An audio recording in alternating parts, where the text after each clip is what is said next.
Chapter 721. He also knew that the mutant plants wreaking havoc in the inner city were the work of this base commander. He came today to tell Gu Liangyun that the Mo family knew of his actions, and was deeply dissatisfied. Base commander, you really overestimate us. My drone, while powerful, consumes a tremendous amount of energy. I took action today because I simply couldn't bear to see the survivors of our base die from the mutated plants. Now that I set everyone here, we, the Mo family, will not interfere in the rest of the matter. After he said this, the group of survivors behind him grew anxious. Young Master Mo, you can't just ignore us. If it weren't for you, how would we have survived in this inner city? Yes, Mori said with regret. It's not that I don't want to, but we, the Mo family, have little influence. There are some matters beyond our power. You stay by the base commander's side.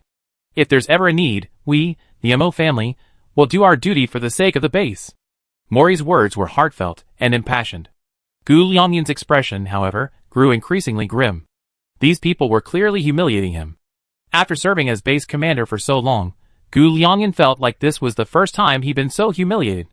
Gu Liangyun gritted his teeth, walked over to Mori, and said with a smile, the base won't abandon anyone's life. The mutated plants in the inner city are only temporary. Our government will soon resolve them. Please be patient for 2 days. Luo Qitian, Di Hai, and Luo Qianyu stood aside, watching Gu Liangyun and Mori's performance. Luo Qitian couldn't help but give them a thumbs up. Remarkable. Even after being so angry, they can still smile and talk. Commander Di, are all you politicians so tolerant? Di Hai looked at Luo Qitian softly. That depends on the situation. This base commander is playing dirty. Luo Qitian looked at Di Hai in shock. Is he dirtier than you? Di Hai choked and gritted his teeth. Luo Qitian, let's just chat. Don't be so disrespectful. Luo Qitian nodded. Okay. He's definitely dirtier than you. Mori's move today was clearly intended to tell everyone that the mutated plants in the inner city are related to the base commander. Luo Qianyu, who was listening to the conversation, interrupted. Where did you hear that? Why didn't I hear that? Luo Qitian pointed at Gu Liangyun speechlessly and said, Mori just provoked him. He couldn't help but bluff, claiming the mutant plant issue would be resolved quickly. Even if someone in a high position tried to promise something, he couldn't just say 2 days, unless he knew something. Luo Qianyu's face flashed with sudden realization, and she looked at Luo Qitian with a complicated expression. Isn't your name Luo Tian sure? Why did he call you Luo Qitian? And you seem very familiar with the commander. Although she had long guessed Luo Qitian's identity, Luo Qianyu still wanted to hear him confess it himself. Luo Qitian didn't answer Luo Qianyu, but turned to look at Di Hai, his eyes filled with danger and questioning. Di Hai clasped his hands together, begging for mercy. Luo Qitian snorted coldly and looked at Luo Qianyu. Guess. Luo Qianyu fell silent, while Gu Liangyun continued to argue with Mo Lei in the distance. She watched the two men exchange words. Finally, Gu Liangyun turned and left. Mo Lei nodded slightly in Luo Qitian's direction. She left in a good mood. The remaining survivors looked at the backs of Gu Liangyun and Mori, and for a moment they didn't know who to follow. Luo Qianyu sighed, went forward to negotiate with the survivors, and finally led them away. The waters of Base 8 are starting to get muddy. Luo Qitian turned to look at Di Hai, who nodded. Yes, several other families are also making moves. I guess they all thought this chaos was over and the base commander would start a new round. Luo Qitian frowned. How did Mori know this mutant plant unrest was related to Gu Liangyun? I spread the word. The Lu family told me. Luo Qitian glanced at Di Hai. What are those yellow tentacles? What's the relationship between the Lu family and them? Di Hai thought for a moment and said, Why don't you take that medal? That way, I can talk to you without feeling guilty. Luo Qitian chuckled. This scheming fox was always plotting against him. Listen to what you're saying. Are you being sensible? What if our future technology company doesn't cooperate with your government anymore? It would save you from hiding things from me. Di Hai immediately took 2 steps back, pleading. Okay, don't be angry. I'm telling you. But now's not the time to talk. How about we go to my place? Luo Qitian looked at Di Hai with a half smile. With a wave of his hand, red flaming wings instantly appeared on Luo Qitian's back. Di Hai took a step forward, habitually waiting for Luo Qitian to hug him. But Luo Qitian just gave him a cold look. Come on. Luo Qitian flew back home. Di Hai sighed. I knew I shouldn't have revealed my flying ability. Di Hai said, as 2 small whirlwinds formed beneath his feet. propping him up and soaring into the sky. As dusk fell, Dihai diligently prepared a table full of dishes for Luo Qingtian. All your favorites. Has Miss Angel calmed down? Luo Qingtian ate the dish in front of her and looked at Dihai. The Lu family is dishonest, and you still want to support them? Dihai shrugged. Compared to other families, the Lu family is the best choice. They're certainly dishonest, but one thing I can confirm is that he received orders from above to guard the 8th base at the beginning of the apocalypse. As for more specifics, I don't know if he's motivated by personal gain or orders, but he won't say no matter how much I ask. Perhaps the thing behind the yellow tentacle is what they're guarding. Luo Qingtian put down her chopsticks and stood up. I'm going out. Go to bed early tonight. Dihai also stood up. You're going just like that? You want to see that thing? Don't worry, I'm not going to the Lu family. So far, Luo Qingtian hasn't had the courage to confront the tentacle. She's genuinely afraid that if she rushes down, she'd find a giant shithole below. She still can't accept fighting in a shithole. So let's deal with Gu Liangyan first. Luo Qingtian said as she left the villa. To ward off the surrounding mutant plants, she punched the ground. Flames spread rapidly from beneath the earth, burning all the surrounding plant roots. Then Luo Qingtian opened the door and walked inside. Exiting, Luo Qingtian happened to be standing near the former site of the Sunshine Club. Dihai had said that Gu Liangyan lived in a villa behind the Sunshine Club. Luo Qingtian zoomed in on the minimap and was about to search for Gu Liangyan when his watch phone rang. Luo Qingtian answered the call, and Chen Huiyang's voice rang. Boss, could you bring back the creator of that green potion from last time? He's definitely the key to finding a vaccine for the zombie virus. Chapter 722. Luo Qingtian stared at her watch in amazement. What did you say? Chen Huiyang's mood was completely lifted. Boss, our vaccine clinical trials show that while it can enhance human metabolism and fight the virus, it also overdraws a person's vitality. If this vaccine were given to someone without superpowers, it could easily cause irreversible side effects, or even death in those with severe lifespan overdrafts. The potion you brought back contains a tremendous amount of energy, which can replenish this overdrawn vitality. Sister Luo, boss, I desperately need the creator of this potion. Luo Qingtian frowned. Can't you analyze the ingredients in this potion? Chen Huiyang said somewhat discouragedly, yes. This potion frustrates me. There's a special drug in it that I can't even identify. We already produced 200 doses of the normal vaccine using this potion. Over 50 doses were used in the clinical trial. There haven't been any failed cases yet, so boss, Sister Luo, my dear boss, please. Luo Qingtian thought of Shi Hongmei. It seemed they really had to find her. Okay, I get it. I find a way to get her to you within 2 days. Leave me 100 doses of the vaccine. I need them. Hearing Luo Qingtian's agreement, Chen Huiyang excitedly shouted, no problem, boss. We start researching a new direction starting today. That direction? Yes. The little whale you brought back last time was very lethargic. Boss, didn't you say we should find a way to address the current ocean pollution situation? Elder Tian said, we can combine the vaccine with the live bacteria you brought back last time to create an antidote for the ocean, but Xiaowu will need to capture another sperm whale and try to breed them. Chen Huiyang threw around a bunch of technical terms, leaving Luo Qingtian bewildered. In short, they were going to solve the problem of ocean pollution. But is it really that easy to solve? The main source of ocean pollution is still acid rain. No one knows when the next acid rain will strike. Just as Luo Qingtian was about to ask, the gate of a nearby villa opened. The person immediately linked to the minimap was Gu Liangyan. Gu Liangyan didn't live in the manor like the other families. He lived separately. Many people assumed Gu Liangyan was too busy with the base to return to the manor, but Mori once told him privately. He said Gu Liangyan had a dark secret, another reason for his appointment as base commander. Gu Liangyan had a hidden ability. He could absorb the luck of those he disliked. Anyone whose luck he absorbed would suffer great misfortune, or even die inexplicably. But as long as they kept their distance from Gu Liangyan, they wouldn't be affected by this ability. They were in meetings or had important announcements. They communicated via video. However, Luo Qingtian didn't quite believe this. This wasn't some fantasy novel. Could someone possibly absorb someone else's luck? After Gu Liangyan emerged from the villa, he got in his car and quickly drove away from the villa complex. Luo Qingtian hung up on Chen Huiyang, transformed Little Green into wings, and followed Gu Liangyan. Gu Liangyan drove quickly, unknowingly reaching the end of the base. At the end of the base was a watery expanse, the ground muddy and sloppy, like a dirt road after rain. Strangely, there was no greenery nearby, and a strange, pungent smell permeated the air.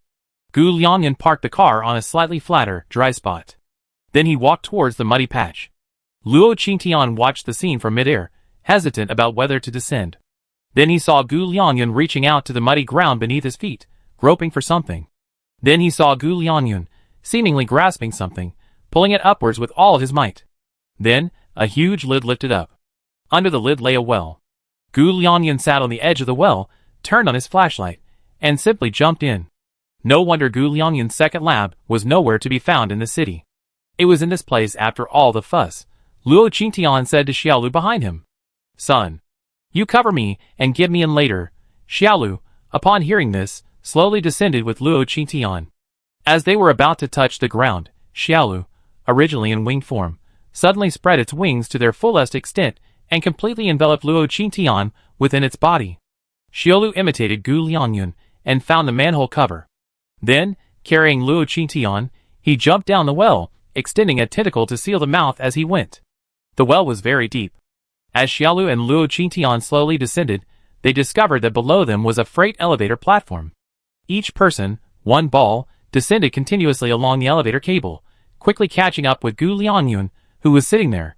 Gu Liangyan was looking down at the tablet in his hand, the video on it showing the same yellow tentacle from the day before.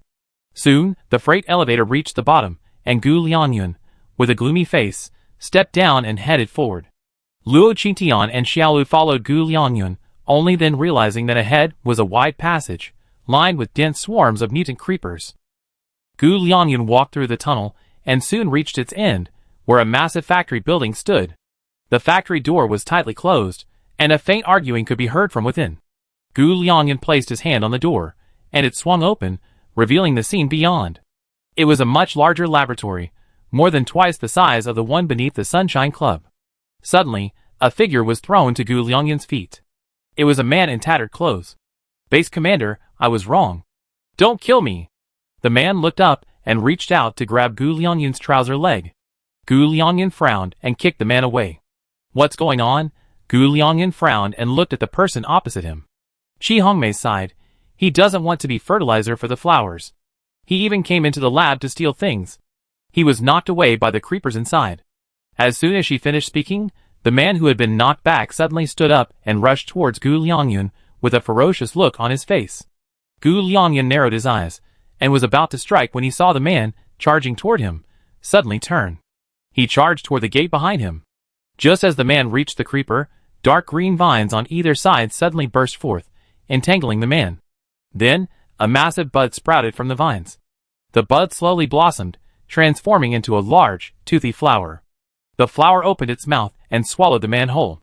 The entire vine and its branches began to tremble.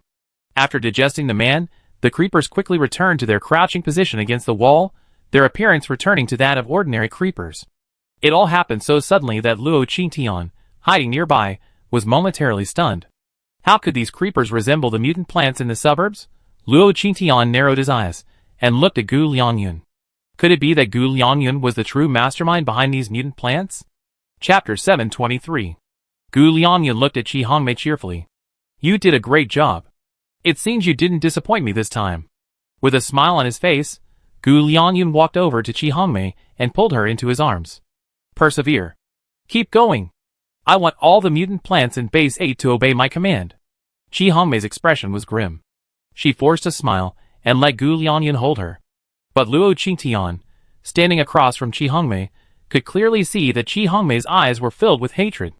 Gu Liangyan took 2 bottles of potion from Qi Hongmei. He held Qi Hongmei and chewed on her for a while. Then he reached out and stroked Qi Hongmei's head like a puppy. I'm so happy your potion worked this time. I'm going to take my medicine now. I reward you when I come back. Gu Liangyan said, lowering his head and kissing Qi Hongmei's ear. Qi Hongmei's body trembled slightly, and then she pushed Gu Liangyan away with both hands. Captain, don't be like this. There are too many people here. Go take your medicine first. I meet you in my room later. Qi Hongmei said this, looking guiltily at the scientists behind her. They, along with some psychics, ignored the two of them. It seemed as if they were accustomed to this situation.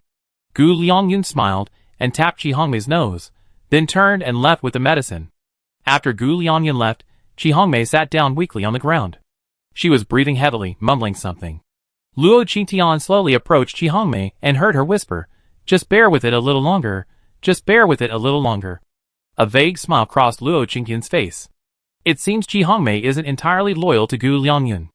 At this moment, a bell rang from the top of the laboratory. The scientists and psychics, who had been busy working, quickly put down their work and headed deeper into the lab. Qi Hongmei also stood up and dejectedly followed them. Luo Qingtian followed Qi Hongmei, watching her walk to a door and hold out her hand. The door opened automatically, and Qi Hongmei walked in. Luo Qingtian squeezed in while the door was open. Behind the door was a room of over 30 square meters. Qi Hongmei entered and began to undress, then went to the bathroom to shower. Luo Qingtian stood in Qi Hongmei's room, watching her. After waiting for a long moment, Qi Hongmei emerged from the bathroom. She walked to her dressing table and began to put on her makeup. But her eyes were filled with resentment and hatred. She then pulled a syringe from her drawer and stared at it in a daze. "Is this for Gu Liangyun?" Luo Qingtian's voice echoed in Qi Hongmei's ears. Qi Hongmei snapped back to her senses. "Who?" Luo Qingtian didn't rush to reveal himself, but continued to ask, "Are you afraid of Gu Liangyun? Why? Is it because of Qi Xiaoning? Or because of that nano-flying blade?" Qi Hongmei looked around nervously. This person knew too much, and could even become invisible. Qi Hongmei clenched her fists, trying to steady herself. "Since you know so much, I suppose you're not Gu Liangyun's man. Which family are you from? What do you need me to do? Do you want me to cooperate with you? Don't forget what Gu Liangyun's special ability is. Have you really considered the consequences?" Luo Qingtian raised an eyebrow at Qi Hongmei's reaction. It seemed he wasn't the first to approach her. The consequences? Absorbing someone's luck? You've been with Gu Liangyun for so long. Do you really think Gu Liangyun has that ability? Luo Qingtian felt that if a person's luck was truly so easily absorbed, he wouldn't have to work so hard to increase his strength. But then again, he hadn't checked his overall stats since returning from that stinky planet. Qi Hongmei cautiously observed her surroundings. Voices echoed from all directions in the room. Sometimes they were even right next to her ears, and she couldn't tell where the person speaking was. She could only feign caution and inched her body towards the door. Before she could even move, she was thrown onto the bed by a powerful force. "Why are you running? You haven't answered my question yet. Didn't you really notice anything special about Gu Liangyun? Oh, what did he drink?" Qi Hongmei's fear reached its peak. She looked around with a ferocious expression. "You ask me so many questions. Why do you think I answer you?" Qi Hongmei leaped up and rushed to her dressing table, holding an eyebrow razor to her neck. "Come out! I die here if you don't. You just want to get some information about Gu Liangyun from me. I hate him too. I can cooperate with you. But cooperation must be on equal terms. Isn't that right?" Luo Qingtian silently watched Qi Hongmei without replying. Instead, he inched closer, intending to wrest the razor from her. Qi Hongmei seemed to know Luo Qingtian's thoughts, and the eyebrow razor was stuck in her neck. Luo Qingtian appeared, instantly appearing in front of Qi Hongmei, grabbed her hand, and pulled the razor out. A healing light instantly released, and Qi Hongmei's wound healed. "You're so cruel to yourself. You didn't even give me the time or chance to explain," Qi Hongmei panted, looking at the girl, who suddenly appeared before her in astonishment. She had never expected that someone so young would speak to her. "Who are you?" "Qi Xiaoning called me leader." Speaking of Qi Xiaoning, Qi Hongmei's face lit up with anxiety. "What do you mean? Your brother begged me to save you." Luo Qingtian looked at Qi Hongmei with a playful expression. Qi Hongmei didn't doubt the girl's words. After all, with her skills, trying to kill her was a glaring mistake. But Qi Hongmei didn't believe anyone would just help Qi Xiaoning's request and save her for no reason. "Go away. I don't need your help. Go back and tell Xiaoning. I'm fine." I returned to him one day. Seeing Qi Hongmei's apprehensive expression, Luo Qing asked, "Are you afraid Qi Xiaoning will give me that nano-flying blade?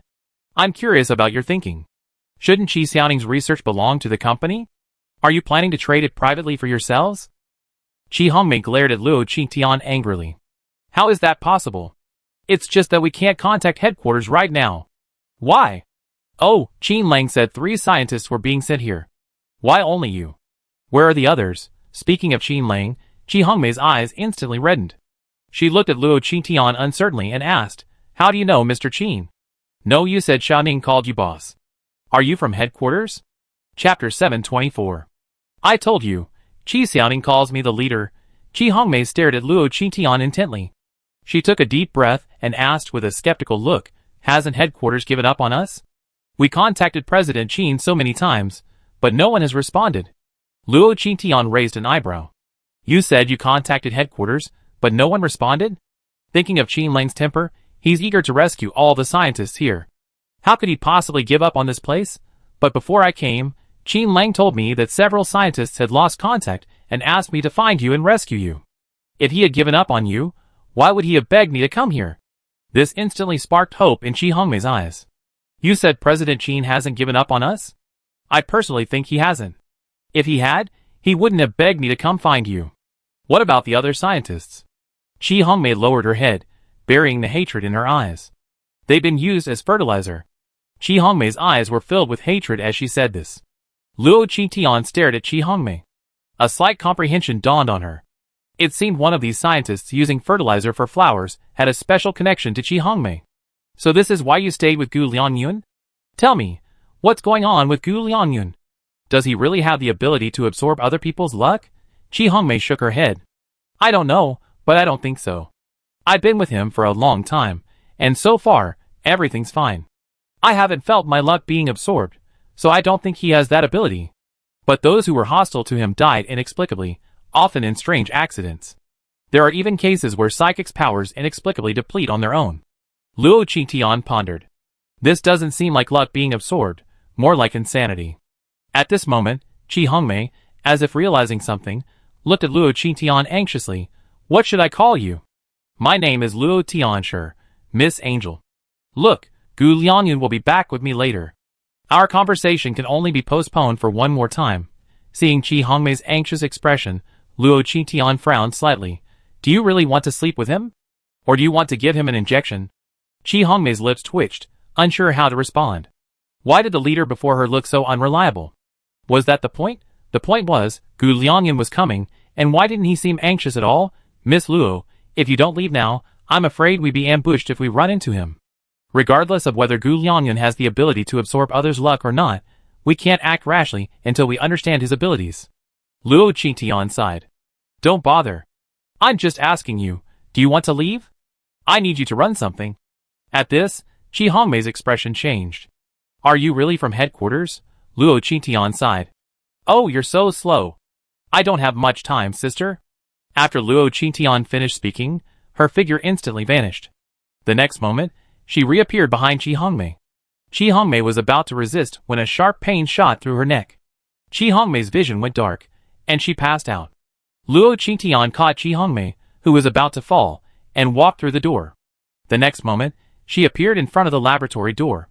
When Qi Hongmei awoke, she found herself in an unfamiliar room, its furnishings simple and clean. It was as if she had returned to the days before the apocalypse. Recalling her memories from before her fainting spell, Qi Hongmei quickly jumped out of bed, shoeless, and hurried out the door. As she stepped out, she bumped into a man. The man, clutching his nose, looked at Qi Hongmei accusingly. Miss Qi. Even if you're panicking, you should still check who's talking. Qi Hongmei looked at the man speaking to her in confusion. Who are you? Where is this?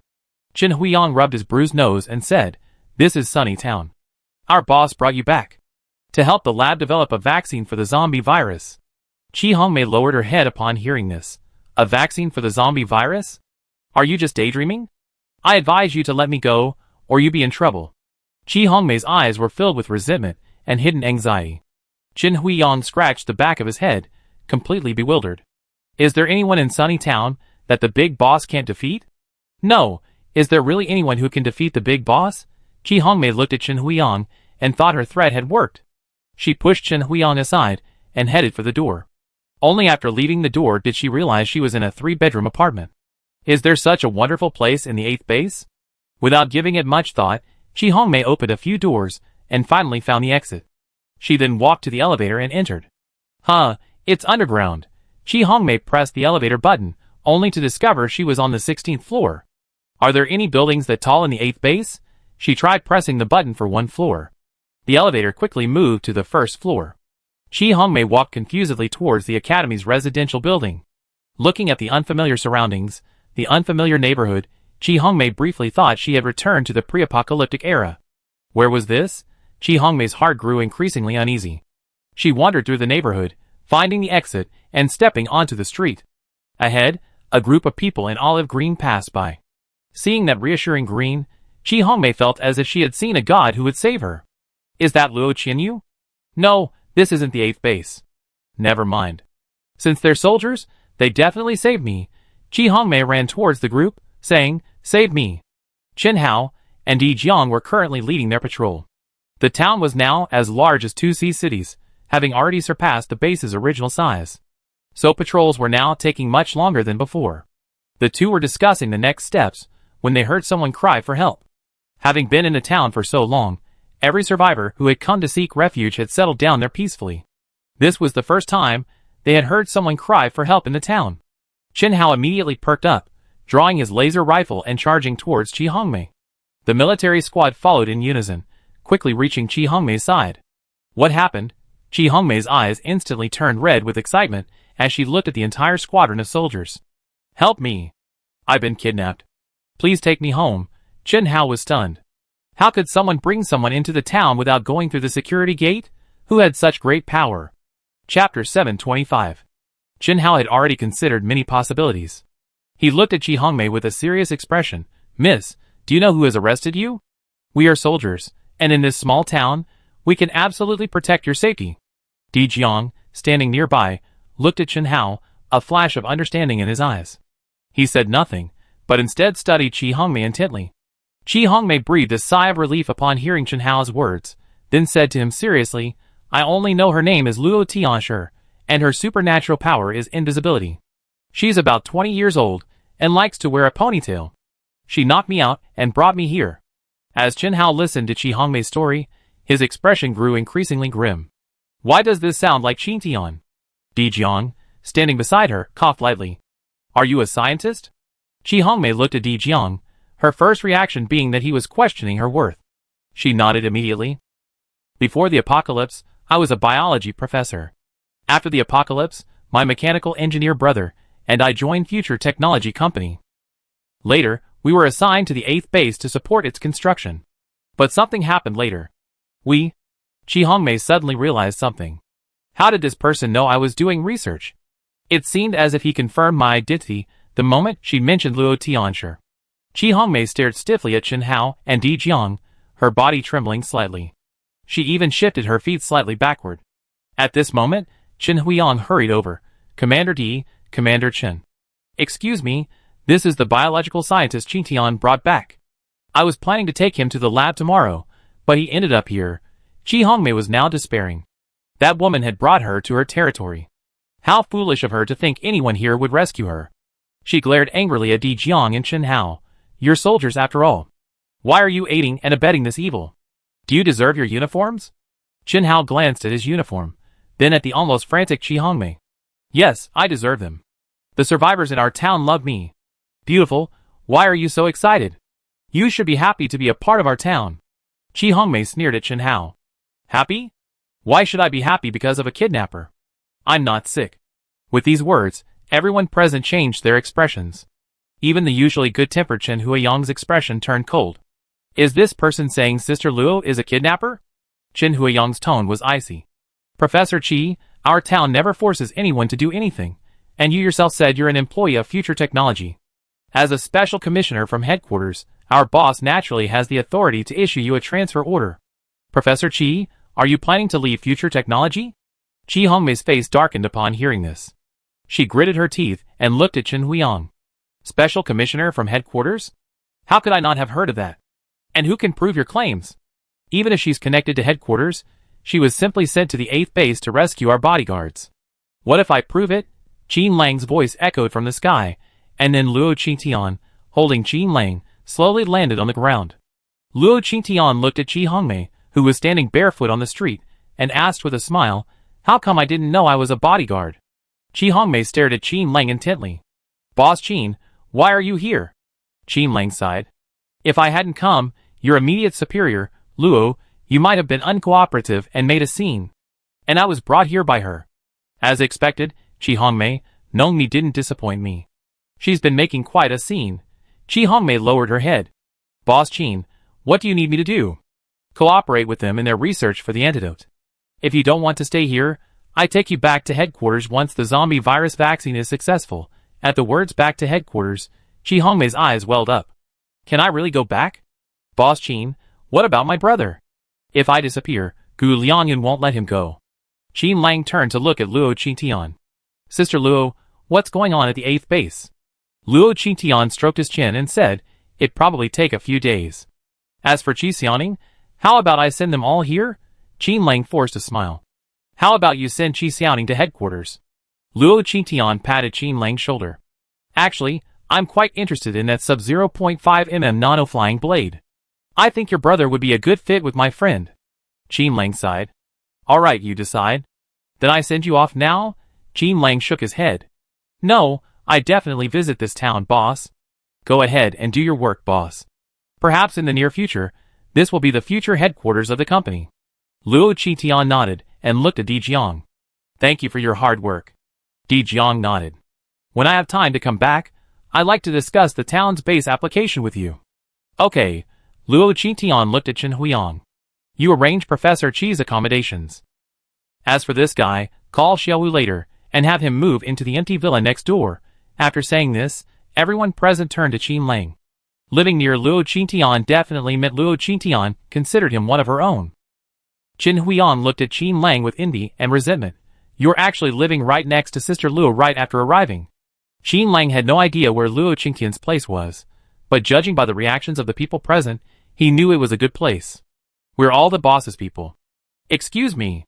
Luo Qingtian glanced at the others, then walked out the door and left. Gu Liangyun left the lab and quickly returned to his villa. He impatiently drank the potion, and then his body began to change. He stretched out his hand, and vine-like strands of plants sprouted from his fingers. Gu Liangyun happily fiddled with the branches that appeared in his hand. Then, vines began to spread out from outside the window. These vines climbed onto Gu Liangyun's hand, swaying around it like children seeing their parents. Are you full? Or are the people from the inner city more delicious? Gu Liangyun spoke as the first vine that appeared in his hand rapidly grew into a mutant plant. Go find food with your brothers and sisters. When you grow up, you'll be able to help kill people too. With that, the newly grown branches followed the mutant vines toward the window. After all the mutant plants had left, Gu Liangyun's face turned pale, and her body collapsed. Gu Liangyun gritted her teeth and said, Humph, you stinky woman. Why don't you just study the potion I gave you before? You have to force me to torture you. You're such a jerk. Gu Liangyun took out another potion and drank it. Chapter 726. Luo Qingtian returned to the villa at the 8th base. In the villa's living room, Dihai was looking down at a pile of documents. It's almost dawn. Why aren't you sleeping yet? Dihai looked Luo Qingtian up and down. It seems your trip went smoothly this time. Want to know? Can you tell me? Dihai poured Luo Qingtian a glass of milk. It's not good to drink tea at night, so have some milk. Luo Qingtian sat down across from Dihai and said, I went to Gu Liangyun's second lab and found some interesting things, like their lab can now control mutant plants. This successfully changed Dihai's expression. Controlling mutant plants? So that's what their lab does. Being able to control plants means their research wasn't accomplished overnight. It must have taken a long time. Many unknown things must have happened along the way. Dihai's eyes were deep, his gaze fixed ahead. I researched the population density of the 8th base. Since the construction of the 8th base, the population in the suburbs has dropped significantly. If Luo Qingyu were to remain away searching for survivors for a long time, the population in the suburbs would likely be even smaller. And now, the population of the inner city is also decreasing. Even where I live, mutant plants invade daily. Dihai's expression darkened even more as he spoke of this. Luo Qingtian suddenly thought of a question. Isn't it said that the inner city is unsuitable for mutant plant growth? Why would mutant plants appear in the inner city? I don't know. I'm curious about this, too. The two of them looked at each other at this point, both thinking of the same question. Who spread the rumor that the inner city is unsuitable for mutant plants? Dihai pursed his lips, pulled out his notebook from the side of the sofa, and began to research. Then he looked up at Luo Qingtian. No one has come forward to prove this, not even the source of the information. Or perhaps this rumor was deliberately spread by someone with ulterior motives. Luo Qingtian and Dihai felt a chill in their hearts. Dihai, I know this is the end of the world, but could anyone really disregard human life and treat humans like food? Dihai's face was also grim. It's hard to say. I know very little about Gu Liangyun. All I found is that he was just a flower shop owner before the end of the world. But someone in his family has connections in both the military and political circles. As for how he became the commander of the 8th base, it seems to have some connection to Base 0, and he holds a high reputation within the 8th base. But what I found isn't true. It's as if someone is erasing his data. There are still many confidential matters involved. Dihai couldn't say any more. Even if Luo Qingtian accepted the medal, Dihai couldn't speak. Luo Qingtian didn't ask, but sat on the sofa, thinking. Suddenly, she looked up at Dihai. Are you sure Gu Liangyun is still human? Or rather, we still can't be sure Gu Liangyun can control the mutant plants surrounding the entire base, right?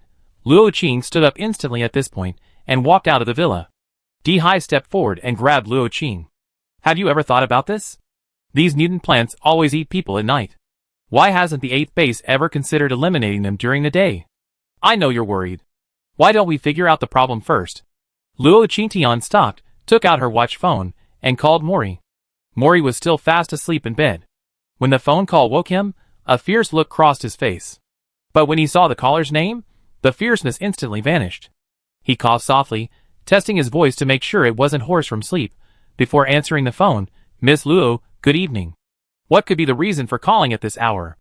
Luo Qingtian glanced at the time displayed on his watch. It was already 4 in the morning. Calling at this hour was indeed somewhat unethical. Sorry, I hit you on impulse. After saying this, Mori's heart nearly leaped out of his throat. Luo was impulsive. Could it be that Miss Luo has some feelings for him? Thinking of this, Mori felt a surge of relief. It's okay. Miss Luo, if you need any help, I'm here 24/7. Luo Qingtian coughed lightly. Oh, nothing. I just wanted to ask if the laser gun you used last time was any good. Mori smiled and said, Future Technologies weapons are certainly good. Miss Mo, do you have new stock? Yes. I got some more laser guns and drones. You can trade with me anytime, but Mr. Mo, after you get the weapons this time, would you consider coming to the suburbs? Clear these mutant plants nearby during the day? Mori finally came to his senses. He held his phone in front of him and examined it carefully, confirming that the person he was talking to was Luo Qingtian. Then he said seriously, Miss Luo, are you sure? That would waste a lot of energy. But has the place where you live been disturbed? Luo Qingtian didn't rush to answer, but instead looked at Dihai, who nodded slightly. Luo Qing, yes, the mutated plants around here are strange. They're nowhere to be seen during the day, but appear at night. It's very disturbing. Mo Lei chuckled twice. That's true. These mutated plants are really a headache. The plants we see during the day are actually just ordinary plants. They only mutate at night, and it's not certain which plant mutates. Then why not eliminate them during the day? Mo Lei sighed. We've done it before, and it's extremely costly. After eliminating the surrounding plants, they sprout wildly at night. The mutated plants that sprout out are even more powerful than before. In terms of resilience and strength, they're far superior to those from the previous night. Over time, we stopped daring to touch the mutated plants during the day. But the night plants aren't a problem. When they come out to eat people, as long as we repel them, they find new prey. Luo Qingtian's eyes grew increasingly gloomy, as he listened to Mo Lei explain the characteristics of these plants. Looking for new prey, meaning these plants are devouring people every day. And you just watch them searching for new prey and devouring others? Mo Lei also heard the coldness in Luo Qingtian's tone. He immediately said, Miss Luo, I understand your anger, but for a farming family like ours, which doesn't attack much, there's really nothing we can do. Especially me. I hadn't even awakened my superpowers when I was kicked out. If it weren't for you this time, I might not even have the chance to return home. Chapter 727. Luo Qingtian calmed down at this point. His tone had indeed been somewhat implicated. Sorry, I sounded a bit harsh. By the way, I heard your inner city isn't susceptible to mutant plant infestations. Why have all the mutant plants been heading there lately? Mori yawned and said, I don't know about that. Logically, the inner city is also suitable for plant growth. Otherwise, why would our Mo family grow food in our base?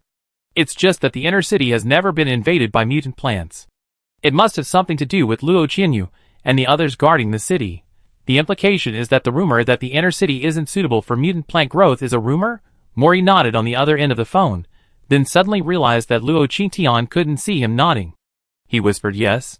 I just don't know who started the rumor.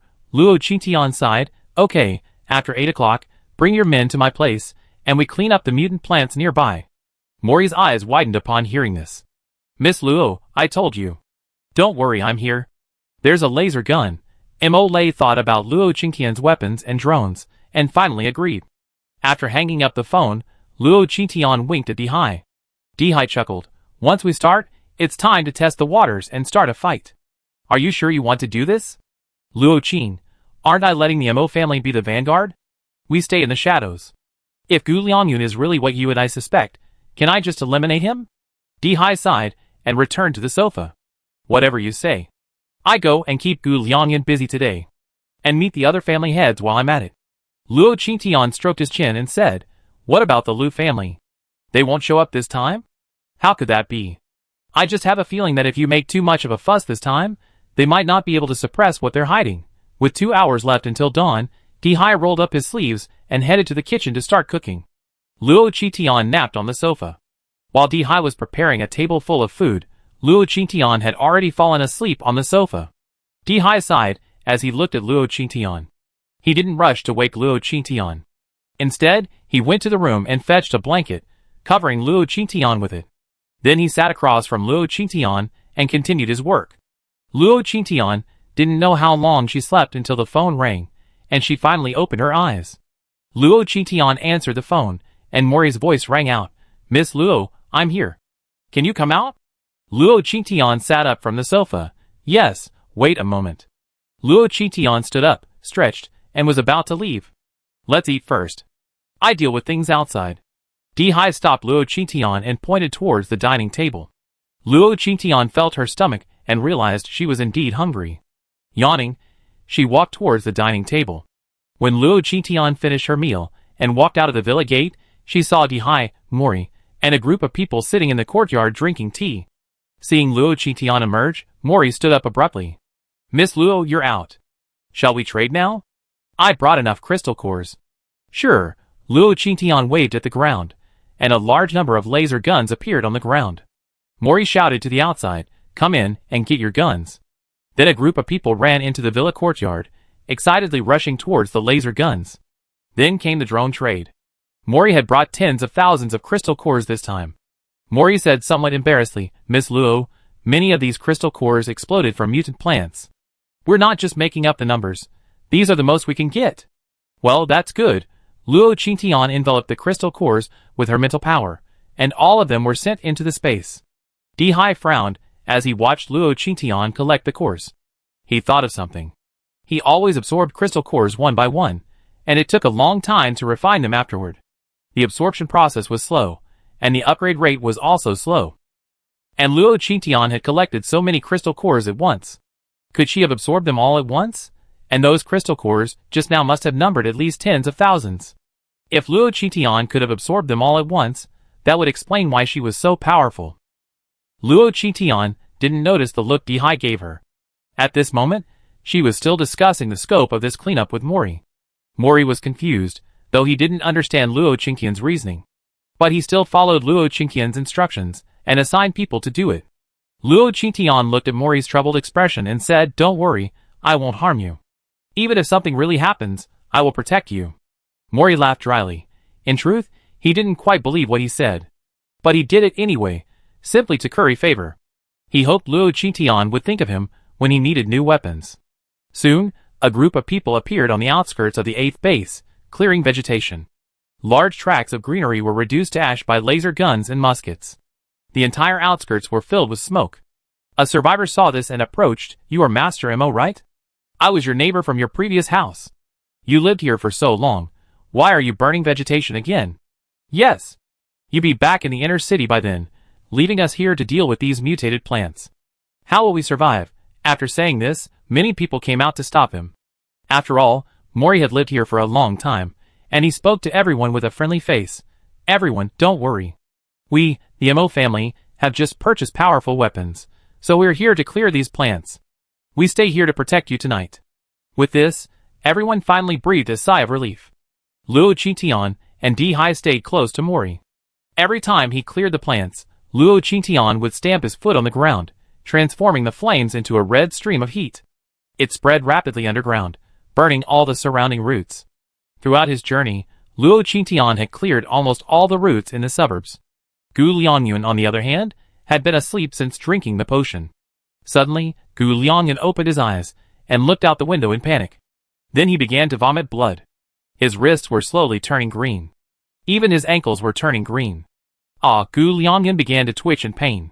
He hurriedly stood up and searched in his drawer, finding a half-finished potion. He opened the potion and downed it in one gulp. As the potion entered his stomach, the green on Gu Liangyun's hands gradually faded. He looked at his ankles again. The green on his feet was also gradually fading. He stared at the window. Who did this? Could they have discovered something? Just then, there was a knock on the bedroom door. Base Commander, wake up and have breakfast. You said last night you were going to meet with Professor Qi today. Gu Liangyun's eyes had turned a dark green. He walked over and opened the door. Outside was his personal secretary. He opened the door, smiled at his beautiful secret technique, and then pulled the secretary into the room. Before the secretary could understand what was happening, she saw Gu Liangyun's mouth open, biting her. Chapter 728. The villa's gate opened, and Gu Liangyun emerged dressed in a suit and tie. Outside, Gu Liangyun's personal driver was waiting. Seeing Gu Liangyun emerge, he quickly opened the car door. The driver glanced behind Gu Liangyun. Base Commander, why hasn't Secretary Wen come out yet? Gu Liangyun raised an eyebrow, glanced at the driver and said, she had something to do today and just resigned with me. She hasn't come out yet? The driver looked at the base commander in confusion. Meeting Gu Liangyun's cold gaze, his entire body stiffened. So she resigned? She truly doesn't appreciate what she has. With that, the driver started the car and drove Gu Liangyun towards the government hall. But soon after the car left the villa area, Gu Liangyun said, let's go to Professor Qi first. The driver's body trembled at this. Base Commander, you have 2 meetings today. Gu Liangyun looked at the driver with a half smile. When is it your turn to tell me what to do? Base Commander, I was wrong. The driver, frightened, quickly changed direction and drove towards the suburbs. However, along the way, Gu Liangyun's face grew increasingly grim, and he even coughed and vomited blood. The driver was so frightened that he almost braked several times. But Gu Liangyun refused to stop, so he gritted his teeth and drove forward. Finally, with Gu Liangyun's face almost as black as the bottom of a pot, they arrived at the suburban laboratory. As the driver prepared to get out to open the door for Gu Liangyun, a green vine suddenly wrapped around his neck. Before the driver could call for help, his body was swallowed by a large green flower. After Gu Liangyun ate the driver, some color returned to his face. He looked at his hands. I have to hold it in. I can't eat people anymore. I'm human, I'm human, I'm human. Gu Liangyun kept reminding himself, then stumbled towards the water. He opened the manhole cover and jumped in. In the lab, everyone was busy numbly until Gu Liangyun burst through the door. Where's Qi Hongmei? Gu Liangyun's voice echoed through the lab. All the scientists stopped what they were doing and looked at Gu Liangyun. I ask again, where's Qi Hongmei? Everyone shook their heads at Gu Liangyun. Just then, the psychic on guard ran over and said, Captain, I checked, Professor Qi's room is empty. Gu Liangyun narrowed his eyes at the speaker. What do you mean? Are you saying Qi Hongmei disappeared from this underground lab? Gu Liangyun's expression grew increasingly grim, and his gaze towards everyone grew increasingly dangerous. Qi Hongmei dared to escape. Isn't she afraid I kill her brother? Gu Liangyun said, stumbling towards Qi Hongmei's lab. In the lab, 2 green potions sat on the platform. Yes, only 2. Not enough. How could 2 potions suppress the thing inside him? Gu Liangyun thought of this and began searching the lab for other potions. But there were only the 2 in the test tube rack. Unfortunately, not everyone could make this potion, only Qi Hongmei could. Otherwise, he wouldn't have kept Qi Hongmei alive until now. No, in such a secure place, there's no way she could escape. Unless she implanted the thing in herself too. As Gu Liangyun spoke, one of his hands suddenly transformed into a green tentacle, which began to move throughout the lab, searching for Qi Hongmei. Luo Qingtian spent the day clearing all the vegetation in the suburbs with her men. Then she had Mori send the men off, and then she headed back. When she reached her doorstep, she saw Dihai waiting for her. Didn't you say you went to see Gu Liangyun today? Gu Liangyun had been out early this morning, and no one knew where he'd gone. Luo Qingtian suddenly thought, didn't he go to see Qi Xiaoning? Qi Xiaoning couldn't die, and she still had a lot of questions to ask. Dihai shook his head. Probably not. I went to see the Lu family today. If Gu Liangyun makes any move in the next 2 days, the Lu family will unite with their friendly families to fight Gu Liangyun. So, won't your military and political officials send anyone to help? You're not trying to tire Luo Qinyu to death, are you? Dihai chuckled softly. Haha, you still care about him. After all, he's my fan. So what's wrong with a little concern? Dihai put away his smile. Seriously, he said, we send people, but they just be support. Luo Qinyu hasn't achieved much here, and it has a lot to do with his personality. Although we intend to hand over the base to the Lu family this time, to prevent a single family from dominating, Luo Qinyu is a member of the military staff, kept in check. So, he must develop on his own. Otherwise, he'd just be transferred away. Luo Qingtian curled his lips. Haha. That's so boring. Working for you guys is tiring. Luo Qingtian was about to enter when the phone rang. Luo Qingtian answered as he walked. Qin Lang's figure suddenly appeared in the void. Boss, good evening. Heading back? Qin Lang shook his head. Boss, the problem with the zombie virus vaccine has been completely resolved. I'd like to ask if you could ship 10,000 doses to our 5th base first? Luo Qingtian pursed her lips. So what's the last ingredient? At this moment, Chen Huiyang squeezed in front of the screen. Sister Luo, the last ingredient is actually the blood of a superpower Qi Hongmei. Her blood contains hundreds of times more white blood cells than a normal human, and the number of eosinophils and basophils is even higher than normal. Her superpower is also unique. She can extract vital energy from plants. No wonder I can't figure out what this last ingredient is. Professor Qi Hongmei is truly an amazing person. Luo Qingqian's fingers tapped lightly on the coffee table. There are so many people in Yin country. If we mass-produce the potion, aren't you afraid that Qi Hongmei will die of blood loss? Qin Lang smiled and said, No, Professor Chen and I have tested it. Just one drop of Professor Qi's blood can produce tens of thousands of vaccines. Our Yin country's population has shrunk by at least 2/3. It won't take much blood. After this, both the other end of the line and Luo Qingtian fell silent. The apocalypse has claimed so many lives, and there's no telling how many humans will remain after it ends. Sorry, I spoke without thinking. Qin Lang apologized quickly, not sure if he was addressing Luo Qingtian or the deceased. Luo Qingtian sighed. Let's start with the production. Since future technology is at base 5, we start distributing the vaccine there. Have Dijiang pass the news on to base 0, and see what they think. Oh, and remember to vaccinate everyone in Qingtian town first. Luo Qingtian looked at Dihai. How about you? How much do you need? Chapter 729. Dihai listened to the conversation, his face unmoved, but a wave of anxiety was already welling up within him. Zombie virus vaccine? You really made it? Have the clinical trials been completed? Luo Qingtian turned to look at Chen Huiyang. Have the clinical trials been completed?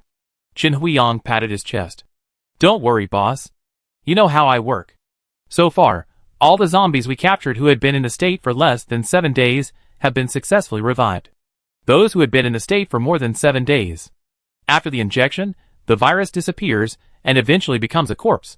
If injected into a normal person, they have a fever for an hour that night and be fine the next day. Furthermore, after receiving the vaccine, Commander Dijiang deliberately had a zombie bite him, and the virus didn't spread. So far, everything is fine. Dihai's expression changed upon hearing this news. This is too risky, Luo Qingtian agreed, but at least the results are good. Dihai sighed and said, our 7th base needs 20,000 doses. Luo Qingtian smiled at Dihai. Okay, remember to pay. I send you the crystal core and the ingredients for the potion later. Dihai looked at Luo Qingtian speechlessly. You really don't want to take any loss. Luo Qingtian looked at Dihai with a half smile. Do I look like a saint? This vaccine is meant to cure the virus, but it's not free for anyone. Except for those in town, of course. Dihai sighed. I don't mean to give it to you for free. Luo Qingtian glanced at Dihai, then looked at Qin Lang in the void. Did you hear me? Send the ingredients for the potion over later. I go find them. Qin Lang and Chen Huiyang nodded in unison. Chen Huiyang glanced absent-mindedly around him, then turned to Luo Qing. Boss, Professor Qi wants to see you. As soon as he finished speaking, Qi Hongmei's figure appeared in the void. What's the matter? Luo Qingtian leaned lazily against the back of the sofa, his gaze languidly directed at Qi Hongmei.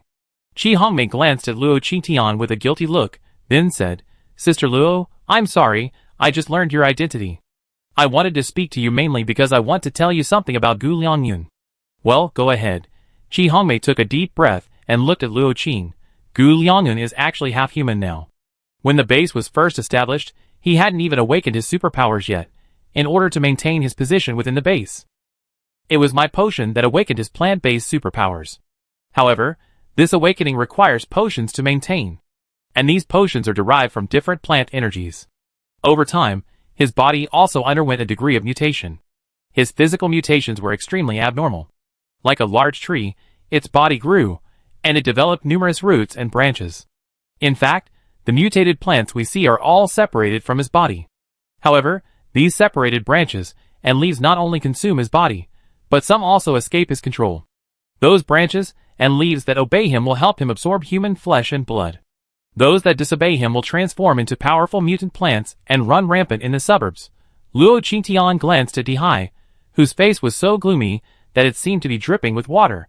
It seems you really guessed it. These mutated plants in the suburbs are related to Gu Liangyun. Luo Qingtian nodded and looked at Qi Hongmei. So his current ability is to control plants, and then exert mental pressure. After hearing these words, Luo Qingtian's fear faded. No matter how powerful his mental power was, it probably couldn't be greater than his own. As for the plants, I could use my growth ability to deal with them when the time came.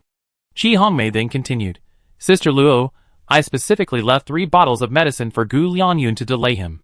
He must have noticed I was missing by now, and I'm afraid he'd go looking for my brother. Can you please save my brother? Luo Qingtian looked at Qi Hongmei with a cold expression. Did Gu Liangyun threaten you with Qi Xiaoning in the early days? Qi Hongmei's eyes flushed. No, we were lovers at first, but after his powers awakened, he became increasingly greedy. In the end, our relationship became one of threat and victim. Luo Qingtian shook her head. Lovesickness is unacceptable. Now, can you tell me what he meant by absorbing other people's luck? Qi Hongmei cried, Sister Luo, he can't absorb other people's luck. Those who died were caused by hypnosis released by her mental power. I don't know how her hypnosis worked, but what is certain is that after his powers awakened, he suddenly developed the ability to hypnotize. Just look at him for 3 seconds and you'd be prompted. I discovered this by accident. After hearing Qi Hongmei's words, Luo Qingtian's curiosity about Gu Liangyun faded. She hung up the phone, stood up, and walked out the door. Go see Qi Xiaoning? Dihai frowned as he looked at Luo Qingtian's back. Well, I plan to send the people from the Future Technology Company branch over here first. Once things are settled here, I have Qin Lang send new people over. Luo Qing opened the villa's door. By this time, it was completely dark outside. The mutant plants hadn't appeared. And every few steps on this country road, a MO family psychic would patrol the area, laser gun in hand, waiting for the mutant plants to invade. At the Future Technology Company branch, Qi Xiaoning stared blankly at his phone. It had been half a month, and he still couldn't get in touch with his sister. Qi Xiaoning looked at the box in his hand. He even considered giving his research results to Gu Liangyun in exchange for his sister's return. He quickly rejected the idea. Gu Liangyun was the type who would only steal his research and then kill both him and his sister. He didn't dare gamble. Mr. Qi, aren't you going back to rest? Beware of another mutant plant invasion. A female employee walked over from behind and stood beside Qi Xiaoning. Qi Xiaoning glanced around and said, Today, the MO family used laser guns to clear all the surrounding plants. I don't think there will be any more mutant plants this time. I can't say for sure. The female employee continued to carefully observe her surroundings. Suddenly, thick green vines extended from a distance. A man stood on the vines. Are you saying that the plants in the suburbs are all the work of the Mo family? Gu Liangyun descended from the sky on a thick vine. He slowly landed in front of Qi Xiaoning. Qi Xiaoning looked at Gu Liangyun in horror. Gu Liangyun was now completely green. Even one of his arms had transformed into a green tentacle. Gu Liangyun, are you still human? Gu Liangyun raised his hand, looked at his tentacle-like arm and smiled. What's wrong? I feel really good the way I am now. Qi Xiaoning, please tell me, where is your sister Qi Hongmei? Chapter 730. Qi Xiaoning stood in front of the female employee, slowly leading her back. Gu Liangyun, meanwhile, was admiring his own tentacle-like arm. Watching Qi Xiaoning retreat, Gu Liangyun felt strangely comforted. He loved seeing others afraid of him. You're clearly an ant, yet you're still struggling. You're facing a dead end, yet you're charging headfirst, disregarding your own life. Qi Xiaoning, you look like a moth. As Gu Liangyun spoke, his left arm suddenly lengthened, extending toward Qi Xiaoning's neck. A moth to a flame. I can't find your sister, so I capture you first. As he finished speaking, the vine had already reached Qi Xiaoning. However, just as it was about to wrap around him, a flaming arrow flew in, burning Gu Liangyun's tentacle. Gu Liangyun was startled. He looked in the direction of the arrow. High above, a young girl stood in the sky. Behind the girl were a pair of flaming red wings, and in her hand was a red bow and arrow. The girl had a simple ponytail, and her black combat uniform, against the wings and bow, gave her a mysterious and eerie look. You are? Gu Liangyun looked at Luo Qitian in the sky, feeling strangely familiar. Have I seen you before? Forget it. No matter who you are, now that you see me like this, I can't keep you here any longer. With these words, the fiery red arrow shot towards Gu Liangyun again. Gu Liangyun controlled the plants beneath him to gather together, blocking Luo Qitian's arrow. Then he dispersed the plants, looking at Luo Qitian in the sky with excitement. You are strong, woman. I love your strength. Gu Liangyun said, controlling the plants to rise ever higher, bringing himself to the same height as Luo Qitian. Haha, I got you. As Gu Liangyun spoke, the surrounding plants, as if possessed by eyes, charged towards Luo Qitian. A blazing flame instantly ignited around Luo Qitian's body. Boom! Luo Qitian's figure suddenly vanished from sight. The next moment, he reappeared, having been met with a fierce punch in the face. Ah, I still like the feeling of physical contact. Playing with plants with me? Luo Qitian suddenly grabbed Gu Liangyun's hand, and flames rapidly burned along Gu Liangyun's wrist. Gu Liangyun felt his energy draining away. He even forgot to resist, detaching his arm like a gecko, and then controlling the plants to fall to the ground. Luo Qitian sneered at the fleeing Gu Liangyun. She covered her fist with her hand, clenched it, and soared downwards. Soon, Luo Qitian caught up with Gu Liangyun. Boom! The punch struck his head. Gu Liangyun, startled, condensed his plants to block his own head. He dodged the fatal blow, but Luo Qitian's punch was more than he could withstand. The punch sent him plummeting into the ground. Luo Qitian also landed at the same moment. Her hand, encased in flames, slammed down again at Gu Liangyun, who lay in the ground. Dong dong dong, fists rained down on Gu Liangyun. Since becoming base commander, Gu Liangyun had never been tortured like this. He truly wanted to escape. But Luo Qitian's fist seemed to possess a magical power, holding him captive, forcing him to passively endure. Qi Xiaoning watched this scene from a distance, trembling with fear. He had previously only considered the man before him powerful and reassuring, but now he only saw Luo Qitian as truly brutal. Listening to the thud of fists, he secretly wondered how many of these punches he could withstand. He feared he would be gone in one blow. Bang! The resounding sound brought Qi Xiaoning back to his senses. Across from him, Luo Qitian frowned, holding a severed limb. He had originally thought that by chopping off Gu Liangyun's limbs, he could take her back for questioning. Then, the matter of base 8 would be over, and he could leave immediately. But he hadn't expected it. This thing could actually transform into a plant and burrow into the ground. Luo Qitian frowned, a bright gray light piercing the ground, searching for Gu Liangyun. But suddenly, a large number of mutant plants appeared all around him. These plants all rushed towards Luo Qitian. Luo Qitian leaped high from the ground, and the flying fire mysterious bow instantly appeared in his hand. Luo Qitian drew his bow and released an arrow. Arrows flew out, incinerating all the mutant plants that charged towards them. This delay. Luo Qitian completely lost track of Gu Liangyun and landed in front of Qi Xiaoning. Miss Luo, thank you for saving us. Qi Xiaoning looked at Luo Qitian gratefully. Luo Qitian raised an eyebrow and said, yes, as I should. Gather everyone and follow me. Qi Xiaoning glanced at Luo Qitian guiltily, then turned and went to meet all the branch office staff. Half an hour later, Luo Qitian looked at the people before him and said, are they all here? Yes, some of them I brought from headquarters, and some are indigenous people.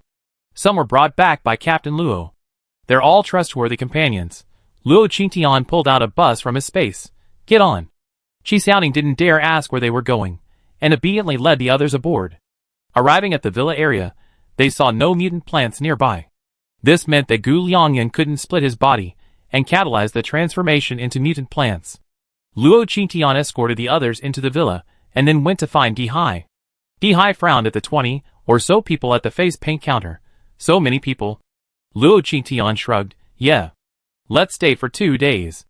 Once we're done, we see if they want to return to headquarters or stay. We decide then. I just had a fight with Gu Liangyun, and he escaped. Mo Lei frowned. Miss Luo, you fought with Gu Liangyun? Didn't he absorb your luck? Luo Qitian looked at Mo Lei. No, do you think he can absorb your luck? Emole sighed. I can't really say. I had a fight with him the day before yesterday, and I fell on my way back. His leg is also broken, but luckily there's a healing psychic at home. Luo Qingtian rubbed his chin. Is that so? Anyway, he's escaped, and I broke his limbs. He no longer has the strength to control the mutant plants. Now's the perfect time to eliminate all the mutant plants in Base 8. It's also time to clean up the Gu family. Dihai, what do the Lu family say? Dihai glanced outside the door. I go find them now. As you said, now is the perfect time. With these words, Dihai's feet flew away. Emole watched Dihai leave and asked cautiously, Miss Luo, what can I do? Mo family, how many psychics can you command right now? I think it's best for you to take all of them and patrol the city right now.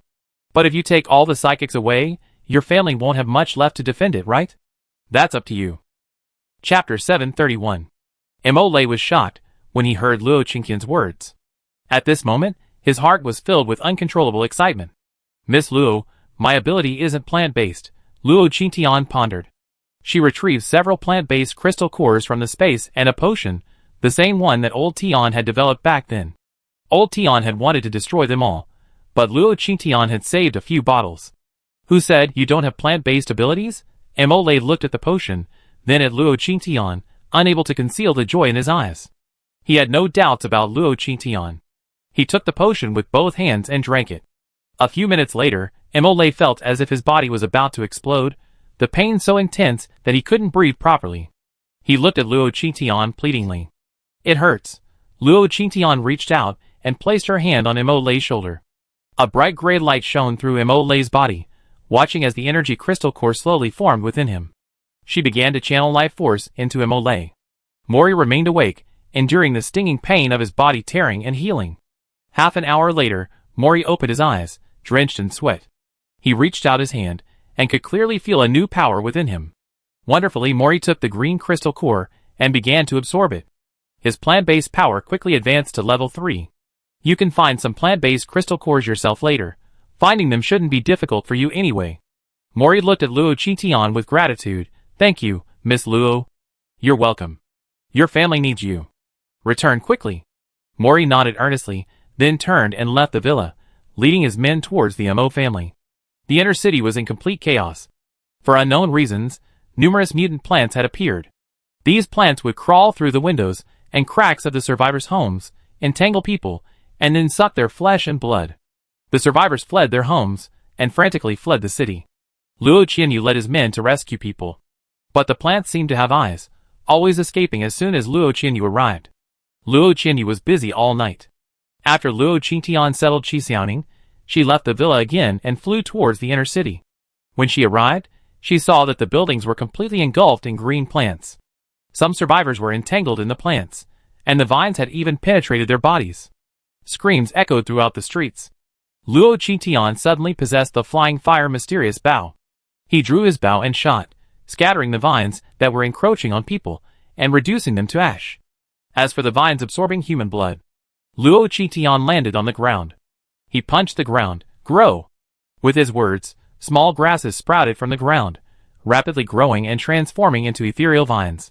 They rushed towards the struggling survivors. The small grasses pulled the leech-like vines from the survivors' bodies. Luo Qingtian released a large area of healing light around him. Then he took off again, searching for Gu Lianyun's whereabouts. After returning, Mori gathered a large number of psychics, distributed laser guns, and led them away from the Mo family. Soon, a powerful team appeared on the street. Equipped with laser rifles, and followed by a large number of drones, they began attacking the surrounding mutant plants. Soon, Dihai, along with a group of Lu family psychics and a team, also appeared on the street. The Mo and Lu families gathered together to clear the mutant plants from the street. When Luo Qingtian saw Dihai, he frowned and said, Are the Lu family trying to reap the fruits? The other families haven't come yet? Dihai sighed, sorry. They're still holding back on me. After rescuing some, Luo Qianyu spotted Luo Qingtian and Dihai and hurried over. Captain, Miss Luo. Is there anything I can do for you? Luo Qianyu addressed Luo Qingyu. By this point, he was completely certain that Luo Tianshi was the legendary Black Angel. So, his eyes were filled with admiration and respect as he looked at the Black Angel. Go find Gu Lianyun. He is the source of all the mutant plants. Finding him will eliminate the mutant plants at Base 8. Upon hearing this, Luo Qianyu nodded grimly yes. Luo Qianyu said, as he quickly left with his men. Luo Qitian glanced at Dihai, and turned to leave. Dihai held Luo Qitian back. Don't be angry. I got the transfer order for the 8th base. If you don't like the Lu family, I stay for a while to handle matters here. Or maybe train Mori. Luo Qitian turned to look at Dihai. Mori will only dominate. I'm more optimistic about Luo Qianyu. But this is your own military and political affairs. What does it have to do with me?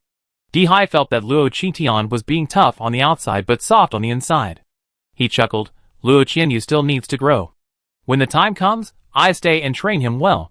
Of course, I personally help you choose a location for your future technology company's branch office here. Whatever. Let's go find Gu Liangyun. He's consumed so many people, I wonder how he's recovered now. Luo Qitian turned and flew away. Dihai followed Luo Qitian with a swift breeze, and the two soared through the sky together. After searching for a while, they found Luo Qianyu fighting a group of people on a street near the inner city's outskirts. They were the Fong and Bai families. Why would they be fighting Luo Qianyu? The two quickly landed. Then they heard Luo Qianyu's furious voice. Do you really want to help the evil? You lived in the 8th base for so long. Following Gu Liangyun will only lead to its destruction. So what? What does the 8th base's good or bad have to do with us? As long as you and that special envoy die together, the 8th base will still be in our hands. Are you fools? Do you think Gu Liangyun will really keep you? You're just his captive food. Luo Qianyu's words were filled with a sense of powerlessness. Looking at the people before him, he even felt the frustration of a scholar encountering a soldier. So much nonsense. You die first. Someone shouted from the other side. Colorful supernatural beams blazed towards Luo Qianyu. Luo Qianyu was startled and prepared to condense black mist to resist. But facing so many attacks, Luo Qianyu had little confidence. At that moment, someone tapped his shoulder, and then he was pulled behind someone. Xiaolu, Luo Qitian shouted, and Xiaolu suddenly appeared, condensing a huge green tea disc in front of him, blocking all the beams. The people on the other side saw this, and exchanged glances. What is this? A mutant plant? Didn't the base commander say that all the mutant plants in Base 8 now obey our commands? The little green disc vanished, revealing Luo Qitian behind him. Luo Qitian held a flaming golden knife in his hand. Oh! So you know Gu Liangyun's whereabouts? Chapter 732. Luo Qitian looked at the crowd across from him, with a faint smile on his face. The people on the other side looked at Luo Qitian, and seeing she was just a young girl, they all breathed a sigh of relief. What? You want to see our base commander? We're just worried you come here alive, but not return. At this moment, an arrow flew towards Luo Qingyun's face. Luo Qitian swung his flaming sword, destroying the arrow. Seeing this, the people on the other side became cautious when facing Luo Qitian again. These people, gathering various superpowers, rushed towards Luo Qitian. Dihai rushed behind Luo Qitian, and the two of them engaged in combat with a group of superpower users. However, during the battle, a large number of rootless mutant plants suddenly appeared around them, surrounding Luo Qitian and Dihai. Luo Qitian swung his Tang sword swiftly, burning all the vines. Seeing the vines aid, the opponents were no longer content with ranged attacks, instead controlling their mutant plants and charging towards the two. What they didn't know was that beneath their feet, vines stretched out. Hidden beneath them, waiting for their opportunity to strike. Just as they tangled with Luo Qitian and Dihai, these mutant vines quickly burst out of the ground. They attacked without distinguishing friend from foe. Before the opposing psychics could react, they were completely entangled by the vines. As the vines burst forth, Luo Qitian instantly condensed two fireballs beneath his feet. The moment he leaped, he kicked the fireballs towards the attacking vines. The vines were instantly incinerated. Dihai reacted incredibly quickly. Upon noticing vines beneath his feet, he leaped up with a swift gust of wind. Then, wind blades lashed out at the vines. Only the opposing psychic remained on the ground. Ah! What's going on? These plants are attacking us. Ah! They're sucking my flesh and blood. Gu Liangyun has deceived us. The psychics roared and screamed, while Luo Qitian watched from the sky. Aren't you going to save them?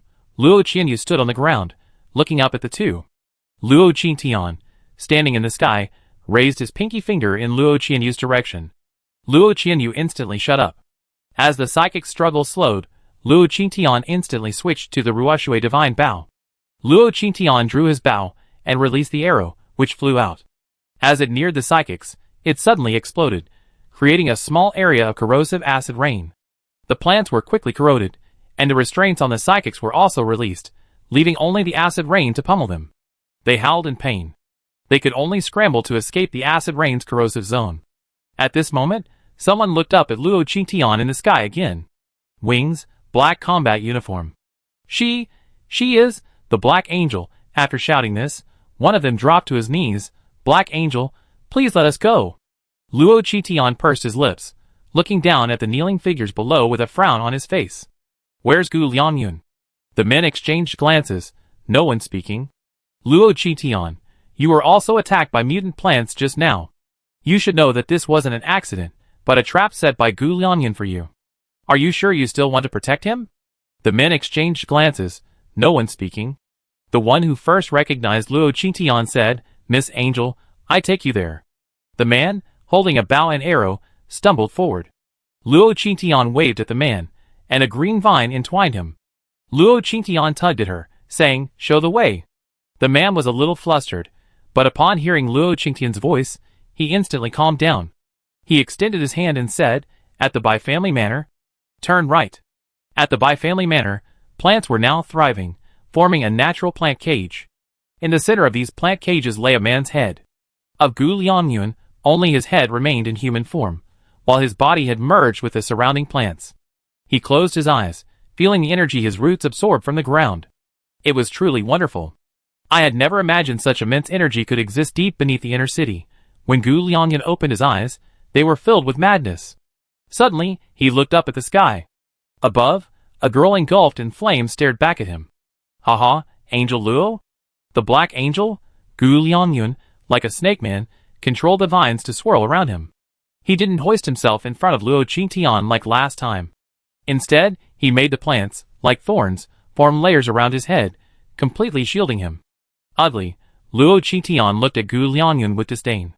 Beside him, Dihai nodded, indeed, it's an eyesore. Luo Qingtian pointed at Gu Lianyun. You go first. I don't want to go over there. I refuse to be ugly. Dihai responded readily, okay. I attack first, you watch. Dihai actually wanted to know the true extent of his combat power, after awakening 3 superpowers. After finishing his conversation with Luo Qing, his body descended slightly. When he was some distance away from Gu Lianyun, he condensed wind blades from his hands, and swished them towards Gu Lianyun. Gu Lianyun controlled the vines to attack Dihai. Dihai quickly dodged the attacks of the green tentacles. He passed through the vines, overcoming various obstacles, and soaring to Gu Lianyun's vicinity. Thunder blade, Gu Lianyun's body shone with lightning. Purple lines formed blades, and shot towards Gu Lianyun's head. Gu Lianyun's head weaved through the vines, like a roller coaster at an amusement park, constantly dodging Dihai's attacks. Up in the sky, Luo Qingtian watched this scene with a chill running down his spine. Gu Lianyun, in his quest to absorb superpowers, was now barely human.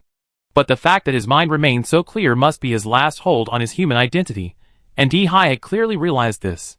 He didn't rush to attack Gu Lianyun's head. Instead, he attacked the surrounding grass. He possessed earth-based abilities. He unleashed them on the ground, pulling Gu Lianyun's roots directly out.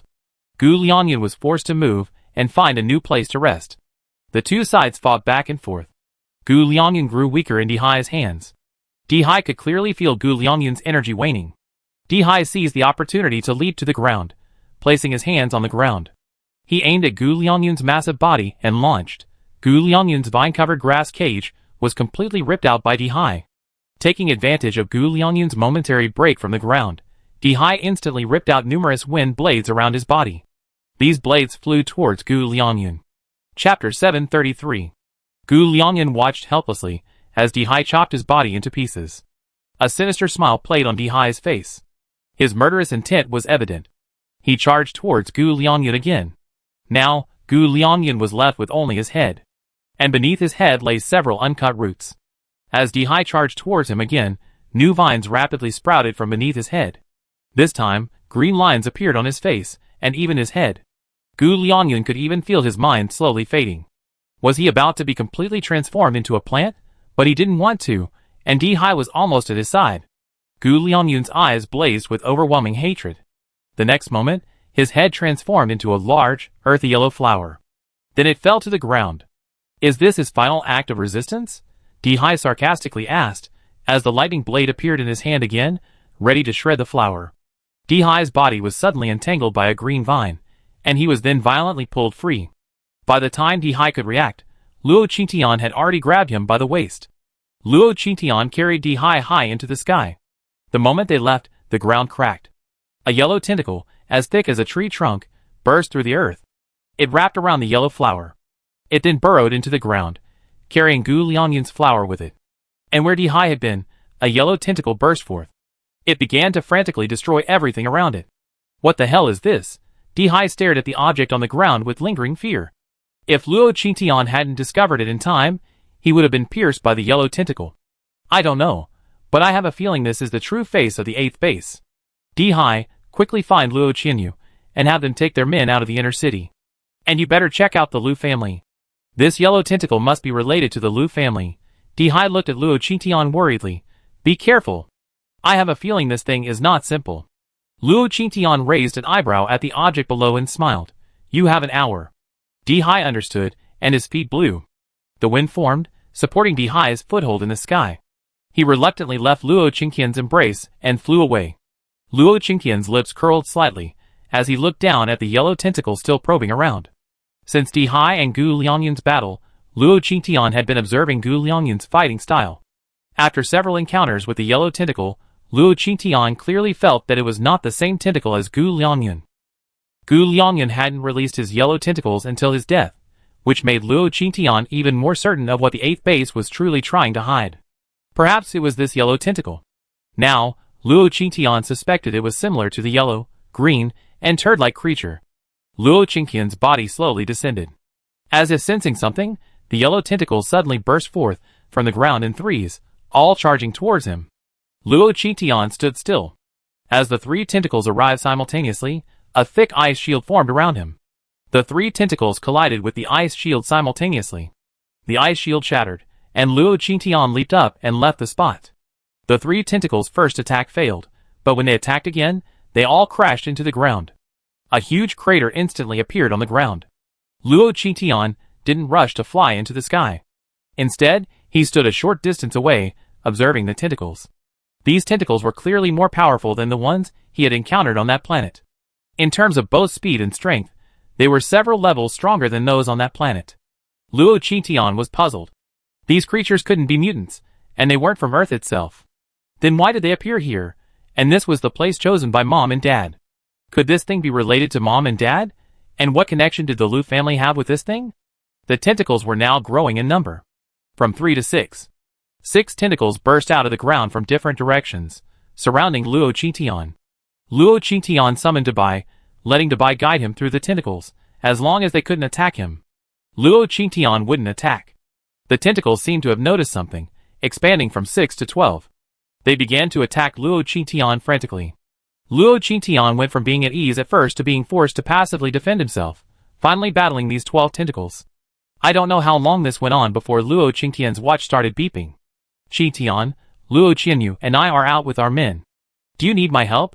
Luo Qingtian dodged the attacks while shouting. What do the Lu family say? The Lu family said the 8th base is used to suppress this thing. They didn't know the specific origins of this thing. We have to discuss the details in person. No need, wait until I kill it. Luo Qingtian hung up the phone, and then a tentacle rang out. Luo Qingtian grabbed the tentacle and said, I've been playing with you for so long, isn't it time for me to fight back? With that, Luo Qingtian's hand instantly ignited with crimson flames. As the flame spoke, Luo Qingtian's hand quickly burned towards the tentacle. The tentacle, as thick as a tree trunk, was instantly reduced to ash by Luo Qingtian. The change was so swift that the tentacles had no chance to react.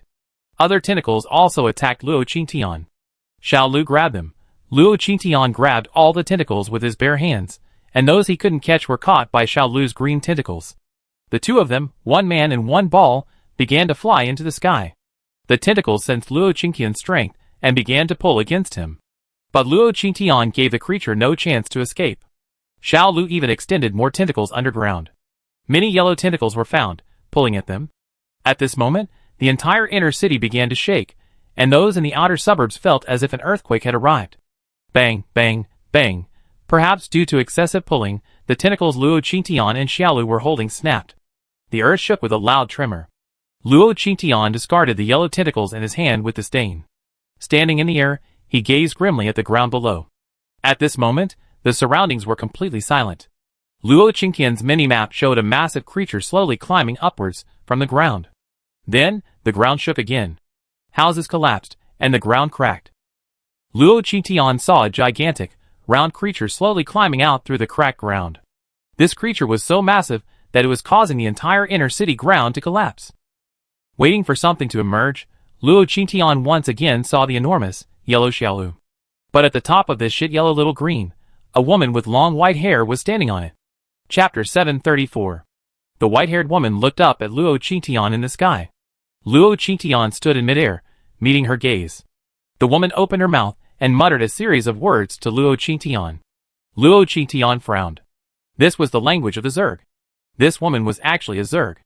Such a powerful human existed in this place. Human, are you going to fight me? No, you have the aura of those two people on you. It seems your presence is no accident.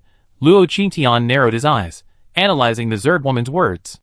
Were those two people referring to his parents? Who are you? And why are you here? Luo Qingtian asked aloud. The woman below didn't answer Luo Qingtian's question, but instead chuckled. Ha ha, you forced me out, and you don't even know who I am. Forget it, forget it. We're all lowly apes. My brother, and I agreed to find him when we get out. Human, go to hell. The white-haired woman laughed heartily, raising her hand in Luo Qingtian's direction, extending her index finger and thumb. Human, goodbye, bang. As soon as the words left her mouth, white threads emerged from the white-haired woman's fingers, but these threads were incredibly sharp and shot straight at Luo Qingtian's face. Xiaolu rushed in front of Luo Qingtian, condensing a disc to block the threads. But the threads also cut off a small piece of Xiaolu's body. Mommy, it hurts. Xiaolu screamed, and Luo Qingtian immediately released a healing light on Xiaolu. Xiaolu quickly recovered. Mommy, this creature is so powerful. Xiaolu can't beat it. Luo Qingtian patted Xiaolu's head and said, Mommy can handle this woman, but can you beat that shit yellow ball? Mommy, Xiaolu can do it. Xiaolu said, its body gradually growing. Soon, its form filled half the sky. Luo Qingtian stood above Xiaolu, gazing down coldly. Then, the flying fire mysterious bow appeared in her hand, and Luo Qingtian drew her bow and unleashed an arrow. Fusion. A massive arrow flew toward the woman. The white-haired woman quickly condensed white silk thread to block her path. A giant white ball of thread formed. The arrow struck the ball of thread. The thread was slippery and wet. It instantly extinguished Luo Qingtian's flaming arrow, but similarly, the Zerg woman's ball of thread was destroyed by the arrow's final explosion. The white-haired woman glared at Luo Qingtian with displeasure. What a disgusting ape creature. But you smell like energy, very delicious. As the white-haired woman spoke, several long legs suddenly sprouted from her back, supporting her as she charged towards Luo Qingtian. Luo Qingtian frowned as the woman approached him. Excitement suddenly shone in his eyes. Legs this long? Are they spider legs? It had truly been ages since he used them. Of all his weapons, Luo Qingtian's favorite were spider legs. At that moment, Luo Qingtian's gaze towards the white-haired woman was filled with fervor. Luo Qingtian left Xiaolu's body, attracting the woman's hatred, and stood in the sky. The white-haired woman's goal was to devour Luo Qingtian, but as she charged, she noticed the fiery gaze Luo Qingtian gave her. She didn't know if it was an illusion, but for a moment, she felt like she was the one being eaten. The white-haired woman quickly rushed in front of Luo Qingtian, and Luo Qingtian, controlling Dabai, carried him high into the air, creating distance between them. Luo Qingtian flew backwards, and the white-haired woman drew her bow and fired an arrow. The arrow flew out, hitting the white-haired woman's face. The white-haired woman quickly dodged. But although Luo Qingtian's arrow missed, it still exploded near her. The aftermath of the explosion sent the woman back a few steps. The white-haired woman, furious, glared at Luo Qingtian with a cold gaze and began to spit silk threads in his direction. She spun the threads rapidly. Each thread was aimed directly at Luo Qingtian, and the range was great, forcing Luo Qingtian to distance himself while dodging the threads in the air. Soon, the threads clung to Dabai's transformed wings. Dabai's flapping speed also slowed. Luo Qingtian tried to control Dabai's flight, but more threads shot towards him. Finally, Dabai was forced to fall to the ground. The white-haired woman watched Luo Qingtian land and burst into laughter. I see how you fight me when we get to the ground, the white-haired woman said, controlling her body as she rushed towards Luo Qingtian's landing. After falling, Dubai transformed back into a large white tiger. Its body was covered in slippery threads and slime. The more it struggled, the stickier the slime became. Luo Qingtian reached out and placed his hand on Dubai, his icy energy gradually spreading around him. After being frozen by Luo Qingtian, the slime, its slippery texture was no longer slippery. It resembled a thin layer of ice. Dubai took the opportunity to shake himself off the slime. After freezing the slime, Luo Qingtian turned and looked behind him. The white-haired woman rushed in front of Luo Qingtian, opened her mouth, and spit out white threads at him. Dubai, you and Xiaoniao go help Xiaolu. If you three can't defeat the yellow shit ball, don't even mention it being my son's fault. Luo Qing released the giant eagle from the space. As soon as it appeared, the giant eagle extended its claws and grabbed Dubai, carrying him into the sky. At this moment, a battle of the century was unfolding above the entire 8th base. Two gigantic mutant spheres, one green and one yellow, were constantly releasing their tentacles at each other in the sky. Then they engaged in a tug-of-war. After the tug-of-war, they began to collide with each other again. They also continuously released various supernatural powers at each other. The vibrations in the sky affected the inner city below, causing the ground and buildings below to shatter again. As the two spheres clashed, the giant eagle's feather blades flew in, all aimed at the giant yellow shit ball. Dubai opened his mouth wide, spewing black flames, also aimed at the yellow shit ball. On the ground, Luo Qingtian was already locked in a fight with the white-haired woman. The white-haired woman's spider legs were sharp and piercing. She stabbed Luo Qingtian repeatedly. Luo Qingtian dodged all of them. Luo Qingtian rolled several times on the ground. To prevent him from getting up, the white-haired woman chased after him and stabbed him. She didn't even notice her stabbing speed was increasing, forgetting to steady herself. She also didn't realize that Luo Qingtian was rolling directly under her. Ha ha ha, go to hell, go to hell. Without wings, I don't see how you can escape. The white-haired woman's laughter grew more and more frantic. Until the spider leg she was stabbing collided with another spider leg. She lost her balance and fell to the ground. Luo Qingtian stood up and dusted himself off. It's just a wing. Look how excited you are. A golden knife suddenly appeared in Luo Qingtian's hand. Luo Qingtian raised his knife and slashed at the white-haired woman's spider leg. The white-haired woman reacted quickly. As Luo Qingtian slashed, a spider leg swung across to block the falling blade. Chapter 735. Luo Qingtian looked up and saw the white-haired woman glaring at him angrily. She quickly steadied herself. She controlled the spider's legs and stabbed them at Luo Qingtian. Luo Qingtian raised his hand and grabbed one. Then, with a sharp movement of his blade, he slashed it down. Clang! Luo Qingtian severed one of the spider's legs at the base. The woman screamed, opening her mouth and spitting silk at Luo Qingtian. Luo Qingtian excitedly jumped up, holding the spider leg, dodging the woman's silk. The woman angrily raised her remaining spider leg and stabbed at Luo Qingtian. Come down! I'm going to pierce you! Pierce you! Luo Qingtian stared at the woman speechlessly. With a single wave of his hand, a pair of fiery red wings instantly appeared behind him. It's just wings, who doesn't have them? Luo Qingtian soared high again, putting distance between them and the woman. The Amos ice bow appeared in Luo Qingtian's hand. He drew his arrow and aimed at the woman. Fusion! An ice arrow flew towards the white-haired woman, who raised her hand and condensed another ball of string. This time, however, the string was frozen into an ice sculpture, and her own body froze in that instant. The woman could clearly feel herself growing colder by the second. She looked up at Luo Qingtian, who stood so arrogantly high in the sky. The hatred in her eyes made her unleash all her power and anger. Luo Qingtian watched as the woman, like a broken doll, burst through her comfort and transformed into a giant spider. She even retained her head and began to weave a web beneath her. Luo Qingtian tilted his head to think. After the founding of the People's Republic of China, spirits were forbidden. Don't call you a spider spirit. The spider woman knew nothing about Luo Qingtian. Her web suddenly appeared in the void. The web then began to climb, chasing Luo Qingtian. Luo Qingtian drew his bow and fired arrows, aiming at the surrounding webs. The web froze, and Luo Qingtian switched to his golden sword and began attacking it. The web shattered to the ground like broken glass. Spider-Woman had just climbed back up when she fell back down again. Boom! Spider-Woman landed, creating a massive crater in the ground. Luo Qingtian instantly switched from the aimless ice bow to the flying fire mysterious bow. Draw the bow and shoot. Fusion. With that, the red arrow shot towards the crater. Yellow tentacles quickly covered the crater. Luo Qingtian looked up and saw the yellow ball, which had been battling little green in the sky, suddenly descending towards the ground. If this massive body fell, it would absolutely destroy the entire base, although it was already nearly destroyed.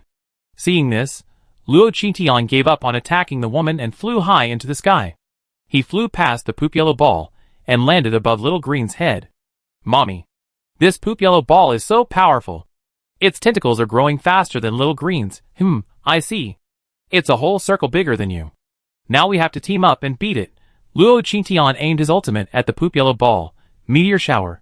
Originally, he hadn't wanted to use this ultimate because the damage was too great. He was afraid it would destroy the 8th base, but now the inner city was in ruins, beyond destruction. Luo Qingtian no longer had any concerns. Giant fireballs rained down from the sky, smashing into the poop yellow ball. Soon, patches of blackened skin appeared on the poop yellow ball's body. A scream echoed from below. Luo Qingtian watched as the white-haired woman climbed onto the poop yellow ball's head and flew toward them again. Luo Qingtian soared through the air, squinting at the spider woman. Dabai, perched on Xiaolu's head, unleashed black flames in the poop yellow ball's direction. The giant eagle condensed and spun small hurricanes, continuously flying toward the poop yellow ball. The poop yellow ball continuously thickened its yellow tentacles, fending off the attack in a chaotic manner. Luo Qingtian's flying fire mysterious bow began to gather power, and aimed again at the poop yellow ball. Fusion! A massive arrow flew toward the poop yellow ball. Suddenly, a ball of white string blocked the poop yellow ball's attack, and an explosion echoed in the sky. The shocking battle between the two sides left the survivors and psychics hiding in the suburbs staring at the distant sky in amazement. Is this the battle of the Black Angels? Someone in the crowd shouted. Luo Qianyu gazed at the distant sky, her eyes filled with shock, deep admiration, and respect. Di Hai, now looking gloomily at the Lu family, said, Uncle Lu, I think I need an explanation. Lu Chengren looked at Di Hai with a complicated expression. Xiao Hai. Sorry, this is a long story. Let's cut to the chase. Why did something like this appear in the 8th base? Luo Qianyu sighed, pointed at Luo Qingqian's villa, and said, Xiao Hai, let's go inside and talk. Di Hai looked at it, then nodded and followed Lu Chengren toward the villa. In the distance, high in the sky, Luo Qingtian and Spider-Woman engaged in combat. Luo Qingtian, golden knife in hand, repeatedly moved around Spider-Woman. Every time Spider-Woman tried to weave her web, Luo Qingqian's ice element instantly froze her into an ice sculpture. Spider-Woman grew increasingly fearful as the fight progressed. She had no idea Luo Qingqian's combat stats were. But now, she knew clearly that this woman was far more powerful than she was. Even her own poop yellow ball was helpless against the green ball. And Spider-Woman discovered something else. The human on the other side kept aiming for her legs, as if they were a delicious meal. This was what made the human so persistent. Luo Qingqian's patience was running out, her anger growing stronger. After another fight, Luo Qingtian leaped onto the spider's back. Luo Qingtian aimed his fists at Spider-Woman's head, hammering down relentlessly. Spider-Woman screamed in pain and fell to the ground. The poop yellow ball once again extended its poop yellow tentacles to grab Spider-Woman. This time, Luo Qingtian didn't pursue Spider-Woman. Instead, he endured the stench of the poop yellow ball and leaped onto it, holding his golden knife high. The golden knife gleamed with lightning power, and Luo Qingtian plunged it directly into the poop yellow ball's body. Thunder and lightning. Luo Qingtian channeled his lightning power through the golden knife into the poop yellow ball's body. Followed by fire. The collision of fire and lightning was a massive explosion. A rumbling sound began to emanate from the poop yellow ball's body. Then Luo Qingtian watched as the poop yellow ball plummeted uncontrollably toward the ground. Luo Qingtian bounced and flew up again, away from the poop yellow ball. As if the poop yellow ball knew it was about to fall, it tossed Spider-Woman high into the air as it fell. Luo Qingtian raised an eyebrow at the scene, and the aimless ice bow instantly appeared in his hand. The moment Spider-Woman leaped high into the air. Fusion. A massive ice arrow flew towards Spider-Woman. Startled, she tried to unleash her silk thread, but before she could, Luo Qingqian's arrow pierced her body. Spider-Woman also fell downward. Luo Qingtian switched weapons, and excitedly chased after her. Chapter 736. The fall of the poop yellow ball. and Spider-Woman shattered a massive crater in the inner city of the 8th base, a crater roughly the radius of the city itself. After Spider-Woman hit the ground, she regained her human form. Only her 7 spider legs were exposed. There was a large hole in her stomach. She lay on the ground, her body twitching slightly. Several times she tried to rise, but the icy air within her body was slowly freezing her body and robbing her of her vitality. Luo Qingtian leaped to Spider-Woman's side, looking down at her. "I like your spider legs. Thank you for sending me such a fine weapon." Luo Qingtian responded to Spider-Woman in the Zerg language. Spider-Woman stared at him in shock. She opened her mouth to speak, but she no longer had the strength to reply. Luo Qingtian had already switched to a golden knife. With one hand, Luo Qingtian grasped the end of the spider leg, while with the other, he used the golden knife as if chopping wood. One by one, he chopped off the remaining 7 spider legs. Spider-Woman, already on the verge of death, watched helplessly as Luo Qingtian chopped off her legs. Pain spread throughout her body, and after Luo Qingtian had retracted all the spider legs, a bright gray light emanated from his body, piercing into Spider-Woman and the poop yellow ball. Spider-Woman and the poop yellow ball struggled, but Luo Qingtian continuously released his bright gray light. The giant poop yellow ball and Spider-Woman rapidly shrank and vanished. "Mommy, I want this ball." Luo Qingtian had originally intended to absorb the dying poop yellow ball. Hearing Xiaolu's voice, Luo Qingtian withdrew his light. "Here you go."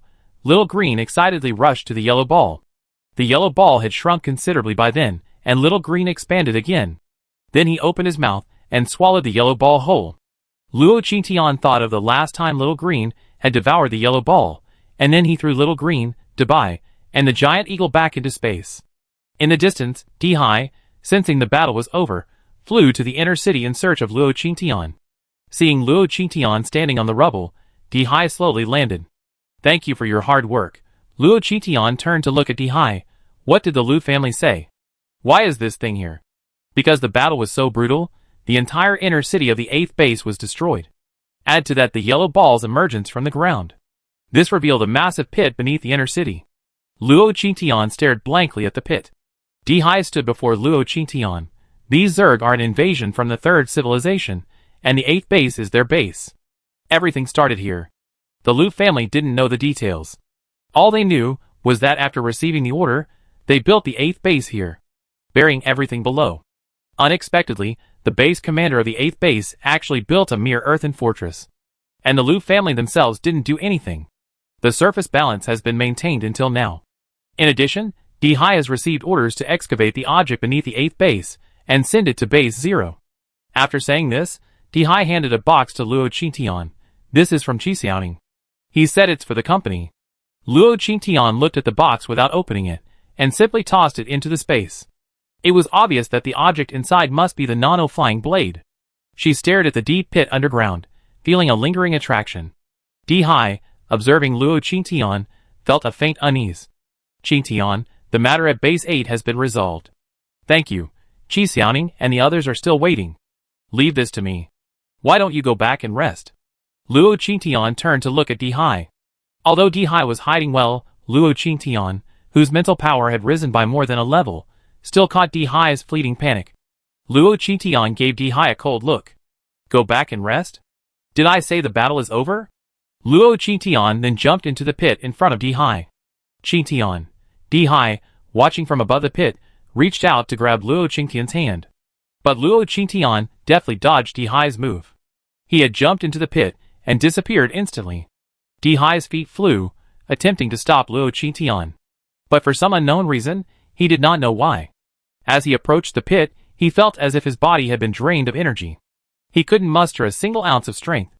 Even his own supernatural powers were rapidly draining away. He stared in the direction of the pit with some fear, tumbling and crawling away.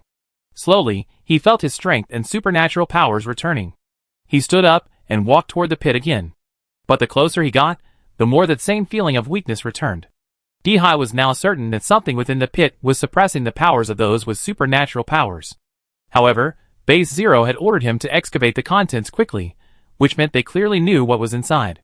"Great.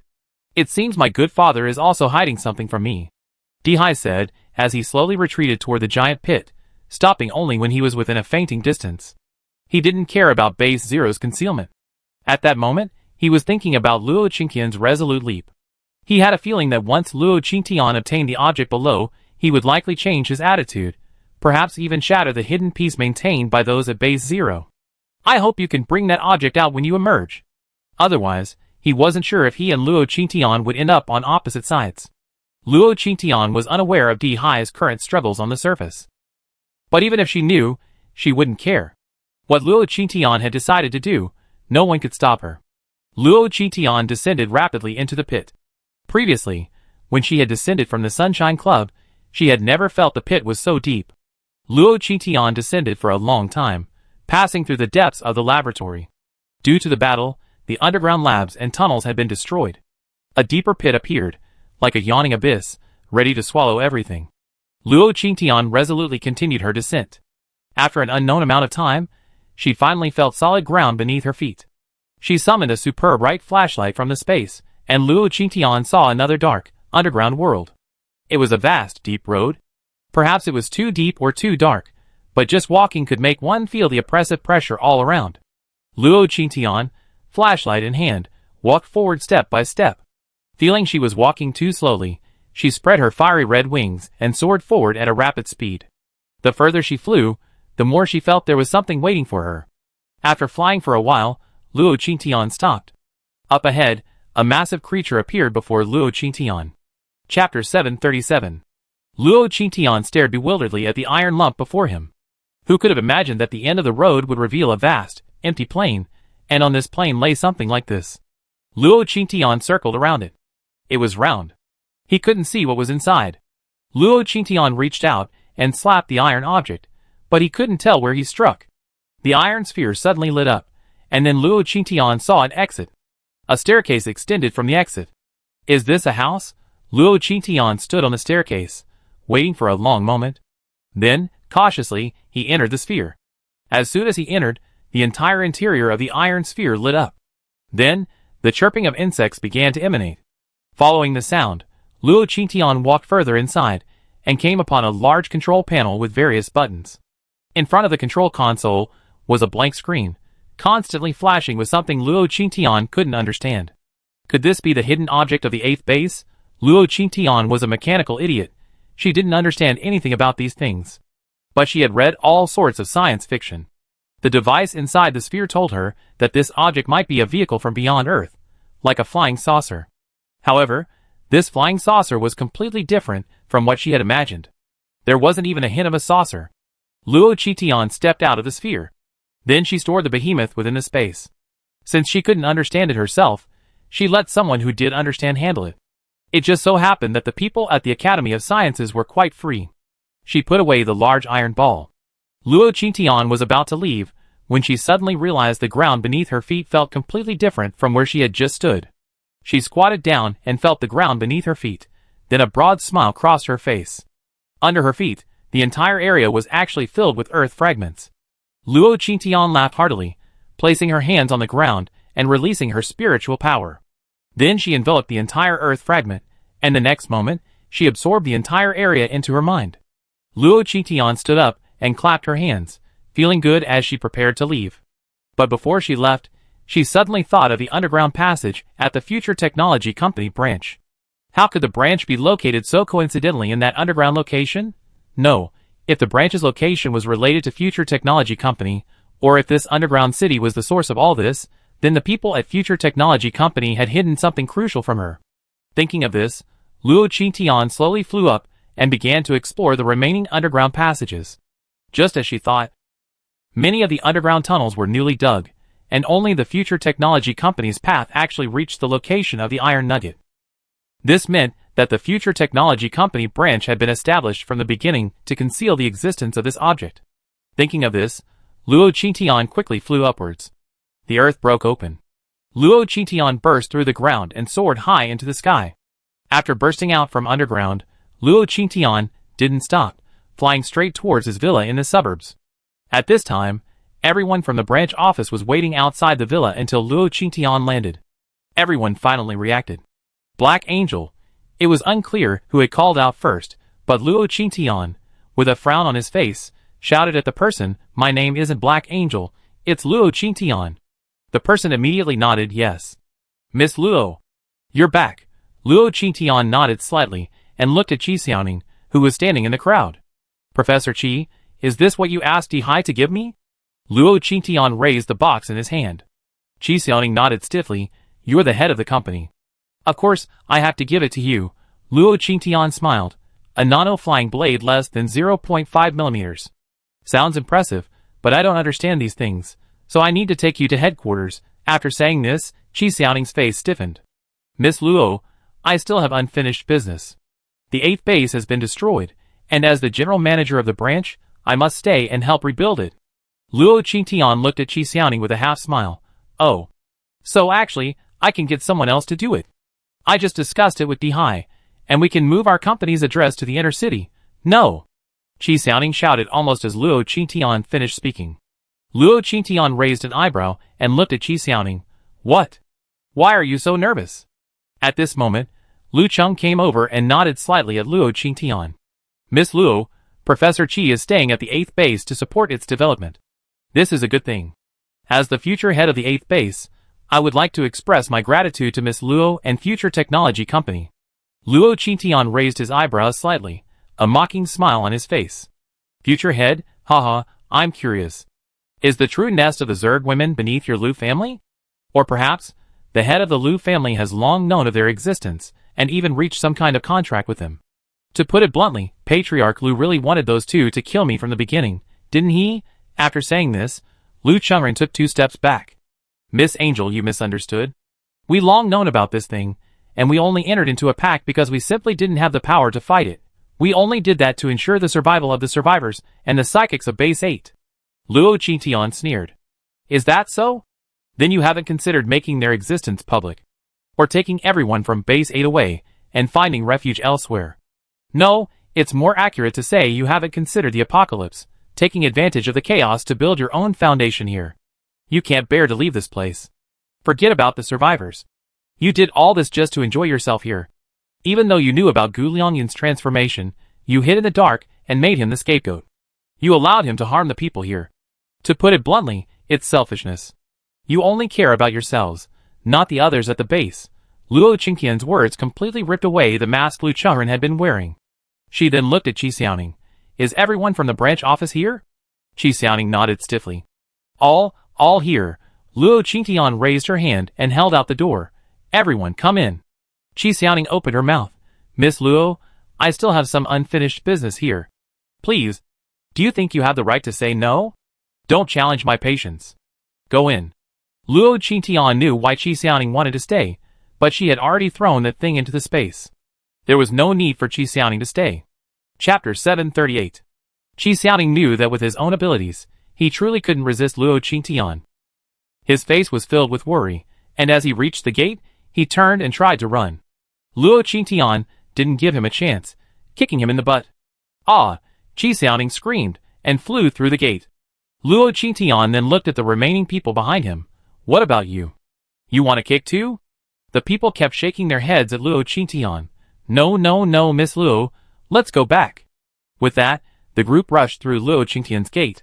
The rest of the group looked at each other in bewilderment. Luo Qingtian looked at Luo Qianyu behind the crowd. Captain Luo, I'm very optimistic about you. Do you want to come with me? Luo Qianyu hadn't expected Luo Qingtian to ask him that question, and he admitted that his heart was moved at that moment. If he could be with his idol, he felt his life would be worth it. But he looked at the survivors around him, all of whom were looking at him with eyes full of hope. Luo Qianyu instantly felt the weight of his burden. He was a soldier, his duty was to protect. To protect lives, to protect the people, to fulfill a soldier's duty. Black Angel, you are my idol, and I'm glad you asked me this. If I were just an ordinary person, I would gladly follow you, but I'm a soldier. Sorry, I have things to protect, so I can only refuse. Luo Qingtian wasn't surprised by this answer. She nodded slightly. Yes, I understand. Good luck. Luo Qingtian looked up at Dihai, who had hurried over. She waved to him. Then he walked through the door. Qi Xiaoning, feeling hopeless, was kicked through by Luo Qingtian, his body falling heavily to the ground. Only after he stood up did he realize he hadn't returned to headquarters, let alone the 5th base. Looking at the unfamiliar surroundings, everything unfamiliar. Even Qi Xiaoning, even if he was slow-witted, knew they had been tricked by Luo Qingtian. Professor Chi, is this headquarters? Why doesn't it look like it to me? This isn't headquarters, and I don't know where else it is. Looking at the gate in front of him, marked with the word Science Academy, Chi Xiaoning sighed. Maybe this is where we'd be working in the future. Although he didn't know where this was, he had to admit that the environment here looked much better than the fifth base. Clean asphalt road, beautiful surroundings. Shaded by green trees, lush green grass. Not far away, a bell rang. A group of children in yellow hats, led by a female teacher, crossed the street. There's still a school at this time? Everyone present was a little shocked by this scene. At this moment, someone shouted, "Why do I feel like I traveled through time? Back to before the apocalypse?" Chi Xiaoning nodded stiffly at this. Is this place real? Are we really traveling back to the pre-apocalypse?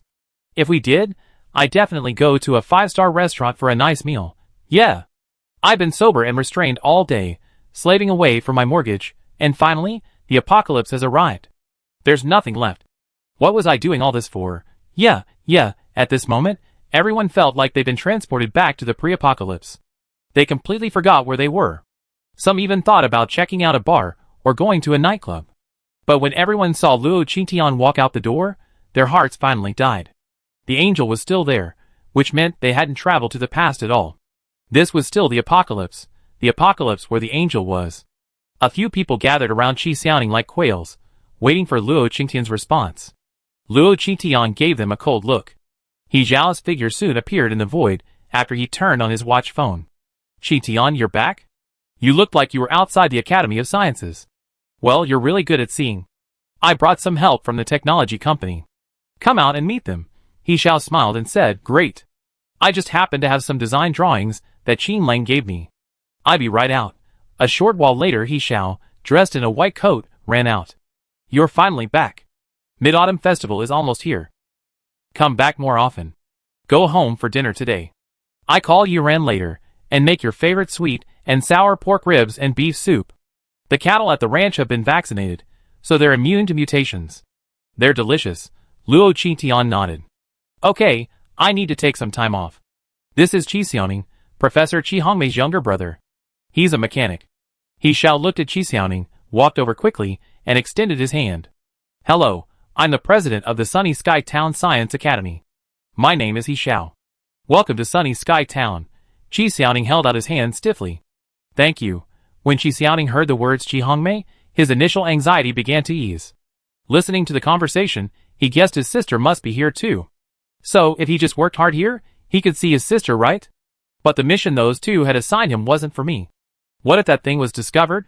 Before Chi Xiaoning could say anything, Luo Qingtian pointed to a large open space in front of the academy and said, The factory over there hasn't even started construction yet. I have something to show you. Study it. I have a feeling it's connected to my parents. I brought Professor Chi here because he should know about this. You should work together later, but keep the research confidential. Have Shiwu come and keep an eye on it. Luo Qingtian was about to lead everyone into the academy. Chi Xiaoning stared at Luo Qingtian intently. Luo Qingtian's words gave him a very ominous suspicion. Until he followed Luo Qingtian to flat ground and Luo Qingtian took out the giant iron ball, Chi Xiaoning's heart sank again. How could you take this thing out? Chi Xiaoning said, sprinting towards the giant iron ball. Then he slapped a certain spot. Then the stairs slowly lowered, and Chi Xiaoning rushed in. When He Xiao saw Luo Qingtian take out the object, he immediately had a suspicion. After Chi Xiaoning rushed in, he followed. The two rushed into the control room and heard Chi Xiaoning yelling, It's over. Even without the lab's interference and suppression, this thing still sent our location out. Chi Xiaoning began to randomly press buttons in front of him, mumbling, When this thing first arrived, it flattened the entire mountain. Mr. Luo's diary says that only the lab's daily jamming signals can prevent this thing from sending its location to planets other than Earth. Our Milky Way galaxy has between 100 billion and 400 billion stars. It would take a long time for a third civilization to find us among them. Chapter 739. Chi Xiaoning suddenly stood up and looked behind him at Luo Qingtian. But you took this thing away from the interference zone. You gave it the opportunity to transmit our location. Luo Qingtian, you're exposing us. Luo Qingtian opened her mouth. She felt guilty at this moment. She had initially been curious about the purpose of the basement, but she hadn't anticipated it. It was to interfere with the existence of this iron object. You're saying the third civilization is searching for us? Chi Xiaoning nodded. She pulled a USB drive from her pocket and handed it to Luo Qingtian. This is a message left by the creator of this laboratory. It says that in a distant galaxy, a civilization beyond our own exists, and that civilization, in order to continue its existence, is constantly searching for lower-level civilizations. And our blue planet has long been targeted. When this thing arrived on Earth, it was quickly discovered because it's indestructible. So, the person who created the laboratory used the terrain and orbit to block the signal from being transmitted. If you walk underground, you find that the underground passage actually forms a circular path. While it blocks the signal's transmission, it also doubles as a massive cage. It's designed to trap the two entities within. Qi Xiaoning finished, his face filled with despair. Especially when he saw the light on the sphere remain permanently on. Qi Xiaoning's expression practically cracked. Indestructible, Luo Qingtian looked at the controller in front of him. Qi Xiaoning nodded. Yes, you see this transmitter? It doesn't even exist on our Earth. I tried every possible method to destroy it, but nothing works. Bang! Qi Xiaoning had barely finished speaking when Luo Qingtian's fist slammed down on the transmitter. Then he slammed it down on the pile of buttons in front of him. Then the lights in the entire iron ball went out. I think I've broken it. So my signal can't get through, right? And there's a skylight over us, blocking the signal, right? Qi Xiaoning, He shouted, The two of them stared stiffly at Luo Qingtian, then numbly at the destroyed signal tower. He shouting cried, Sister, is it possible that I had already turned off the signal tower transmitter when Professor Qi called out? Qi Xiaoning, Is it really that simple? Luo Qingtian laughed dryly. Haha, is that so? This thing is too fragile. Haha. You're a mechanical genius. I believe you can fix this, ha ha ha. Luo Qingtian laughed and was about to leave. But when they reached the control room door, Qi Xiaoning spoke up, Angel. The USB drive said there was a more powerful Zerg that came to Earth in this thing, but it fled upon landing. You possess great power. If possible, I hope you can find that Zerg and destroy it. I have a feeling that the events that have happened to us are deeply connected to that escaped Zerg. Luo Qingtian nodded and stepped out of the large iron ball. As he descended the stairs, he saw Luo Xiaowu standing outside. Qingtian, welcome home. Luo Xiaowu said, extending his hand to Luo Qingtian. Luo Qingtian smiled, took Luo Xiaowu's hand, and walked down the stairs with him. The people Qi Xiaoning brought back later had already been assigned to other locations. Luo Xiaowu met Luo Qingtian and excitedly took Luo Qingtian's hand as they walked back. Qingtian, are you done with your work? Luo Qingtian thought for a moment. He wouldn't be returning to the villa again, so he should be considered done, right? Yeah, almost. I stay in town until the holidays. Mainly, this battle with Spider-Woman had made Luo Qingtian realize something. That his power wasn't the strongest. Perhaps somewhere in the shadows, there was someone even more powerful than himself. Furthermore, Luo Qingtian himself wasn't sure if his sky curtain had sent out the signal. So many unknowns and uncertainties filled Luo Qingtian with a sense of urgency. Back home, Shen Yuran excitedly hugged Luo Qingtian. He even cooked a table full of Luo Qingtian's favorite dishes. At dinner time, the villa's gate opened, revealing He Xiao, Chen Huiyang, Qin Lang, Qi Xiaoning, and Qi Hongmei standing at the entrance. The siblings bowed to Luo Qingtian upon entering. Boss, we're so sorry.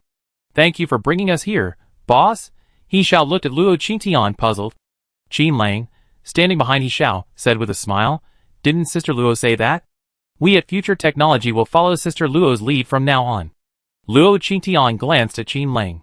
Have you chosen a location? Qin Lang nodded excitedly. Yes, we have. Miss Shen gave me a large piece of vacant land. Both the location and the location are perfect for our needs.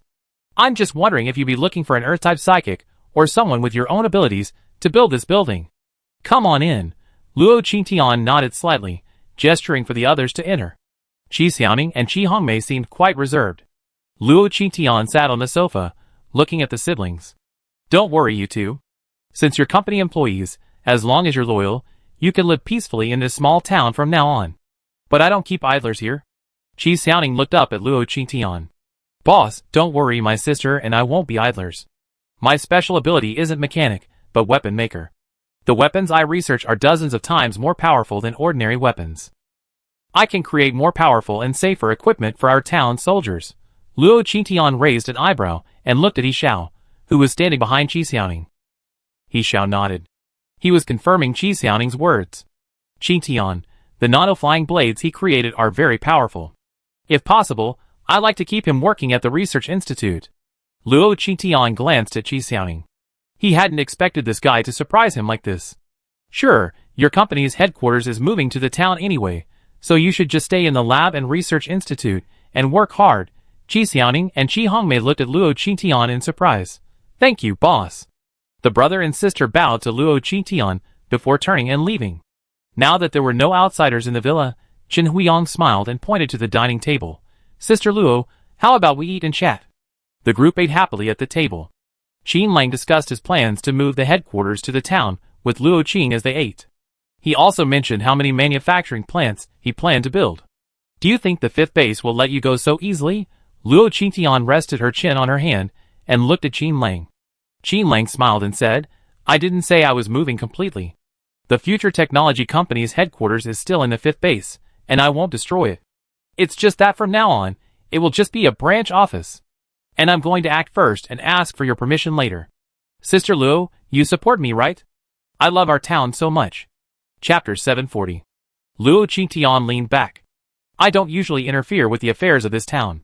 Why don't you talk to Yunran instead of me? Ever since Shen Yunran became the town's deputy mayor, his demeanor has changed. She gently wiped her mouth with a napkin. You're full, right? Why don't we go to the study and have a good chat? Shen Yunran said, as he looked at Luo Qingtian. Luo Qingtian stood up and said, okay, let's all go. I also like to know about the current development of our town. With that, everyone at the table stood up and headed towards the study. Luo Qingtian sat at his desk, while the others found sofas and chairs in the study. Luo Qingtian looked at Qin Lang. Are you sure everything's okay? If you were to take action, there's no way the military wouldn't notice something. Qin Lang sighed.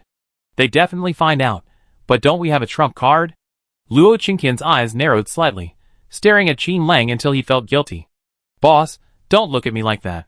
I'm doing this for our future, and you're using the zombie vaccine in exchange for our company's freedom. This deal's a good one. Qin Lang didn't dare say a few more words. The vaccine will have to be handed over sooner or later anyway, so why not let him use it in exchange for their departure? How's the production line at the fifth base? Qin Lang grinned, opening his watch and operating it for a while. Soon, a screen appeared in the void. The screen recorded the daily production of vaccines and the level of material consumption. At the fifth base, the vaccine was being produced, but there was no information on its use. Luo Qingtian smiled at the figure. You really plan to give the fifth base the vaccine for free. Otherwise, it wouldn't have been in production forever. Qin Lang spread his hands. Boss, there's nothing I can do. I've been at the fifth base for so long, and it can be said that the fifth base has always been responsible for our company's security. If I move now, they might accuse me of abandoning the donkey after it has done its work. So this vaccine is my last act of kindness to them. Qin Lang's eyes darkened as he spoke. Based on the data he had found, his new boss was likely to clash with the people there due to their stance. To prevent being manipulated in the future, he had to gather all his strength around Luo Qingtian. Only then could he fully integrate into Luo Qingtian's life. Become Luo Qingtian's helper. He, Qin Lang, wanted to be Luo Qingtian's right-hand man. One more thing, Sister Luo, the vaccine issue has already been sent to Base 0. The details will depend on how Commander D negotiates with Base 0. Going forward, I hope the vaccine distribution issue will be completely handed over to our future technology company. This is the reward I'm requesting from the highest authority at Base 0. Qin Lang said, as he handed a piece of paper to Luo Qingtian. Luo Qingtian took it, glanced at it, and gave Qin Lang an admiring look. Okay. Okay. You decide. Luo Qingtian's opinion of Qin Lang's decision was meaningless. He glanced at Shen Yunran, who turned on the projector in the room. Then he displayed an aerial view of the entire town.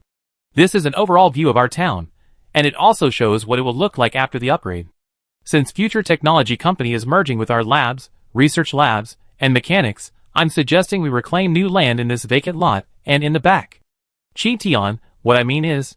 Shen Yunran took out a paintbrush and began planning, completely encompassing the food, clothing, housing, and transportation needs of all the researchers. He also completely separated the factory construction from the company headquarters. After Shen Yunran finished, she turned nervously and looked at Luo Qingtian.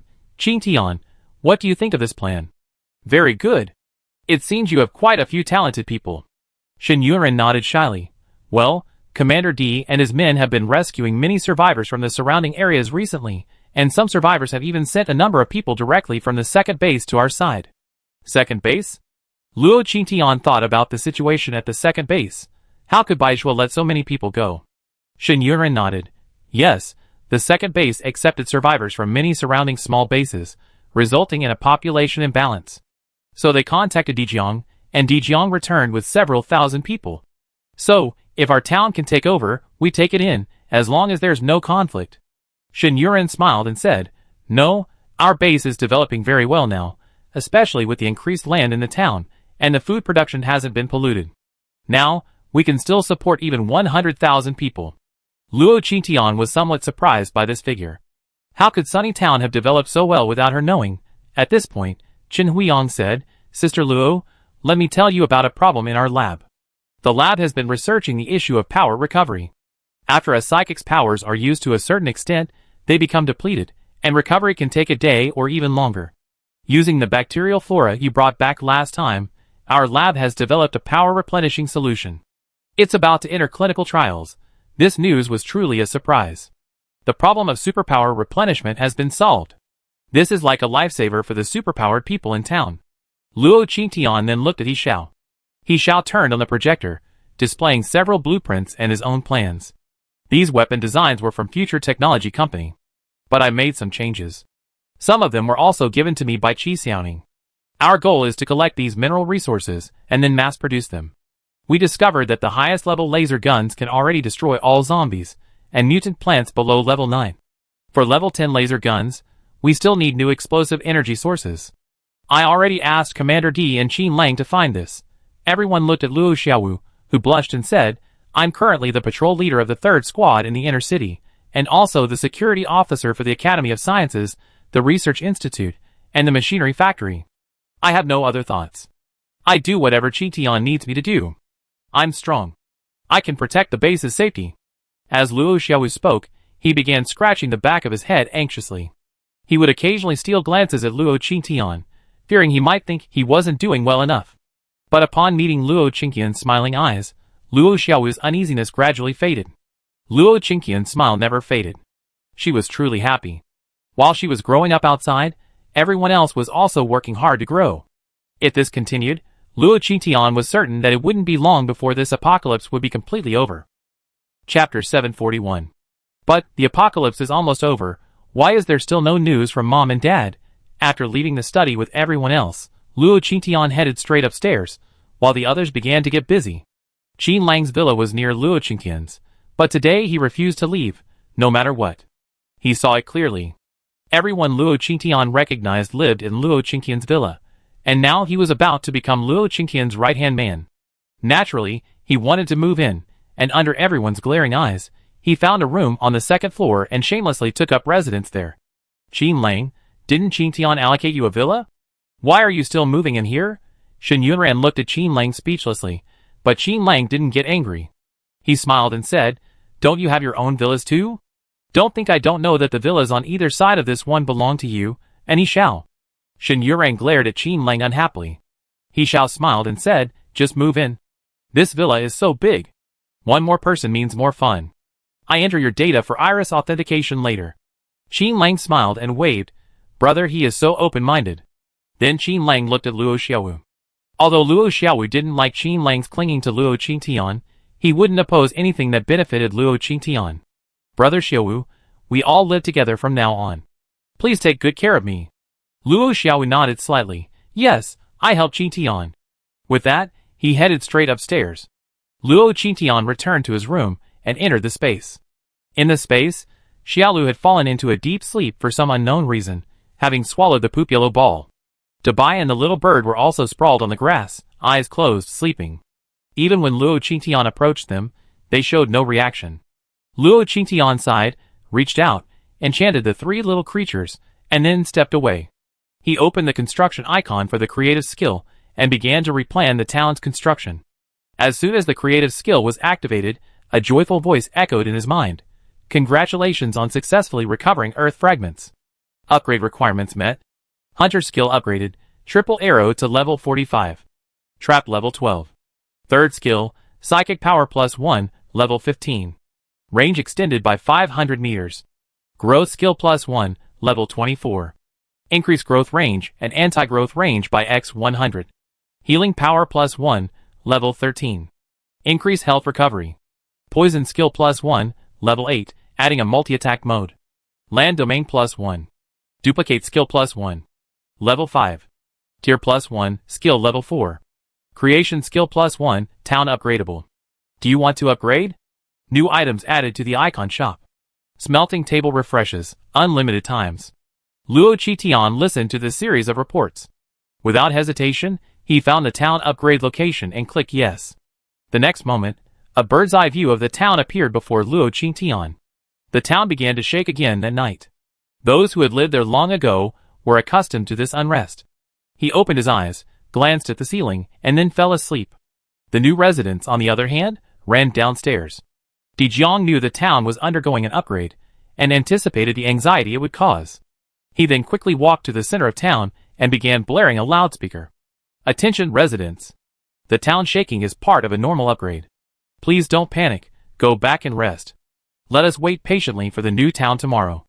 Dijiang's voice spread throughout the town. After hearing the news, the anxious residents walked back to their homes with peace of mind. So this is the town upgrade.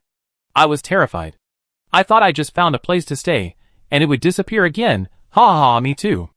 I just arrived today, and my child just started elementary school. I thought this good time would only last a day. I just wonder what the town will look like after the upgrade.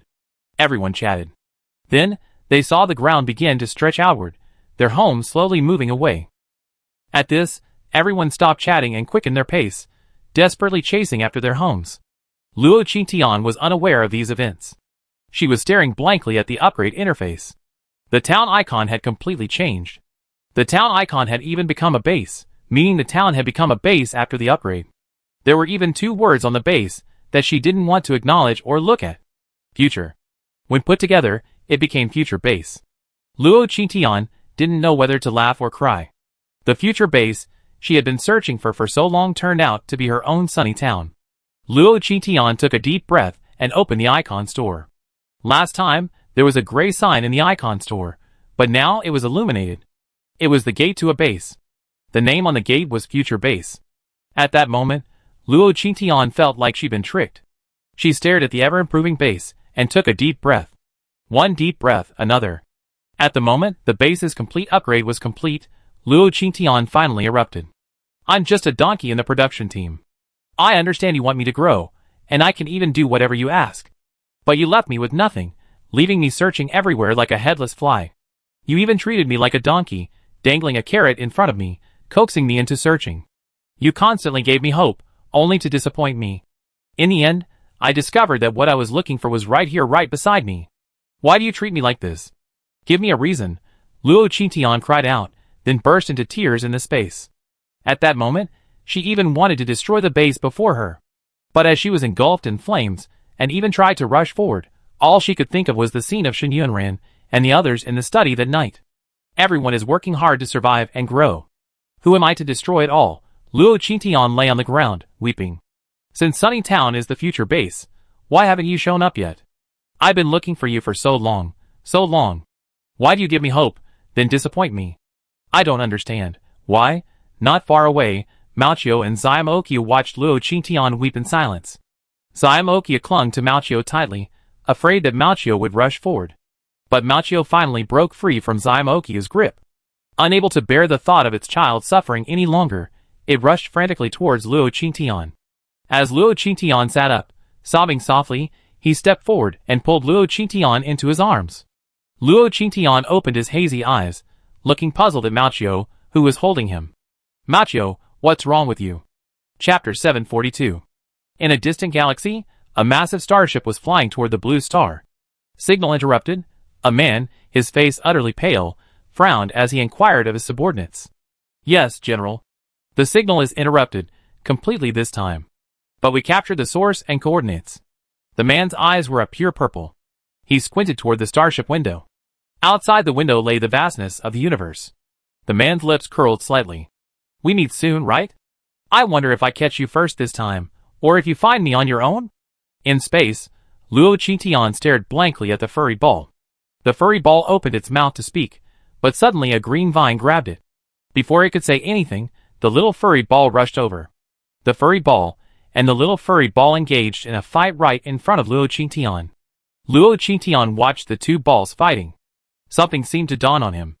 At this moment, the entire space began to tremble, and then, from the darkest part of the fourth side, light gradually began to emerge. Luo Qingtian turned his head, and saw a tall man standing in the bright spot. The chip on Luo Qingtian's forearm also lit up at this moment. The man also had a chip in his hand. As if sensing each other's presence, the two chips began to flicker, as if calling out to each other. Similarly, within the starship, a chip in General Dussel's hand was now faintly glowing. He squinted at the chip and saw Luo Qingtian in the space. Luo Qingtian looked at Dussel, and their eyes met. They saw wariness in each other's eyes. A huge wave surged within Luo Qingtian. This man was powerful, the most powerful she had ever encountered in all her battles. A myriad of thoughts raced through Luo Qingtian's mind. Dussel had never imagined that one day he would see someone other than the couple in this chip. He reached out, attempting to reach through the void to grab Luo Qingtian, but suddenly two green vines swiped towards him. Dussel pulled his hand back. An ambiguous smile instantly appeared on his face. He looked at Luo Qingtian playfully, raising his hand to hold the chip. "So, little one, we meet soon," Dussel's voice echoed from the other side. Luo Qingtian raised her hand, engulfed in crimson flames. She struck fiercely at the phantom. Crack! The phantom shattered. The chip returned to silence. The other side was once again shrouded in darkness. Luo Qingtian clutched her left arm, a look of forbearance on her face. The punch just now made the chip in Luo Qingtian's arm feel like it wanted to escape. It hurt. Thankfully, it was only for a moment. Behind her, Mao and Xiaomao looked at her worriedly. A bitter smile crossed Luo Qingtian's face. What should she say? Say she'd been tricked? Or should she acknowledge the identities of the two balls before her? She wasn't stupid. Thinking back to their past interactions, and the way these two balls made her feel, she wondered. Am I really your child? Luo Qingtian whispered softly, tears streaming down her face like beads from a broken string. It was hard to accept, truly hard. She had imagined countless scenes of reuniting with her parents, of being held in their arms. She hadn't expected the reunion to be so moving. She just wanted to feel the pampering of her parents. She wanted to experience what home felt like. But this current mode of recognition struck her as both amusing and bitter, a kind of irony of being fooled. She thought back to a cartoon she'd seen in the past, where a little fish searches for its mother, searching endlessly until someone finally tells it, the sea is its mother, and the earth is its father. This conflicting feeling of wanting to curse and laugh at the same time. She didn't even know if she should go crazy. It wasn't that she didn't want to recognize him, but she had already guessed something from the man who had just appeared on the fourth page. She knew the reason, but whether she could accept it was another matter. Mao and Xiaomokia stood beside Luo Qingtian, like children who had made a mistake. Neither of them spoke. They didn't dare to speak. Now the two chips had sensed each other. If they spoke even a little excitedly, if the fourth page opened, the consequences would be disastrous. Mao truly wanted to cry. He pursed his lips tightly, and stared at Luo Qingtian motionlessly. Luo Qingtian tried to calm himself. You don't recognize me because there's still a chip in the third civilization? Yes, the man you just met is the Zerg's strongest general, Duzerl. His overall stats are 135,430. That was a long time ago, and perhaps even higher now. He's been searching for us, and for stars capable of nurturing life. Your stats are 67,432. Child, I'm sorry to have you face this situation. You possess the last core power of the blue planet. Only you can completely end the apocalypse. The little fur ball pressed the red button behind his head as he spoke. The next moment, a black shadow slowly emerged from the fur ball's body. The shadow was clearly a woman's. The shadow walked over to Luo Qingtian and gestured for an embrace. Luo Qingtian didn't move, simply standing there in a daze, letting the shadow embrace her. At this moment, another shadow emerged from the little fur ball's body, and the two walked over to Luo Qingtian. Child, we said we wait for you at the future base. It wasn't a lie. We're running out of time. We can only temporarily disrupt the connection between the two chips. We promise that when you come back, you see us for real. Luo Qingtian was stunned, not understanding what the two shadows meant. Come back? You're leaving? No, I'm leaving. Before Luo Qingtian could finish her words, she felt a huge suction force, and she felt dazed, and then she was in the training room. The training room suddenly closed, and Luo Qingtian instantly understood what they meant. Let me out first. I still have a lot of questions to ask. Luo Qingtian was furious and annoyed. Intermediate and advanced level training has begun. Teleport. A loud mechanical voice echoed in Luo Qingtian's ears. Luo Qingtian felt himself enveloped by a force. How can you be such a parent? You still owe me so many answers. I don't want to leave. You're so irresponsible. You're not my parents. Let me out. Ah. Swallowed by a strong light, Luo Qingtian was forcibly teleported before he could react. Two shadows watched Luo Qingtian disappear, and then began to bustle about in the space. A virtual display appeared in front of Luo Yubai, and he quickly tapped on the virtual keyboard in front of him. Yuan Qianro took out a pile of materials, and walked to the smelting table. After a few moments of fiddling with it, a new virtual screen appeared. Yuan Qianro's shadow was also fluttering rapidly. Now she no longer expected to get her body back. So let's make one temporarily. Chapter 743. The town has been upgraded. But everyone was silent. The upgraded town was enormous, so large that when they reached the border, they saw the second base not far away. This upgrade was a bit excessive. I wonder what Qingtian was thinking. He Xiao said somewhat awkwardly that just now, the second base's commander, Bai Zhuo, had someone come to question them, inquiring if they wanted to annex the second base. God knows, they never had such thoughts.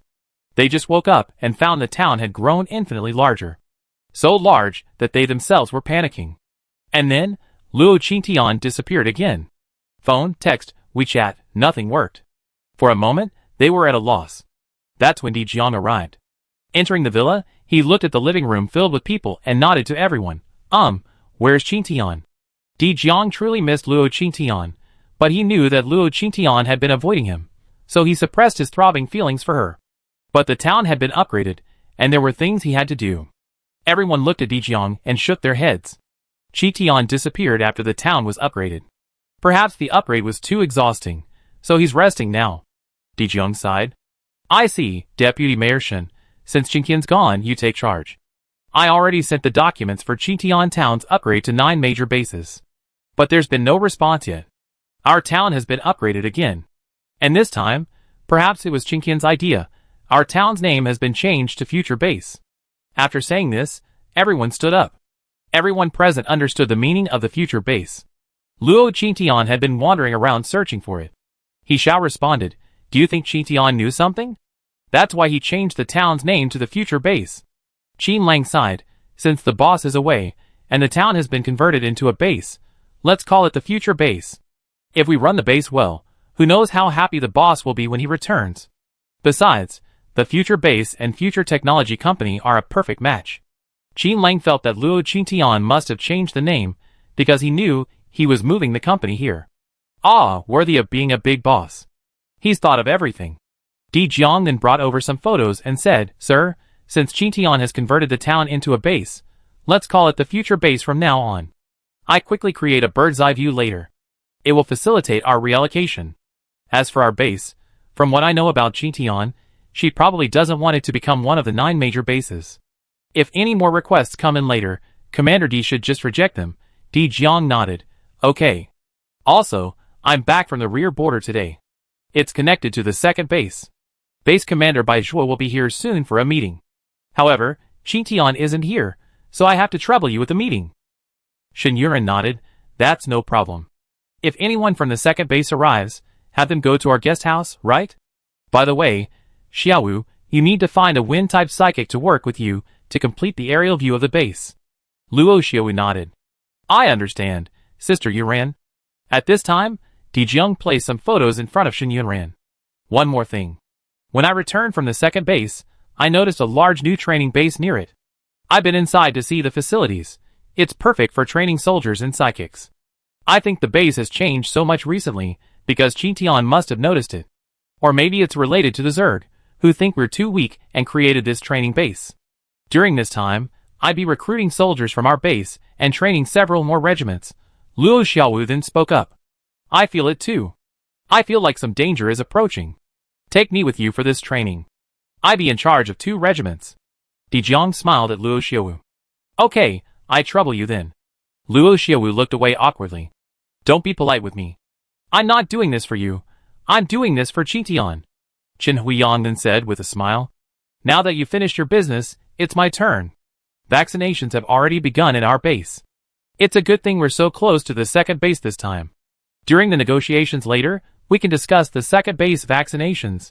Di Jiang smiled and said, Base 0 has ordered 300,000 doses from us. Because the base document hasn't been issued yet, I haven't received a response. I wonder what we can exchange for these 300,000 vaccines. After saying this, everyone looked at Di Jiang. Hadn't he always followed orders from above?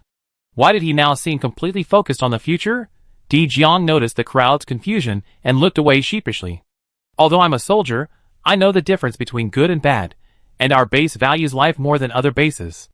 Even the zombie virus vaccine was first developed by our base.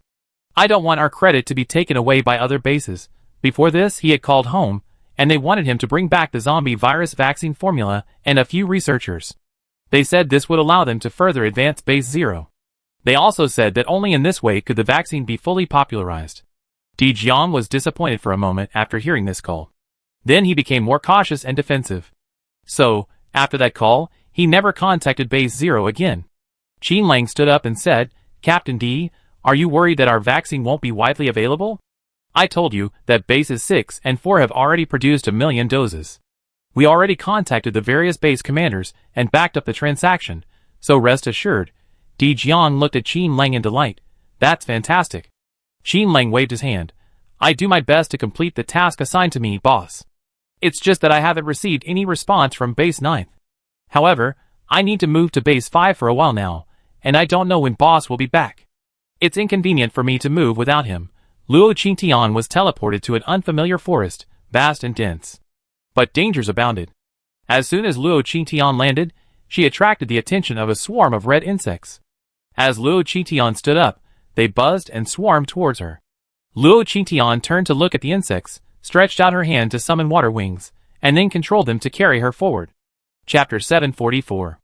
A swarm of red insects followed Luo Qingtian closely. As Luo Qingtian fled, he opened the minimap to observe the situation behind him. At this moment, Luo Qingtian was surprised to discover that the red insects could actually change their form.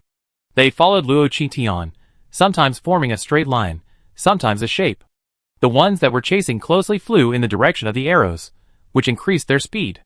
Just as they were about to catch up with Luo Qingtian suddenly landed, and the aimless ice bow instantly appeared in his hand. Luo Qingtian drew his bow and shot. 6 arrows were released in succession, flying into the swarm of red insects. Soon, their bodies were covered in a layer of frost. The insects fell to the ground and began to struggle. Luo Qingtian swiftly punched the ground. Freeze! As soon as he finished speaking, white icy energy spread rapidly from his hand. The struggling red bugs ahead were instantly frozen into ice sculptures, along with the ground and surrounding trees. Luo Qingtian withdrew her hand and glanced nervously around. The minimap showed her area teeming with bugs. But Luo Qingtian couldn't tell which of these were Zerg and which were ordinary bugs. She observed her surroundings, stepping back step by step. Then she searched for a way back. Being transported to this horrible place was unlike any other training she ever experienced. She had no idea how to get back. She even had a feeling that it would take more than a day or two to return. Furthermore, there was no food here, and bugs were everywhere. She couldn't just eat bugs when she was hungry, could she? The more Luo Qingtian thought about it, the angrier she grew. At that moment, a swarm of tiny black dots appeared on the minimap. Luo Qingtian zoomed in, only then could she see clearly. A swarm of black mosquitoes was slowly closing in around her. Then, Luo Qingtian heard a buzzing sound in her ears. One of the mosquitoes even bit her arm. A large bump instantly appeared on her arm. I didn't even have time to change clothes after being teleported here, Luo Qingtian said, waving one arm. Flaming red wings instantly appeared on her back, and Luo Qingtian took flight again. But by this time, she was covered in countless bites. After being chased by the swarm twice in a row, Luo Qingtian was furious and instantly switched to the flying fire mysterious bow. Luo Qingtian drew her bow and shot an arrow, aiming directly at the forest below. Burn, you bugs! With that, the arrow flew out, setting the vast forest below on fire. The flames burned rapidly, consuming all the mosquitoes that had rushed out. Gazing at the blaze below, Luo Qingtian breathed a sigh of relief. Since the fire had already begun below, Luo Qingtian needed to find a new place to settle. Just as he was thinking, a wind blade suddenly swept through the sky, catching Luo Qingtian off guard and sending him plummeting to the ground. Luo Qingtian was startled. He quickly steadied himself as he fell. Then, he condensed his flaming wings once again and soared. Then the wind blades continued to strike him. Luo Qingtian began dodging in the air. Several times, the wind blades aimed at his wings behind him, forcing him to fall. Luo Qingtian narrowed his eyes, and drew his flying fire bow once more. Fusion. With that, a thick red arrow aimed at the point where the wind blade had been launched. Boom! The ground suddenly exploded, and a giant python rose up, charging straight towards Luo Qingtian. Fuck, a flying snake? Luo Qingtian cursed under his breath.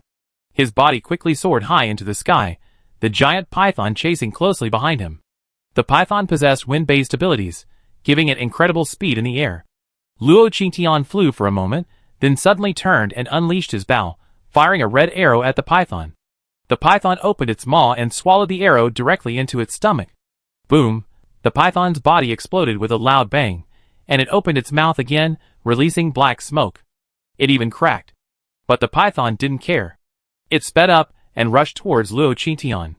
Luo Qingtian knew he couldn't dodge, and instantly switched his flying fire mysterious bow to a golden sword. Luo Qingtian raised his golden knife and suddenly accelerated, charging towards the giant python. The giant python clearly hadn't expected Luo Qingtian to charge directly at it, and opened its jaws to bite Luo Qingtian's head. Luo Qingtian raised her golden knife and swept across the python's teeth, severing the two front teeth. Over the forest, the giant python tumbled endlessly in the air, its already massive body swirling with its tail. A whip lashed out at Luo Qingtian, who couldn't dodge. It plummeted to the ground again. Watching Luo Qingtian fall, the giant python angrily chased after him. Its teeth were chopped off, but that didn't stop it from devouring its prey. As it caught up with Luo Qingtian, it opened its jaws again, attempting to devour him. Just as the giant python's maw approached Luo Qingtian's figure vanished, reappearing a moment later above the python's head. Luo Qingtian had already changed into her black combat uniform. She aimed a fierce punch at the top of the python's head. "You want to eat me? Die!" Bang! With the sound of fist hitting flesh and the python's screams, the python plummeted to the ground. This time, it was Luo Qingtian's turn to follow closely behind. The python landed, kicking up a cloud of dust. Luo Qingtian stood atop the python, enduring the licking of flames around her. She hammered down at the python with relentless punch after punch. It was unclear if it was because of the burning forest, or if Luo Qingtian's punches were too painful. The python struggled more and more fiercely. Luo Qingtian broke free from her shackles. Clones. With these words, for Luo Qingtian's appeared simultaneously, one around the giant python. The clone and the original body attacked the giant python simultaneously. The python struggled for a moment. Finally, it was succumbed to the attacks of Luo Qingtian and the clone. Luo Qingtian gasped. He retracted the clone and raised his hand to summon the Ruoxue divine bow. Luo Qingtian fired an arrow into the air. Rain. The rain poured down, falling over the burning forest. Soon, the surrounding flames were extinguished. Luo Qingtian, panting slightly, left the spot and continued searching for a way out. After 2 consecutive battles, Luo Qingtian had to be even more cautious. He feared another swarm of insects would appear while he was exhausted. The idea was good, but just a few steps away, near a patch of dark earth, Luo Qingtian saw a swarm of black ants, the size of an adult's fist, emerge from the ground. The ants appeared in a rhythmic pattern. Luo Qingtian even saw sharp, spear-like spines on their front legs. Again, Luo Qingtian pursed her lips and stepped back. She prepared to leave the dark land and run back. Then she saw a swarm of green insects behind her, also flying towards her. Chapter 745. Luo Qingtian was practically going crazy. She once again condensed her flaming wings and soared high into the sky. Before she could take off, a swarm of humanoid Zerg descended from the sky, closely followed by the green Zerg. This event completely blocked Luo Qingtian's path. Luo Qingtian raised her hand, and the Amos Ice Bow and the Ruoxue Divine Bow appeared simultaneously in her hand. Luo Qingtian combined the 2 bows. She aimed her arrows at the surrounding area and shot them into the sky. The icy arrows pierced the Zerg swarm, instantly freezing a large number of them. However, a large number of Zerg still surrounded Luo Qingtian. Luo Qingtian released her clones once more, then took the opportunity to descend to the ground. The moment she landed, Ants on the ground rushed towards her. Some even climbed onto her body and bit her arms. Fortunately, Luo Qingtian had changed into his combat uniform, shielding himself from the ants' bites. But the bite of the ants still caused Luo Qingtian pain. Luo Qingtian swatted away the ants that were crawling onto his body, and a golden knife instantly appeared in his hand. Luo Qingtian stroked the golden knife. The golden knife instantly ignited with flames, and Luo Qingtian swung it repeatedly in all directions. The flames and mental waves rippled out in all directions, sending all the Zerg charging from all directions flying. The green Zerg were the weakest, and the golden knife's flames burned them to ash. But facing so many Zerg, Luo Qingtian unleashed nearly every ability, but still couldn't withstand the constant onslaught of Zerg from all directions. This is really over. Tear. Luo Qingtian gritted his teeth, enduring the excruciating mental pain and unleashing the tear. The terror lasted for less than a minute before disappearing. Fortunately, he managed to absorb quite a few Zerg. However, this skill seemed to enrage the Zerg lurking underground, on the ground, and around the brush. They emerged one after another, charging at Luo Qingtian to bite him. Luo Qingtian released flames around his body. The flames formed a fire escape, repelling all the Zerg surrounding him.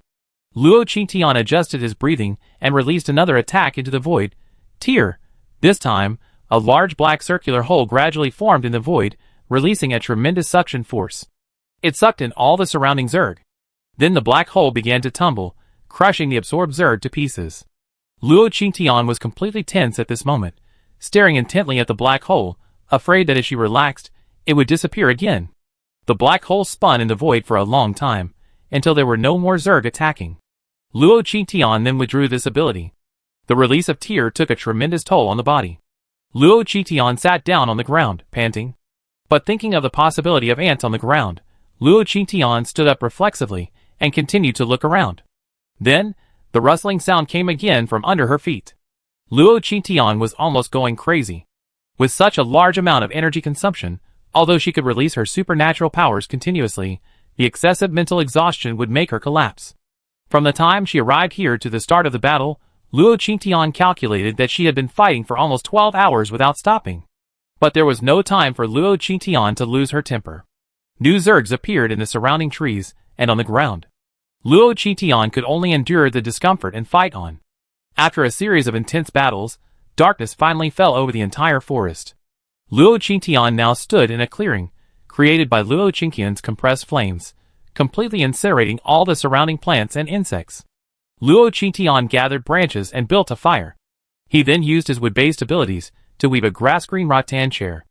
Luo Qingtian finally sat down to rest. Luo Qingtian had been fighting non-stop for nearly 20 hours. The exhaustion made Luo Qingtian want to sleep several times. But the surroundings were too dangerous, and Luo Qingtian truly didn't dare. She feared that if she fell asleep, some insect would come and eat her while she slept. But sitting and resting like this made Luo Qingtian feel like she would go crazy. Thinking over it, Luo Qingtian stood up and punched the ground. Growth. The green grass sprouted from the ground. Luo Qingtian sat in the grass. Feeling the healing power of the grass soothe her spirit. Here, what a shabby place. Most of Luo Qingtian's supernatural powers had broken through the restrictions and restraints here. Luo Qingtian had a feeling that unless she released all the restrictions that bound her supernatural powers, she wouldn't be able to return. Luo Qingtian truly missed Xiaolu, Dubai, and the little bird. If Xiaolu were still here, she could sleep peacefully. Thinking of it, Luo Qingtian felt hungry. After fighting for over 20 hours, she hadn't had a drop of water. She licked her dry lips, summoned the water ball, and gently licked it from her lips. Then she soared into the air, hoping to find some food in the forest. There were sure to be more battles ahead. If she remained hungry, she wouldn't be able to fight effectively in the battles ahead. Luo Qingtian had only one thought at this moment. If she couldn't find anything to eat, she might as well eat insects. After all, she had eaten even the most appetizing food in her past life. Luo Qingtian flew through the forest for a while, but ultimately found no decent food. She considered chewing on leaves, but seeing the insects on them, she decided to search further. As she searched, she found the giant python she had killed. This must be meat, right? It should be edible. Luo Qingtian thought, raised his hand, and a golden knife instantly appeared in his hand. He stood beside the python, gesturing for a moment. Then he slashed it twice right in the center. He carried one section of the python and headed straight for the clearing. There was still a bonfire burning there. Luo Qingtian flew back and carefully handled it with the golden knife. The skin was peeled, cut, and pierced onto the blade. Then it was placed over the fire to roast. Soon, the sound of oil sizzling and the aroma of grilled meat wafted into the air. Luo Qingtian swallowed his saliva and turned the meat until it was thoroughly cooked. Luo Qingtian picked up the golden knife and took a small bite. The taste of the meat surprised Luo Qingtian. It was unexpectedly delicious. Luo Qingtian started with small bites, then finally devoured a large amount of python meat. After eating and drinking his fill, Luo Qingtian once again released growth towards the ground. Sitting in the grass, Luo Qingtian closed her eyes to soothe her fatigue. Suddenly she opened them. She fell to the ground, clutching her lower abdomen. At this moment, she felt excruciating pain in her lower abdomen, as if something was stirring it. That python meat must be poisonous. Luo Qingtian cursed and rolled on the ground in pain. In the space, Luo Yubai and Yun Qianrou paused their actions. For some reason, they felt a sense of unease. They stared at each other, each seeing worry in the other's eyes. Chapter 746. Inside the base, Shen Huiyang and Qin Lang were discussing the progress of the vaccine distribution in their office. Shen Yunran was discussing the town's population distribution with Di Jiang. He Xiaozheng and Qi Xiaoning were researching how to disassemble the iron sphere. Old Tian and the people in the interstellar laboratory began a new study. This research could completely transform the survivors' frail bodies. As everyone worked hard, the town suddenly began to shake. Everyone stopped what they were doing and clutched their hands to their hearts. Qingtian, Qingtian, little Qingtian. For some reason, everyone felt uneasy at that moment. On a distant, primary Zerd planet, Luo Qingtian lay covered in blood in the grass. Bleeding continuously from the poison, her lower abdomen continued to ooze blood. She tried to concentrate her mental energy to detoxify herself. But each time, she felt excruciating pain. Several times, Luo Qingtian nearly fainted. Luo Qingtian bit his lips tightly, trying to stay awake. If he fainted, he knew he would surely die. Growth. Luo Qingtian stood up and released his growth power toward the ground again, then continuously released healing light toward himself. But the healing light had little effect on the pain within him. Poison! That's right, poison! Luo Qingtian hugged himself tightly, releasing poison into his body.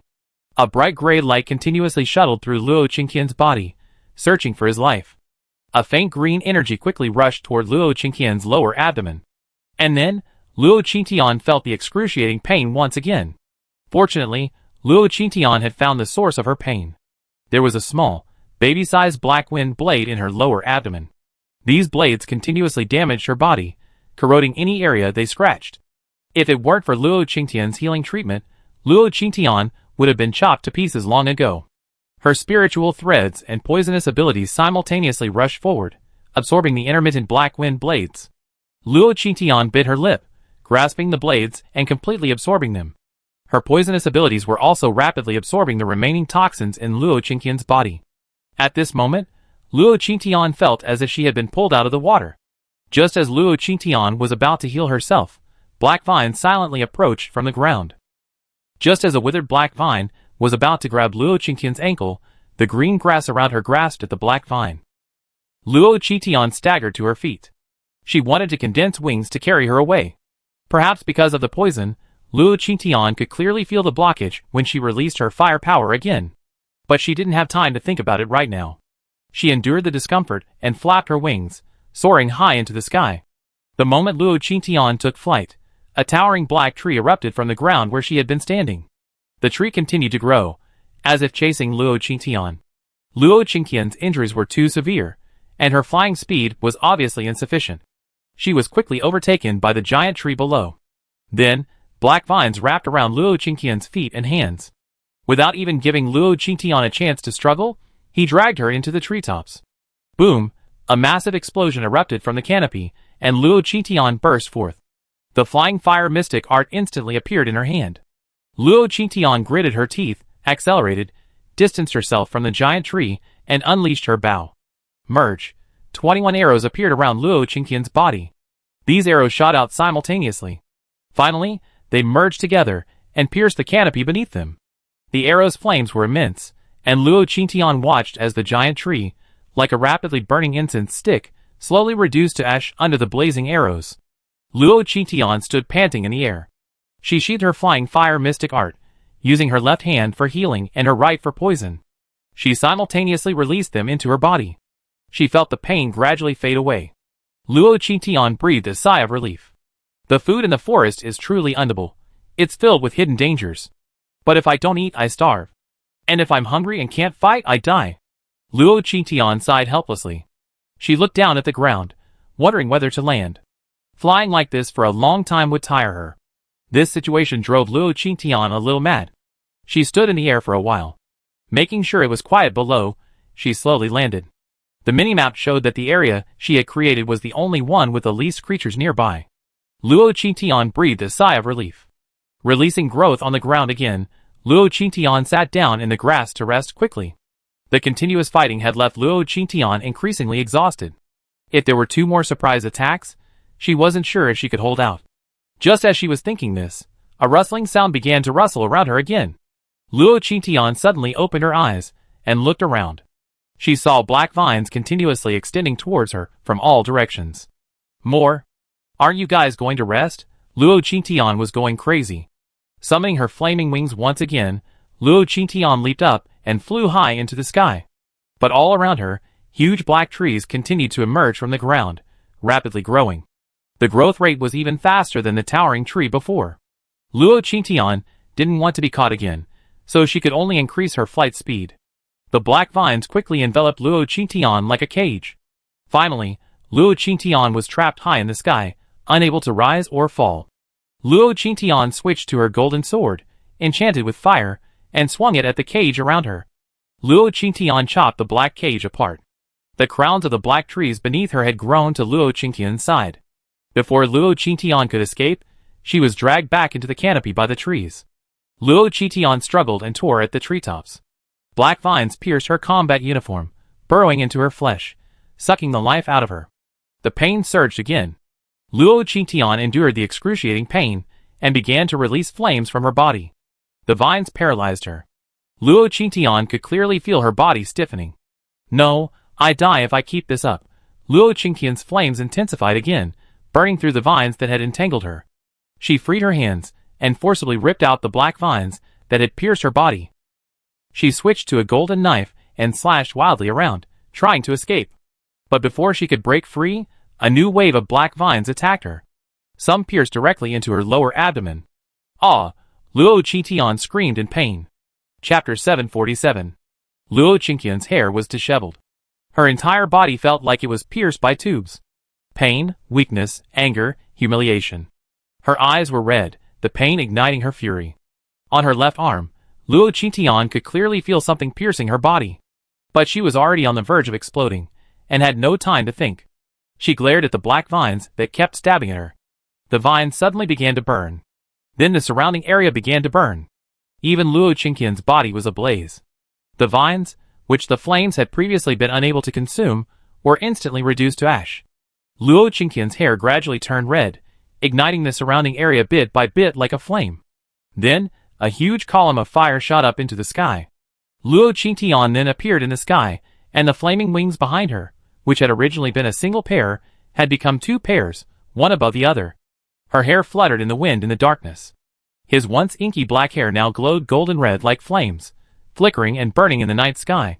The surrounding black trees chased Luo Qingtian again as he rushed out. Luo Qingtian lowered his head slightly, staring at the black vines charging towards him. My things aren't so easy to get. Luo Qingtian stretched out his hands, and a bright gray light, now entwined with strands of fire, stretched out toward the surrounding black giant trees. The flames rushed into the treetops, into the trunks of the giant trees, finding their core. Then, without hesitation, they pierced through. A vast amount of energy was channeled toward Luo Qingtian. Countless threads of red flame surrounded these giant trees. If they moved, they would be chopped into small pieces by these red threads. The giant trees began to tremble, and Luo Qingtian was enjoying it. The energy and power these trees brought directly dispelled her fatigue. But Luo Qingtian's insatiable and frantic absorption finally made the giant trees realize a problem. This human had been aiming to completely drain them dry from the beginning. They began to struggle, trying to break free from the red threads, but their struggle was short-lived. The flames of the red threads instantly grew larger, burning their bodies from the outside in. Luo Qingtian tilted her head and looked at the trembling giant trees with some confusion. Isn't this how you treated me just now? Luo Qingtian took a deep breath, completely absorbing the last traces of life force from the giant trees. Luo Qingtian raised his hand to retract the flame threads, and the surrounding giant trees stopped moving. It seemed like they were just a few ordinary trees. The next moment, they crumbled to dust and vanished. Luo Qingtian landed on the ground again, her gaze calmly surveying her surroundings. Then she walked forward, step by step. I wonder if the nights here are particularly long, but after such a long battle, there's no sign of light in the sky. In the entire forest, the only light in the world is around Luo Qingtian. After walking for a distance, Luo Qingtian suddenly stopped. She frowned and stared ahead. Ahead was an enormous tree, even larger than the mutant trees she'd previously battled. Houses were scattered all around this massive tree trunk. Some of these houses hung upside down from branches, others were built directly on forks. Others had holes dug into the nearby trunks, with doors woven into the openings. The various houses, of varying sizes, were densely packed together in an irregular pattern, resembling more like a village. Luo Qingtian put away his flames. Then he walked step by step toward the village. As he neared the village, the villagers noticed Luo Qingtian's approach. They emerged from their houses one after another, and stood opposite Luo Qingtian. They looked strange, not ugly, but unlike humans, they bore the distinctive markings of a Zerg. Some had tentacles, others had hard shells. Some had pointed mouths. Some had hands that resembled two large pincers. The leading Zerg pointed at Luo Qingtian and shouted, "Who are you? Why are you in our village?" "Village chief, this creature exudes a strong energy aura. Should we capture it and eat it?" The leading Zerg looked at Luo Qingtian and chuckled, "Well then, let's capture it and share." Luo Qingtian tilted his head without responding. The opposing Zerg, assuming Luo Qingtian didn't understand their conversation, raised their heads towards the Zerg on either side. Then, both sides, with their hard-shelled Zerg, charged towards Luo Qingtian. Luo Qingtian looked at the charging Zerg, tapped the ground with his toes, and leaped high. The two hard-shelled Zerg collided with each other. The moment Luo Qingtian leaped, his flaming wings reappeared. Luo Qingtian stood high in the air, the flying fire bow instantly appearing in his hand. The flying fire black bow was now a full circle larger than before. Luo Qingtian drew her bow and released her arrows, scattering them towards the giant trees and the village. Soon, a sea of fire engulfed the area below. "You monster, you abominable monster!" From the sea of fire, several female Zerg, clutching their eggs, flew out. Luo Qingtian stood high in the sky, watching the Zerg fly out and shooting arrows back at them. From below, insults continued to emanate. Luo Qingtian smiled and said in the Zerg language, "I'm a monster? You even want to eat monsters. Aren't you even more abominable than a monster like me?" Luo Qingtian's voice echoed above the sea of fire. She stared down with a fierce rage, listening to the screams below. Luo Qingtian felt a profound sense of peace within her. High Priest. High Priest, please save your people." The Zerg village chief was now radiating a blue light. He didn't bother to flee, instead shouting at the giant tree behind him. The entire Zerg village, no longer fearing the scorching flames, bowed and prayed to the tree behind them. Luo Qingtian watched the scene from high above. Then he frowned. Pray to a tree? What? This tree can eat people? Luo Qingtian continued to draw his bow and shoot. The arrow flew toward the center of the giant tree. But just as it reached the tree, it was blocked by an invisible force. Then the entire tree emanated a faint blue glow. And then, from the center of the tree, a man emerged. He was clad in white armor. His eyes and hair were purple. He looked very human. He was so handsome that he looked un-Zerg. He looked up at Luo Qingtian. "Who are you? You're not from here." Luo Qingtian slowly landed on the ground, looking at the man with a half smile. "If I kill you, I can go back, right?" Chapter 748. The man looked at Luo Qingtian, a flash of understanding in his eyes. "Go home? I see. You're from the target planet, right? I'm sorry, now that you're here, forget about going back. I smelled a powerful aura of core energy on you." With these words, the man slowly ascended into the air, landing at Luo Qingtian's level. "Before the battle, creature, let me introduce myself. I'm the five-head priest of the Earthworm tribe." Luo Qingtian. With these words, the man quickly charged at Luo Qingtian. Luo Qingtian didn't dodge. He charged towards the man. The two engaged in a fierce battle in the sky. The battle was fierce. Luo Qingtian was surprised to discover that the man opposite her possessed more than 3 supernatural attributes. So far, he had only used 3 in their battle: gold, wood, and water. Luo Qingtian, on the other hand, had chosen thunder, fire, and ice. Both men enveloped their supernatural attributes around their bodies, fist to fist. From the outset, both sides held no chance, each intent on crushing the other to death. Above, flames illuminated nearly half the sky. The 5-headed one initially unleashed their golden powers against Luo Qingtian. But Luo Qingtian's flames were too powerful. The 5-headed one's powers were instantly devoured and dissolved by Luo Qingtian's flames. Even the golden armor covering their bodies melted. Scorching metal dripped onto the 5-headed one, forcing him to summon his water-based powers to cool down. At this moment, Luo Qingtian's fist struck again. The flaming fist sizzled as it struck the 5-headed one. White smoke billowed from the 5 heads. The 5 heads retreated quickly. A water snake quickly formed around them and rushed towards Luo Qingtian. Luo Qingtian didn't dodge. The water snake attacked, and flames flared around Luo Qingtian as he charged towards the snake. Bang! The water snake exploded, and Luo Qingtian passed through it, smashing his fist into the 5 heads' head. Luo Qingtian used all his strength in this punch, showing no intention of holding back. The 5 heads' head exploded. The 5 heads' body slammed to the ground. Luo Qingtian feared he wouldn't be able to kill the 5 heads. He instantly shifted his body above the 5 heads. Then he raised his foot and delivered a powerful kick to the 5 heads, then slammed himself and the 5 heads to the ground together. Bang! A loud crash echoed, and in front of the giant tree, Luo Qingtian and the 5 heads' bodies created a massive crater. A sea of fire engulfed the tree.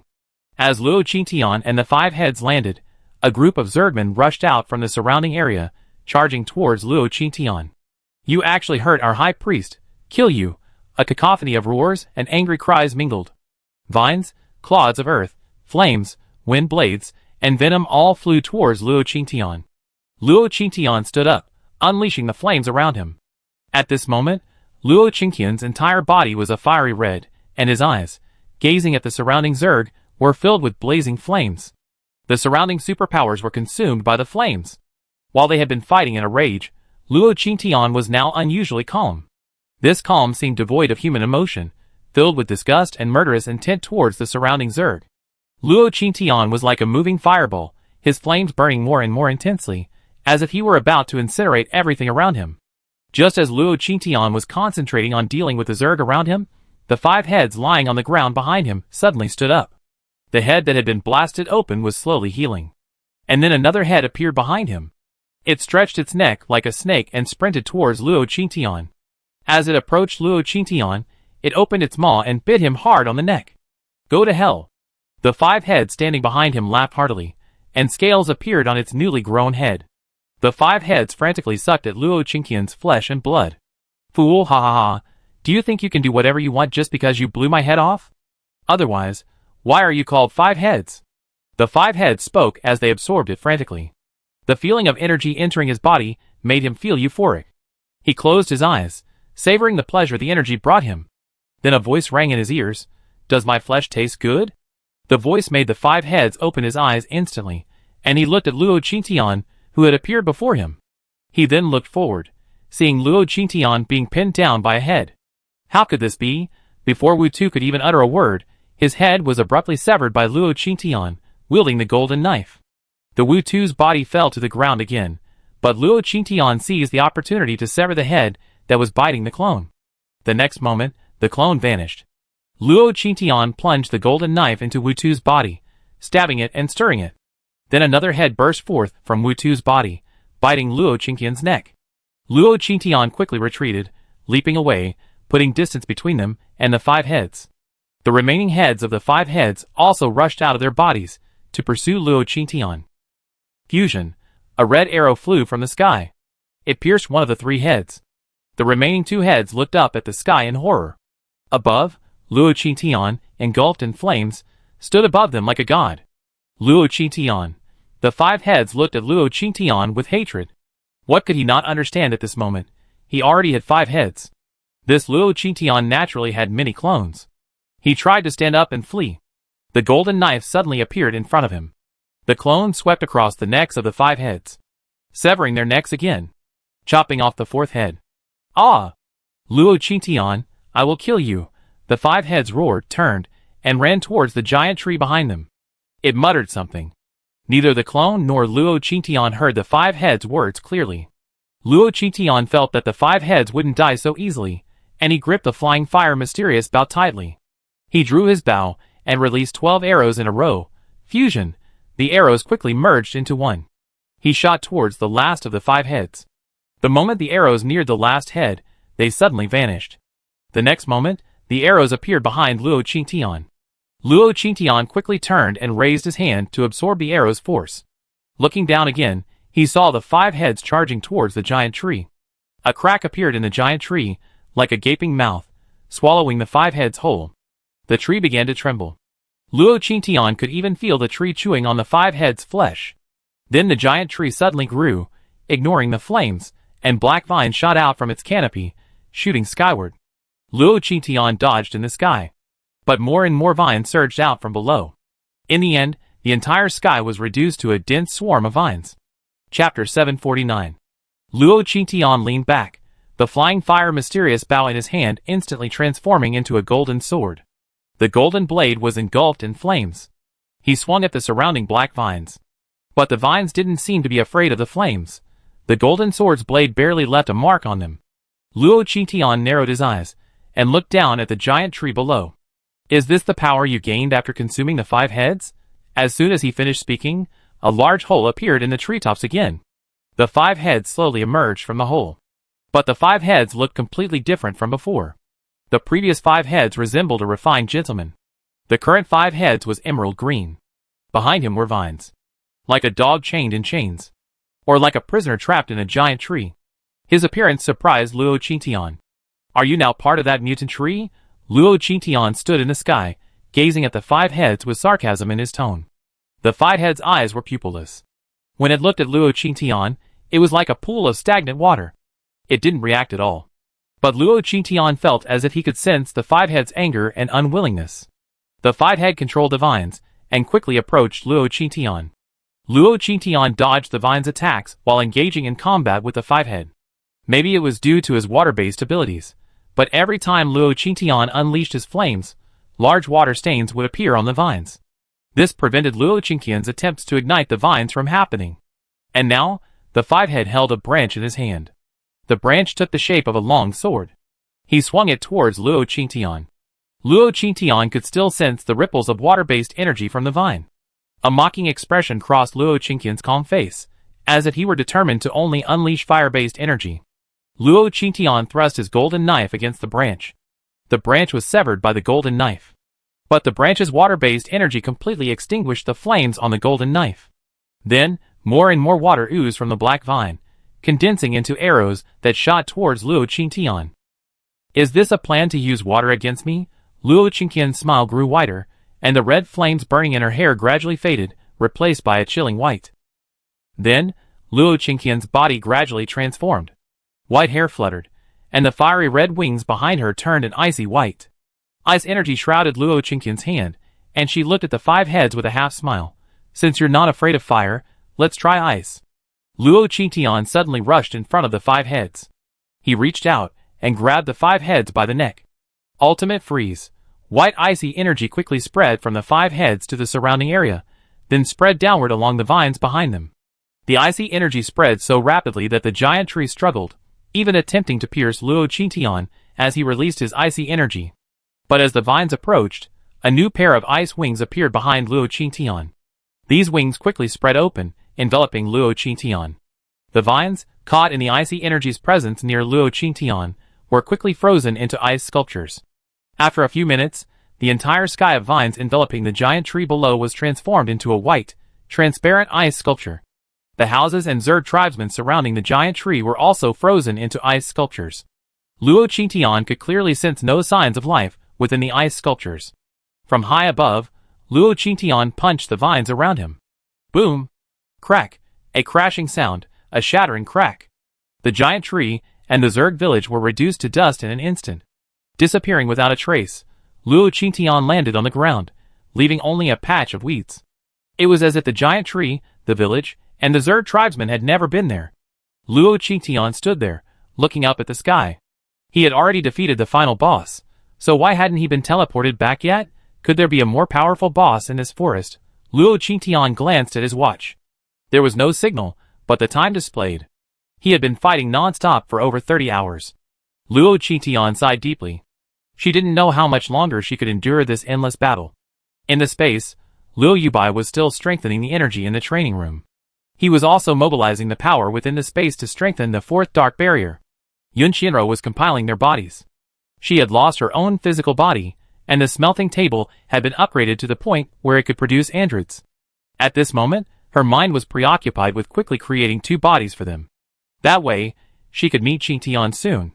So, neither of them went to see how Luo Qingtian was doing on the primary insect planet. At the future base, Chen Huiyang, Di Jiang, and Qin Lang were silent. They had just contacted the 8th base, and learned of the tragic situation there after the battle. Future Technology Company is currently dispatching personnel to Base 8 to help with reconstruction. Base 0 has also dispatched new personnel to Base 8. However, all the personnel from Base 0 disappeared while passing near Base 9. This news caused the 3 of them to panic, as the person they had sent to contact Base 9 had also disappeared. Also missing were 50,000 doses of the zombie virus vaccine.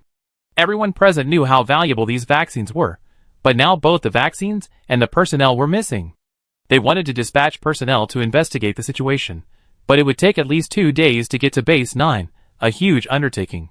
Furthermore, the journey was dangerous, and they couldn't guarantee it. None of the surrounding small and large bases were willing to send personnel to Base 9. This put everything at a standstill. No news yet on Qingtian. So far, Luo Qingtian has been missing for 2 days. The initial anticipation turned to anxiety. Could it be that he really fell into a coma due to the excessive energy consumption from upgrading the town? Qin Lang, why don't you take your men to the 5th base and move first? Qin Lang gave Di Jiang a sullen look. How badly do you want me to come? What nonsense! Qingtian even built the Future Technology Company headquarters for you. You're from Qingtian, how could I not welcome you? Chen Huiyang smiled and said, Captain Di, you're completely siding with the boss. What do you mean? Di Jiang looked at Chen Huiyang in confusion. Chen Huiyang sighed and said, I heard that your military seems to be trying to recruit the boss, but Sister Luo doesn't want it. Di Jiang chuckled. Qingtian, who loves life and freedom so much, certainly won't be bound by constraints. Rejection is the inevitable outcome. Qin Lang looked at Di Jiang with a half-smile and asked, So if one day Qingtian and Base 0 come into conflict, who will you side with? Chapter 750. Di Jiang looked up at Qin Lang, a puzzled expression on his face. Why would Qingtian confront Base 0? That's the place of supreme power. Qingtian has absolutely no need to confront him. What's more, what they're doing now is a good thing that benefits the country and the people. Base 0 will only reward and support them, and will never confront Luo Qingtian. Qin Lang smiled and stepped forward, patting Di Jiang on the shoulder. Commander Di, you're overthinking it. We're sending the vaccines this time. Base 0 only paid half the cost. How long do you think it will take for the remaining supplies and gold to arrive? Oh, right. Just a reminder. Our people haven't returned yet. They say Base 0 is offering us a warm welcome. After saying this, Di Jiang's face darkened. What warm welcome? The implication is that they're not eager to pay quickly. Whether it's the 2nd, 3rd, or 4th bases, these bases readily paid for the vaccines after receiving them. Base 0 is the place of supreme power. It's also the wealthiest of all the bases, so it's impossible for it to be without resources and gold. It's nothing more than testing the limits of the future base. Di Jiang's throat was dry, and the words he wanted to say to the future base faltered. After a long moment, Di Jiang whispered, What do you need me to do? Qin Lang had been observing Dihai's expression, and when Dihai said this, he couldn't help but breathe a sigh of relief. As an accomplished psychologist, he could discern a person's thoughts and intentions from their micro-expressions. And Di Jiang was now considered a key member of the future base. If their base ever came into conflict with Base 0, he couldn't allow any destabilizing factors to remain within the future base, lest they become a major threat. Judging from his micro-expressions just now, Di Jiang's heart was more than 60% set on the future base. The remaining 40% was his military perseverance and reverence for Base 0. But this Di Jiang pleased Qin Lang greatly, and he felt confident. The future base's development prospects undoubtedly surpassed all others. As long as Boss Qingtian returned soon, and as long as the Black Angel remained at the future base, it was only a matter of time before Di Jiang's heart completely surrendered to Luo Qingtian. Chen Huiyang glanced at Qin Lang and chuckled inwardly. This Qin Lang was truly ruthless, actually hinting at Di Jiang under such circumstances. Chen Huiyang had been in Qintian town for quite some time. Of all the people around Luo Qintian, Qin Lang was the one he admired most. He appeared cheerful and innocent, but in reality, he was the most meticulous and cunning. Luo Qintian had also privately told him that Qin Lang was a smiling tiger. Although his abilities weren't particularly impressive, his intelligence and hypnotic skills were no less than those of powerful psychics. This is why Luo Qintian agreed to Qin Lang's offer of refuge. With someone like him around, the future development of the base will only improve. On the primary insect planet, Luo Qintian stood wearily high in the sky. She had been fighting continuously for 50 hours. She was starving. The boss was killed. The village was destroyed. When could I return? Luo Qintian fell to the ground, feeling somewhat powerless. This feeling of hunger was something she hadn't felt in ages. She glanced around, making sure it was safe, and was about to sit down, but then, realizing her clothes were already tattered, she quickly changed into a sports outfit. This outfit was from before the apocalypse. After changing clothes, Luo Qintian habitually searched his pockets. It was empty, nothing to eat, just a few small black beans. No, these aren't beans, they're seeds? Luo Qintian licked his dry lips and summoned a water ball to drink. He then switched to his golden knife and began digging. However, upon contact with the ground, Luo Qintian realized the soil here was completely different from the soil on Blue Planet. Although he didn't know what kind of seeds they were, if he planted them like this, there was no guarantee the plants would mutate. Luo Qintian pursed his lips and thought for a long time, then instantly thought of Earth transformation. He had only used this power once, and he didn't know if he could summon the power of the life icon this time. Thinking of this, Luo Qintian opened his mini-map to its maximum size. Then he folded his hands and placed them on the ground. Earth transformation. A pale yellow luster emanated from his hands, and this starlight quickly seeped into the ground. The soil beneath her hands gradually shifted, and Luo Qintian could clearly feel the power emanating from her hands growing stronger. It was like a crack in the mountain wall, nurtured by spring water, gradually expanding. Having found a breakthrough point for her power, Luo Qintian pinpointed the output of her Earth transformation ability and amplified it. Earth transformation, Luo Qintian whispered softly.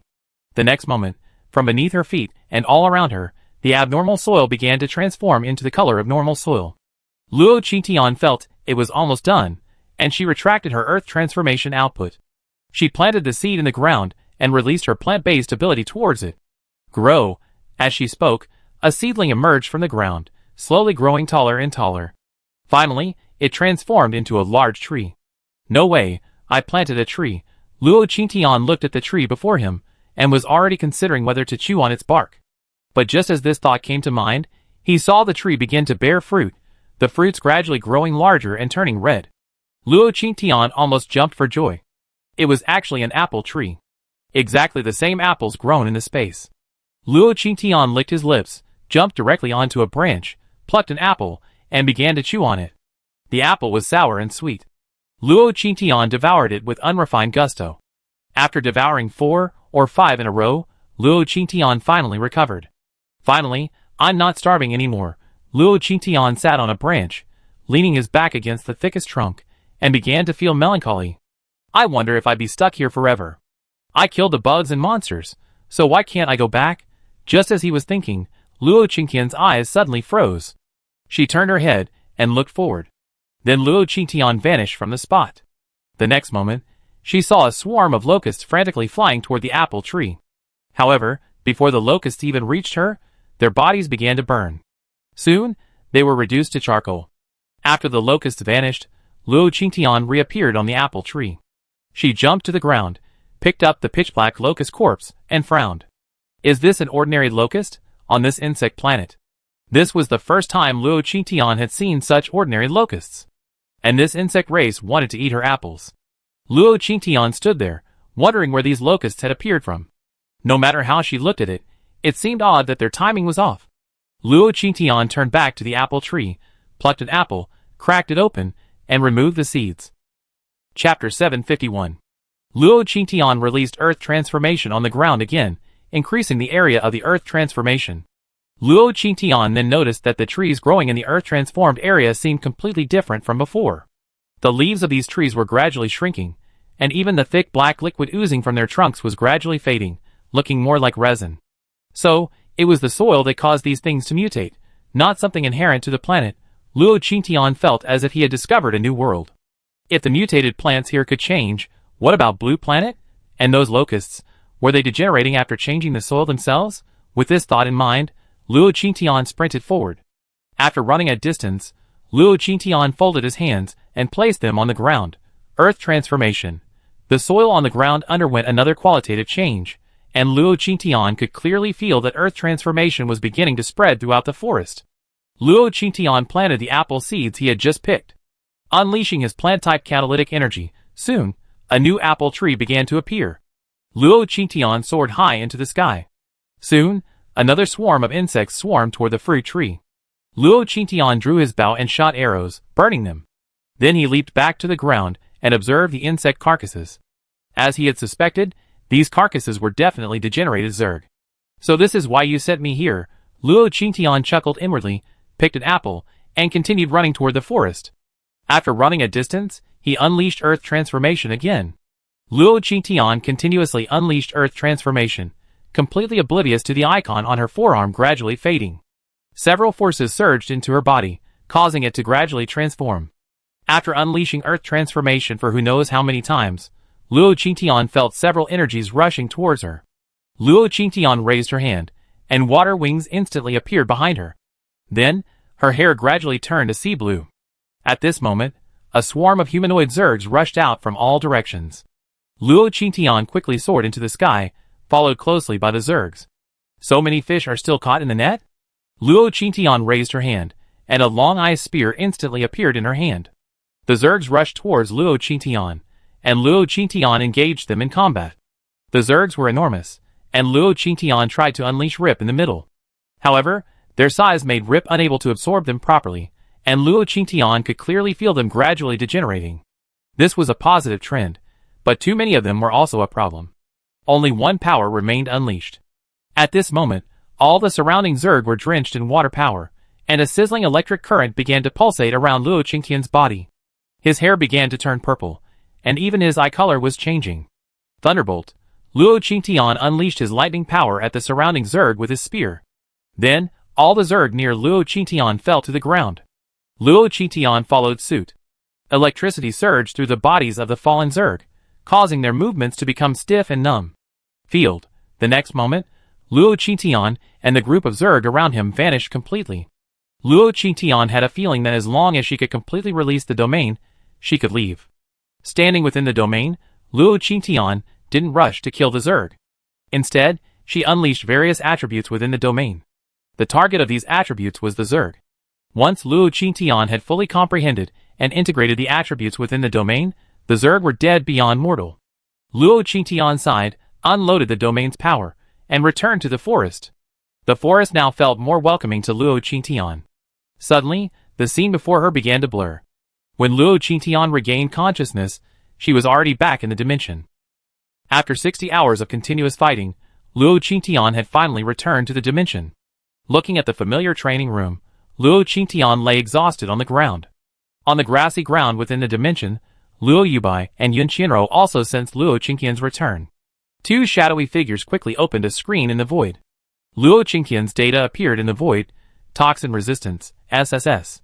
Immunity, SSS. Mental strength, SSS. Strength increase, SSSS. Combined value, 93402. Seeing these numbers, the couple couldn't help but get excited. It's increased so much? The child should have absorbed most of the remaining core energy, right? Yun Qianrou said, as she rushed into the body of a furry ball working in the fields nearby. Then she rushed into the training room. Luo Yubai shook his head and followed behind. The two rushed into the training room and saw Luo Qingtian lying on the floor, soundly asleep. Although Luo Qingtian didn't have any injuries, it was clear what he had endured there. Yun Qianrou, with a look of heartache, picked up Luo Qingtian and carried him into the bedroom. She placed him in the bathtub and helped him bathe. After cleaning Luo Qingtian thoroughly, she laid him on the bed. The two of them went into the kitchen and began to cook, though they both kept their movements to a minimum, fearing to wake Luo Qingtian. This time, Luo Qingtian was truly exhausted. He slept for 2 full days and nights before waking. If he hadn't been so starving, he felt he could have continued sleeping. Opening his eyes, and taking in the familiar room and the familiar smell, Luo Qingtian remembered he was back. Luo Qingtian got up and tried to find some clothes. He saw 2 sets of clothes on the bedside table. One looked like a freshly forged combat uniform. The other was a windbreaker. Luo Qingtian switched to a clone and put on his clothes together. Then he hurried downstairs. The food in the restaurant still tasted familiar, and Luo Qingtian was starving. He sat down and began to eat, perhaps because he was extremely hungry. Luo Qingtian devoured the entire table. Luo Qingtian, satisfied, walked out of the villa and saw Mao working in the fields in the distance. Luo Qingtian quickly walked over, stood behind Mao, and whispered, "I need an explanation." Mao turned around then. His eyes were filled with clear foolishness and ignorance as he looked at Luo Qingtian, then he flashed a broad smile. Luo Qingtian frowned and stared at Mao for a long moment. Mao, somewhat bewildered by the gaze, raised his vines, and quickly wove a small green straw hat, which he then placed on Luo Qingtian's head. Luo Qingtian's mouth twitched twice, then he laughed in anger. This couple was clearly avoiding him. "Fine, you guys hide. We're all in this dimension anyway. I come find you when I'm done. How can you still hide when I see you?" Luo Qingtian angrily left the dimension. Chapter 752. When Luo Qingtian left the room, Luo Xiaowu rushed over excitedly. "Qingtian, you're back." Luo Xiaowu panted as he looked at Luo Qingtian. He had been patrolling outside. Suddenly, he sensed Luo Qingtian's presence. And that familiar smell. Luo Xiaowu briefly explained everything and sprinted frantically towards the villa. On the way, Luo Xiaowu knocked over countless people and objects. Those busy at work only saw a gust of wind blowing past. Then, he vanished from sight. "Why are you sweating so much?" Luo Qingtian asked with a smile. Luo Xiaowu scratched the back of his head and said awkwardly, "I sensed you were back, so I ran back."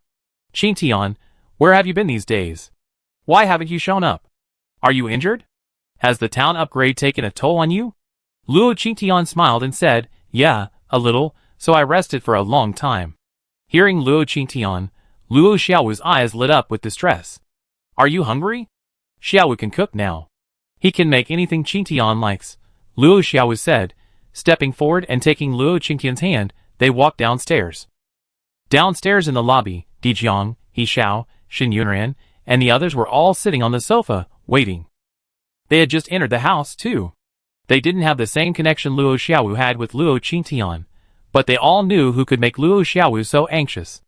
Luo Qingtian was the only one in the world, so when they heard Luo Xiaowu frantically rushing back, they guessed it was Qingtian who had returned.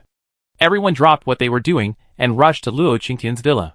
Qin Lang's eyes instantly filled with tears when he saw Luo Qingtian. Boss, my dear sister Luo, you finally shown up.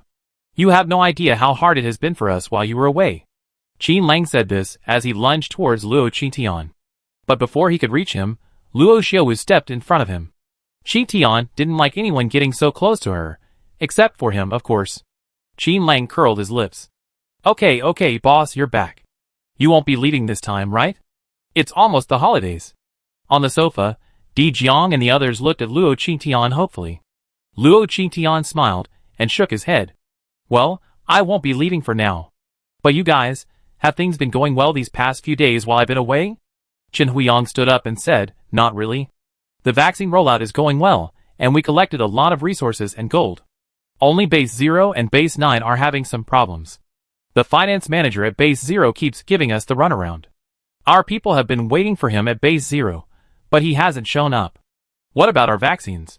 Chen Huiyang then wailed. "Half of them were taken away because we didn't get our money back.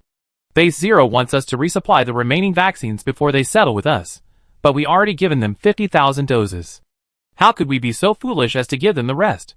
Hence the ongoing stalemate." Luo Qingtian sighed, stroking his chin. "Got it. I go to Base 0 myself. What's going on at Base 9? At this point, Qin Lang perked up. This is a bit strange. Base 9 suddenly lost contact with all the other base's communication devices a while ago.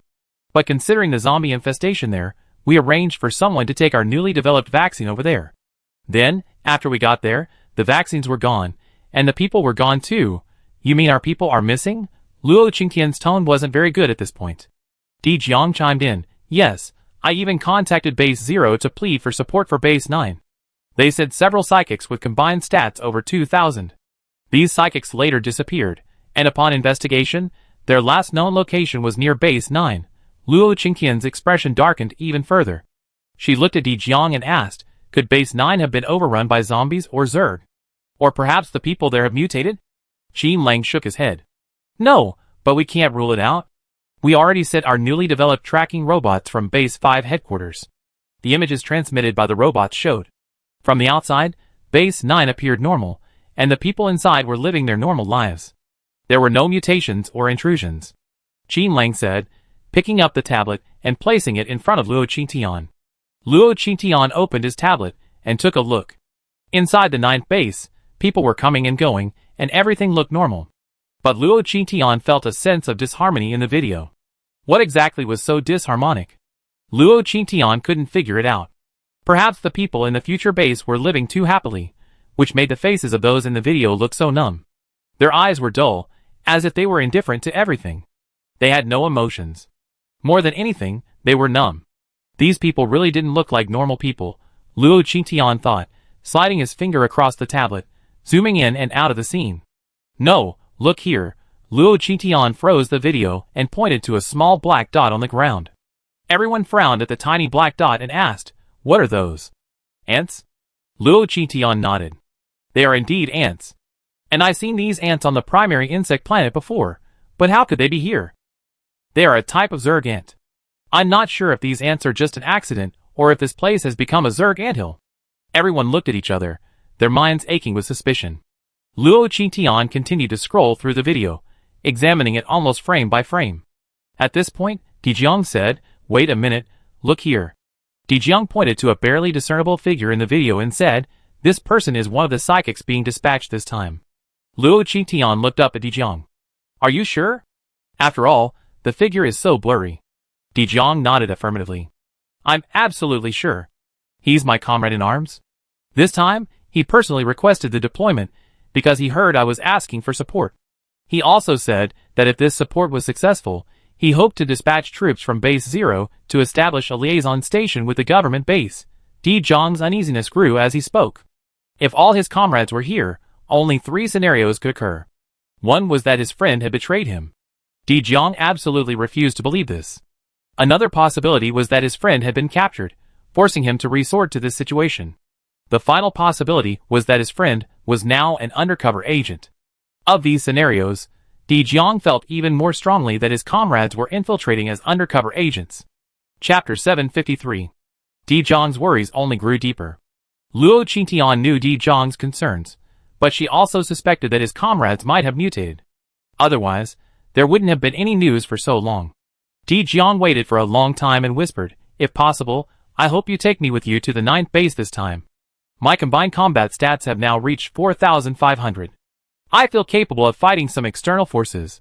In the past, Di Jiang wouldn't have had the confidence to say such a thing. He had been training with his men at the training base for the past few days, and the simulated scenes there were too real. He had narrowly escaped death several times. Now, after measuring the data, he discovered that his combat power had increased exponentially. This news filled him with excitement. Luo Qingtian watched Di Jiang struggle within himself. 4,500? That wasn't even a fraction of the Zergs. No need. I personally visit both Base 0 and Base 9, but the most urgent task is to resolve the issue at Base 9. As for Base 0, you can negotiate with them first. Di Jiang wasn't stupid. From what he heard from Luo Qingtian, he knew Luo Qingtian was complaining about his own lack of combat power. Of course, everyone present also understood the implication of Luo Qingtian's words. Di Jiang blushed, his ears flushing red. He looked at Luo Qing uncertainly. Are our enemies very powerful? Do you know their stats? The lowest combat stats of the Zerg I encountered so far are around 500 to 2,000. And this time, the Zerg I encountered at Base 8. One was at least 20,000, and the other was around 50,000. So, in this battle, Luo Qingtian single-handedly killed a Zerg with a stat of 70,000. The expressions on the faces of the several people looking at Luo Qingtian were extremely complicated. They all knew Luo Qingtian was powerful, but they hadn't expected the gap between them, and Luo Qingtian to be so huge. Sister Luo, I'm just asking, what's your overall stat? I don't know. I haven't tested it yet. I forgot to check the test stats when I emerged from the space. If I want to check, I have to go back to the training room. Then I give it a try, Qin Lang said, as he took out a test pocket watch and pointed it at Luo Qingtian. The upper limit of this test pocket watch is 50,000, the highest currently available. However, when the test pocket watch was pointed at Luo Qingtian, the needle shot up to its maximum value, and then kept oscillating back and forth at that maximum value. Well, that's because the upper limit was stuck, which means Luo Qingtian's current overall stat is definitely over 50,000. Di Jiang felt a little embarrassed at this moment. No wonder Luo Qingtian didn't let him go with her. If he went, he would only become a burden to Luo Qingtian. Qin Lang was overjoyed at this moment, feeling incredibly wise. He had encountered such a thick thigh. He had even embraced it, and held it firmly. Thanks to the gift left by the company's behind-the-scenes boss, he knew exactly where to follow Luo Qingtian. As expected of my sister Luo, she's truly amazing. With Sister Luo around, dealing with Zerg or mutants is no problem. Luo Qingtian looked at Qin Lang and said, I encountered an opponent stronger than me. Even so far, I haven't been able to stand up to him. After saying this, everyone present stared at Luo Qingtian in shock. Sister Luo, is there anyone more powerful than you? Luo Qingtian nodded, yes, more powerful than me. And I'm not sure yet whether he invade us. But regardless, we must be fully prepared. Di Jiang, starting today, I hope you dispatch all available psychics to the training camp. Perhaps the enemies we face in the future won't just be zombies and mutated plants. There might even be invasions from the third civilization. Di Jiang nodded. Okay, I know what to do. Luo Qingtian then turned to Shen Yuran. Yuran, go negotiate with Bai Shuo at the second base. Ask him. I plan to expand the scope of the future base to even cover their second base. And even more. See if they're willing? If so, we're willing to provide technical assistance. Also, once the bases are covered, the only one in charge will be our future base. Shen Yuran nodded. No problem. Shen Yuran was already thinking about how she would use coercive means if Bai Shuo disagreed.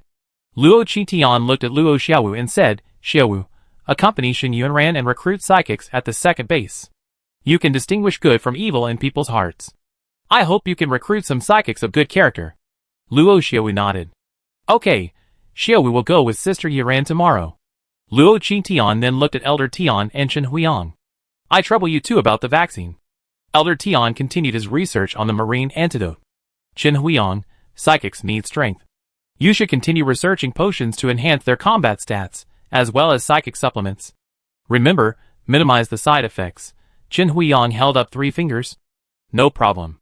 After the Mid-Autumn Festival, I definitely give Sister Luo a satisfactory answer. Luo Qingtian looked at He Xiao. Don't forget your weapons, Qi Xiaoning. Every psychic's abilities have their limitations. Without supplements, I want them to each have a life-saving weapon. Don't worry, Qingtian, I'm fully prepared. There won't be any problems. If there's a war at the future base, my abilities will make me an excellent combat commander. After everyone was briefed, Luo Qingtian looked at Qin Lang. As for you, I go with you to the 5th base. And bring everyone here. Qin Lang smiled and said, Master, you're wise. While you were away, I already contacted them and asked them to prepare all the luggage. And be ready to leave at any time. How many people do you plan to leave at the 5th base? Luo Qingtian intends to hand over the operations of the future base's science academy, laboratories, and factories to Qin Lang. While He Xiao and Chen Huiang are capable, they're truly lacking in operations and management. Often, when I need something, I have to go find it myself. If I could just hand it over to Qin Lang, I could save a lot of trouble. At this point, Qin Lang pulled a file from his pocket and handed it to Luo Qingtian. I'm planning to keep 1 person. Luo Qingtian was a little surprised. 1 person. Are you sure? Qin Lang sighed. Yes, boss. Do you think the 5th base is as good as you think? Actually, as I told you before, the 5th base remains so advanced thanks to just 1 person. The 5th base is divided into 3 levels, upper and lower. Very little of it is human-made. In fact, much of it stems from the ideas of 1 person. Furthermore, the 5th base currently suffers from significant flaws. Chapter 754. Luo Qingtian spent the most time at the 5th base, and she had heard Cheng Hua describe many of the details there. The infrastructure needed to build such a large base. If anything happened to this person, the entire base could be reduced to ashes. But now that I think about it, The birth of the fifth base seems very similar to my own sunny day town. Luo Qingtian looked at Qin Lang with a half-smile. Don't you think the situation at the fifth base is very similar to our future base? Qin Lang laughed dryly. A little bit. Luo Qingtian asked with a sly grin. Aren't you afraid something might happen to our base, too? Qin Lang laughed instantly. With Sister Luo here, the future base will only be better. Just kidding. If someone with a combat power exceeding 50,000 plus could still get into trouble, then the entire blue planet wouldn't exist. So, Qin Lang didn't bother to dwell on these unnecessary concerns. Luo Qingtian didn't intend to tease Qin Lang any further. He stood up and headed out the door. Let's go to the fifth base. We're moving in today. With that, Luo Qingtian opened the door and walked out. Qin Lang, excited at the sight of the gate, followed Luo Qingtian inside like a young wife. Arriving at the fifth base, everything was much the same as when they left, with not much changed. As soon as Qin Lang arrived, he pulled out his wristband and began sending messages. After a while, Qin Lang looked up at Luo Qingtian. Boss, we have some equipment down there that you need to install. Qin Lang pointed downwards. Luo Qingtian nodded, grabbed Qin Lang, and leaped down. Qin Lang yelled, then closed his eyes, and let Luo Qingtian carry him to the ground. Just as the two were about to land, two pairs of fiery red wings appeared behind Luo Qingtian. Qin Lang felt his descent slowing down. He opened his eyes to see Luo Qingtian holding him, slowly descending toward the ground. Feeling the heat from the wings behind him, Qin Lang couldn't help but reach out to touch them. Boss, is this fire? If you don't want your hand to be crippled, don't touch it. After his flame had been upgraded on the insect planet, it had become an ultimate energy flame. It could release heat at will, but it was absolutely forbidden to outsiders. Anyone who touched it would instantly burn it to ash. After the two landed, Qin Lang walked ahead to lead the way for Luo Qingtian. The last time they were at the fifth base was when Luo Qingtian was fighting the Zerg, but this place had been completely frozen by Luo Qingtian. Now it seemed, the buildings here had been thoroughly renovated.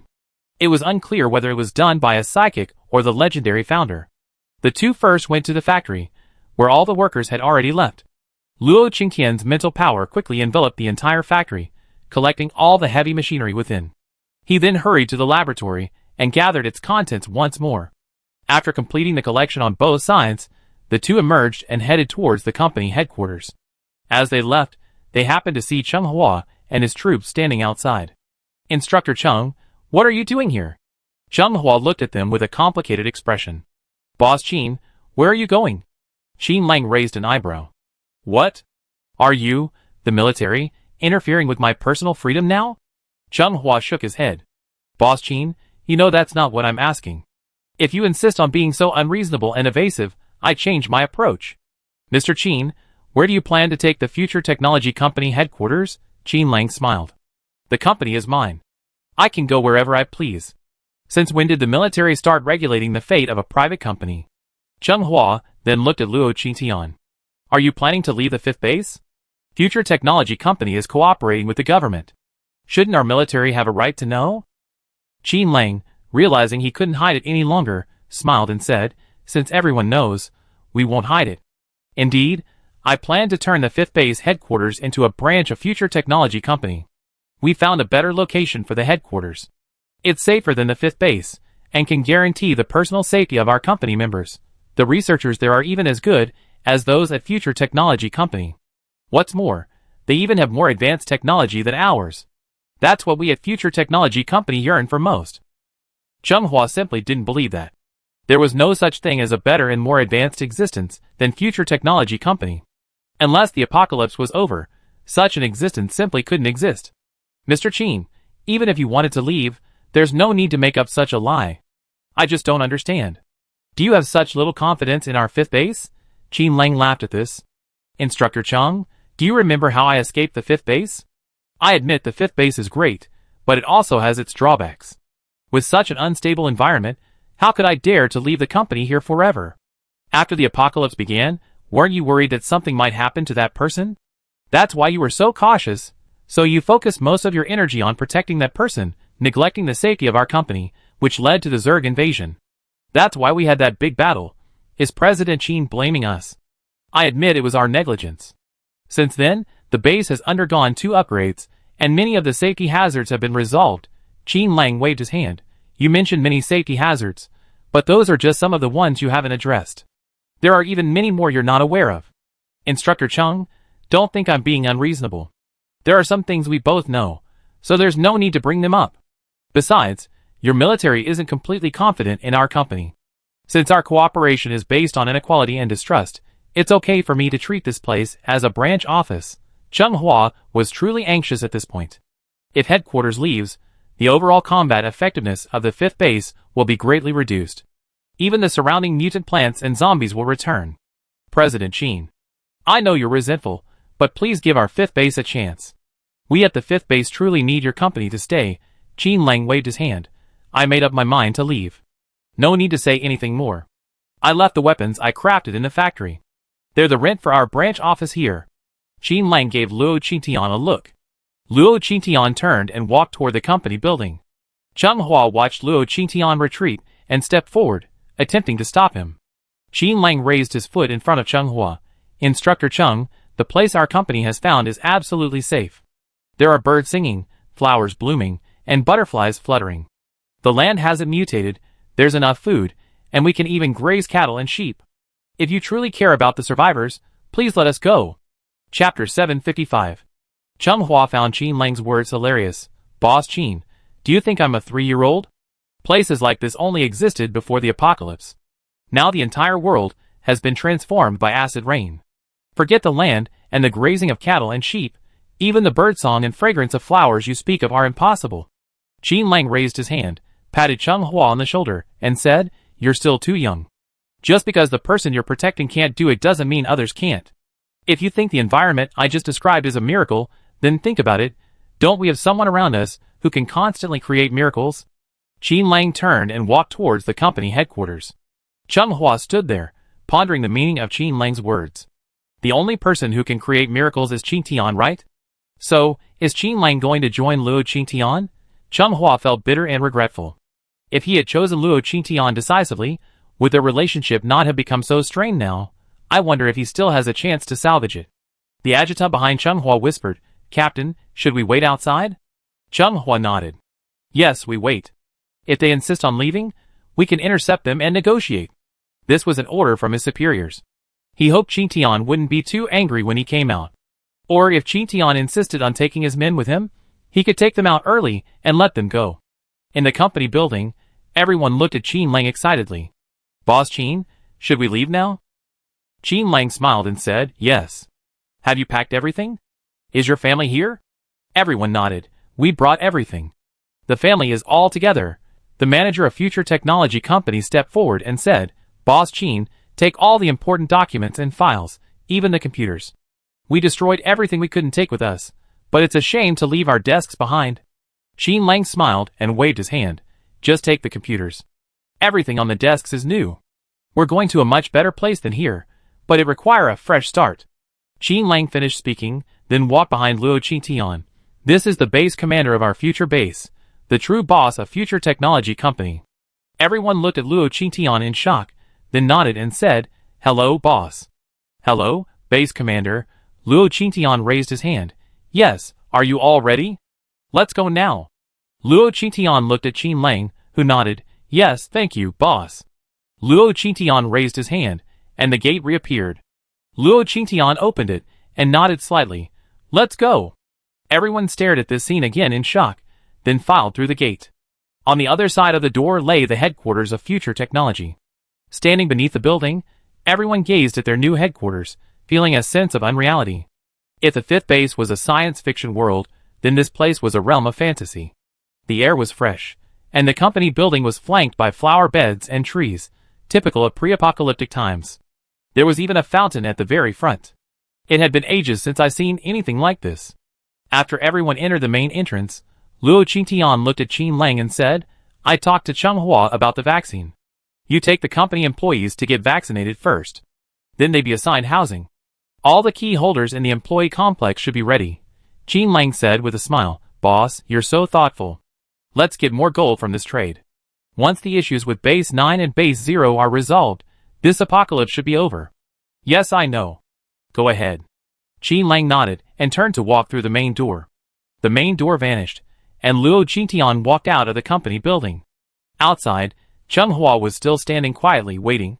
Watching Luo Qingtian emerge, Chung Hua couldn't help but step forward. "Qingtian, you are out." "Where's Qin Lang?" Luo Qingtian looked at Chung Hua. "Instructor Chung, are you trying to stop us from leaving?" Chung Hua opened his mouth, his voice weak. "If possible, I'd like you to stay, but if leaving is good for the company and the future, I respect your choice." Luo Qingtian stared at Chung Hua in surprise. This answer was unexpected. She had expected Chung Hua to stand firmly on the opposing side. "Instructor Cheng's choice really makes me uncomfortable." Luo Qing waved at the ground, and soon dozens of insulated boxes appeared. "These are vaccines that have lost the virus. Here are 20,000 doses, a token of our future base's goodwill. Of course, they're not free. I send you the price later. If you like to purchase more vaccines, Instructor Chung can discuss this with Qin Lang privately." Luo Qing turned and left. Chung Hua reached out and grabbed Luo Qingtian's wrist. Luo Qingtian paused, looking down at the hand that held him. Chung Hua instantly pulled his hand away. Are the vaccine clinical trials complete?" Chung Hua cursed himself for being so useless. Actually, he wanted to ask if he could forgive his choice, but when he saw Luo Qingtian's distant and cold eyes, he turned away. The next thing on his lips was a question about the vaccine. "Yes, it's all ready. Except for the 9th base, your 5th base hasn't used it yet." "Oh, right. After your base has used up the vaccine, please, Instructor Chung, circulate it to the other small bases around you so that all survivors can use it sooner rather than later. It'd be good for us, and for humanity." Chung Hua nodded immediately. "Of course. I report this to the military later, and procure a large quantity of the vaccine. I believe the apocalypse will be over in a few days." "Qingtian, did your team develop this?" Luo Qingtian nodded slightly. "Yes. Yes. So, did you also establish a base?" Luo Qingtian watched Chung Hua nod again. Although he had already guessed this, Chung Hua felt an indescribable mix of emotions. Chung Hua was about to continue, but Luo Qingtian interrupted. "I have something else to do, Instructor Chung. Contact Qin Lang regarding any follow-up vaccine questions, but we won't be available for 3 days. Goodbye." Luo Qingtian turned and walked into the company building. Chung Hua watched Luo Qingtian walk back and instantly understood what was going on. "Pack up, go back," Chung Hua said, turning and leaving. The adjutant and the soldiers present were puzzled. "Captain, if we don't keep them this time, we'd be punished if we go back." Chung Hua raised his chin. "Why do you think Luo Qingtian wanted to go back to the company building after saying goodbye?" The adjutant instantly understood what was going on. They actually have the ability to teleport. Chung Hua sighed. "You see for yourself when you go in." With that, the adjutant and his men stormed into the building. It was completely empty. Computers, files, and all the office supplies were gone. They then rushed into the factory, where the heavy machinery and industrial equipment had vanished. Chapter 756. How could this happen? The adjutant stared speechlessly at the empty factory. Only Chung Hua had a calm expression. "Captain, aren't you angry?" The adjutant looked at Chung Hua, who sighed. "It's already happened. What good is being angry? Besides, they had no right to stop Qin Lang and his men from leaving. Let's go, gather our troops and report back." Chung Hua strode out. "Captain, we'd be punished when we get back." "Are you worried?" The adjutant shouted disapprovingly at Chung Hua's back. Chung Hua paused, looked around, then pointed to several large boxes in the corner and said, "Qin Lang said he left a lot of weapons as rent. From now on, the company at the 5th base will be their branch. We can discuss this with the military when we get back. The Sky City building can be used for other commercial purposes." The adjutant sighed as he looked at the boxes in the corner. Yes, then he gathered people to move the boxes. Back at the future base, Luo Qingtian returned to see a group of white-coated staff busy vaccinating the company's employees. "How's it going?" Luo Qingtian walked over to Qin Lang and asked. Qin Lang smiled and said, "It's not a big deal. Thankfully, boss, you've been so thoughtful. 2 of our employees had injuries before this. They didn't even know when they were injured, and their wounds were still black. Thankfully, the vaccinations were administered promptly, preventing the spread of the virus. I just checked, and the color has returned to the wounds of those 2 employees." Luo Qingtian frowned as he listened to Qin Lang's words. "Chung Hua might contact you later. Talk to him about this, and then go find those 2 employees and ask them more. It would be best if we could find out exactly when they were injured. I'm worried there might be zombies hiding their identities back at the 5th base." Qin Lang, realizing the seriousness of the situation, nodded immediately. "Don't worry, boss. Leave it to me. I go see Chen Huiyan later to discuss the vaccine quantity issue. Luo Qingtian nodded and patted Qin Lang's shoulder. I need to go back to base 8. Then head straight to base 9. Tell Yun Ren I won't be back for dinner tonight. Luo Qingtian was about to leave again, and Qin Lang quickly said, Boss, Mid-Autumn Festival is in 2 days. Remember to come back for the reunion dinner. Miss Shen said, she's going to hold a lantern festival at the base. Let everyone in the base come together to make mooncakes. Luo Qingtian rubbed his chin. So soon? Okay, I got it. Luo Qingtian entered the portal again. Emerging from the portal, Luo Qingtian returned to his villa in the suburbs. As Luo Qingtian appeared, the villa door opened. Dihai looked at Luo Qingtian with surprise. You are back? Luo Qingtian nodded. Yes, I am. Dihai thought for a moment. Come back for dinner tonight? I prepared a lot of your favorites. In fact, Dihai prepared many of Luo Qingtian's favorite dishes every day. He sincerely hoped that Luo Qingtian would enjoy his cooking when he returned. Okay, but I need to get busy before tonight. How's the construction going on at the base? Has it recovered? Dihai smiled and nodded. A lot of psychics with construction abilities have been dispatched from base 0. They're currently helping with the restoration work in the inner city. Do you want to go take a look? Luo Qingtian thought for a moment and nodded. Yes, I go take a look. I like to experiment with something. Dihai heard this and walked over to Luo Qingtian. With a swift movement, he soared into the air. Let's go! Luo Qingtian waved his arm. Wings instantly appeared behind him, and the two of them flew towards the inner city. The entire 8th base was destroyed in the battle that day. In just a few days, the inner city had largely recovered, and many areas were being rebuilt. Luo Qingtian also saw a psychic holding blueprints. He released his supernatural power towards the blueprints. Then, a building in front of him began to form bit by bit, as if it were a 3D printer. It seems that the construction of the 8th base this time will be much better than before, Luo Qingtian said with some emotion. Dihai chuckled. That's because there are no hidden dangers below, so many foundations can be built. Unlike before, when fears of the ground collapsing meant many buildings were afraid to go high, fearing they wouldn't be able to withstand the pressure. Luo Qingtian looked at Dihai. Did the Lu family say anything? Dihai was silent for a moment, not responding immediately. Luo Qingtian said, Forget it if it's inconvenient to talk about it. Take me to where there's more land. I want to see if the plants are still mutating. Dihai pointed ahead. Let's go over there. The plants haven't mutated recently, but they look strange. I can't rule out the possibility of mutation. As they chatted, they continued to fly forward. After a while, they landed simultaneously. Dihai had taken Luo Qingtian to Gu Liangyun's last laboratory. The swamp there had disappeared for unknown reasons, replaced by vast expanses of green vegetation. These plants looked ordinary, but Luo Qingtian had seen similar ones on Zerg planet. Those plants were more mature than the ones now, and at night, if he wasn't careful, they could easily entangle him and suck his flesh. Luo Qingtian sighed. It's the soil, after all. I just wonder if the next acid rain will cause them to evolve again. Luo Qingtian then punched the ground. Earthification.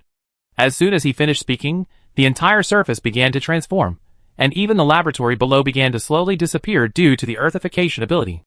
After the vast expanse of land had been completely transformed by Luo Qingtian's ability, Luo Qingtian stood up, looked at Dihai, and said, Let's go, take me to the next place. Dihai didn't know what Luo Qingtian was doing, but if this place was transformed into earth, Dihai bent down and plucked a leaf to examine it. Then he looked at Luo Qingtian in surprise. After earthification, will the plants here degenerate? Dihai felt a little envious. Why hadn't he noticed the mutated plants degenerating when he used this ability before? Luo Qingtian shrugged. I just discovered that, too. So can we move on to the next place? As they spoke, they soared back into the sky. Under Dihai's guidance, they worked until nightfall. Luo Qingtian had completely transformed the mutated land of Base 8. Exhausted, the two returned to the villa. I go cook, you rest. Luo Qingtian nodded and laid down on the sofa, unassumingly. When Dihai emerged from the kitchen, Luo Qingtian had already fallen asleep. Dihai approached Luo Qingtian and chuckled softly. Ah, you're still so well behaved when you're asleep. Luo Qingtian opened her eyes and looked at Dihai with a half-smile. Do you think I'm usually cruel? Dihai met Luo Qingtian's gaze and leaned back slightly. No, no. Dinner's ready. Get up and eat. Chapter 757. Luo Qingtian yawned and sat up. Dihai reached out his hand, trying to pull him up. Luo Qingtian deftly dodged Dihai's touch by leaning sideways. He headed straight for the kitchen. Dihai looked at his empty hands, feeling a sense of loss.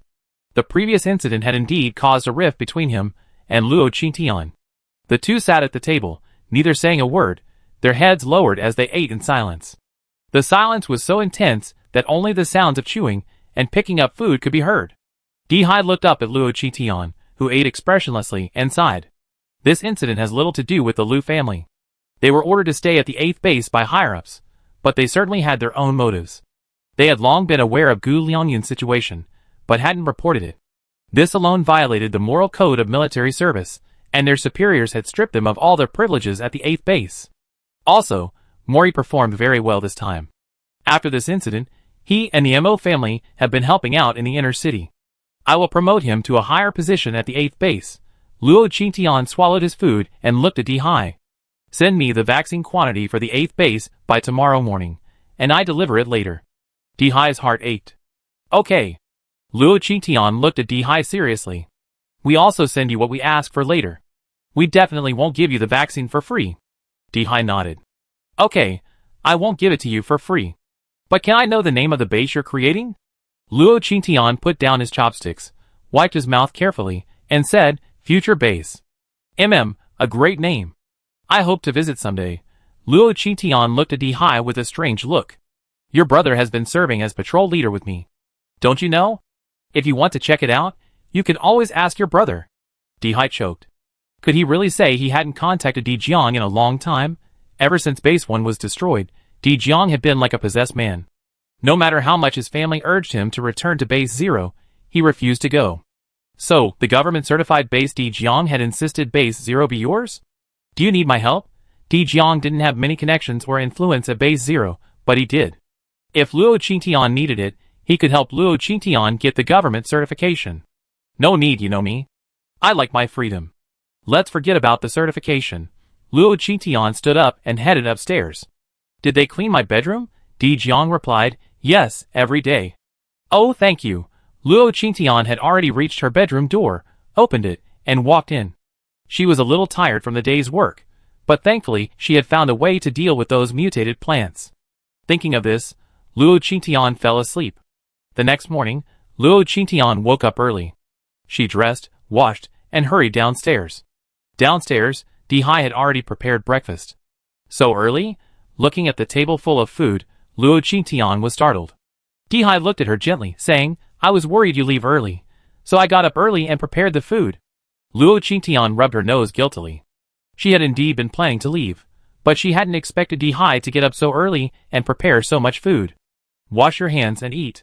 Luo Qingtian nodded, went to the bathroom to wash her hands, and then sat down in the dining room. Dihai placed the hot porridge in front of her. Will you come back after this trip? No, I'm just here to modify the land. See if the soil quality is changing and the plants are degenerating. Dihai felt a pang of sadness in his heart as he picked up a soup dumpling and placed it in Luo Qingtian's bowl. I made a lot of these soup dumplings. I know you have a space, so take them with you when you go. Luo Qingtian swallowed his food and smiled. Okay, thank you. The table fell silent again. Soon, Luo Qingtian had eaten and drunk his fill, and Dihai stood up and quickly packed up the food he had prepared. Next time you go to Base 0, come find me.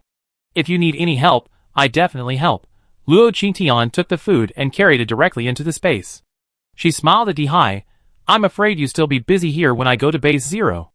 Are you going to Base 0 soon? Yes, to collect my debts. Luo Qingtian turned and left. Bye. With that, Luo Qingtian pushed open the villa door and took off, heading straight for Base 9. Luo Qingtian was swift. After finding the correct direction, she unleashed her fire wings and headed towards the 9th base. Because Luo Qingtian had never been to the 9th base before, she had to fly there before she could use the portal. She soared like this for about a day. When she saw the outline of the 9th base, Luo Qingtian slowly landed. Instead of rushing on, she entered the space directly. In the space, Dubai, Xiaolu, Maoqiu, and the little bird all rushed towards Luo Qingtian as she entered. Are they all awake? Dubai and Xiaolu had fallen into a deep sleep during the battle at the 8th base. Now awake, Xiaolu and Dubai looked much more mature. The fur ball had now returned to its original form, though the vines entwined around it were much larger than before.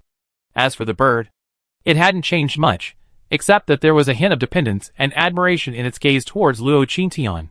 After playing with the four little ones for a while, Luo Qingtian began searching the space for Luo Yubai and Yun Qianro. But as if they knew she would return, the two disappeared from the space and refused to reappear. Luo Qingtian sighed, changed her clothes in the space, and returned to the future base. The future base was decorated with lights and colorful decorations, and the community square was filled with red lanterns. In the center of the square stood a long round table, where a group of women stood, laughing and chatting, stirring mooncake filling. When Luo Qingtian appeared, Luo Xiaowu found her instantly. "Qingtian, mooncake. For you." Luo Xiaowu handed a mooncake to Luo Qingtian. Luo Qingtian took a bite of the mooncake. It was delicious. "Where are Yunran and the others?" Luo Xiaowu pointed ahead and saw Shen Yunran and He Xiao working together on how to make mooncakes. Luo Qingtian walked over and overheard their conversation. "I told you my mooncake maker was fine, but you insisted on doing it. You really don't understand life. Mooncakes are only delicious when you make them yourself. It's all the same. Go away. These egg yolks are Qingtian's favorite. Don't touch them. I won't touch them. I'm just worried you tire yourself out. We have so many people in our family. Why don't you use the mooncake maker for everything else?" Luo Qingtian and Luo Xiaowu looked at the two men's playful behavior with a slightly strange expression. "Xiaowu, these two don't know how to." Chapter 758. Luo Xiaowu smiled and nodded. "Yes, we confirmed our relationship a few days ago. We plan to get married after the apocalypse is completely over, when our base develops into a first or second-tier city and has a civil affairs bureau." Luo Qingtian rubbed his chin. "Civil affairs bureau? Has the second base agreed to our request for inclusion?" "They agreed, but they hope that after inclusion, they'd be able to visit or settle down here as usual." Such a straightforward agreement. Luo Qingtian had thought Bai Shuo would wait a while before yielding. He was the base commander, after all. Of course, life in the future base will be better than any other. Many survivors now say our future base is humanity's hope. Luo Xiaowu raised his head, with a smug look on his face. If he had a tail, Luo Qingtian was sure he would turn it into a propeller. Luo Qingtian looked at Luo Xiaowu with amusement. "Really? Then, on this festive occasion, can I enjoy Xiaowu's handmade mooncakes?" Luo Xiaowu glanced at the table in front of him, found an empty seat, and ran over, pulling Luo Qingtian along. "Come on, Xiaowu and Qingtian will make mooncakes together today." Luo Qingtian let Luo Xiaowu pull her along. Then Luo Xiaowu pressed her against a stool. "Mix the filling, knead the dough, and mix it. Choose your preferred crust." Luo Qingtian was adept at combat, but he was a bit flustered with the delicate details. The women on both sides laughed at Luo Qingtian's flustered state. Putting down their mooncakes, they came over to help. "This is your first time, little girl. Come on, let me show you." Luo Qingtian nodded shyly. "Thank you." The two women laughed heartily. "No need to thank me. If anyone wants to thank someone, thank our base commander. If it weren't for him building this place, we wouldn't be living like this." "Yes, yes. I never thought we'd be able to enjoy such delicious mooncakes. That's right. Ha ha ha, I heard our base commander is still a young girl. Not to mention the base commander being a young girl. Look at our deputy base commander, isn't he also a young girl? I heard it seems our deputy base commander is getting married to Dean He of the Academy of Sciences. Don't mention it. These two are so talented and beautiful, they look so well matched." What started as a discussion between two women eventually became a group discussion. Luo Xiaowu had been around the base for a long time, and many people knew him. Eventually, these aunties and women surrounded him. "Captain Luo, are you still single?" "Ah. Yes." Luo Xiaowu nodded a little flusteredly. "Then I introduce you to a girl, and me. I have several beautiful girls." Luo Qingtian clumsily made two mooncakes before being squeezed out by the group of women. Seeing Luo Xiaowu surrounded, Luo Qingtian had no choice but to make room. Watching everyone busy, Luo Qingtian arrived at the center of the Shangui Square. Shangui, upon seeing Luo Qingtian's arrival, quickly wove a vine ladder. Luo Qingtian climbed up the ladder and climbed into Shangui's treehouse perched on a branch. "Shangui, is life here okay?" Shangui wove a large hand and gave Luo Qingtian a thumbs up. Luo Qingtian smiled, raised his hand, and summoned two small green balls. The large hand, holding the small green balls, returned to Shangui's body. Luo Qingtian sat atop the treehouse, watching the survivors bustling about in the square. On the other side of the square stood a group of chefs in white coats. Di Jiang, Chen Hao, and the others were busy cooking alongside the chefs. The aroma of various foods wafted through the air above the square. Unnoticed, the sky gradually darkened. In the square, 3 layers of tables, inside and outside, were filled with a variety of delicious dishes. The future base's population was far greater than before. The square was now insufficient to accommodate everyone. Luo Qingtian, standing atop the tree, looked around and saw tables set up on every street, alley, and even in front of many shops. Many survivors sat at the tables, smiling as they gazed towards the center of the square. Wow, it looks like the harvest has been quite good. Luo Qingtian rubbed his chin and sighed. Qingtian, you're up there, right?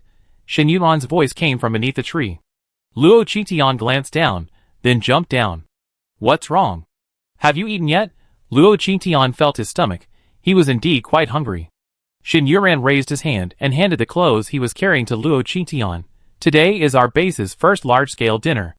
As the base commander, you must be present. Go change your clothes. Luo Qingtian looked down at his clothes. This outfit is too formal. Shen Yuan sighed. Yeah, so, base commander, can we change clothes now? We're waiting for you to have dinner together later. Luo Qingtian frowned. Being the base commander is so stressful. I should have quit earlier. Shen Yuan laughed in anger. Don't talk nonsense. Go change your clothes. We're waiting for you. Shen Yuan pulled Luo Qingtian towards the villa. It was unknown where Shen Yuan had gotten the cosmetics. In any case, Shen Yuan pressed Luo Qingtian against the dressing table, trying to get her dressed. They waited until the lanterns throughout the base were fully lit. Then the two of them left the villa. Arriving at the square, the center seat remained empty. Luo Qingtian was finally pushed to the front by Shen Yuan. When Luo Qingtian appeared, everyone stood up, looking at her nervously and excitedly. Luo Qingtian looked at the crowd speechlessly. Watching his companions stare at him excitedly, for some reason, Luo Qingtian felt as if he had been forced to take the throne. Everyone, sit down. Today is a holiday, a time for family reunions. There's no need to be so reserved. Without further ado, I simply hope this apocalypse ends soon, and that those families forced to separate can be reunited soon. Luo Qingtian raised her glass. Happy Mid-Autumn Festival, everyone. Everyone raised their glasses, and wished each other well. Luo Qingtian sat down, and everyone else followed suit. She picked up her chopsticks and turned to look at Shen Yuan. When will your mooncakes be here?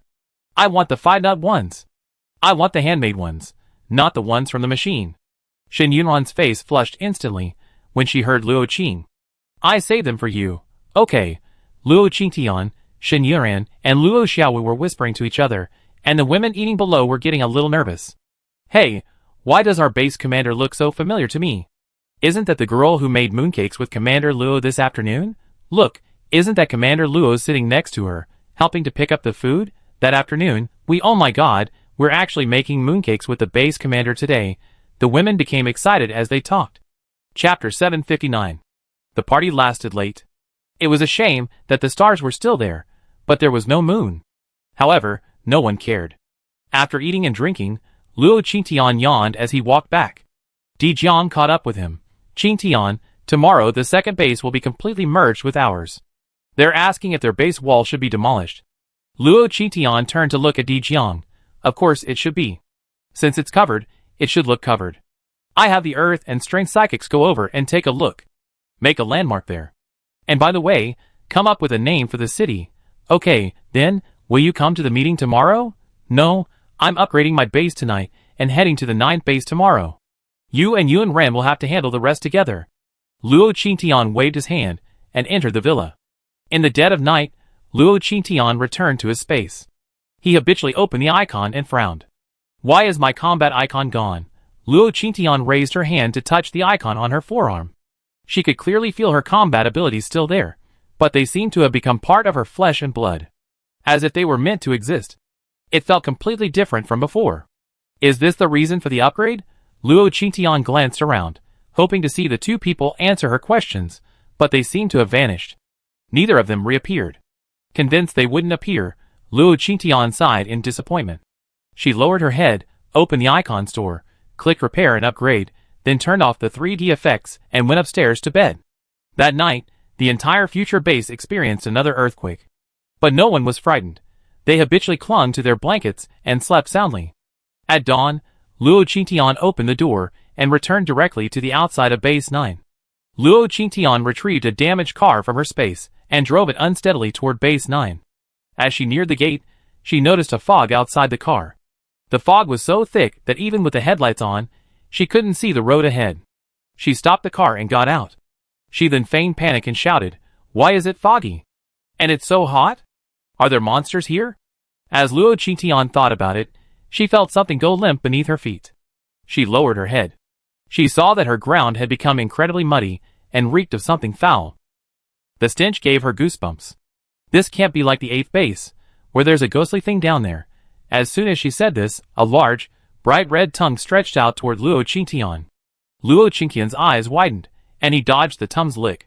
Soon after, several more bright red tongues stretched out toward Luo Qingtian. "Oh my god! What the hell is this, Zerg? I fought so many Zerg, but this is the first time I've seen a tongue this big." Luo Qingtian dodged again, and an enchanted golden knife instantly appeared in her hand. Holding the flame-enchanted golden knife, she cautiously observed her surroundings.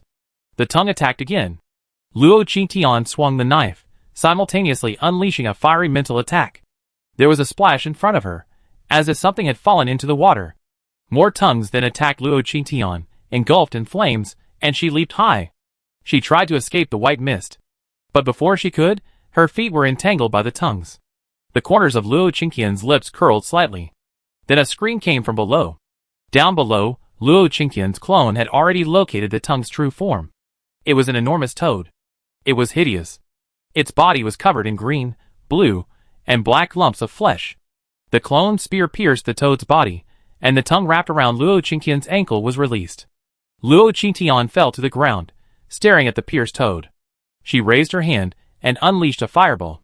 A moment later, the giant toad was reduced to a charcoal. Luo Qingtian looked around, realizing the white mist had not yet dissipated. She clenched her fist and pounded the ground. Fire stream. The blazing air stream rapidly extended in all directions. At that moment, the white mist quickly dissipated, and Luo Qingtian saw a group of giant toads beneath it. "Oh my god! A toad nest?" Luo Qingtian quickly retreated, putting some distance between them and the toads. But the toads rushed towards Luo Qingtian, their bright red tongues like long whips, lashing out at him. Luo Qingtian's face was not good. She condensed her fire escape technique and swung the golden sword again. Several streams of blazing fire emanated from the golden sword, and then Luo Qingtian switched to the flying fire mysterious bow. Luo Qingtian drew his bow and released his arrow. The giant toads on the opposite side seemed to sense something and turned and leaped forward. Luo Qingtian's arrows struck. The toads were pierced before they could react. Then came the final explosion of the arrows. All the toads were cleared by Luo Qingtian. As the mist cleared, Luo Qingtian was surprised to find a small pond in front of her. But she hadn't seen it when she approached. Luo Qingtian walked into the pond. She could just see the large fish swimming back and forth. Luo Qingtian squatted down to observe the fish. The fish appeared to be swimming, but their eyes showed that they had long been dead. The stench around them was coming from this pond. The golden knife appeared in Luo Qingtian's hand again. She aimed the knife at one of the large black fish swimming and stabbed it directly. The fish was pierced, and Luo Qingtian picked up the golden knife to examine it carefully. The fish lay motionless, impaled on the blade of the golden knife. It just opened and closed its mouth. It looked like it was in agony. Luo Qingtian sneered, "You're a dead fish, and I still have the urge to eat you." Luo Qingtian threw the black fish to the ground. She raised her golden knife and slashed at it, but before the blade could land, the black fish's belly suddenly ripped open. A black thread-like thing shot out, hurtling toward the pond. Luo Qingtian threw the golden knife directly. The black thread was severed by Lanyao. But it still twisted back and forth as it fell to the ground, sending a chill through Luo Qingtian. But he still walked over. The black thread-like thing on the ground had split into two. The two black thread-like things leaped up again and rushed towards Luo Qingtian's eyes. Only when they got closer could Luo Qingtian see the two things clearly. Is this a mutated iron wire worm? Chapter 760. Luo Qingtian frowned and increased the power of her fire escape. The two wireworms were reduced to ash the moment they approached. Then, black wireworms burst out from the bodies of the black fish in the pond. They rushed towards Luo Qingtian, who retreated, swinging her sword. She reduced all the incoming wireworms to ash, then slammed her fist into the ground. Freeze! As soon as she finished speaking, icy air spread from her fist, rapidly freezing the pond ahead. The fish in the pond were frozen into ice sculptures. Even the surrounding ground was frozen white. This time, both the white fog and the pond were completely silent. Luo Qingtian now looked around the pond. The surrounding scene had completely changed. The once empty ground had suddenly become filled with withered, black tree trunks. Through the frozen ground, one could clearly see black worms, half frozen, lying on the soft, wet ground. Recalling how those wireworms burrowed into fish's stomachs, controlling their movements in the pond, Luo Qingtian instantly understood why visitors would mysteriously vanish. Is this why visitors disappear? First, they disguise themselves as fish in the pond, then get eaten by humans, and finally burrow into their bodies, controlling their movements? But what about those who died? Luo Qingtian looked toward the ninth base. The gate was open. Although far away, he could clearly see people moving around near the gate. Luo Qingtian zoomed out to the maximum size. As he took in the people near the gate, he had a very ominous suspicion. At this moment, the sound of breaking ice could be heard from the ground, and cracks began to appear on the surface. Black wireworms emerged, twisting their bodies as they crawled toward Luo Qingtian. They could actually break ice? They weren't afraid of ice. Luo Qingtian stared in amazement at the wireworms crawling toward her. Instead of trying to avoid them, she observed them carefully. She wanted to see how many of them there were. Soon, countless of them emerged from the soft, wet ground in the pond, swarming toward Luo Qingtian. Luo Qingtian felt a chill and stamped her feet. Heat flew. Then, flames erupted from beneath her feet like magma, burning the wireworms to ash wherever they touched. The flames continued to spread. Luo Qingtian wasn't sure how many more of these things there were. She walked slowly forward, her path cleared by the heat flow wherever she passed. Step by step, she reached the ninth base. The base's gate was originally gray, but now, the mottled iron was covered in black, dried blood. Luo Qingtian walked through the gate. The people inside noticed someone approaching and quickly ran over. Luo Qingtian looked at them. Their running posture was strange. Some were even walking sideways. These didn't look alive. This was Luo Qingtian's first thought. Luo Qingtian checked the minimap.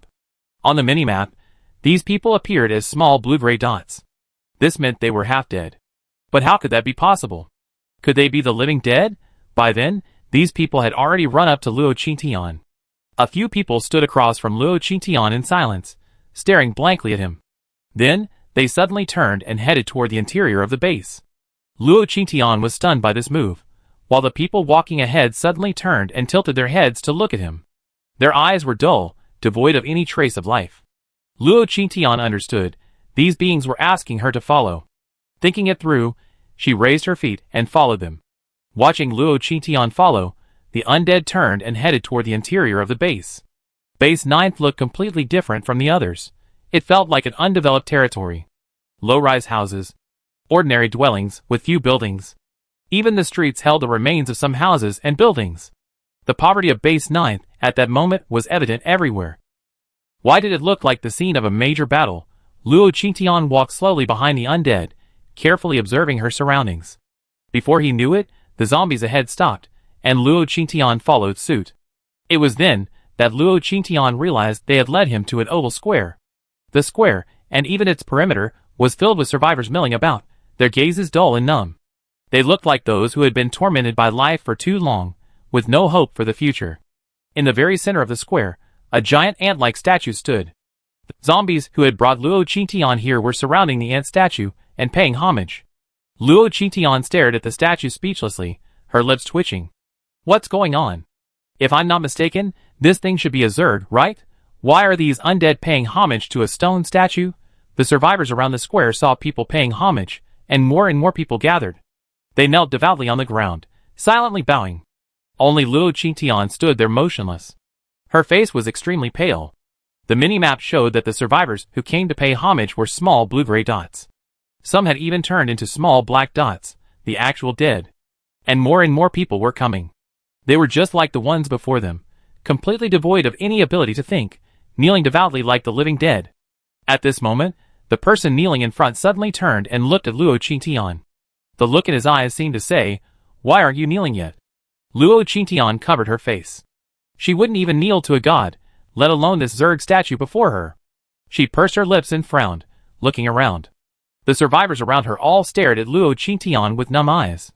It was as if they were all waiting for Luo Qingtian to kneel down. Luo Qingtian could no longer hold back.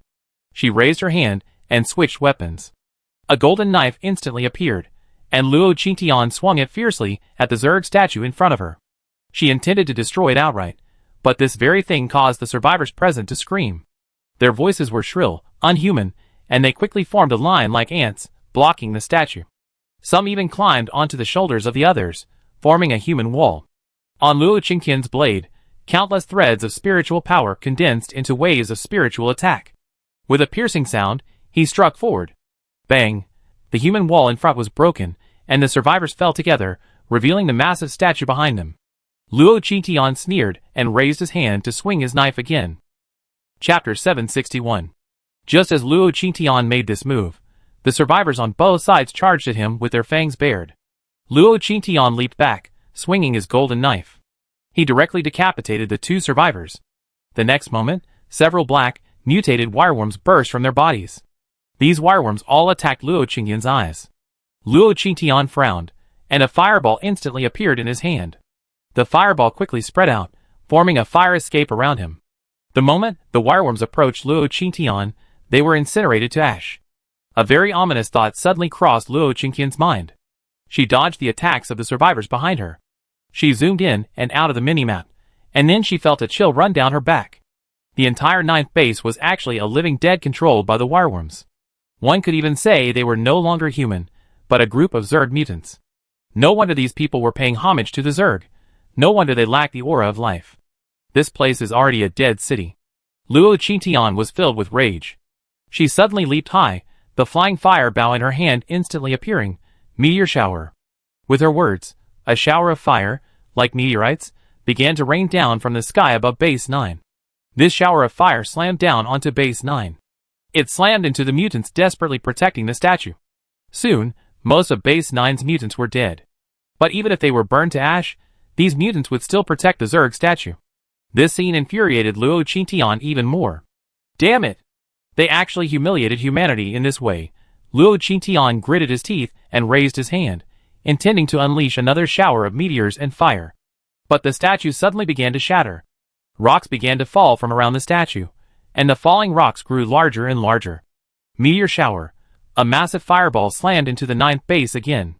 By this time, the 9th base was a sea of fire. The fireball struck the house, instantly vanishing it, along with the living dead inside, who were gradually transforming into mutants. Other fireballs struck the ground, creating a massive crater. Some Zerg black ants were forced to emerge from the ground. They emerged only moments later before being incinerated by the fireballs. Luo Qingtian stood in the sea of fire, and once again summoned the flying fire mysterious art. Meteor shower. With his third ultimate attack, Luo Qingtian intended to completely destroy the 9th base. There were only Zerg and mutants here, especially the mutated wireworms. Such creatures could not exist. If left unchecked, they would become a grave threat to humanity. Not far away, the mutants who had been protecting the statue now rushed frantically towards Luo Qingtian. Luo Qingtian's flying fire mysterious bow vanished, and the golden knife reappeared. As the Zerg charged, Luo Qingtian raised his sword and struck down. One strike, one little friend. He annihilated the last few mutants. The gray statue was still crumbling. After burning the bodies of the mutants, Luo Qingtian stepped in front of the statue. Foolish statue. Luo Qingtian raised his foot, intending to crush it. But the moment he did so, the statue's icon on the minimap instantly turned into a large red dot. And Luo Qingtian sensed a dangerous aura from the statue. The next moment, Luo Qingtian's foot was grabbed by a large, dark gray hand. Blue star creature. Did you destroy my base? Luo Qingtian raised his sword and struck the gray arm that was gripping his ankle. Ah! A scream echoed, and Luo Qingtian instantly vanished from the spot. The statue shattered completely at that moment. A tall, dark gray man appeared before Luo Qingtian. He looked a little strange though, with a head of dreadlocks tied together. His skin was dark gray, and his eyes were large, their pupils shaped like ripples. He lacked a human nose, and his mouth was large, with two protruding teeth on either side, giving him a ferocious look. He stood up and calmly dusted himself off. I just slept for a while, and my base is destroyed. You really deserve to die," the man said, rubbing the wound. There had been a deep scar there, visible to the bone, but after the man's touch, the wound instantly vanished. The man raised his arm, and looked at Luo Qingtian again. "Your scent is familiar, a bit like the energy source I'm looking for." But as he finished speaking, Luo Qingtian had vanished from his spot, reappearing in front of the man the next second. Luo Qingtian raised his foot. The tip of his toe struck the man in the face. The man stepped back, reaching to grab Luo Qingtian's toe. Luo Qingtian moved swiftly. He dodged the man's attack. He instantly leaped away from the man, putting distance between them. "You're fighting over a disagreement? Are you dumb?" The man looked at Luo Qingtian in exasperation. Luo Qingtian's eyes mocked. Deception is the key to war, and the villain's death is due to his excessive talk. "Anyway, you're a bug, you won't understand even if I tell you." Luo Qingtian's words infuriated the man even more. He raised his arms, weapons appearing in both. He then charged at Luo Qingtian. Luo Qingtian swung his tang sword, quickly engaging the man. Luo Qingtian was incredibly strong.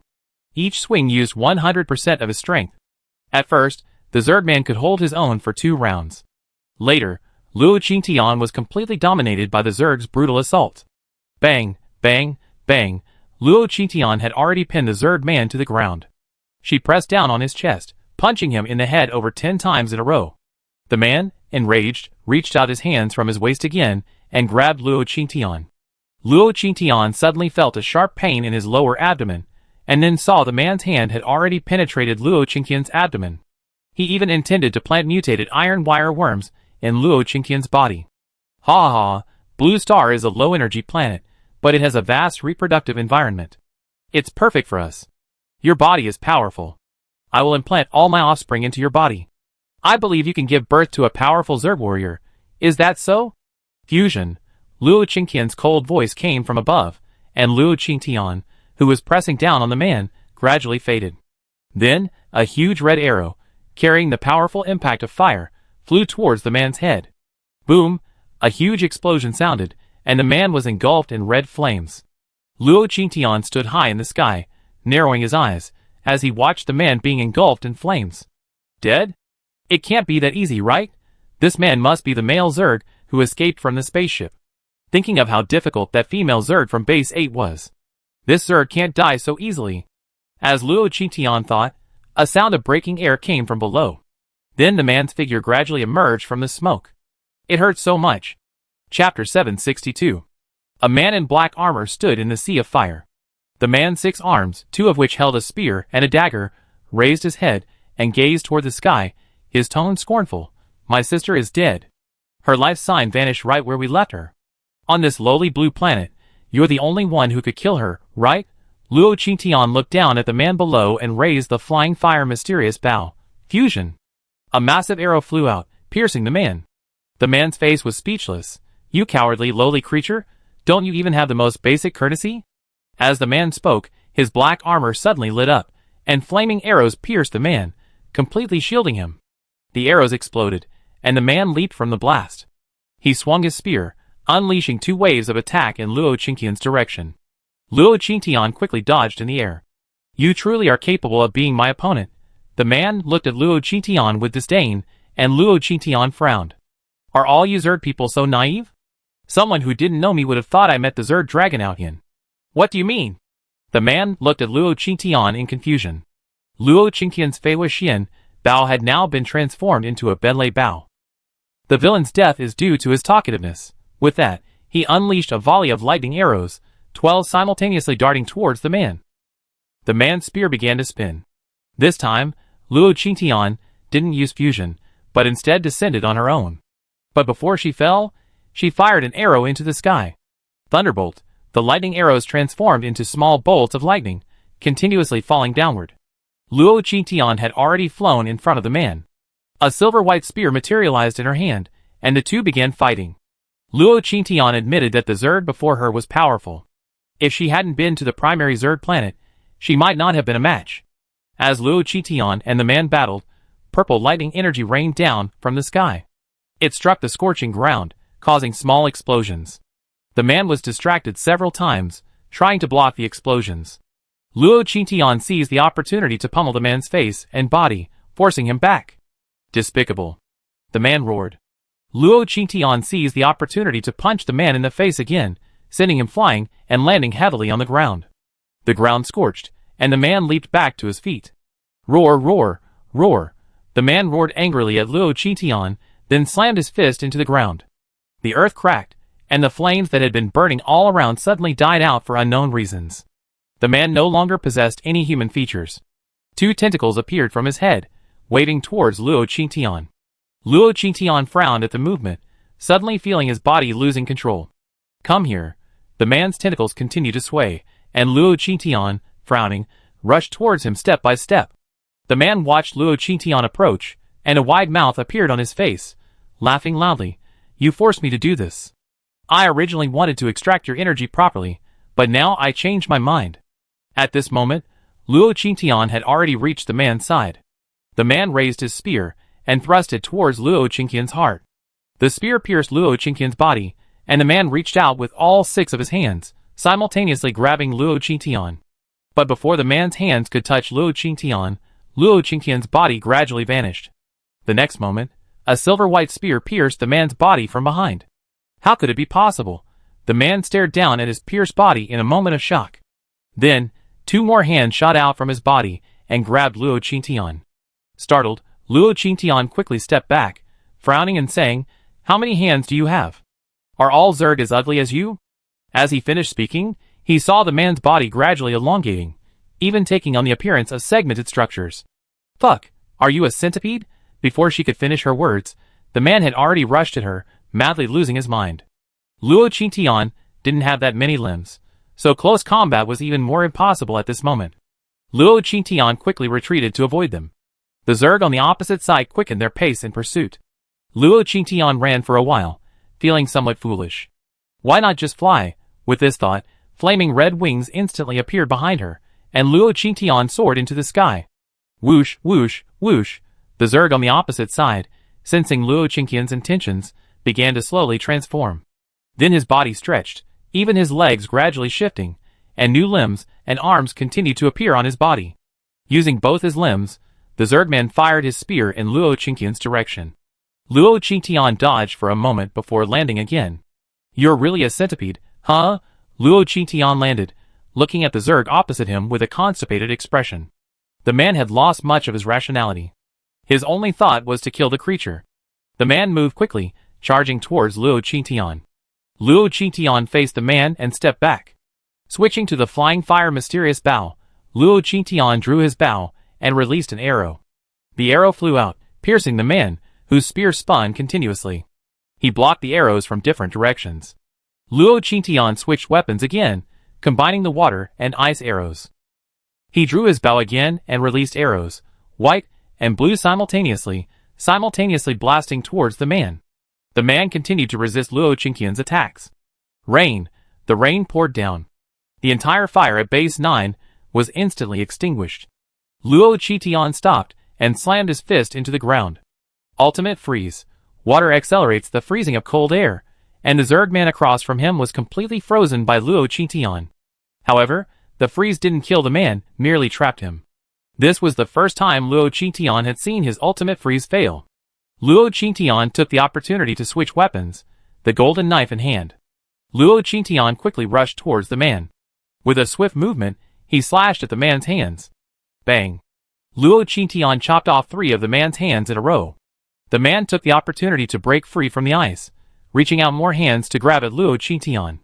At this moment, the spears in his other hand simultaneously fired at Luo Qingtian. Luo Qingtian's body was instantly pierced like a sieve. Die! Luo Qingtian looked down at his body before disappearing again. Domain. At that moment, the ice cracked, and the man's entire body fell to the ground. Catching you wasn't easy. Inside the field, Luo Qingtian slowly walked up to the man and looked down at him. Chapter 763. The man looked up at Luo Qingtian. Domain? Haha, so your body isn't just a simple energy source. Luo Qingtian frowned. What do you mean? The man laughed. You think gravity can handle me? The man slowly stood up, but Luo Qingtian suddenly leaped up and kicked him hard.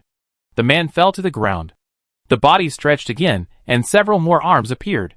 It endured the ravages of the pressure. It struggled to its feet. Then, desperately, it rushed towards Luo Qingtian. New spears continued to appear in its hands, all fired towards Luo Qingtian. How could such speed be achieved within the domain? Luo Qingtian manipulated the heat within the domain, and in a moment, a cold wind howled. As these spears approached, walls of ice appeared around Luo Qingtian's body, blocking their attacks. Luo Qingtian's hair gradually turned white. After blocking these attacks, white ice wings appeared behind Luo Qingtian. Luo Qingtian flew forward and punched the man. Luo Qingtian's fists, tinged with icy energy, repeatedly struck the man, slowing him down bit by bit.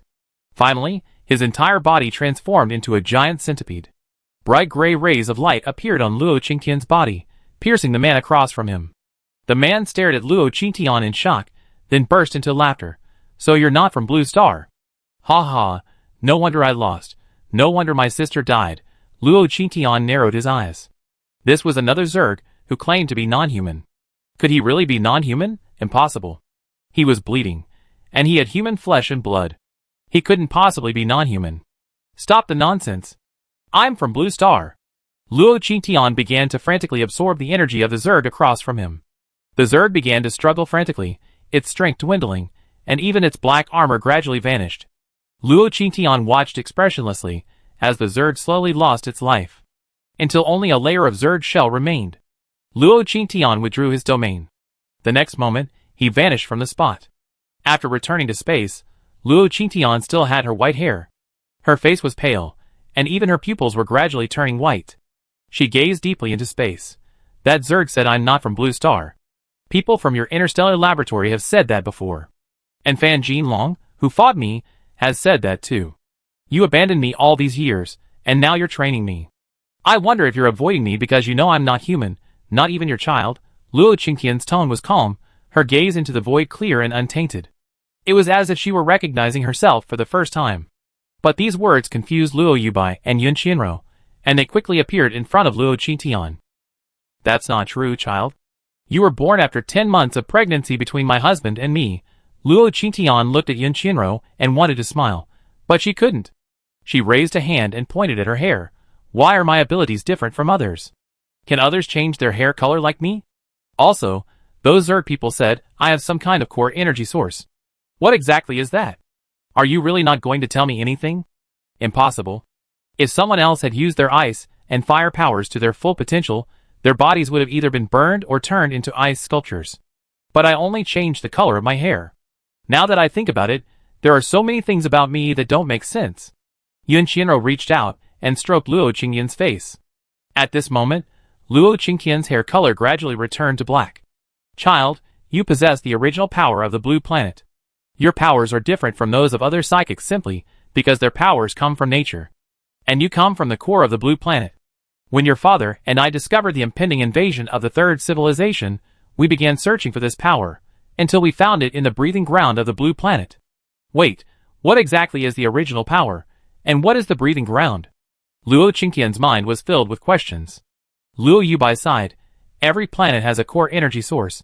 It's like the heart of the blue planet. Blue stars form in the universe. You confirmed that they gradually contract and rotate under the influence of gravity. However, gravity originates from core energy. Once a planet is born due to core energy, it means that life will soon emerge on that planet. Gravity draws matter from the nebula, gradually gathering it to form planetesimals. These planetesimals further accrete and collide, ultimately forming the original blue star. The Zerg's invasion was originally intended simply to reproduce their offspring, but once their offspring matured, they sought out the core energy source and took it with them. Energy enhances their own strength and accelerates their reproduction. A planet without core energy would see its oceans dry up, its land wither, and ultimately, the blue planet would be completely devoid of life. But those Zerg possess a powerful vitality. They will continue to survive on this land. You've been to a planet like this in the training room, so you should know what kind of planet it is. Luo Qingtian looked up at the two shadowy figures. But why is the core energy source in my body? Are you really my parents? How do you know all this? The couple exchanged glances, then turned to Luo Qingtian. Actually, we came to Blue Star because we knew these Zerg were about to invade. To prevent this planet from becoming a deadly star again, your mother and I began searching for the core energy source. Our initial plan was to hide it, or perhaps hand it over to the nation and report the incident. But they didn't believe us. So we had to search on our own. Every planet has a place where the Earth breathes. When we found the energy source and tried to extract it, some of it somehow entered your mother's body. We originally thought we were recognized by this blue star. Later, we learned that your mother was pregnant, and that the blue star recognized your existence, which is why the power was transferred into your body. However, you only inherited half of the power. The other half needs to be implanted. We divided our power into 4 parts. One part was woven into the present space, which is actually a complete ecosystem, a miniature blue planet. One part became the energy chip, and another became the source, like a key, implanted in your body. The last part was selfishly compressed into a shuttle chip, hoping to be able to return to this place at any time. But later, my husband and I were captured by the Zerg, and the chip fell into their hands. So, I used the last of my strength to further compress the power of this space, forming a black barrier to block the last chip's escape. Chapter 764. Listening to Luo Yubai's explanation, Luo Qingtian gradually calmed down. Is half of my core energy stored in my body? Is the implant you're talking about the one Jean Bauer mentioned back then, implanted on the lab bench? Yes and no. Aside from your mother and I, no one has ever seen the core energy itself. What they implanted in you was simply a medium to activate the chip in the future. The 4 chips share the same origin. Until the space is fully developed, we dare not appear. If you can't control your emotions, it's easy to expose the space and our existence. Luo Qingtian didn't question further, but instead recalled the past, including their reunion. If it had been before, knowing that Mocho's body contained his parents, he might have been thrilled, even furious. Indeed, his emotions were unstable on the day they recognized each other. The black barrier nearly collapsed. And then, he was teleported away. After the battle, the trials, their hiding from him, and finally their reunion, his chaotic emotions gradually calmed. Seeing them now, I don't even have the energy to get angry or excited. You two really have a unique way of calming me down. Actually, I'm quite curious. What if I died on the Zerg planet? Would you create a new combat tool? The two of them now appeared before Luo Qingtian in complete shadows. When Luo Qingtian asked this question, a moment of sadness and sorrow crossed their indistinct faces. I'm sorry, Qingtian, we can't be recognized, and you're our only chance. The implication was that they knew, but they had to do it. Luo Qingyan's eyes welled up. In that moment, she felt like a ridiculous tool. So, I really am just a tool. Yun Qianro stepped forward, extending her dark, almost transparent hand. That's not true, Qingtian, she said. There are things we can't say right now, but you truly are our most cherished child. We come here with all our heart and soul, hoping to change the future. It's just that neither of us is recognized. Luo Qingtian wiped away her tears, and looked at Yun Qianro in confusion. What do you mean? I don't understand. You've been saying you come here and come back here. Aren't you from Blue Star? Yun Qianro explained, we are, and we aren't. In short, child, trust us. We never treated you as a tool. You're our surprise, and our joy. You're our most cherished gift. Your presence is also our hope. Qingtian, Mommy truly loves you. As she finished her words, the black barrier behind her vibrated again. Luo Qingtian turned and saw Dussel's figure faintly emerging from behind the black barrier. Luo Yubai, observing this, stepped forward and grabbed Yun Qianro, and the two quickly vanished. Luo Qingtian calmly gazed at Dussel's figure, his sinister eyes fixed on Luo Qingtian as their eyes met. Dussel addressed Luo Qingtian in Zerg language. We meet soon. Luo Qingtian replied in Blue Star language. I wait for you. The next moment, Dussel's figure vanished into the darkness again. Luo Qingtian took a deep breath to calm himself, his gaze complex as he looked in the direction his parents had vanished. Then, he left the space. Outside the space, the 9th base had completely vanished. Only a charred expanse of earth remained. Luo Qingtian punched the ground. Earth transformation. The power of earth transformation rapidly spread from Luo Qingtian's fist. All around, the charred earth in the distance gradually returned to normal after earth transformation. The nearby pond and the charred, dead tree also vanished after being affected by the earth transformation power. Finally, the 9th base became a vast expanse of empty space. Standing in the clearing, Luo Qingtian suddenly had a thought. The 2 Zerg he had killed at the 8th and 9th bases were Zerg vanguards. The apocalyptic virus must have been brought by these 2, but how did they spread? Acid rain. Yes, but how was acid rain formed? Now that the 2 Zerg were dead, I wonder if it would return? Luo Qingtian's thoughts were in a tizzy, a whirlwind of thoughts racing through his mind. Just then, his cell phone rang. Luo Qingtian answered the call, and Shen Yuran's voice came from the other end. Qingtian, are we going to cover the third base? Luo Qingtian's mind was full of questions. Cover the third base? The town upgrade is complete? Shen Yuran's voice was a little excited. Yes.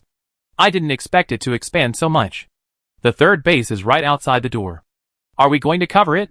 Luo Qingtian thought for a moment and said, then you go and talk to them. If they don't want to be covered, we avoid them. If they do want to be covered, we wait for the next upgrade. Okay, then I go talk to them later. Also, there's news from Base 0 saying that they sealed off the base for some unknown reason. They're asking if we should leave immediately or wait for it to be unsealed, locking down the base. I wonder why. Luo Qingtian manipulated his watch, and soon a map appeared before him. Luo Qingtian observed Base 0, directly north. It was the former Kyoto city, encompassing all the surrounding cities, large and small. Locked down? Let them wait inside. I'd be there now. This place wasn't far from Base 5. Upon hearing this, Shen Yuran immediately sent Luo Qingtian the data of the people at Base 0. Luo Qingtian went out and first arrived near Base 5. Then he took out Little Green, transformed it into a large ball, and flew it towards Base 0. Luo Qingtian slept on Little Green's back for a whole day and night. Flying over Base 0, Luo Qingtian finally opened his eyes. A long line formed outside the base gate. Since word of Base 0's lockdown had spread, those on missions, zombie-killing teams, and nearby survivors had all flocked to Base 0. Luo Qingtian found a secluded corner to land, then, pretending to be a nearby survivor, walked to the back of the group and waited for the entrance. The group moved slowly forward, and everyone entering Base 0 was carefully inspected by the guards. Luo Qingtian tilted her head slightly in the group and looked forward, noticing that each soldier guarding the gate was holding a long tester. The tester beeped whenever someone approached. Luo Qingtian leaned back slightly and looked behind her. Behind her was a handsome young man. Noticing Luo Qingtian looking at him, the boy smiled broadly at her. Sister, what's wrong? Chapter 765. Luo Qingtian pointed to the tester in front of him. What does that instrument test? The boy smiled and said, that's a virus tester. Any survivor who's been bitten by a zombie, attacked by a mutant plant, or parasitized will be detected by this tester. There's such a great thing? Base 0 deserves it. Luo Qingtian said in feigned amazement. He thought of Qin Lang.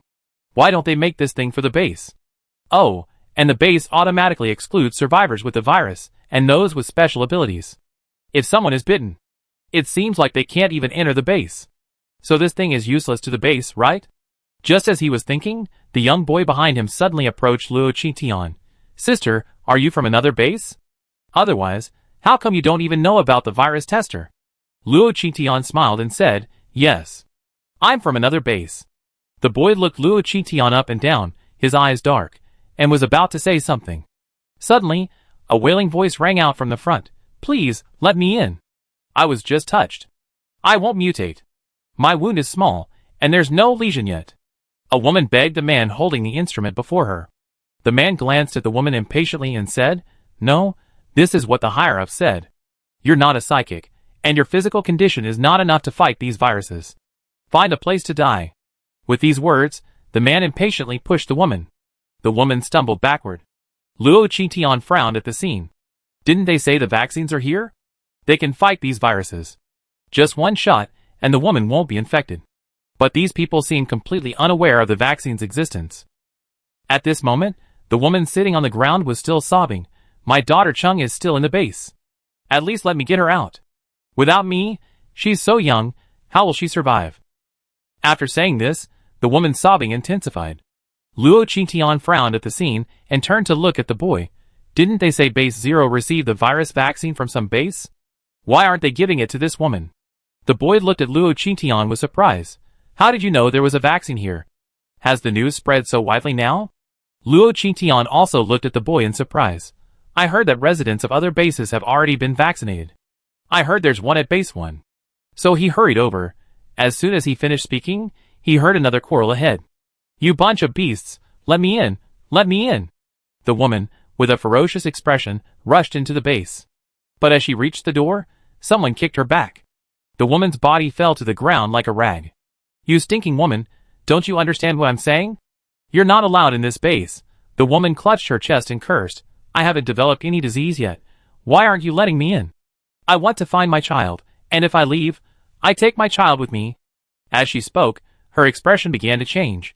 Suddenly, she roared, stood up, opened her maw, and bit the nearest gatekeeper. The gatekeeper kicked the woman far away, then drew a laser rifle from his waist and began firing at her. Luo Qingtian had originally thought that after the woman left, she would find a way to give her a vaccine. But she hadn't expected this outcome. The woman stared at the gate of Base 0 unwillingly, finally lying motionless on the ground. The gatekeeper looked at the woman with disdain, then turned to the queue and said, anyone with a virus, or anyone injured by zombies or mutant plants, better leave quickly. Otherwise, my laser gun won't let you down. With these words, several thin figures emerged from the queue. Both men and women looked at the man who spoke in horror. The man sneered, are you all infected? So many of you. Several people watched the man tremble in fear. They exchanged glances, then turned and ran off. Watching the men leave, Luo Qingtian frowned. There was something wrong with these people, and there were several children among them. The queue inched forward again. Luo Qingtian was getting closer and closer to the detector. Soon, it was Luo Qingtian's turn. Luo Qingtian stood on the platform in front. Two men took the detector and began to examine Luo Qingtian from head to toe. Ding! Ding! The detector emitted a sharp buzzing sound, and the man from before quickly approached. Do you have a viral wound? Luo Qingtian looked at the man in confusion, then raised his arm and shook his head. I haven't been injured, and I haven't encountered mutant plants or zombies. Is there something wrong with the instrument? Luo Qingtian stared at the detector with some confusion. Could it be fake? Luo Qingtian raised his hand to grab the detector, but because Luo Qingtian's movements were so quick, no one could see clearly what he was doing. Then the two detectors came into Luo Qingtian's hands. Is there something wrong with these? Luo Qingtian fiddled with the detectors, testing them while turning on the buttons and retesting himself from top to bottom. But when Luo Qingtian tested himself, the detectors didn't sound. Luo Qingtian raised an eyebrow at the man staring at him and said, it seems there's something wrong with your team. I wonder what I'd be facing if I'm kicked out. After saying this, the man's face darkened terribly. He raised his eyes slightly to look at the two people testing. Whose detector just sounded? The man who had been standing behind Luo Qingtian glanced away guiltily. The man opposite noticed Luo Qingtian's movements, looked behind him, and frowned. Qin Wu, did you do that? Qin Wu looked up, stunned. Brother, what are you talking about? The man frowned at Qin Wu and was about to speak when someone behind him called out, can't you handle this problem somewhere else? It's almost dark. Can we go in first? This statement garnered approval from the crowd. The man took the two testers Luo Qingtian had snatched from him and handed them to Qin Wu and the others. Go get tested first, and we talk at home afterward, the man said, looking across at Luo Qingtian. This girl looked like she'd been pampered at home. It was unclear whether she was the child of a high-ranking official or a relative. Little girl, my name is Qin Qiong. What's your name? What are you doing at Base 0? Luo Qingtian stroked his chin, feigning innocence.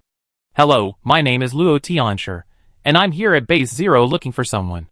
Chapter 766. Qin Qiong looked Luo Qingtian up and down. Her clothes were clean and wrinkle-free, and her face was fair and fresh. Her eyes were clear and bright, completely different from those psychics and survivors struggling to survive in the apocalypse. Such a person was either a pampered daughter of a high-ranking official, unburdened by hardship even in the apocalypse, or a very powerful psychic. Otherwise, she wouldn't be waiting here alone. Qin Qiong forced a smile. Are you looking for someone? Who are you looking for? Luo Qingtian raised an eyebrow at Qin Qiong's scrutinizing expression and said with a smile, my family, just ordinary survivors. I heard they were here, so I rushed here. Sir, do you think I have some zombie virus? Qin Qiong heard a different meaning in these words.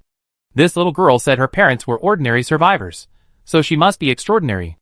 If she was extraordinary, she must be a high-ranking official at Base 0. They were recent arrivals. After much deliberation, Qin Qiong instantly zeroed in on a few targets. Perhaps one of those people was the girl's family. Since the detectors hadn't sounded, can I go in? Qin Qiong smiled at Luo Qingtian and called over, Zhang Xing, take this girl in. If she needs identification, take her with you. As Qin Qiong spoke, he gave the man a subtle look. Although the gesture was subtle, Luo Qingtian still noticed.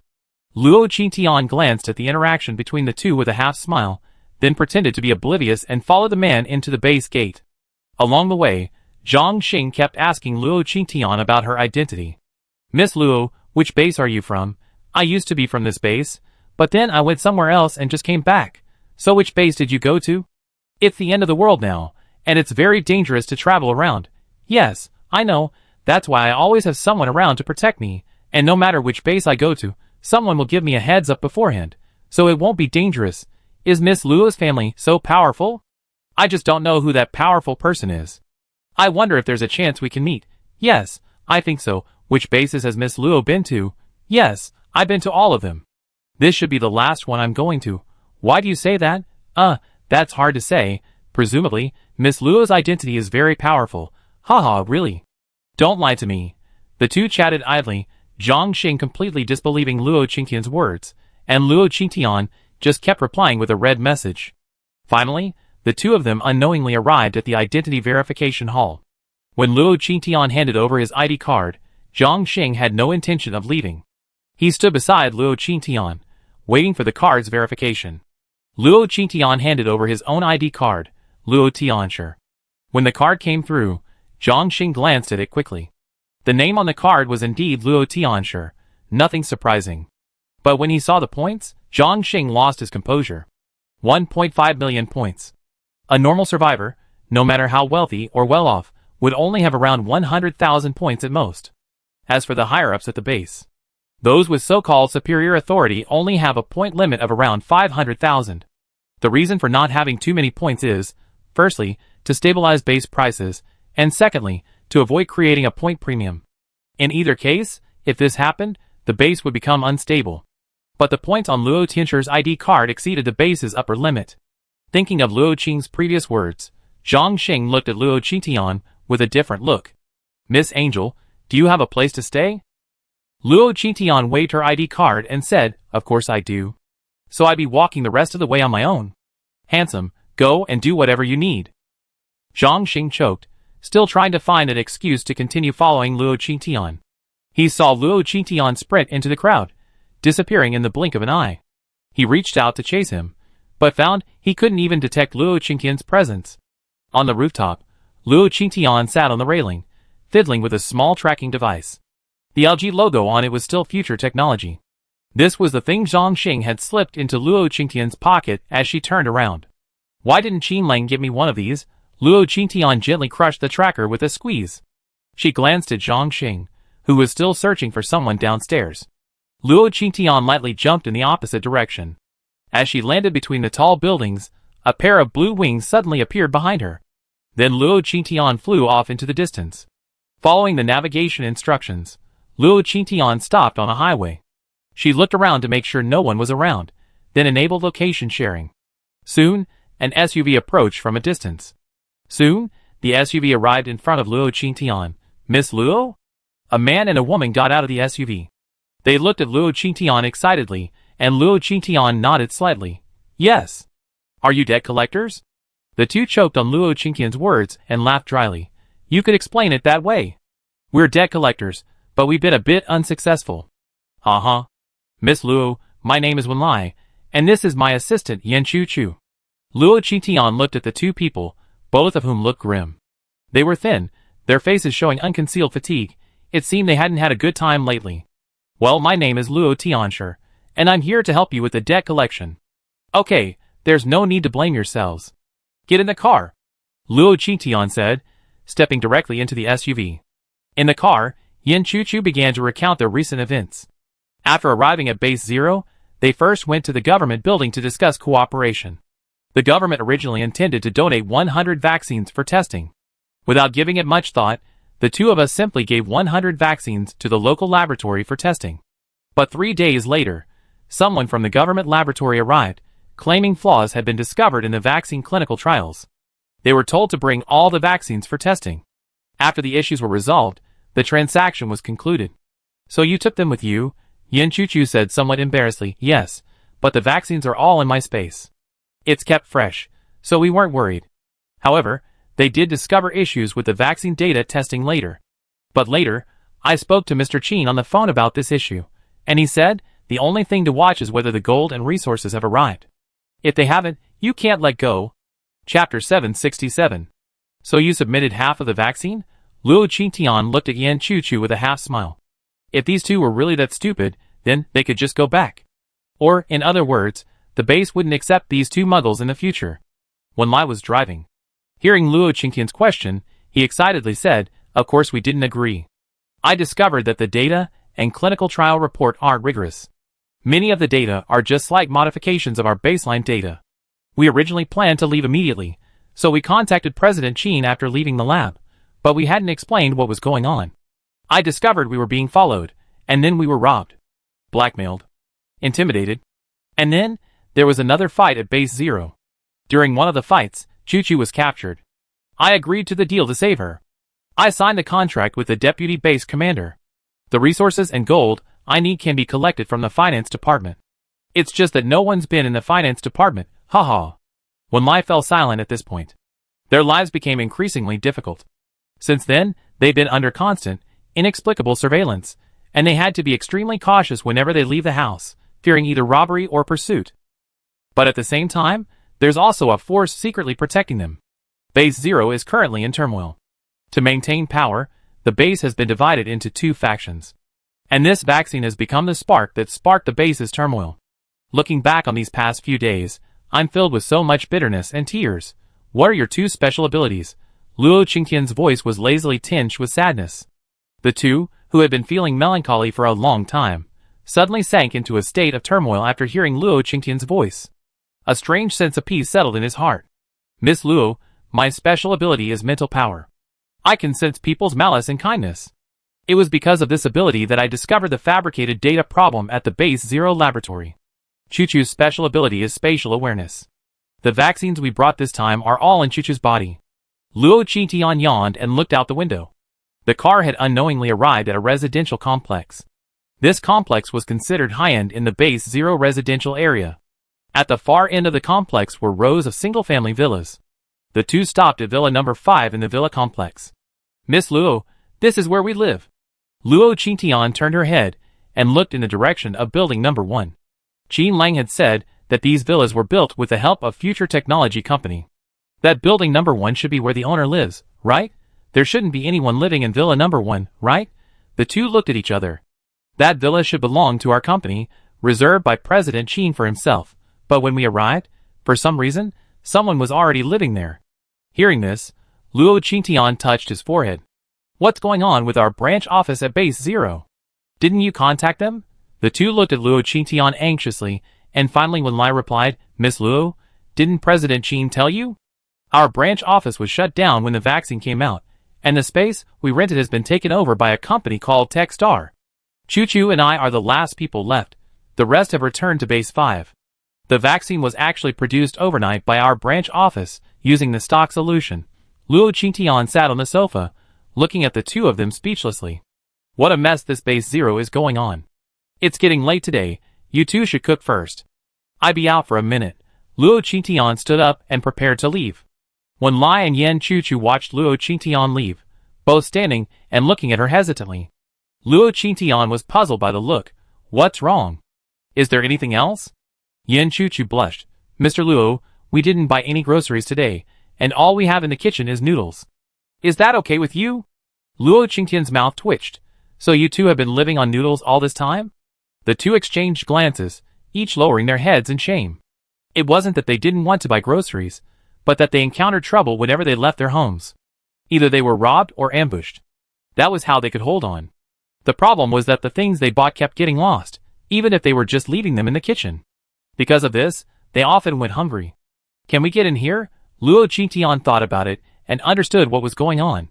It was someone else's territory, so naturally, you could do whatever you wanted. This was to harass these two people. They didn't have the energy to go to the finance department to collect the debt, but they were afraid of falling out with Future Technology Company, so they kept going back and forth. Luo Qingtian felt a toothache and tongue ache. If she could, she really wanted to steal everything from Base Zero inside and out. Of course, it was just a thought. For now, she couldn't fall out with Base Zero. Luo Qingtian sighed weakly, and pulled out a pile of food and vegetables from his space. "Make these. I'll be back later." Luo Qingtian turned and left the villa. After Luo Qingtian left, Yan Chuchu and Wen Lai simply hugged each other and cried, Wow, this is beef, this is pork belly. There are also small greens and old swans. I haven't seen these since the apocalypse began. Yin Chuchu's eyes were red with excitement. Yes, President One, I haven't seen such delicious vegetables and meat since the apocalypse began. Oh my god, there's even a bag of rice under the table. Our President Luo is so kind. We can have braised rice tonight. The two of them said as they carried the food to the kitchen. Choo-choo, we keep watch together this time. This food can't be stolen again, don't worry. President One, I protect our food to the death this time. The two of them began to work in the kitchen. Luo Qingtian left the villa and headed straight for Villa Number 1. Embezzling his own house? I wouldn't let anyone live there even if it was destroyed. Just as he was thinking this, Luo Qingtian arrived near Villa Number 1. Luo Qingtian leaped up and landed directly on the top of the villa. Then he jumped back in through the window. The villa's decor and size couldn't compare to Villa Number 5. Luo Qingtian slowly descended the stairs, zooming the mini-map to its maximum size. He saw that everyone in the villa was in the living room. I told you many times, I don't need so many people. Everyone else, except the housekeeper and the driver, go back. After he finished speaking, a man's voice rang out. Young master, if you let them go like this, how will I explain this to the old mansion? You don't need to explain. They don't even know I'm here, so how could they possibly care about me? The young man spoke, his hand flashing with fireballs. He narrowed his eyes at the people around him and gritted his teeth, saying, I don't want to listen to your advice anymore. I just leave her here. Luo Qingtian was leaning against the corner of the stairs. The young man who spoke was the one who had stood behind Luo Qingtian in the queue today. What a temper. Luo Qingtian muttered softly. Soon, the young man called out anxiously, Sister, you're here too. Chapter 768. Luo Qingtian heard the boy calling out, popped his head out, and asked with a grin, You're amazing. You actually noticed me? Zhang Fengqin looked at Luo Qingtian shyly. Well, I knew it when my sister came in. Is that so? Then why am I here too? Could it be that this house isn't yours? Luo Qingtian smiled at Zhang Fengqin. Zhang Fengqin choked, lowered her head, and said, The house is indeed. Before Zhang Fengqin could finish, the man beside her interrupted. Of course the house belongs to our young master. But you, young lady, who are you, and why are you here? Luo Qingtian slowly walked to the sofa opposite Zhang Fengqin and sat down. Then, with a smile, he said, Shouldn't I be the one asking you this? Why are you in my house, claiming it's yours? Luo Qingtian's words successfully infuriated the man beside Zhang Fengqin. He glared at Luo Qingtian with a fierce look in his eyes. Little girl, Base Zero is not a place for you to run wild. You, an outsider, want the king of Building 1? Luo Qingtian looked at the man with a half-smile. So you knew all along that this building wasn't yours? Otherwise, how would you know I was an outsider? Luo Qingtian narrowed his eyes at the man, a murderous aura radiating from him, as if he were looking at a dead person. Wild Wolf, what do you want to do? Zhang Fengqin's body trembled slightly when he met Luo Qingtian's gaze. He immediately reached out to grab his bodyguard's clothes. But his movements were still a fraction too slow. Wild Wolf's eyes gleamed. His body took on the form of a wolf, and he charged at Luo Qingtian like an enraged wolf king. Luo Qingtian tilted his head to look at the charging psychic. A beast-like psychic, no wonder you're called Wild Wolf. As soon as he finished speaking, Luo Qingtian raised his hand, and, the moment Wild Wolf charged, delivered a powerful counterattack. Bang! The wolf's head slammed into the marble floor, shattering instantly. And a huge dent was created. You destroyed my house. Luo Qingtian spoke expressionlessly, stepping on the wolf's head. How are you going to compensate? By this time, Wild Wolf had returned to human form, and Luo Qingtian had pressed his head into the dent created by the ground. Wild Wolf was horrified. Who was this woman? How could he, with his 2,000+ combat power, not even stand a chance against her? Zhang Fengqin stood up and looked at Luo Qingtian nervously, his eyes filled with admiration and fear. He opened his mouth to speak. The other men and the Nani around him all rushed towards Luo Qingtian. Protect the young master. Watching the crowd rush out, Zhang Fengqin cried out in terror. No! By this time, he had already confirmed the identity of the woman opposite him. These people are seeking death. But his words were too late. The moment they rushed towards Luo Qingtian, a tang sword flashed with green light in Luo Qingtian's hand. The next moment, Luo Qingtian disappeared from his position. When he reappeared, the room was empty except for the Wild Wolf and Zhang Fengqin, whose heads were stuck in the ground. The rest of the people had been beheaded, dead beyond death, and their bodies were covered in a green liquid. White smoke shone from the liquid. John Fengqin watched the bodies of his bodyguard and Nani disappear bit by bit. Luo Qingtian then bent down and said with a smile, "You're the only one left." Luo Qingtian reached out her hand to Wild Wolf. John Fengqin quickly rushed over and dropped to her knees. "Black Angel sister, please spare brother Wild Wolf. He's my only friend." Luo Qingtian's outstretched hand twisted and grasped John Fengqin's chin, her tone tinged with venom. "He's your friend, not mine." John Fengqin's eyes reddened as she looked at Luo Qingtian nervously. "Sister, my name is John Fengqin, and my father is the commander of Base 0. If you don't kill me and my friends, I can help you navigate the base." Luo Qingtian raised an eyebrow at John Fengqin, having never expected the young man before her to be the commander's son. This identity certainly proved useful. Luo Qingtian released John Fengqin's chin and, in the process, removed his foot from Wild Wolf's back. He curled his toes slightly, then lifted them slightly. The wolf's body was kicked out by Luo Qingtian. John Fengqin watched the wolf fly out and crash into the wall, feeling a slight sense of relief. He knew the wolf's life was safe tonight. Luo Qingtian walked over to the sofa and sat down, then looked at John Fengqin lazily. "John Fengqin? Your father is Zhang Qing, the base commander of Base 0. But as far as I know, a base commander is just a base commander. The real power of Base 0 is divided between the military and the political department. To put it bluntly, your father works for these two bosses." John Fengqin's face flushed red upon hearing Luo Qingtian's analysis. He knew the situation well, having watched his father running back and forth between the two departments all day long. Nodding and fawning like a lapdog. That's why he couldn't stand running away from home so many times. "Sister, my father doesn't play a big role, but I do." Luo Qingtian looked at John Fengqin with a half smile. "You're very useful? Tell me, what are you useful for?" John Fengqin looked at Luo Qingtian, as if summoning a tremendous amount of courage. "Sister, I can." "Master, you can't tell." Yelong gritted his teeth, clutching his bruised head. John Fengqin glanced at Yelong, ignored him, then looked at Luo Qingtian sincerely. "Sister, my ability is eavesdropping.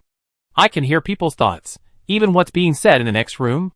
This ability made Luo Qingtian's eyes light up. With a faint smile on her face, she looked at John Fengqin. "Little brother Fengqin, can you hear what I'm thinking?" Luo Qingtian said, her eyes teasing, her gaze growing deeper as she looked at John Fengqin. She desperately wanted this ability. If possible, she planned to take John Fengqin back to her own base after resolving the situation at Base 0. John Fengqin mentally released his supernatural power, then his face paled, as if in great pain. He looked at Luo Qingtian in fear, his gaze evasive. "Sister, your power is too strong. I can't hear you." Luo Qingtian raised an eyebrow at John Fengqin. "Really? What are they saying in the villa next door?" John Fengqin pointed in the direction of Villa 2. "Sister, are you asking about that? There's no one in that villa." "You know all this?" Luo Qingtian had the minimap open, so he knew Villa 2 was empty. But John Fengqin realized it was empty so quickly. "It seems this supernatural power is quite good, isn't it?" John Fengqin scratched the back of his head shyly. "Haha, no sister, Villa 2 is mine. I've been living there all my life. I just got Villa 1 today. I'm angry because they forced me to come here." Chapter 769. Luo Qingtian looked at John Fengqin speechlessly. "Tell me, why did you guys plan to steal my Villa number 1? John Fengqin smiled shyly.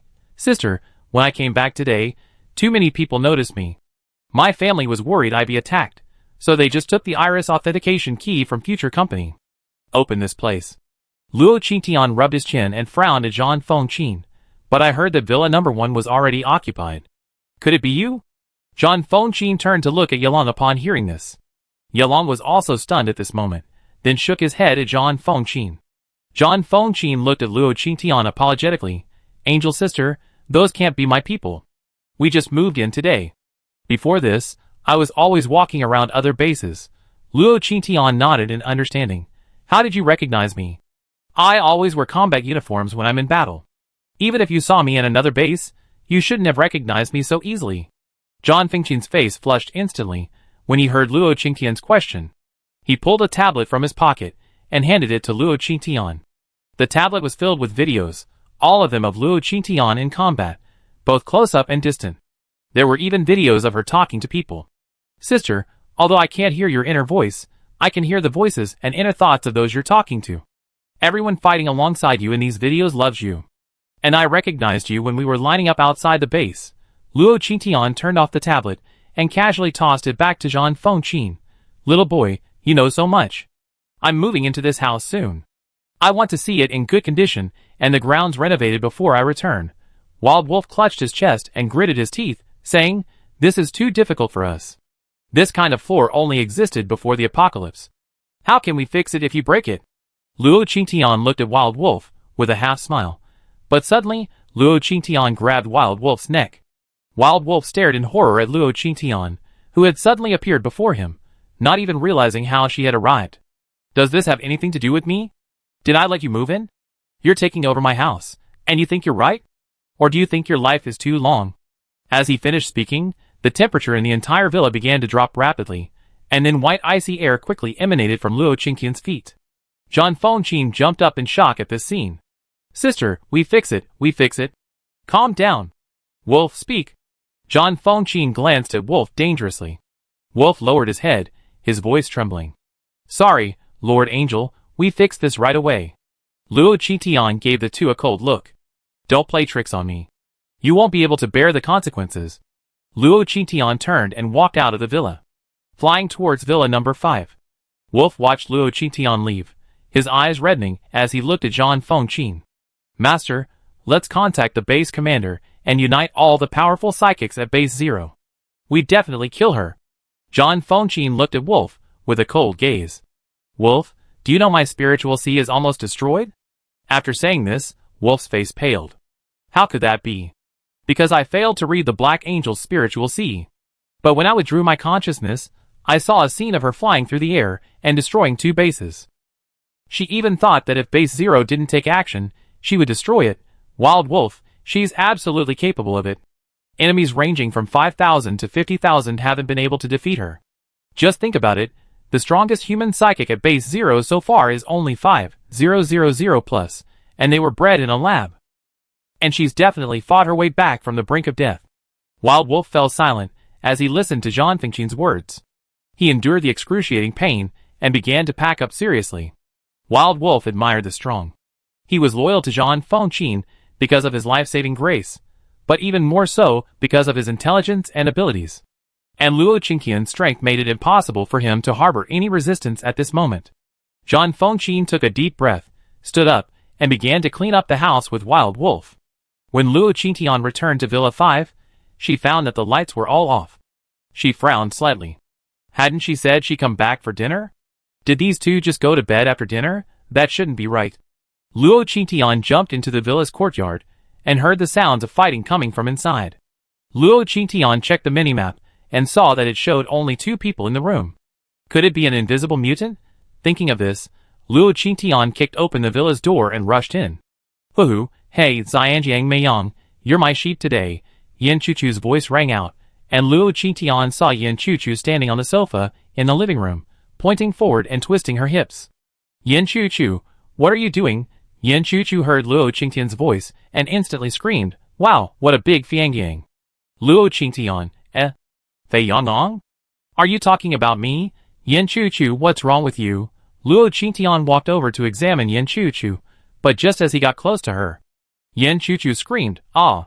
The mushrooms have become spirits. Don't come over here, you mushroom spirit. Luo Qingtian took a deep breath. He grabbed Yin Chuchu by the scruff of her neck. He pinned her down. Yin Chuchu, wake up. What happened here? Where's Wenlai?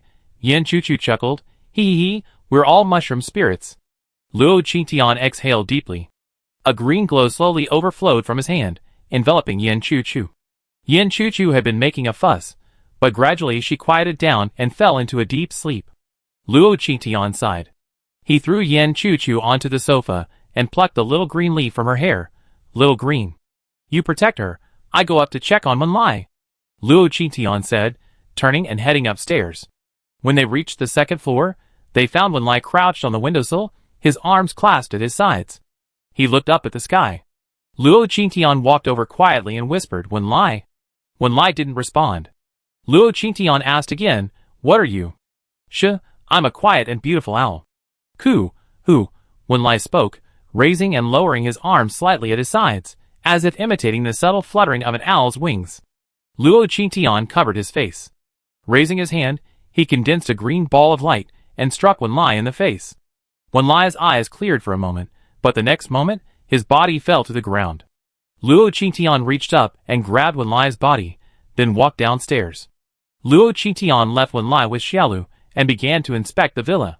The prepared food in the dining room and the rooms were covered in signs of vandalism. It's just strange, I can't sense the presence of other people in the villa, not even a trace of their presence. Chapter 770. Luo Qingtian searched the villa for a long time, but found no mutants or superpowered beings. He then returned to the sofa. Seeing the two still asleep, Luo Qingtian said to Xiaolu, take them both and follow me. We can't live here any longer. Xiaolu floated up, wrapped her tentacles around the two, and followed Luo Qingtian out of the villa. When they returned to Villa 1, it had already been cleaned. Zhang Fengqin and Yelong stood at the gate like door gods, awaiting Luo Qingtian's return. Angel sister, you're back. Watching Luo Qingtian enter, Zhang Fengqin quickly took out a pair of brand new slippers and placed them in front of Luo Qingtian. Why are you still here? Zhang Fengqin's lips moved. Sister, we just wanted to wait for you to come back and see if you were satisfied. Luo Qingtian nodded, looking towards Villa 2. Go back, and don't come looking for me anymore. I come find you if anything happens. Yelong looked at Luo Qing cautiously. Miss Angel, the truth is, our Villa number 2 has been planted with surveillance cameras by both factions. This puts us in a very vulnerable position. Look at how big this place is. Can we move in together? Luo Qingtian looked at Yelong, his gaze growing dark and dangerous. What do you think? Yelong felt a little limp under Luo Qingtian's gaze, but thinking of the consequences of moving back, he bit his tongue hard to maintain his composure. Miss Angel, please give the young master some protection. We will take good care of Miss Angel's food and clothing during this period, Yelong said, crawling to the ground. Luo Qingtian looked at Zhang Fengqin. Is it really that dangerous for you, the son of the base commander, to be in such a dangerous situation at the base? Zhang Fengqin gave an awkward smile. Sister, I can't help it. Luo Qingtian sighed. I can take you in, but only if you're useful. For example, who controls the financial power of the Zero housing site? Zhang Fengqin raised an eyebrow and immediately smiled. Sister, I know that. My father controls it. But 1/3 of the staff in the base's finance department are my father's people, 1/3 are from the military, and the last one is from the government. The two sides are now arguing fiercely. Everything must be signed by 3 parties before it can be completed. If one party disagrees, nothing can be done. Hearing this, Luo Qingtian felt a sharp pain in his teeth. These people have really made the conflict in the base into a mess. Don't you see what the situation is now? Who holds the decision-making power at Base 0 now? It hasn't always been this way, has it? Zhang Fengqin sighed. Actually, there was. It used to be the top leader, in charge of everything and assigning tasks. Our anti-zombie operations have always been well organized, as has base construction. And whether it's the political or military departments, they all follow the top leader's orders. But a while ago, the top leader suddenly passed out. Although he still has life, he won't wake up no matter what. So Base 0 is in chaos. Luo Qingtian nodded in understanding. Is that the problem? Luo Qingtian's healing ability has now been upgraded to the level of flesh-whitening bones, with the ability to detoxify and regenerate. As long as this person still has a breath left, Luo Qingtian's ability will definitely save him. Luo Qingtian was now considering whether he should find the top leader himself, and then try to treat the illness? Otherwise, when Dussel and the Zerg attack, these people might become a drag on him. Originally, she had planned to come to number 0 to find someone she could talk to and discuss the Zerg invasion. Now, it seemed she had to find this leader first before she could deal with the rest of the situation. I understand. The master bedroom is mine. You can choose any of the other rooms. After she finished speaking, Yin Chu-Chu and Wenlai's voices were heard. Boss Luo, you're back. This successfully silenced Zhang Fengqin. They looked towards the sofa and saw Yin Chu-Chu and Wenlai, their hair a mess. Both of them had a tuft of alopecia on their heads. They looked both funny and amusing. Hey, our pleasant goat and owl awake? Hearing Luo Qingtian's voice, Yin Chu-Chu and Wenlai were even more confused. Yin Chu-Chu stood up and looked around. This isn't our villa, Boss Luo, where are we? Oh, It seems we were attacked again tonight. Yin Chuchu touched her upper and lower arms, which were severely red and swollen. As if she'd been assaulted, Luo Qingtian walked over and grabbed Yin Chuchu's arm to examine it. The injuries didn't look like she'd been assaulted, more like she hit herself. Luo Qingtian then looked at Wenlai again. Wenlai's face and nose were also bruised. His arms were also covered in various wounds. They looked much more serious than Yin Chuchu's. You said you were attacked again today? What happened? Yin Chuchu thought for a moment and said, Mr. Luo, while I was cooking today, a group of mutant sheep suddenly showed up at our house. They disguised themselves as Pleasant Goat and Beautiful Goat and attacked me. Wenlai then said embarrassedly, Mr. Luo, I was attacked by a group of owls. To avoid being hurt, I transformed myself into an owl and blended in with them. Luo Qingtian looked at the two men in front of him with a frown on his face. Did the company check your brains when they were hiring? Or did you lose them after arriving at base 0? Look at what you're saying. Is that something a normal person would say? Beside them, Wild Wolf and John Fengqin lowered their heads and stifled laughter, neither daring to speak. They feared Luo Qingtian would throw them out in a fit of rage. Wenlai and Yin Chuchu also felt that their words were ambiguous, but they still felt wronged. Boss Luo, I'm not lying. I was really beaten by the mutant sheep from Sheep Village. They even forced me to count. Wenlai nodded in agreement. Luo Qingtian speechlessly covered his forehead. You two go heat up the food. These two are the base commander's son and bodyguard. They be living here with us from now on. Remember, this is Villa 1. Don't go to Villa 5 anymore. Yin Chuchu was about to say something, but Wenlai stepped forward, grabbed her hand, and said, Stop talking. Let's go heat up the food first. With that, the two of them ran towards the kitchen. Luo Qingtian looked at Yelong and the others, who were now lowering their heads and stifling laughter. Noticing Luo Qingtian's glance, they immediately stood still. Yelong, you should stay in Villa 5 for the next few days. Help me check this out. What's going on? Have the sheep from Sheep Village escaped, or has the owl mutated into a human? Yelong chuckled dryly upon hearing this. Yes, Angel. Yelong was about to leave when Luo Qingtian pointed to the restaurant. Let's eat first. I'm not a ruthless boss who exploits his employees. Luo Qingtian walked towards the restaurant. John Fengqin and Yelong exchanged a glance. The two of them followed Luo Qingtian with a smile. Chapter 771.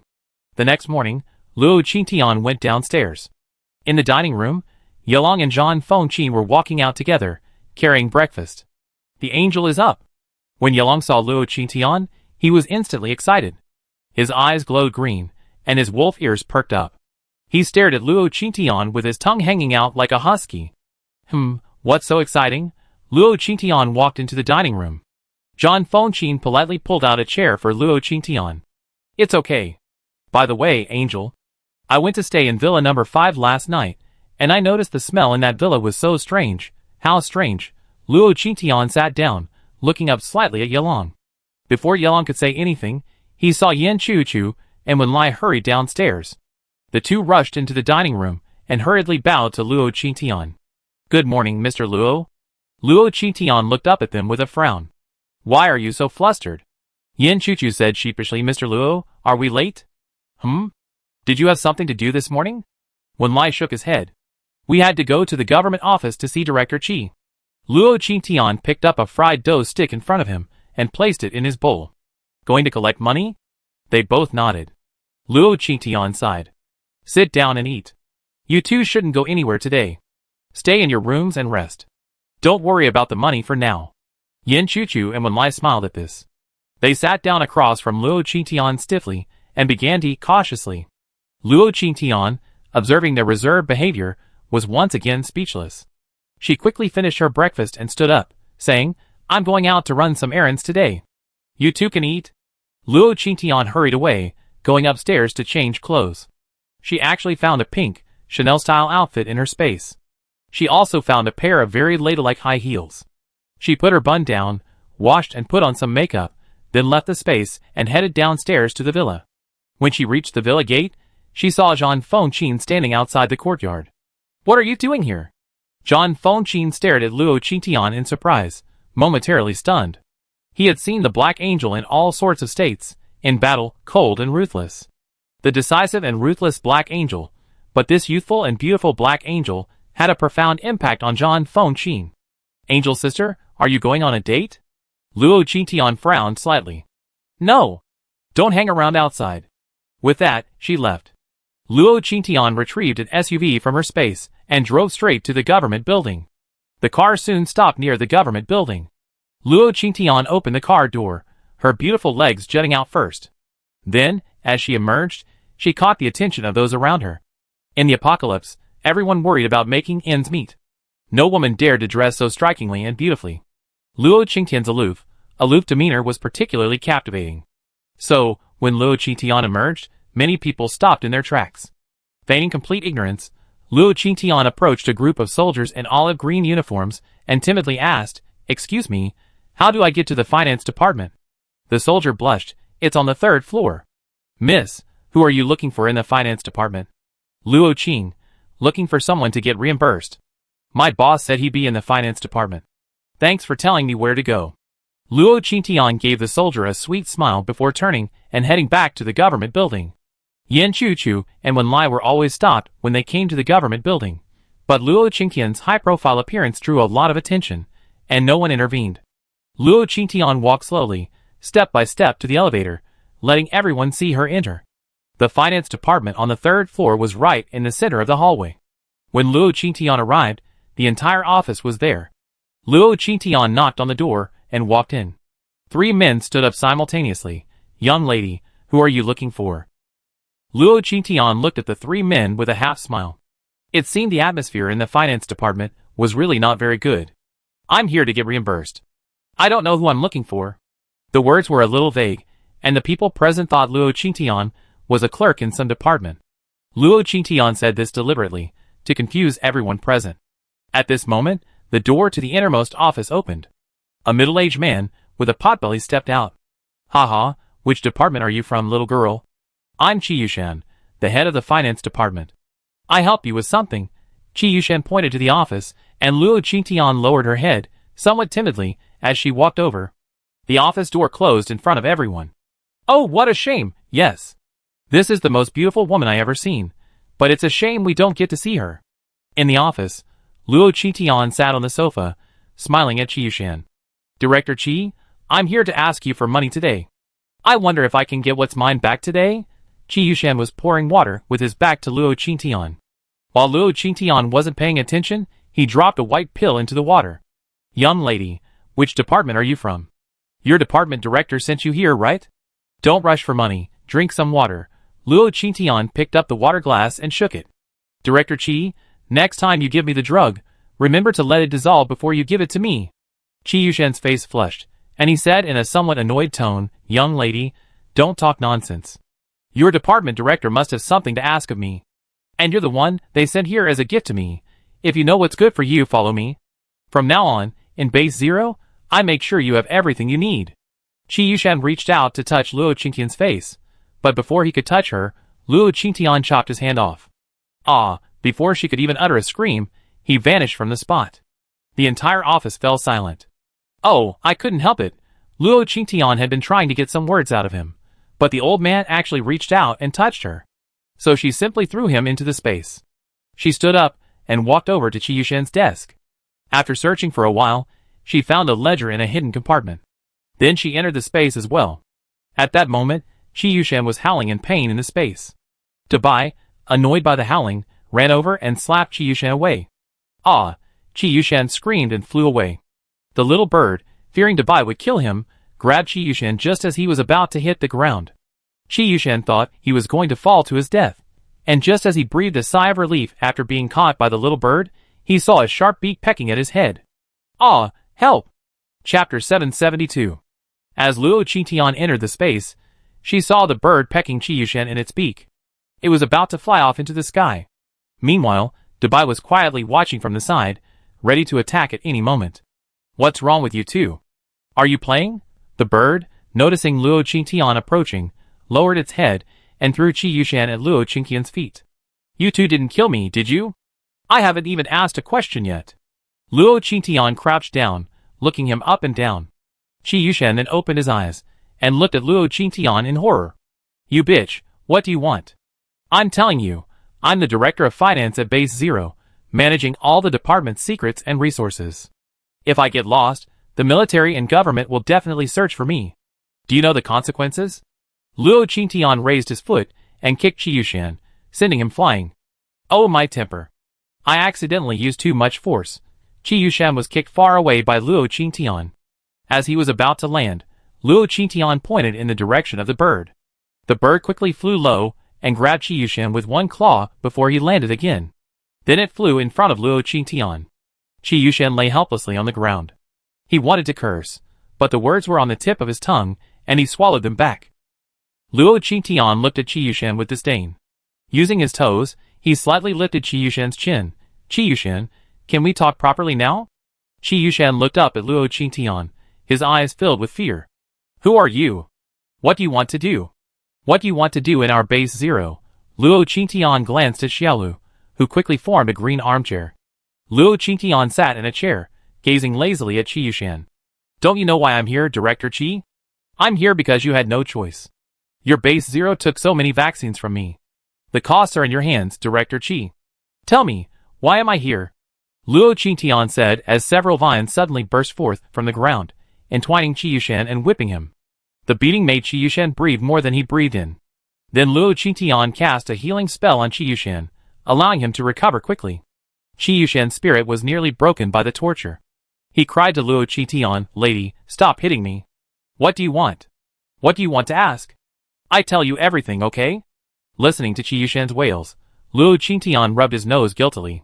He had just thought about beating someone up, and had forgotten his purpose. Okay, since you said that, then tell me, where did I keep the gold I used to sell you vaccines? After saying this, Qi Yushan was stuck. He glanced at Luo Qingtian anxiously, then quickly looked away. Well, we can't allocate funds to you without instructions from above. Luo Qingtian saw Qi Yushan's guilty conscience. So does that mean you're useless? Little bird, eat him. Luo Qingtian stood up and walked towards the villa. The giant eagle screamed in the air and rushed towards Qi Yushan. Qi Yushan was stunned. Wasn't this woman playing by the rules? Shouldn't I have asked again? The hurricane struck.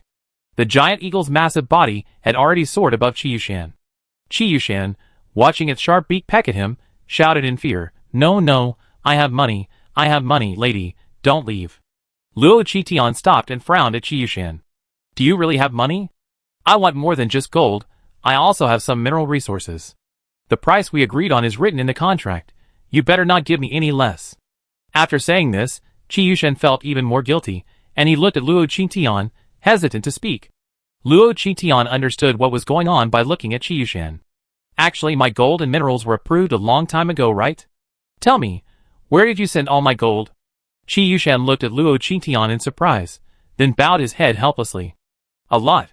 The heads of other departments also took some. You can come to my house. There's an account book there, and your gold and minerals are all recorded in it. Ha ha.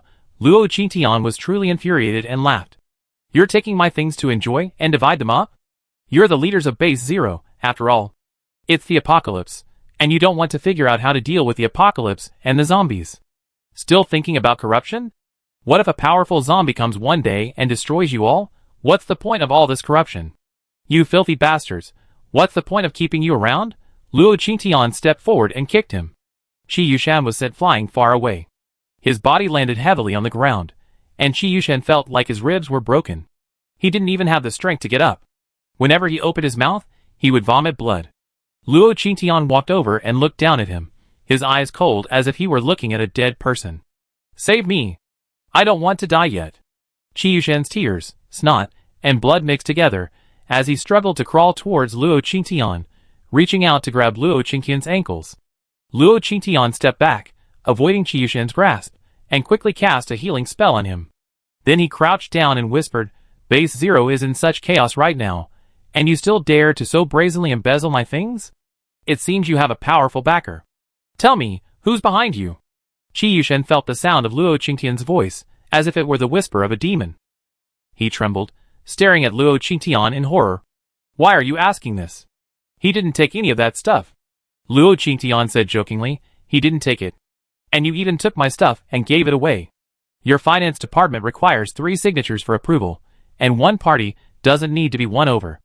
And today, both the military and the political department are here.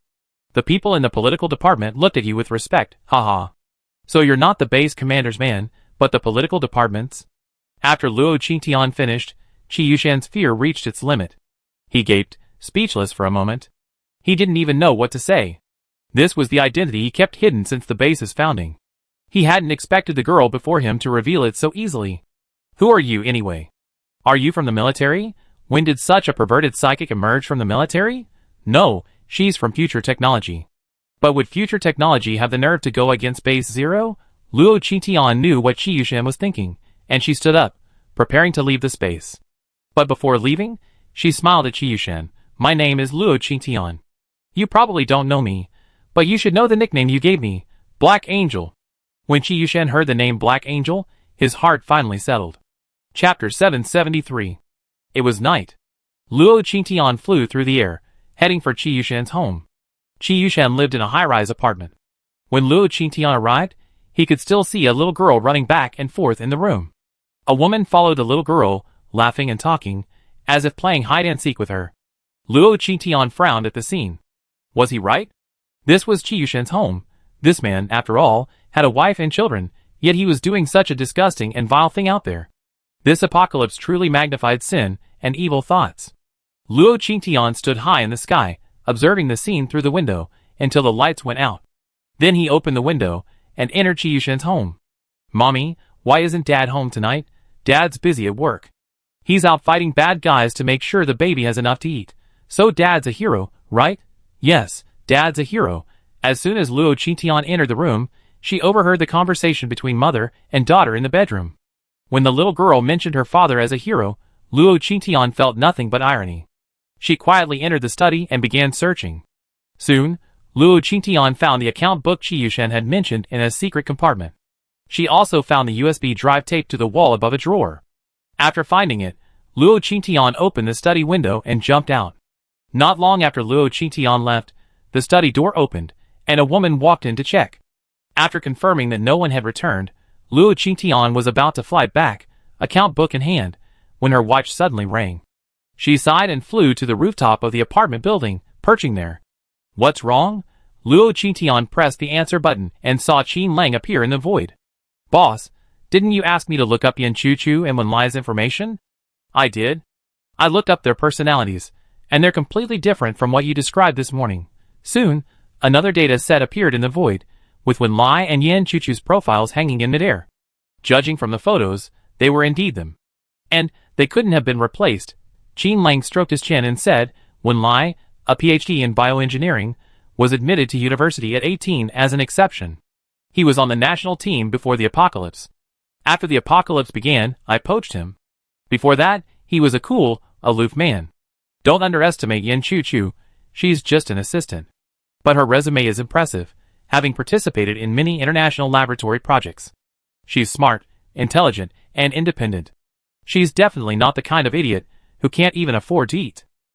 Luo Qingtian's expression darkened as he looked at the two people's profiles. If I hadn't seen this data today, I really wouldn't have thought we knew the same person. Did their personalities change before they came to Base Zero? Qin Lang thought for a moment. No, Wen Lai is an extreme misophobia. Except for work and experiments. He rarely speaks.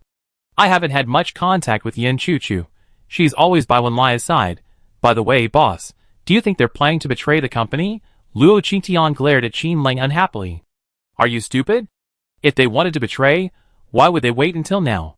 When they mentioned stupid, Luo Qingtian and Qin Lang looked at each other simultaneously. Boss, they've been to that damn lab before, right? Luo Qingtian frowned. Yes, and they were even sick. Perhaps that's where their problems stem from. Luo Qingtian's heart ached as he thought of Wen Lai's resume. You're a leader after all. You're leaving such a talented person at Base Zero. Are you out of your mind? Qin Lang clasped his hands together. Boss, don't be angry. Wen Lai's family was a super-rich family before the apocalypse. He's been dealing with those hypocritical so-called leaders since he was a child. That's why I sent him to Base Zero. Luo Qingtian didn't want to listen to Qin Lang's words, so he hung up the phone and flew towards the villa. As soon as he entered the villa, he heard the voices of Yan Chuchu and Wen Lai. Ah! A bunch of mushrooms are biting me. Look at my laser cannon. In this peaceful era, you must believe in the existence of light. No, no. The mushrooms are chasing me now. Bye. Watch me transform. Luo Qingtian watched speechlessly as the two chased each other back and forth in the living room. The living room was in utter chaos from the fight. Zhang Fengqin's eyes instantly filled with tears when she saw Luo Qingtian enter. Wow, sister, you're finally back. These two are so terrifying. Wow. With that, Zhang Fengqin threw herself at Luo Qingtian's feet, hugging her thighs and howling. Where's the wild wolf? Don't you have the wild wolf protecting you? Zhang Fengqin looked at Luo Qingtian aggrievedly, his hair a mess for some unknown reason. He cried as he said, the wild wolf has gone to live in Villa number 5. Luo Qingtian pinched her brows helplessly. Xiaolu, go! Xiaolu instantly emerged from Luo Qingtian's hair and rushed towards the two. The two men, who had been chasing each other around the room, felt a sharp pain in their heads and then lost consciousness. Zhang Fengqin, tell Yelong that he doesn't have to go to Villa number 5 anymore. Zhang Fengqin nodded blankly and made a phone call. Luo Qingtian sat on the sofa and took out the account book to read. The account book recorded who Qiyushen had bribed and framed during his time at the base. It also recorded the location of some gold, and who the gold and mineral resources from this batch of vaccines were distributed to. Looking at these people, Luo Qingtian felt a headache. With such a complex network of relationships, getting the vaccine money back would be a long and arduous task. At that moment, Luo Qingtian really wanted to rob the vault at base number 0. After finishing the call, Zhang Fengqin ran to the restaurant to busy herself. Sister, you've been out for a long time today. I made West Lake beef soup and lotus tofu. Come eat, sister. Luo Qingtian stood up and walked to the dining room. Zhang Fengqin pulled out a stool and watched Luo Qingtian sit down. He quickly ran over and sat down across from Luo Qingtian. Sister, try it. Luo Qingtian didn't rush to pick up her chopsticks, but stared at Zhang Fengqin. Zhang Fengqin, your father is the base commander, right? Or is he the neutral one? Zhang Fengqin nodded. Luo Qingtian continued, you said that the political and military departments are in conflict right now. If one side infiltrates the other and corrupts it, what will happen to your father if one side ultimately dominates? Zhang Fengqin's face paled at this. To be honest, my father belongs to the political department. But the civil unrest at the base has caused panic. My father wants to do something for the people, but he doesn't want to offend either side, so he's staying neutral. If it really comes to that, my father's position as base commander is in jeopardy, and even our family could be implicated. Sister, has something happened? Zhang Fengqin may not be very old, but having grown up in such a family, he's been exposed to certain things.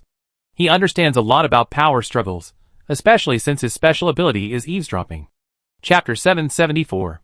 Luo Qingtian looked at Zhang Fengqin's worried expression and realized she hadn't heard what she was thinking. Then she handed him the account book. We look at it after dinner. The two of them ate in silence. When they were almost done, Wild Wolf returned. He ran up to Luo Qingtian and said, Sister Luo, I'm fine living over there. Yes, I know. I don't need to live there anymore. Wild Wolf thought for a moment, then pulled a flower from his arms and handed it to Luo Qingtian. Sister Luo, I found this in the villa. The scent of this flower is the same as that of Miss Yin and Mr. Wen. I wonder if there's any connection to their illness. Luo Qingtian took the blue flower and examined it. Smell? Why can't I smell it? Wild Wolf sniffed his nose, and wolf ears appeared on his head. He scratched his ears sheepishly. My special ability is transforming into a werewolf. So my sense of smell is 100 times stronger than a normal person's. I can smell every tiny odor. Luo Qingtian carefully examined the flower in his hand. A small blue flower. It looked like an enlarged version of a Phalaenopsis orchid. Nothing special, probably a mutation. Is it the only one? Luo Qingtian looked at the wolf. Yes, just this one, and I found it in the corner of the living room of Villa number 5. Luo Qingtian held the flower to his nose and sniffed. The scent was so faint, it was almost inaudible. But the more this was, the more suspicious it became. Just one flower could permeate the entire Villa number 5 with its scent. And it's still undetectable. That's the biggest problem. Zhang Fengqin had already finished looking through the account book. He walked over to Luo Qingtian and whispered, Sister, can I take this account book? No, I still need it. There's a printer in the study. Go make a copy. Zhang Fengqin nodded and went into the study with the account book. Soon, Zhang Fengqin came out again. Sister, Yelong and I are going home. Is there anything you need? No, just be aware of your father's attitude. Luo Qing gave Zhang Fengqin an ambiguous smile. When Zhang Fengqin saw that smile, His expression faltered. He paused for a moment before standing up. Don't worry, sister. I know what to do. That night, Zhang Fengqin didn't rest either. She left with Yelong. On the way back, Zhang Fengqin broke out in a cold sweat. Yelong looked at Zhang Fengqin and whispered, Master, what's wrong with you? Why do you look so scared? Yelong had the keen sense of a wild animal, so he could clearly sense Zhang Fengqin's emotional shifts. It's okay. Let's go back first. He really didn't dare say anything more at this moment. He had just accidentally read Luo Qingqian's thoughts. She said, if the base commander is incompetent and useless, then send him to accompany Qiyushan. And send those who embezzled money along with him. He had heard the news that morning that Qiyushan had disappeared the previous day, and considering Luo Qingqian's thoughts, he felt that Luo Qingqian must have a deep hatred for corrupt officials. So, he had a murderous intent. The next morning, Luo Qingqian got up and went downstairs, where he smelled the aroma from the kitchen again. Are you two awake? Watching the two figures busy in the kitchen, Luo Qingqian teased. They carried the prepared food to the dining room. Mr. Luo, did we have another fight last night? Luo Qingqian smiled and said, it seems you two understand the problem. That means there wasn't any late-night ambush. It was simply a hallucination. If they were both sick, it's impossible for them to both be sick, and for the same illness. There's only one possibility. They were poisoned. Actually, I suspected we were poisoned, but Mr. Luo, when exactly were we poisoned? Could it have been during our last visit to that lab? Wen Lai thought about it, and it only seemed to be this possibility, especially since arriving at base 0. He felt as if his brain was getting duller, even his memory was gradually declining. Sometimes he couldn't even remember what he had done yesterday. Let's eat first. Once you're full, I send you two back to the future base. I'm sure Chen Huiyang and Qi Hongmei can help you detoxify. Upon hearing this, Wen Lai immediately asked, Mr. Luo, after we leave, can we get our money back? Luo Qingqian nodded. Don't worry, you won't be able to interfere with what happens next. This base 0 is different from the others. You're just researchers. Even if you want to interfere, you won't be able to. Yin Chu and Wen Lai exchanged a glance, and could only obey Luo Qingqian's instructions. After the three of them had eaten and drunk their fill, Luo Qingqian pulled the door open in front of them. Let's go. Luo Qingqian opened the door, and the three of them walked in. In the laboratory office, Chen Huiyang yawned as he entered. Just as he sat down in his chair, the office door opened. Chen Huiyang, I brought two patients with me. Chen Huiyang looked at Luo Qingqian in shock. Sister, you're back. What patients? Chen Huiyang looked at the two people behind Luo Qingqian, and his eyes widened instantly when he saw Wen Lai. Wen Lai? Oh my god, you're a patient? Luo Qingqian looked from Wen Lai to Chen Huiyang. Chen Huiyang nodded. He was drafted into the national team back then, and he's a key figure in the secret genetic engineering laboratory. Wen Lai smiled at Chen Huiyang. Haha, I'm so amazing? I don't even remember. Chen Huiyang, No, Sister Luo, this is Wen Lai, right? Chen Huiyang looked at Wen Lai's goofy expression, and had the illusion that he wasn't real. Luo Qingqian said angrily, so they're patients. Hurry, take them to the lab for a checkup. Luo Qingqian then took out the flower, and handed it to Chen Huiyang. Their illness could be related to this. And it's also related to the experiments at base 0. I do my best to investigate. Call Qi Hongmei over, and give them a thorough checkup. Chen Huiyang looked at Wen Lai resignedly. Alright, I draw their blood first. After calming Wen Lai and Yin Chu, Luo Qingqian went out again, and returned to base 0. When she appeared in the villa's lobby, Zhang Fengqin suddenly stood up from the sofa. Sister, you're back. Luo Qingqian raised an eyebrow, and looked at Zhang Fengqin. You're back so soon. Who is this? Zhang Fengqin pointed at the middle-aged man beside her and said, Sister, this is my father. He wants to talk to you. Talk? Then sit down. Luo Qingqian sat down on the single sofa, and casually looked at the two of them. The middle-aged man stood up, and bowed slightly to Luo Qingqian. Hello, Miss Black Angel, my name is Zhang Hengqi. I'm the commander of Base 0. Before the apocalypse, I was the deputy mayor of Kyoto City. Chapter 775. Hello, Luo Qingqian nodded slightly. Deputy mayor. And from Kyoto. Before the apocalypse, you wouldn't even see anyone like him. Zhang Hengqi was genuinely nervous. This was the Black Angel. Before this, he had seen many videos of the Black Angels in combat, and knew they had frequent contact with the military. They even helped many bases clear out mutants. It was said that the military had even summoned her, but she hadn't agreed. Last night, when his son came home, he shared his inner thoughts. This caused him to be momentarily at a loss for words when he saw Luo Qingqian's powerful aura. Zhang Fengqin gently touched his father's arm, and Zhang Hongqi finally recovered. Miss Black Angel, I've seen the account book. I'm also very angry about what's written there. But this matter has so many implications. Like the layers of a staircase, they're constantly intertwined. If it were truly handled, pulling out the radish will bring out the dirt, and I'm afraid it will paralyze many departments. Luo Qingtian looked at Zhang Hongqi with a half-smile. I thought you were from the military. From the moment I saw you, I felt like you must have served in the military in your youth. What has made you so timid? Zhang Hongqi looked at Luo Qingqian's half-smiley eyes, and felt like something was stabbing into his heart. What? Am I being rude? You said pulling out the radish will bring out the dirt, so let it go. It's the end of the world anyway, and some people aren't thinking about how to resolve it, but are instead engaging in internal strife in this situation. Greedy this, bribery that. Is keeping people like this a waste of food?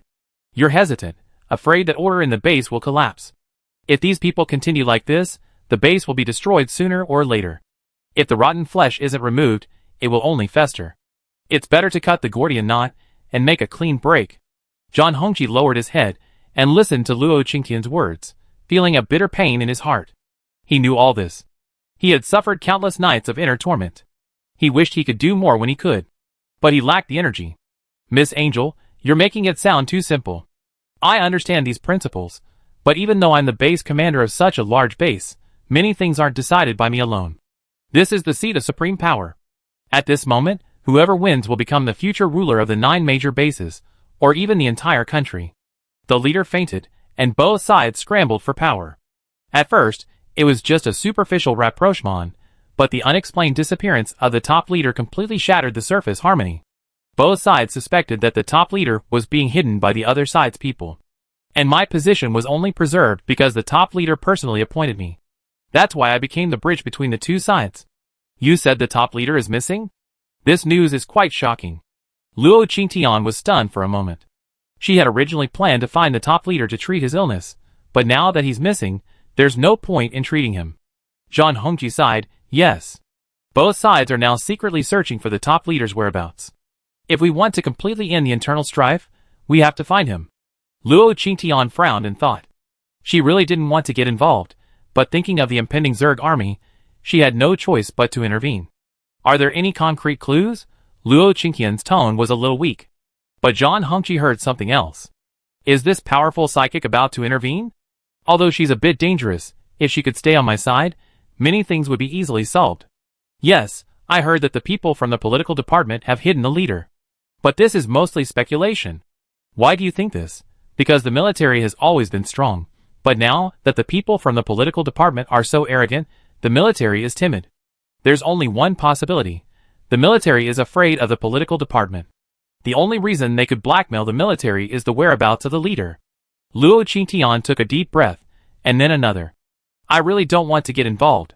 After saying this, Zhang Fengqin excitedly asked, Sister, are you going to help my father find the leader's whereabouts? Luo Qingtian looked up at Zhang Fengqin. I just want to know where your base 0 vault is, he said, and then I took my vaccine money and left. Zhang Fengqin instantly stopped talking and gave Luo Qingtian a dry laugh. Base commander, you took my people to a laboratory earlier. I want to know the whereabouts of that laboratory. Zhang Hongqi frowned, thought for a moment, and said, that's not my business. I don't know the whereabouts of that laboratory, but I do know that they're always searching for high-level zombie cores. If Miss Angel can find a core above level 8, or one from a mutant plant, maybe that lab will contact you on its own. They want zombie cores, and plant cores too. Do you know what their research is about? Zhang Hongqi shook his head. I don't know, but I heard a base has developed a superpower boosting potion. They seem to have contacted your people about the formula. I haven't been able to find out about anything after that. The lab's affairs are kept secret, and I have no right to interfere. Is that so? Then I'm going to capture a high-level zombie tomorrow. Are there any around here? Zhang Fengqin shook her head. Sister, there are a lot of mutated zombie kings in the southwest old area. Lately, powerful superpower users are going there in teams. It's best not to go alone, sister. After all, not everyone is as formidable as you. If you capture a zombie king and bring it back alone, Everyone in Base Zero will know you're the Black Angel. Luo Qingtian frowned. Another team. I find one tomorrow. Zhang Hongqi suppressed his excitement and said, Miss Angel is righteous. After I find the leader, I definitely credit her with a merit. Luo Qingtian looked at Zhang Hongqi with disdain. Base Commander, I'm not trying to discredit you. No matter what the outcome of the internal strife at Base Zero is, it doesn't matter. In the end, none of you will gain control of the base. Zhang Hongqi was startled, and his gaze towards Luo Qingtian changed. What does this mean? Could it be that this Black Angel wants to overthrow Base Zero and establish itself as the master? Luo Qingtian could guess Zhang Hongqi's inner thoughts at this moment. Don't worry, I'm not that idle. I have no desire for power. I just want to tell you that the beginning of the apocalypse is not accidental, but inevitable. There are civilizations superior to ours that want to cleanse this land with a virus. Their physical strength and overall stats are far superior to ours. Zhang Hongqi's heart was once again in turmoil at this. Miss Angel, what are you talking about? You should know about the Zerg, right? They come from the Zerg star outside the Milky Way. Their General Dussel leads his army and is rapidly approaching us. Chapter 776. This news startled both the Zhang family father and son, and then expressions of horror and shock crossed their faces. Sister, what Zerg? What Dussel? You're not talking about some science fiction novel, are you? Luo Qingtian looked up at Xiang Zhan Fengqin. Do you think I need to joke with you? I also stumbled upon this news while fighting the Zerg. I originally wanted to tell the senior leader directly and have him take precautions, but I didn't expect him to disappear. Luo Qingtian then looked at Zhang Hongqi. Base Commander, what do you think? Do you also think I'm joking? Zhang Hongqi shook his head. Luo Qingtian's tone earlier was filled with both sarcasm and deep concern. A race that could cause the invincible Black Angel to worry. What does this mean? These Zerg are absolutely overwhelmingly powerful. At this moment, he finally understood what imminent danger meant. No, this is an invasion from the third civilization. If they truly arrive, they will definitely come to destroy the original civilization. Zhang Hongqi stood up and paced back and forth. This truly was a matter of life and death for humanity, but with the base in such disarray, how could this be communicated to both sides? Would either side believe him?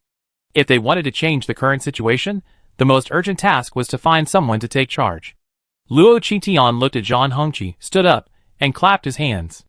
Remember to close the door when you two leave. With that, Luo Qingtian walked towards the main entrance. Zhang Fengqin asked, Sister, where are you going? Luo Qingtian stretched. To fight monsters. After all, I'm a woman who believes in light.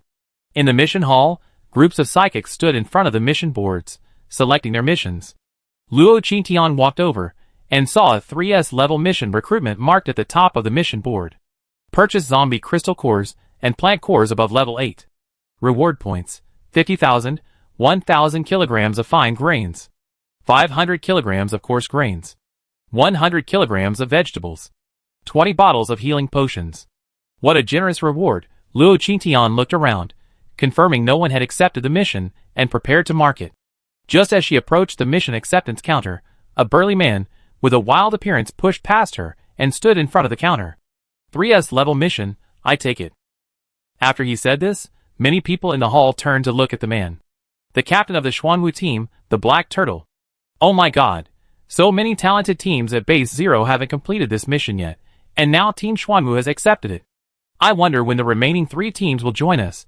After all, Captain Xuanwu is Base Zero's strongest defensive esper. Everyone was discussing this at once, but the Black Turtle in front remained unfazed. He lowered his head and whispered to the female staff member at the counter. Luo Qingtian raised an eyebrow at the man in front of him. He grabbed a survivor who was talking and whispered, Hey, young man, Captain Xuanwu has accepted this mission, so can the other team still take it? Isn't this base locked down? Can we still go out and do the mission?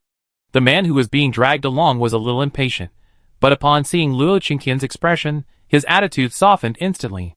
Even his tone softened, even his voice softened, even towards this seemingly delicate and soft girl.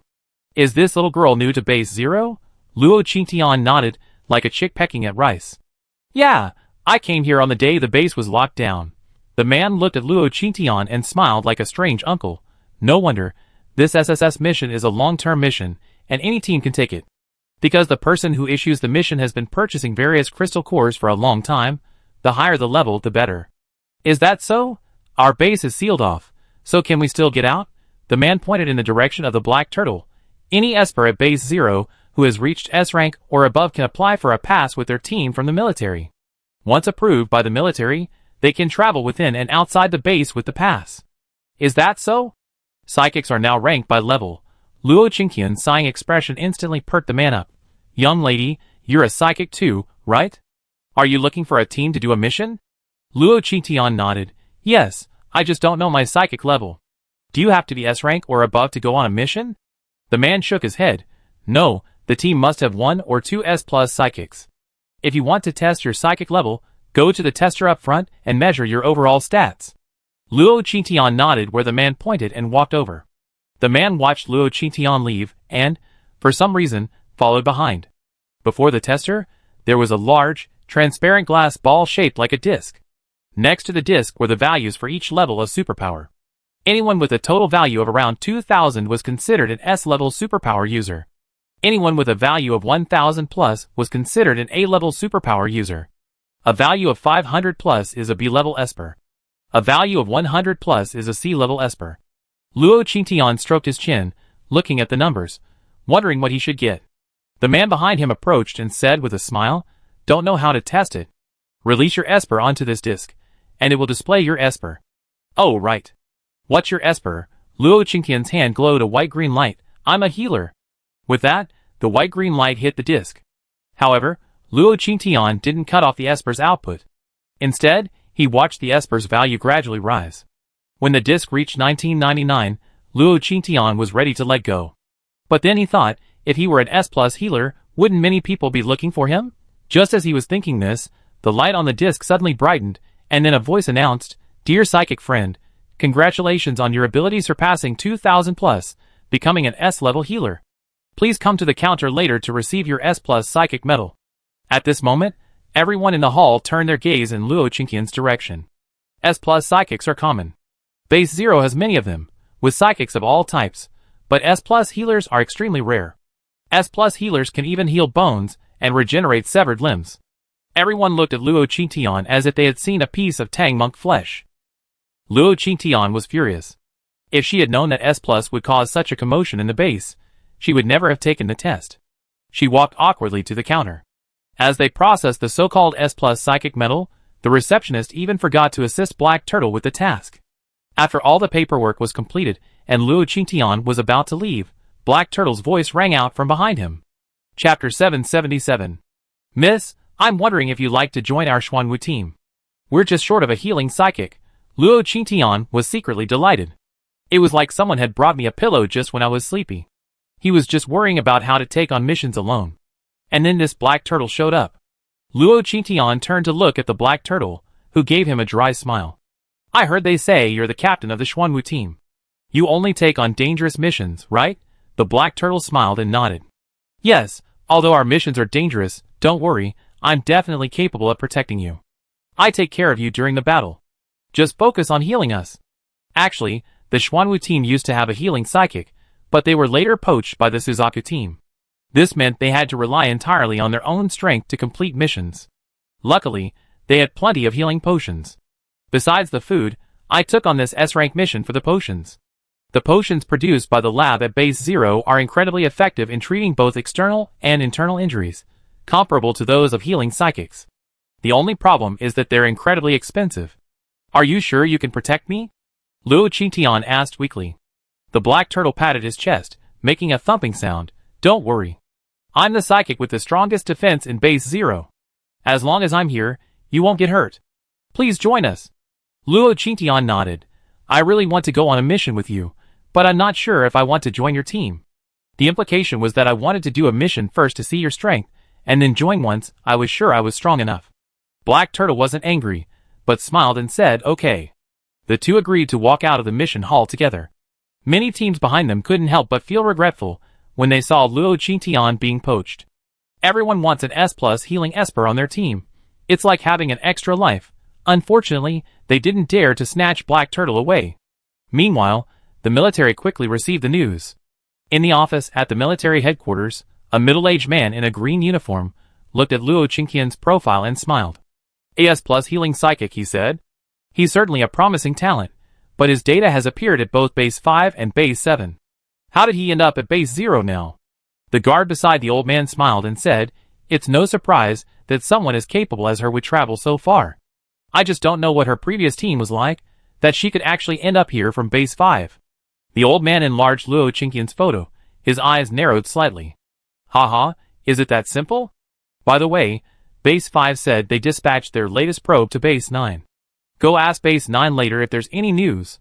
Yes, the guard left, and the old man stared at the photo on the computer, muttering softly, Old man, where have you been hiding?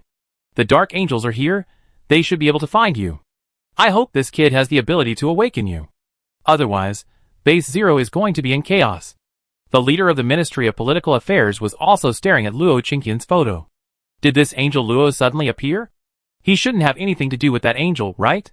Secretary General, come in. As he finished speaking, a man walked in. Boss, what's up? Please see if you can recruit this Luo Tianshi to our side. We have too few psychics at S+. If we can, it would be very valuable to us. The man nodded slightly. Yes. Secretary General. I go find her address now. Outside the back gate of base 0, Xuanwu stood at the gate, manipulating the void. Next to them were 3 SUVs. Each vehicle contained occupant. Suddenly, a screen in the void flickered, and Xuanwu looked at Luo Qingtian. I uploaded your data. Now we can go on our mission. As he finished speaking, Xuanwu quickly circled to the front SUV and opened the passenger door. Get in. Okay. Luo Qingtian smiled and nodded, then got in. The 3 vehicles started and drove out of the base. The car sped along a dirt road. Luo Qingtian, gazing at the low brush on either side, asked, Where are we going? In my old Churchio city, after the apocalypse began, the surrounding zombies have been swarming around base 0. They've been engaged in a constant battle with humans. It can be said that since base 0 was established, the fighting has never ceased. But recently, for some unknown reason, all the zombies roaming around have inexplicably migrated. They all migrated to Churchio City. The high-level zombies, in particular, are now no different from normal humans, the only difference being that they feed on us humans. After all this, Luo Qingtian almost understood Black Turtle's meaning. The zombies now have self-awareness, and can band together to fight humans. To put it more bluntly, a group of zombie kings have banded together, and established their own city in Churchio City. Can we trust just a few of us going there? They're a bunch of zombie kings. Luo Qingtian's tone was a little timid. A man in the seat behind him smiled and said, Don't worry, little angel. Our boss has a special move. Do you know why our team is called the Black Tortoise Squad? And why is our boss called the Black Turtle? Luo Qingtian turned to look at the man who spoke and shook his head. I don't know. The captain's special move can't be to transform into a turtle, right? After saying this, everyone present laughed. That's about right. The boss's special move is the Black Tortoise Shell. The Black Tortoise is an ancient mythical beast. The boss has awakened the Black Tortoise's special powers. He can transform into the Black Tortoise's hard armor to protect us. No matter who comes, they can't hurt us. Don't worry. Is that so? Then can we move when this special move is released? If not, we're trapped beasts. Black Turtle smiled and said, Don't worry, I won't let you become a trapped beast. I told you, I brought you here. No matter how dangerous it gets, I get you back safely. The car drove on until dusk, and 3 jeeps stopped. Are we setting up camp here? Watching the people get out, Luo Qingtian looked at Black Turtle, who nodded yes. But my SUV has been modified so it can accommodate people. You can just sleep in my car tonight.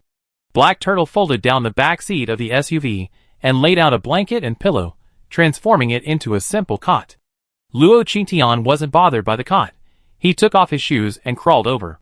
Black Turtle looked at Luo Qingtian, his lips curled slightly. I go down and prepare dinner with him. I call you later. Luo Qingtian smiled, okay. Not long after Black Turtle left with a smile, a woman approached and called out to Luo Qingtian in the car, Are you the healing psychic that Brother Black Turtle brought back? Chapter 778. Luo Qingtian looked up in the direction of the voice. A pretty girl was standing at the car door. The girl looked younger than him, with a thin build. She had a pretty face, not at all unpleasant. Who are you? The girl was immediately annoyed when Luo Qingtian asked, We're teammates, how could you not recognize me? I'm Qiaoqiqi. I remember. I'm a powerful plant-based psychic. Everyone on our team relies on me for vegetables.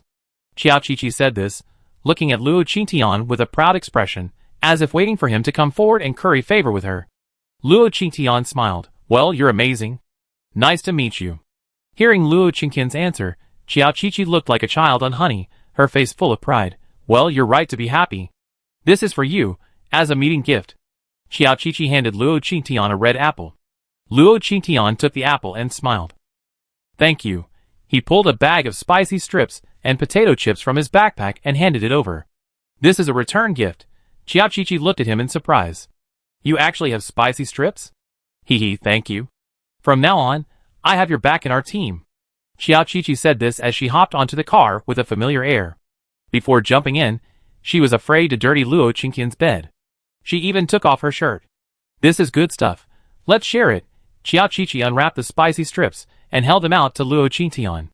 Looking at Qiao Qiqi's pretty face, Luo Qingtian, for some reason, picked up a strip and put it in his mouth, nibbling on it.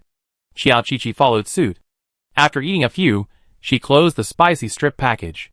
Then she jumped out of the car, put on her shoes, and said, I take the rest to Brother Turtle and the others.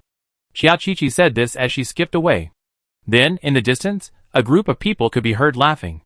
Luo Qingtian looked over, and saw a group of people gathered around Qiao Qiqi, laughing and chatting. Wow, she's still a group favorite. A moment later, Qiao Qiqi came running back. Angel Luo, it's time for dinner.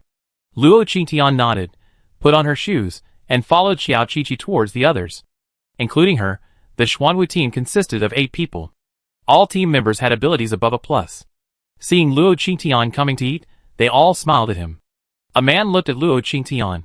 Angel, here you are. Sit down first. Now we have 2 women on our team. Our burden will be much heavier from now on. Don't worry, little angel, we will absolutely protect you. Luo Qingtian raised an eyebrow and looked at the man who had spoken. The man was joking, but in reality, he was telling Luo Qingtian something. Although she's a healing psychic, she needs their protection from now on. A show of force? Qiao Qiqi, who was standing beside her, instantly stood up after hearing this. Lu Yi, what are you talking about? You're talking nonsense. When did we ever need your protection? That time when we went on a mission, I wasn't the one controlling the zombies. You're an S-rank psychic with less damage than me, and you have the nerve to say that? Are you looking for a fight? As Qiao Qiqi spoke, a green aura emanated from her body, and even a small vine appeared in her hand, twisting back and forth, as if ready to burst out at any moment. Lu Yi immediately raised his hands in surrender. Okay, Annie, I was wrong. I said the wrong thing. I didn't mean anything else. You know I'm a loose-lipped person. At this moment, another man came over with a large pot of instant noodles. Qiqi, don't be angry. This guy has no brains. Angel is a rare S+ healing psychic. If we ever become disabled, we still rely on him. The man put the pot down, raised his elbow, and hit Lu Yi in the stomach. The elbow struck Lu Yi in the stomach, and Lu Yi doubled over exaggeratedly. I'm sorry. Ah, it hurts. Lu Yi took a few steps back. Luo Qingtian didn't care about this little incident. She lowered her head to eat, listening to the others' laughter in silence. This atmosphere was better than she ever felt in other teams. At night, Qiao Qiqi and Luo Qingtian slept in the car. They didn't have to keep watch. Xuanwu and the others arranged that. Qiao Qiqi even placed the rear ends of their cars together, so she could chat with Luo Qingtian before bed, and the 2 of them chatted idly. Qiao Qiqi seemed delighted by Luo Qingtian's arrival, chatting about everything from the past to the present. She even discussed the changes at Base 0. Luo Qingtian, who had been perfunctory at first, listened intently by the end. The 2 of them continued their conversation late into the night, and Qiao Qiqi finally fell asleep thirsty. Luo Qingtian wasn't feeling sleepy at all. She zoomed the minimap to its maximum size, observing the surroundings. All was silent, save for the occasional crackling of a fire beside the 2 men keeping watch. Yang Wenquan, my stomach aches.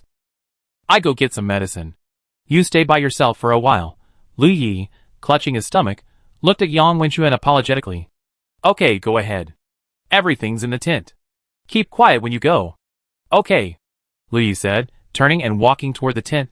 As he reached the entrance, he headed straight for the pile of pots and pans. Luo Qingtian frowned slightly upon seeing this on the mini-map, then quickly locked onto Lu Yi. Lu Yi pulled a small glass bottle from his pocket, poured a drop of clear liquid into the fruit being cooked. White smoke instantly rose from the fruit. Then it quickly vanished. Lu Ye's lips curled slightly, pretending nothing had happened, and stood up, walking toward Yang Wenchuan. Luo Qingtian watched Lu Ye's movements, then carefully examined the pot. Did this guy poison someone? But now wasn't the time to talk. Luo Qingtian closed his eyes, and prepared to take a nap. A few hours later, the sound of voices echoed outside the car. It was time for the night watchman shift change. Seeing that the watchman was Black Turtle, Luo Qingtian pretended to have just woken up, and got out of the car. Seeing Luo Qingtian exit the car, the Black Turtle smiled and said, "Are you awake?" "Yes. I can't sleep, so I come and keep watch with you all night." The Black Turtle smiled and said, "Okay. If you get sleepy soon, go get some more sleep. Tomorrow we're heading into Shurchio City. It's chaotic and dangerous." "Okay."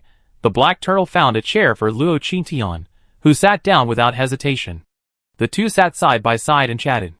Nearby, Yin Xiangqian, observing their actions, chuckled secretly, and then deliberately walked away, leaving the space for the two. Seeing Yin Xiangqian leave, the Black Turtle looked at Luo Qingtian and said, "Now that you're gone, Miss Luo, is there anything you want to tell me privately?" Luo Qingtian raised an eyebrow, and looked at the Black Turtle. "You're quite clever. You're worthy of being Captain Xuanwu." Chapter 779. Black Turtle picked up the water bottle beside him, and handed it to Luo Qingtian. "Tell me, what's the matter?" Luo Qingtian pushed the bottle away. "I won't drink the water. I'm afraid there's something in it." After saying this, Black Turtle's expression changed. "What do you mean? Did Miss Luo discover something?" Luo Qingtian approached Black Turtle, and whispered his discovery to him. Black Turtle's brows furrowed, as he listened to Luo Qingtian's words. Luo Qingtian whispered, "Don't you believe what I say?" Black Turtle shook his head. "No. You didn't have to lie to me, and you joined our team because I invited you. But I don't understand the meaning of his actions. Whatever it is, we find out tomorrow. That pot is absolutely unusable." Black Turtle nodded. "Okay, I go get a replacement." Black Turtle walked to his car, and retrieved a pot that looked almost identical. As he turned, he nearly bumped into Luo Qingtian. "Ah, sorry." The Black Turtle quickly retreated. Luo Qingtian waved his hand. "I'm sleepy. Go back to sleep." Luo Qingtian opened the trunk. He took off his shoes and climbed in. The Black Turtle couldn't help but find Luo Qingtian's actions amusing, chuckling softly. He took the pot and left. The next morning, Luo Qingtian's trunk was opened. Luo Qingtian suddenly opened his eyes, murderous intent blazing. "Angel, it's time to get up." "Angel, you look so scary." Qiao Qiqi trembled as she looked at Luo Qingtian. When she opened the trunk just now, she felt as if someone was strangling her. When Luo Qingtian heard Qiao Qiqi's voice, he quickly subdued his temper. "Sorry, I'm a bit grumpy. You just scared me." Luo Qingtian yawned and sat up. Sorry, I came to you to resolve a major life issue. Let's go, I can't hold it any longer."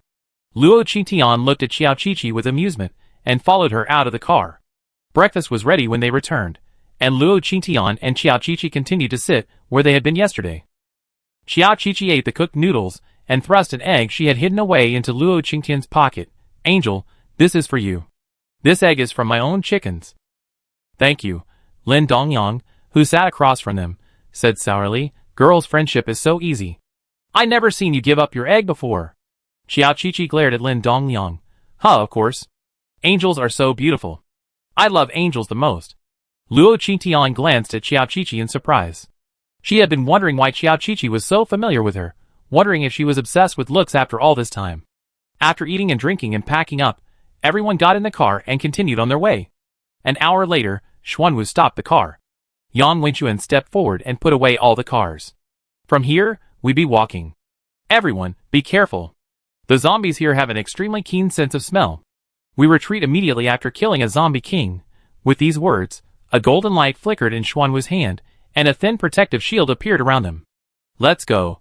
The group formed a formation and began to march forward. The entire Shurchio city was eerily quiet. A gust of wind blew, stirring the sand with a rustling sound. The group walked for an hour, but found no zombie king. Just as everyone was about to turn back, the rubble around them suddenly filled with people. When had these people appeared? How could they not have noticed? Qiao Qiqi nervously looked around. She grabbed Luo Qingtian's hand. "Angel, be careful. When Black Turtle releases his shell, don't move." Luo Qingtian looked down at Qiao Qiqi clutching his hand. He was clearly nervous, but the little girl still protected him. Luo Qingtian patted the back of Xiao Qiqi's hand with amusement. "Don't worry, it'll be okay." Black Turtle then looked at the people around him and said, "Who are you?" The people around him stared at Black Turtle expressionlessly, and then they rushed towards them. Black Turtle stretched out his arms and crossed them over his chest. A golden protective shield quickly enveloped Luo Qingtian and Xiao Qiqi, and then Black Turtle rushed towards the people ahead. The men behind him saw Black Turtle taking action and followed suit. Only Lu Yi shouted, "Captain, be careful, these people might be zombie kings." After saying this, the members of the Xuanwu team froze. Yes, these people might be zombie kings. How could they fight so many zombie kings? If they kept wasting time like this, they would surely die. A few began to retreat, some even considered hiding in their turtle shells and escaping. At this moment, Luo Qingtian's voice drifted over. "Lu Yi, you're talking nonsense again, these are human beings. Didn't you see they were wearing protective suits? Do zombies wear protective suits?" After saying this, the Xuanwu team suddenly came to its senses. Yes, how could zombies wear protective suits? Why were these people here? Weren't they afraid of being captured by the zombie king? Black Turtle began fighting with the incoming forces, observing Lu Yi's direction as they fought. Lu Yi appeared to be fighting, but in reality, he was holding back. He hadn't even used his supernatural powers. At this point, Black Turtle was certain that Lu Yi was connected to the people before him. As for his purpose, it was likely related to Luo Qing's medicine. Xiao Qiqi, hiding in the shield, watched the battle. She no longer hid, bursting out and unleashing her supernatural powers. Soon, vines erupted from beneath the enemy's feet. Then, they entwined themselves around their feet and bodies, depriving them of the initiative. The Black Tortoise seized the opportunity and unleashed their killing moves. After killing half the men in hazmat suits began to retreat. Not long after they retreated, another group of men rushed out from all directions, surrounding them once again. Luo Qingtian examined her minimap. She frowned when she saw these men appear. Those who emerged later were all big red dots. This meant they weren't humans, but a group of zombie kings. After rushing out, these zombie kings didn't attack the people in the protective suits.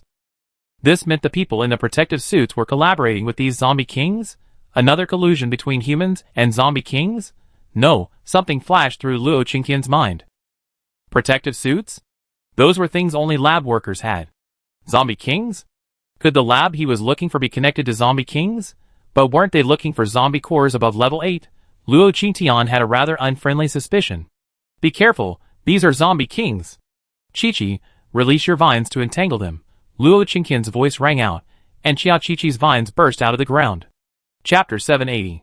Xiao Qiqi was truly panicked at this moment. It was easy for their small team to deal with 1 or 2 zombie kings, but with so many appearing at once, even if they exhausted all their superpowers, they wouldn't be able to kill them all. The vines entangled all the zombie kings present. Go back first. After hearing Luo Qing, Black Turtle seemed to have guessed something. He issued an order without hesitation, and the group quickly ran towards Luo Qingtian. Everyone breathed a sigh of relief at the command. They were truly afraid that Black Turtle would have a brainwave and tell them to continue fighting. Just as they were about to reach the golden shield, an ice wall suddenly appeared in front of them. Soon after, various superpowers appeared around them, blocking their path. Black Turtle and the others were forced to engage in another battle with the surrounding zombie kings. This battle, they were getting further and further away from the golden shield, and the distance between them and Luo Qingtian was gradually increasing. Everyone began to panic. Every time they tried to get closer to Luo Qingtian, zombie kings would rush out to engage them. The golden shield around Luo Qingtian began to fade. Black Turtle, while fighting, kept an eye on Luo Qingtian. Seeing a zombie king attack the golden shield, Black Turtle crossed his arms and quickly released his supernatural power, reinforcing Luo Qingtian's shield. In that brief moment, 2 zombie kings rushed over from behind, one grabbing Black Turtle's back, the other grabbing Black Turtle's neck. Sensing the danger behind him, Black Turtle's body flashed with light. A transparent shield appeared around him, and the 2 zombie kings' hands reached out in front of him. Crack! The sound of shattering glass. The transparent cover crumbled at that moment. Black Turtle had anticipated the pain of the zombie king's sharp nails piercing his body. But the anticipated pain never arrived. Behind the 2 zombie kings, green vines entangled them tightly. The sharp vines even pierced into the flesh of one of the zombie kings. The zombie king's body quickly shrank. This scene happened so suddenly. Black Turtle could hardly believe his eyes. But before he could figure out what was happening, a new zombie king attacked again. Black Turtle could only concentrate on dealing with the zombie king in front of him. Lu Yi, who had been hiding nearby, began to ponder as he watched the members of the Xuanwu squad. The drug had already been administered last night, so how could these people's powers still be so powerful? Lu Yi, are you just standing there watching the fun? Qiao Qiqi's voice rang out, and Lu Yi snapped back to reality. Seeing Qiao Qiqi's furious eyes, he was stunned for a moment, then concentrated his powers in his hands and engaged the surrounding zombie kings. On the battlefield, vines sprang out from the ground from time to time. Qiao Qiqi released her powers, staring at her hands in amazement. When did her vines become so powerful, capable of taking on so many zombie kings? The rest of the Xuanwu squad were also delighted. Qiqi, you're not bad. When did your powers become so powerful? Are you advancing? Lu Yi approached Qiao Qiqi as they fought. Qiao Qiqi frowned at Lu Yi. As Lu Yi approached, two vines burst out of the ground, blocking the way between them. Don't come over here. Distraction is the worst thing to do during a battle. Go help the others. Lu Yi looked at Qiao Qiqi's fury without getting angry, his eyes dark and unclear.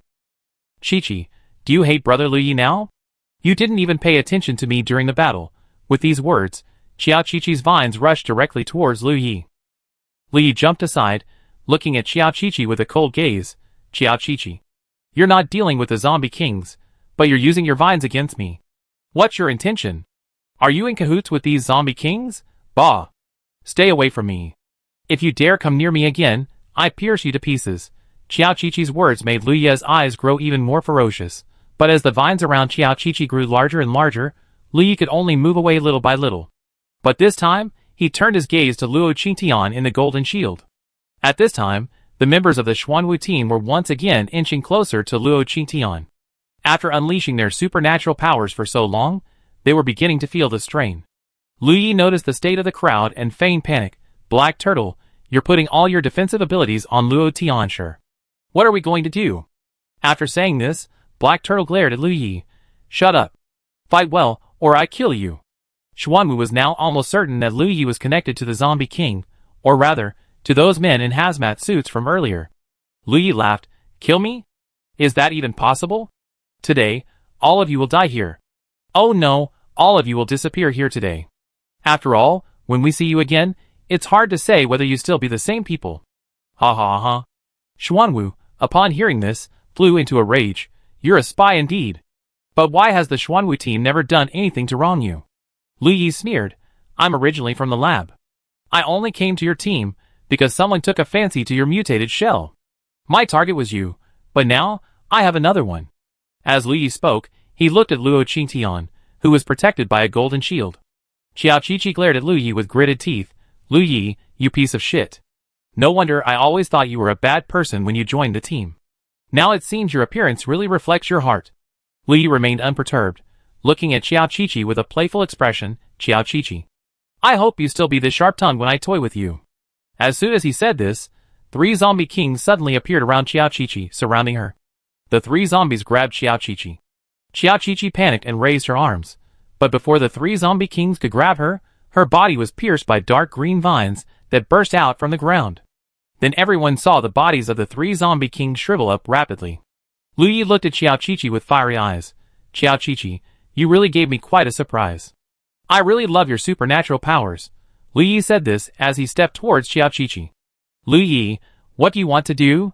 The other members of the Xuanwu team rushed towards Qiao Qiqi, quickly securing her. And all around them were zombie kings. To their despair, another group of men in combat uniforms and protective gear appeared behind the zombie kings. They distanced themselves from Luo Qingtian once again. Lu Yi sneered.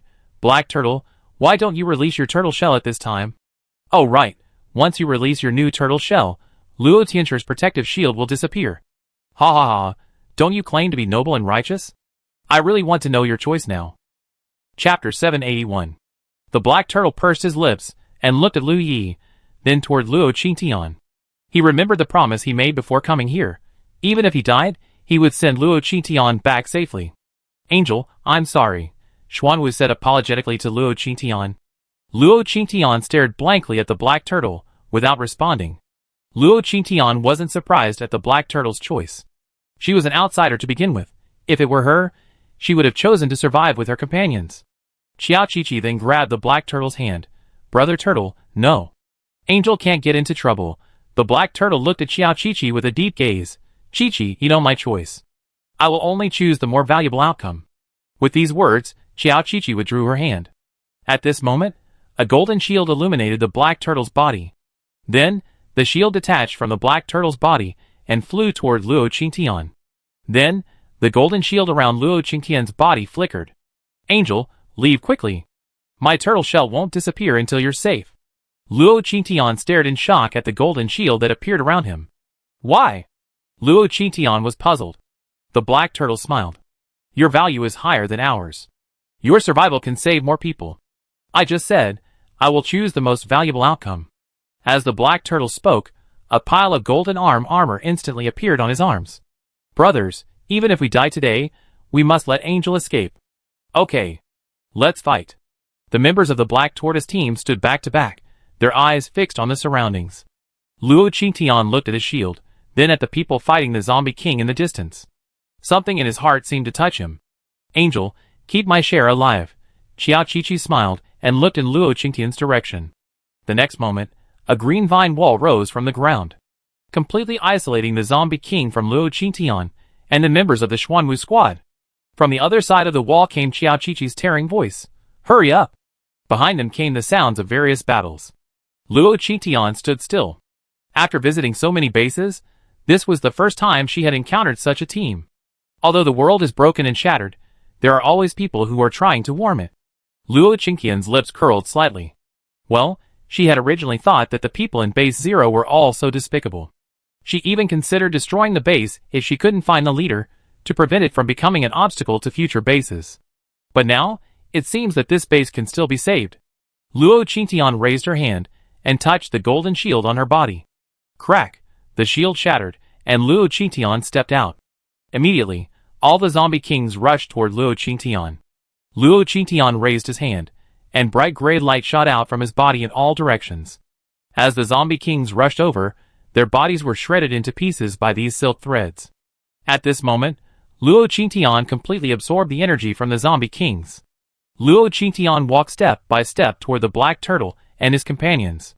Suddenly, a figure in hazmat suit fired a shot into the air. A white bullet shot into the sky, and the next moment, white smoke gradually enveloped the earth. Luo Qingtian could sense that the black turtle and his companions had all fainted and fallen to the ground after being enveloped by the smoke. They must have fainted. Quick, take them to the lab. They can't wait any longer. Luo Qingtian had originally wanted to kill someone. When she heard Lu Yi mention the lab, she collapsed to the ground. True enough, it's like searching for something in vain. Why not just go to the lab and have Lu Yi take her there? After an unknown amount of time, the smoke cleared. A group of people in hazmat suits rushed over and began carrying someone away. Haha, when the smoke started to rise, I was still thinking about how to find this Luo Tianshi, but I didn't expect her to show up. Lu Yi reached out to touch Luo Qingtian's face. Luo Qingtian suppressed her anger. But thinking of the disgusting feeling she get from Lu Yi touching her, Luo Qingtian decided. If he dared touch her, she'd burn him to ashes. Lu Yi, take him back quickly, we're waiting. Hearing this, Lu Yi stood up and ordered his men to lift Luo Qingtian and throw her into the car. Drive these zombie kings back to the lab. I'm going back to base first, Lu Yi said as he removed his mask, changed his appearance, and pulled out a brand new sports car from his space, racing towards the base. Luo Qingtian's minimap kept track of the situation outside the car. When he saw Lu Yi remove his mask, Luo Qingtian understood. No wonder Lu Yi always felt a sense of dissonance. So, that wasn't his true appearance. At this moment, Luo Qingtian's car also started moving. Luo Qingtian opened his eyes and looked around. Then he released his healing power at the people present. Soon, everyone in the Xuanwu team opened their eyes. Everyone present was surprised when they saw Luo Qingtian. Where is this? Luo Qingtian raised his hand to cover Xiao Qiqi's mouth. Don't say anything. We're going to the lab now. They're probably trying to capture us for some experiment. When we get there, be careful and act accordingly. The black turtle stared at Luo Qingtian, its gaze darkening. Did you come out of the shield on purpose? Luo Qingtian shrugged. Yeah, I don't have much fighting power. I've been surrounded by them so many times that I don't have the energy to hide anymore. After saying this, the black turtle's gaze towards Luo Qingtian deepened. Luo Qingtian knew the black turtle was angry. They had given her a chance to live, determined to die, but she gave it up without even running. Anyone would be angry. Don't be angry, we be fine. Luo Qingtian smiled and looked at the black turtle. The black turtle didn't respond, but instead gave Luo Qingtian an ambiguous look.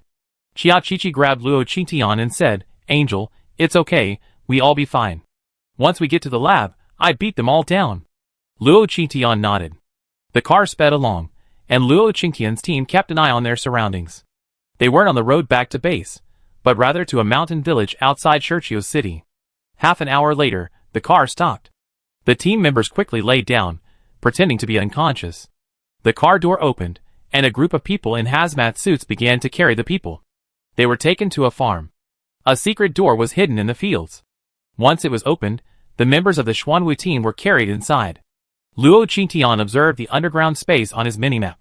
He hadn't expected that all the labs were now underground. The lab equipment here was truly comprehensive. Just as the group was about to be carried into the lab, a man in hazmat suit said, "The director said to keep these two women in the lounge alone. Send the rest to the lab." With these words, Luo Qingtian was lifted up in a princess's arms. He didn't know if it was an illusion, but Luo Qingtian felt that the man who spoke to him had a familiar feel. Chapter 782. Luo Qingtian and Qiao Qiqi were forced to separate. Luo Qingtian opened the mini-map and observed the surrounding situation. When he was sure that the man holding him was the only one around, Luo Qingtian suddenly opened his eyes and punched the man in the chest. The man seemed to sense Luo Qingtian's punch and threw him away the moment it struck. The moment Luo Qingtian landed, he pushed hard with his feet and shot towards the man in the protective suit opposite him like a bullet. The man crossed his arms to block Luo Qingtian's onslaught. Bang! The idea was good, but Luo Qingtian's punch was meant to kill the man. Luo Qingtian sent the man flying with one punch. The man knew he was no match for Luo Qingtian, and could only watch as his body flew towards the bulge behind him. "Luo Qingtian, save me!" The man finally couldn't help but shout, but the next moment, something grabbed him. Luo Qingtian suddenly appeared in front of him, and removed his hood. "Haha, it's been a few days, and you're still as ferocious as ever." Dihai began to cough up blood profusely, his chest aching so much he almost fainted. In just a few days, this little girl had clearly become much stronger. Before, he could even hold her for a couple of moves. Now, he can't even withstand a single one. Luo Qingtian stared at Dihai speechlessly, his hand flashing with green light, enveloping Dihai's body. Dihai felt a warm current flow through his heart. The pain in his body was rapidly healing. "Luckily you spoke quickly. Otherwise, this guy would have been killed by that punch I just threw." Dihai wiped a cold sweat from his forehead. "You ferocious little girl, you're so cruel to me. Who told you to dress like a ghost? How would I know it was you?" Besides, she didn't consider Dihai one of her own, so Dihai remained a small blue dot on the minimap. Dihai chuckled, feeling apologetic, and asked, "Why are you here?" Luo Qingtian looked up at Dihai. "That's what I wanted to ask. Why are you here? Aren't you at Base 8? Dihai frowned and said, "Base 0 was in disarray. My superior gave me the order to temporarily abandon Base 8 and head to Base 9. But when I rushed over, Base 9 seemed to have never existed. Does this have anything to do with you?" Luo Qingtian nodded. "Some Zerg killed everyone and turned them into puppets. So when I arrived, I wiped out all the puppets and Zerg." Dihai felt a chill run down his spine at this. It was simple, but he knew the scale of Base 9. To have it destroyed so completely, he could imagine the immense power it would have taken. However, Dihai had no doubt about Luo Qingtian's words. Thank you for your hard work. Why are you here?" Luo Qingtian narrowed his eyes at Dihai. "Are you from the military or the government?" Dihai shrugged, not wanting to answer. After all, his current position was awkward. Neither the military nor the government trusted him. That's why both sides were putting pressure on him. If he had known this would happen, he probably shouldn't have left the 7th base. But thinking about the reason for his departure, Dihai felt he wouldn't regret it. "Let's go!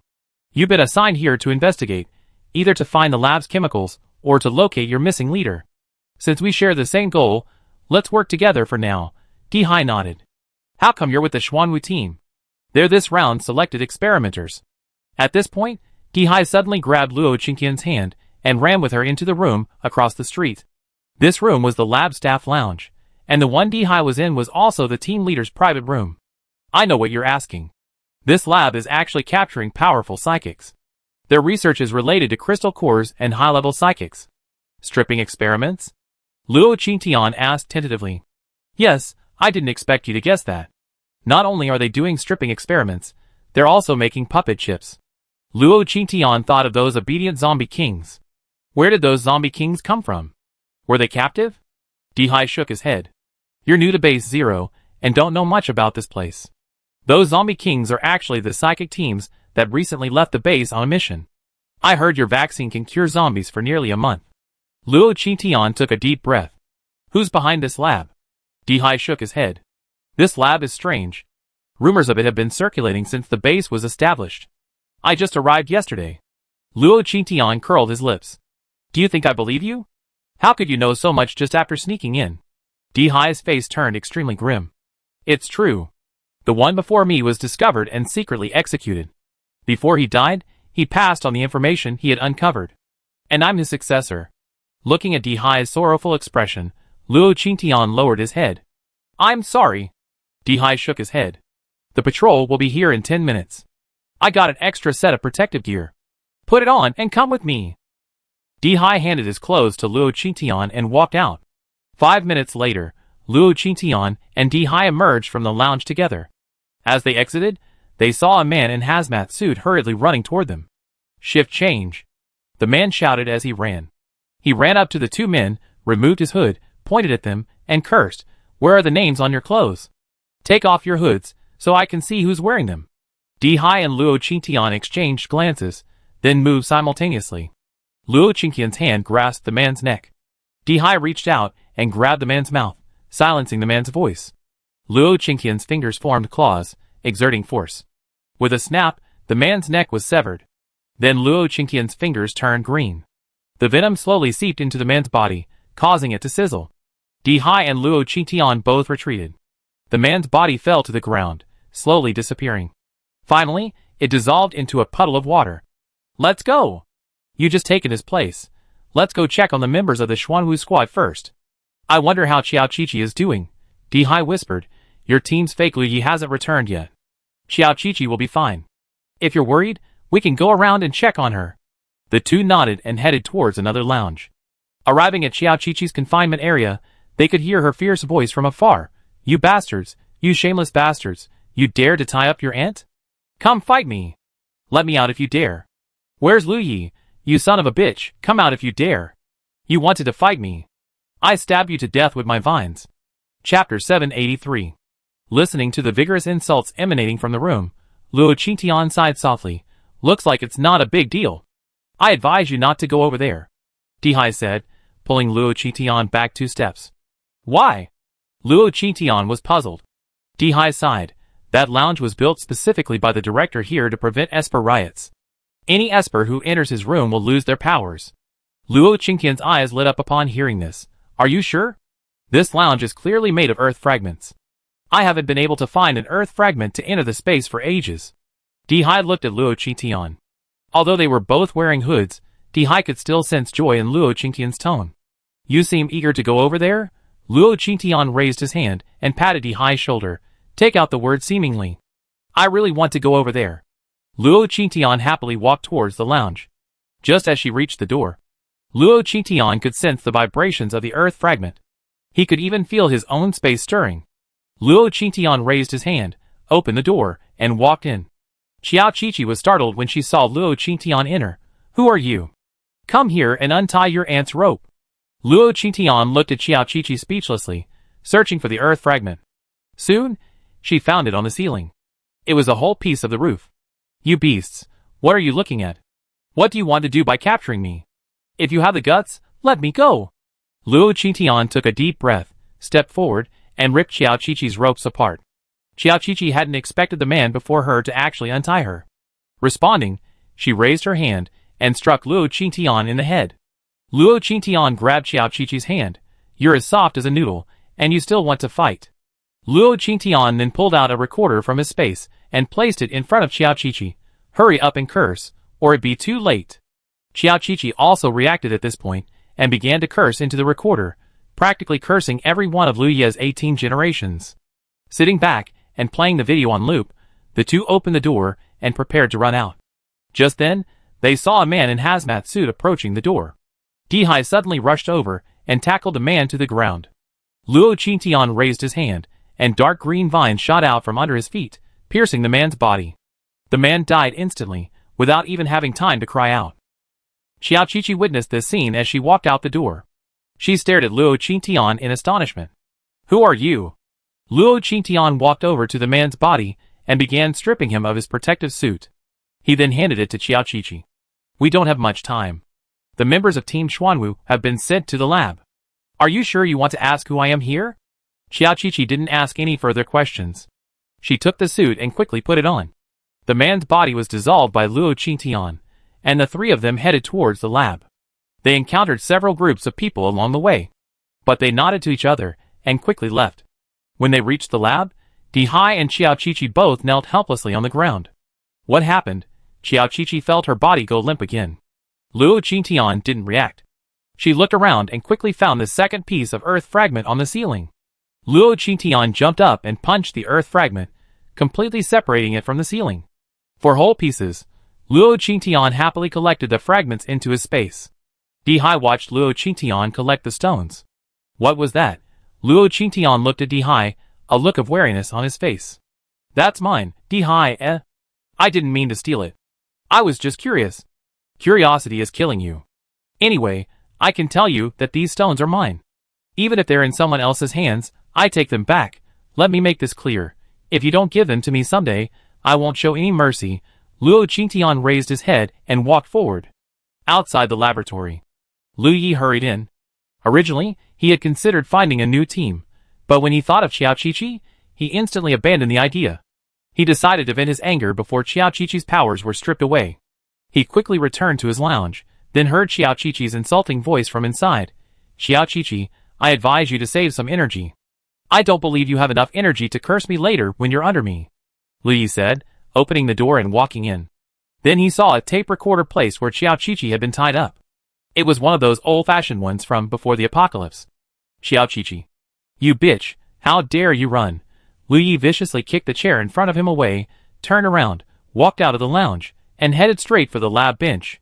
By then, Luo Qingtian and the other two had already reached the lab bench. A three-way intersection? 3 lab benches, how do you find them? Luo Qingtian looked at Dihai and Xiao Qiqi. Xiao Qiqi pointed to the side. "I go this way." Dihai pointed to the leftmost side. "Then I go this way." Luo Qingtian shrugged. "I see about the underground route. No matter what, hold on to your life." The three nodded. Then they walked in their respective directions. Luo Qingtian made her way down the stairs, zooming in on the minimap. Soon, she discovered that this underground level was heavily guarded for unknown reasons. Thinking something was there, Luo Qingtian released Xiaolu and cast an invisibility spell on herself, then stepped forward.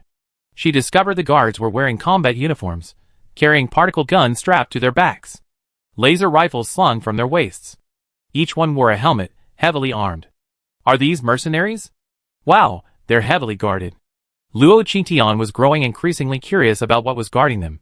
As they passed these heavily guarded soldiers, they discovered zombie kings. As Luo Qingtian and Xiaolu passed, the zombie kings noticed Xiaolu's presence.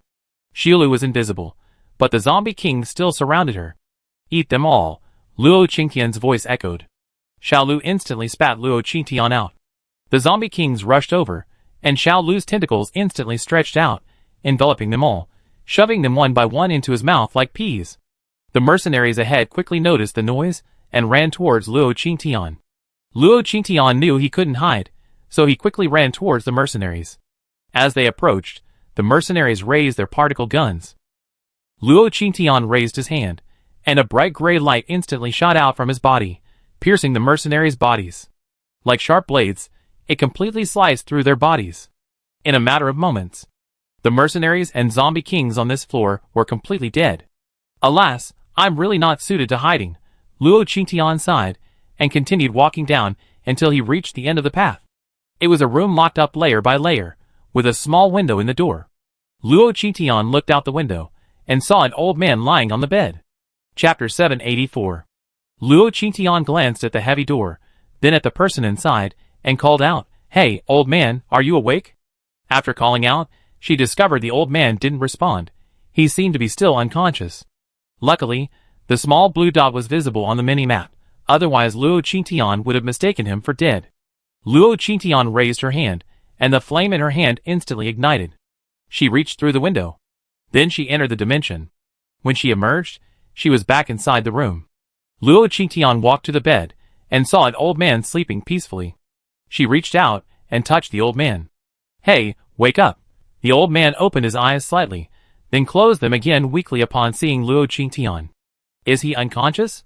Luo Qingtian began to unleash her healing power on the old man. The power enveloped him for a long time, healing all his injuries, both major and minor. But the old man remained asleep. What's going on? Even if it's poisonous or his mental strength is damaged, he should be cured. Thinking of Dihai and Xiao Qiqi's situation, Luo Qingtian stored the old man in his space, opened the door, and walked directly inside. When he reappeared, he was already in the laboratory. Chen Huiyang and Qi Hongmei were arguing fiercely over experimental data. Luo Qingtian's sudden appearance startled the two, and they immediately shut up. "Boss, who are you trying to scare to death?" Chen Huiyang said nervously, clutching his chest. "You two, follow me." Luo Qingtian reached out, and pulled the two of them towards Chen Huiyang's rest room. He walked to the bed, and released the old man. "You two heal him." When Chen Huiyang saw the old man's face, he jumped up. "Oh my god, why is this high-ranking official here?" Hearing Chen Huiyang ask this, Luo Qingtian breathed a sigh of relief. "Looks like I found the right person. I don't know. I rescued him from base 0. He's been unconscious for some reason. Anyway, you know medicine, and Qi Hongmei's ability can heal nerves. The two of you together won't be a big problem. I'm still desperate to save people. Let's go." Luo Qingtian took out the door, and returned to the cell. She stretched her finger along the window on the door. She entered the space again, and when she came out again, she was already outside the cell. She brushed the non-existent dust off her hands, and walked upward in a good mood. Just as she reached the intersection where she had parted ways with Dihai and the others, she encountered Dihai hurrying back. "What happened? Why are you back?" Dihai looked at Luo Qing. "There's no one in Lab 1. What about you?" Luo Qingtian thought for a moment, and shook his head. "No one. What about Xiao Qiqi's?" The two of them instantly thought of something, and ran towards Xiao Qiqi. Xiao Qiqi carefully searched for her companions along the way, but there wasn't a single guard anywhere. She soon found the location of the last lab. This lab was different from the others. It was entirely made of transparent bulletproof glass, allowing a clear view of everything inside. As Xiao Qiqi approached, she saw through the glass that Xian Gui and the others were tied to the lab bed. Standing beside them were several researchers in white coats. One of them was walking toward Xuangui's bed, holding a syringe. "What's wrong with you? Are you all unconscious?" Xiao Qiqi kicked open the lab door, a green light flashing in her hand, then blinking. Xiao Qiqi, Researcher, Member of the Xuanwu team, Ah, Qiqi, you finally made it. Lu Ye's voice rang out at this moment. Xiao Qiqi turned her head and saw a man, also wearing a mask and a white coat, walking towards her. The man removed his mask as he walked, revealing a sinister and arrogant face. Xiao Qiqi took 2 steps back. "Who are you?" "Xiao Qiqi. You're really not cute like this. It's only been a short time since we last met, and you don't recognize me? Are you Lu Yi?" Xiao Qiqi stared at Lu Yi in shock. Lu Yi smiled wickedly. He walked towards Xiao Qiqi. "Do you like me like this, little Qiqi?" Lu Yi reached out to grab Xiao Qiqi's wrist, but Xiao Qiqi dodged. He waved his hand, and slapped Lu Yi in the face. But the slap didn't land on Lu Yi's face, and she fell forward. Before she hit the ground, Lu Yi grabbed Xiao Qiqi by the waist, and pulled her into a hug. "Little thing, still so hot." Xiao Qiqi realized something was wrong. Her powers were failing, and her whole body began to go limp. How could this happen? Xiao Qiqi felt completely foolish. She had rushed in relying on her powerful powers, completely forgetting that there were things in this lab that could suppress them. Lu Yi lifted Xiao Qiqi up in his princess arms. "Why do you think I moved everyone from the Xuanwu team to this lab? Why do you think there's no one on this road? Because I know you too well. Xiao Qiqi, you're always so impulsive," Lu Yi said, as he placed Xiao Qiqi on the last bed in the lab. He pulled a pair of shackles from his pocket. With a click, he locked Xiao Qiqi's wrists and ankles. "My handcuffs and leg cuffs are for controlling your superpowers. This time, I won't let you escape so easily." Xiao Qiqi was furious and wanted to hit Lu Yi, but her body was weak, and with her hands and feet cuffed, she could only turn her head weakly to look at Xian Turtle. Xian Turtle's eyes were open, filled with anxiety, but his mouth was taped shut. With his superpowers restrained, he could only watch helplessly as Qiao Qiqi was violated by Lu Yi. No! Please don't.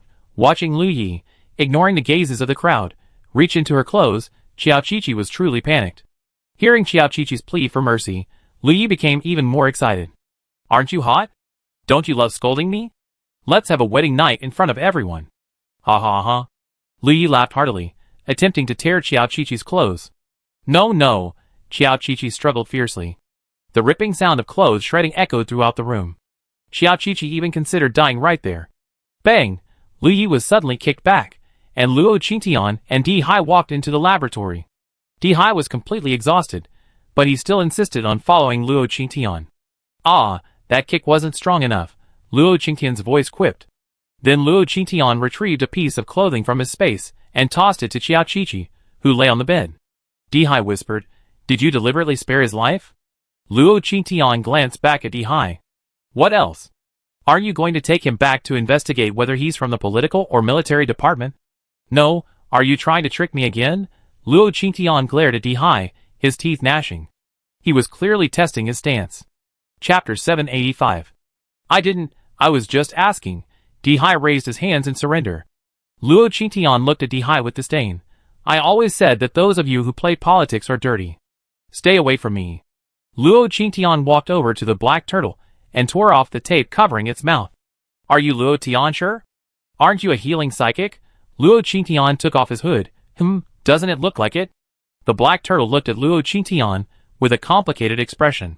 Seeing the white coats lying on the floor, he would be a fool if he couldn't see the problem now. Aren't you all awake?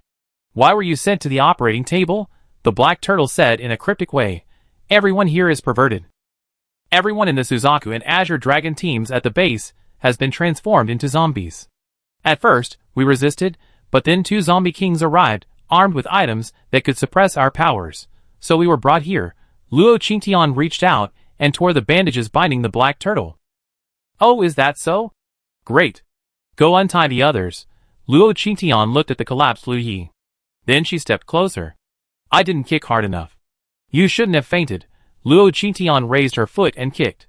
But Lu Yi didn't react. Luo Qingtian rubbed his chin. No way, is he really fainted? Luo Qingtian bent down and reached out to grab Lu Yi. But before her hand touched Lu Yi suddenly opened his eyes and thrust a 3-pointed spear towards Luo Qingtian's face.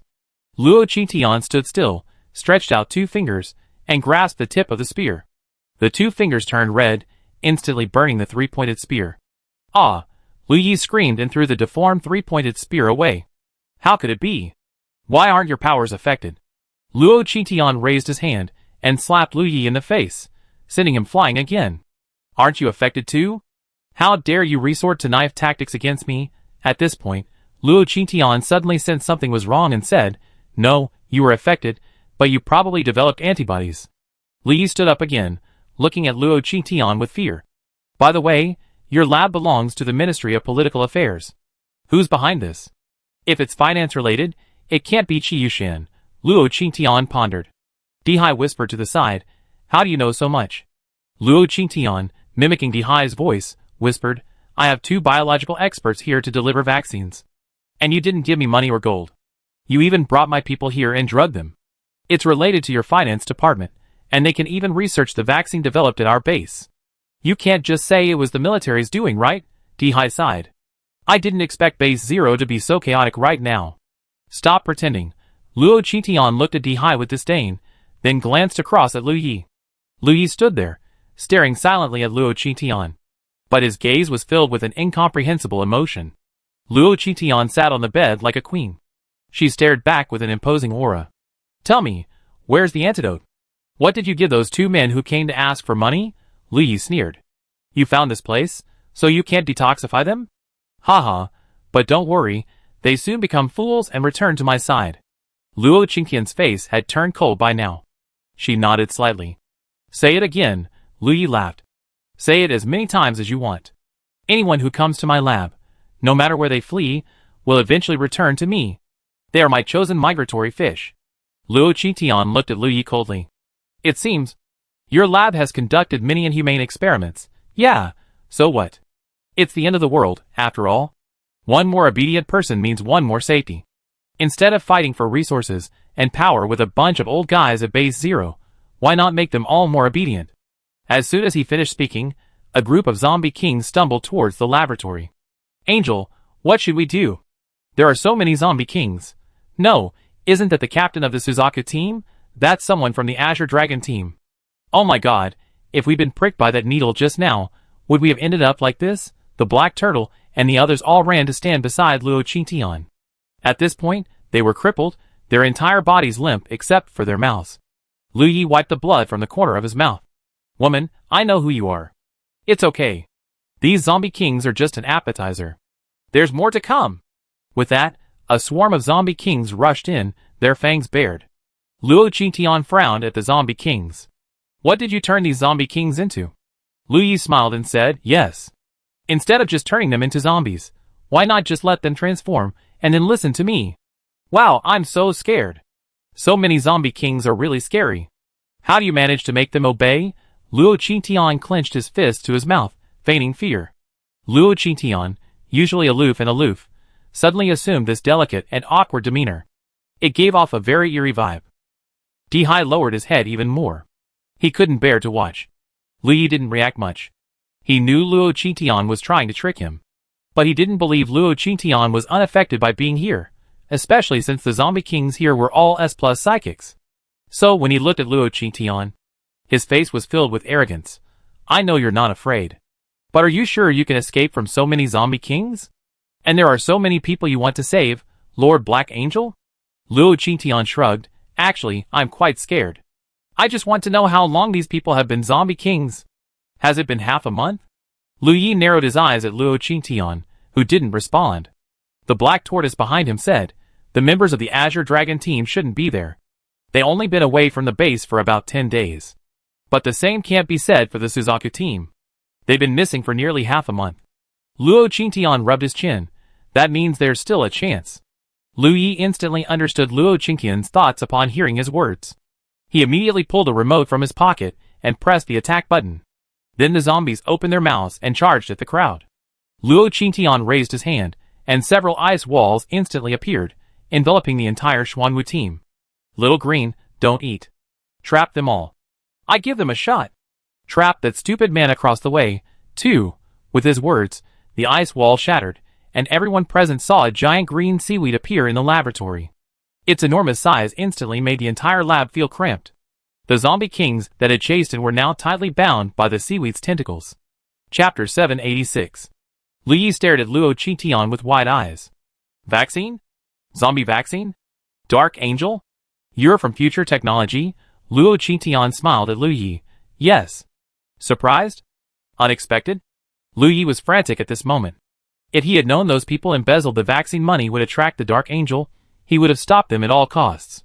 Of course, these were just hypotheticals. Time can't be reversed, and there's no such thing as regret. Lu Yi wanted to say something, but Luo Qingtian didn't bother to listen. She pulled a large box of vaccines from her space and pushed it in front of Xiaolu. Son, give them all a shot. See the results. The last time we went back, Ji Hongmei said that this new batch of vaccines can kill stubborn viruses that have been lingering in the human body for longer. And it's infused with a lot of life energy. It can soothe the body's dried up internal organs and increase the chances of survival for those who survive. She had long wanted to see the effects of this vaccine for herself. Little Green had tens of thousands of tentacles, extending from its body at the mere thought of them. It extended dozens more, rolling the vaccine around each zombie king's neck, arm, and body. As the vaccine entered, all the struggling zombie kings fell silent. Throughout the lab, a pin drop could be heard. What's wrong with me? A sudden voice rang out. Everyone looked in the direction of the sound. They saw that one of the zombie kings, bound by Little Green, had returned to normal human form. Bird, Black Turtle excitedly looked at the captain of the Suzaku team. Bird nodded, his face expressionless. Then another voice was heard. What is this? Am I dead? Black Turtle looked in the direction of the voice again, and saw a man with long black and blue hair looking at them in a state of confusion. Long Gang? You're awake too? Long Gang nodded stiffly, then, as if realizing something, he searched the lab. Ji Miao. You beast, we're friends, and you're plotting against me. Long Gang pointed in Lu Ye's direction and began to curse furiously. Jin Yao sneered, "Friend? You're worthy?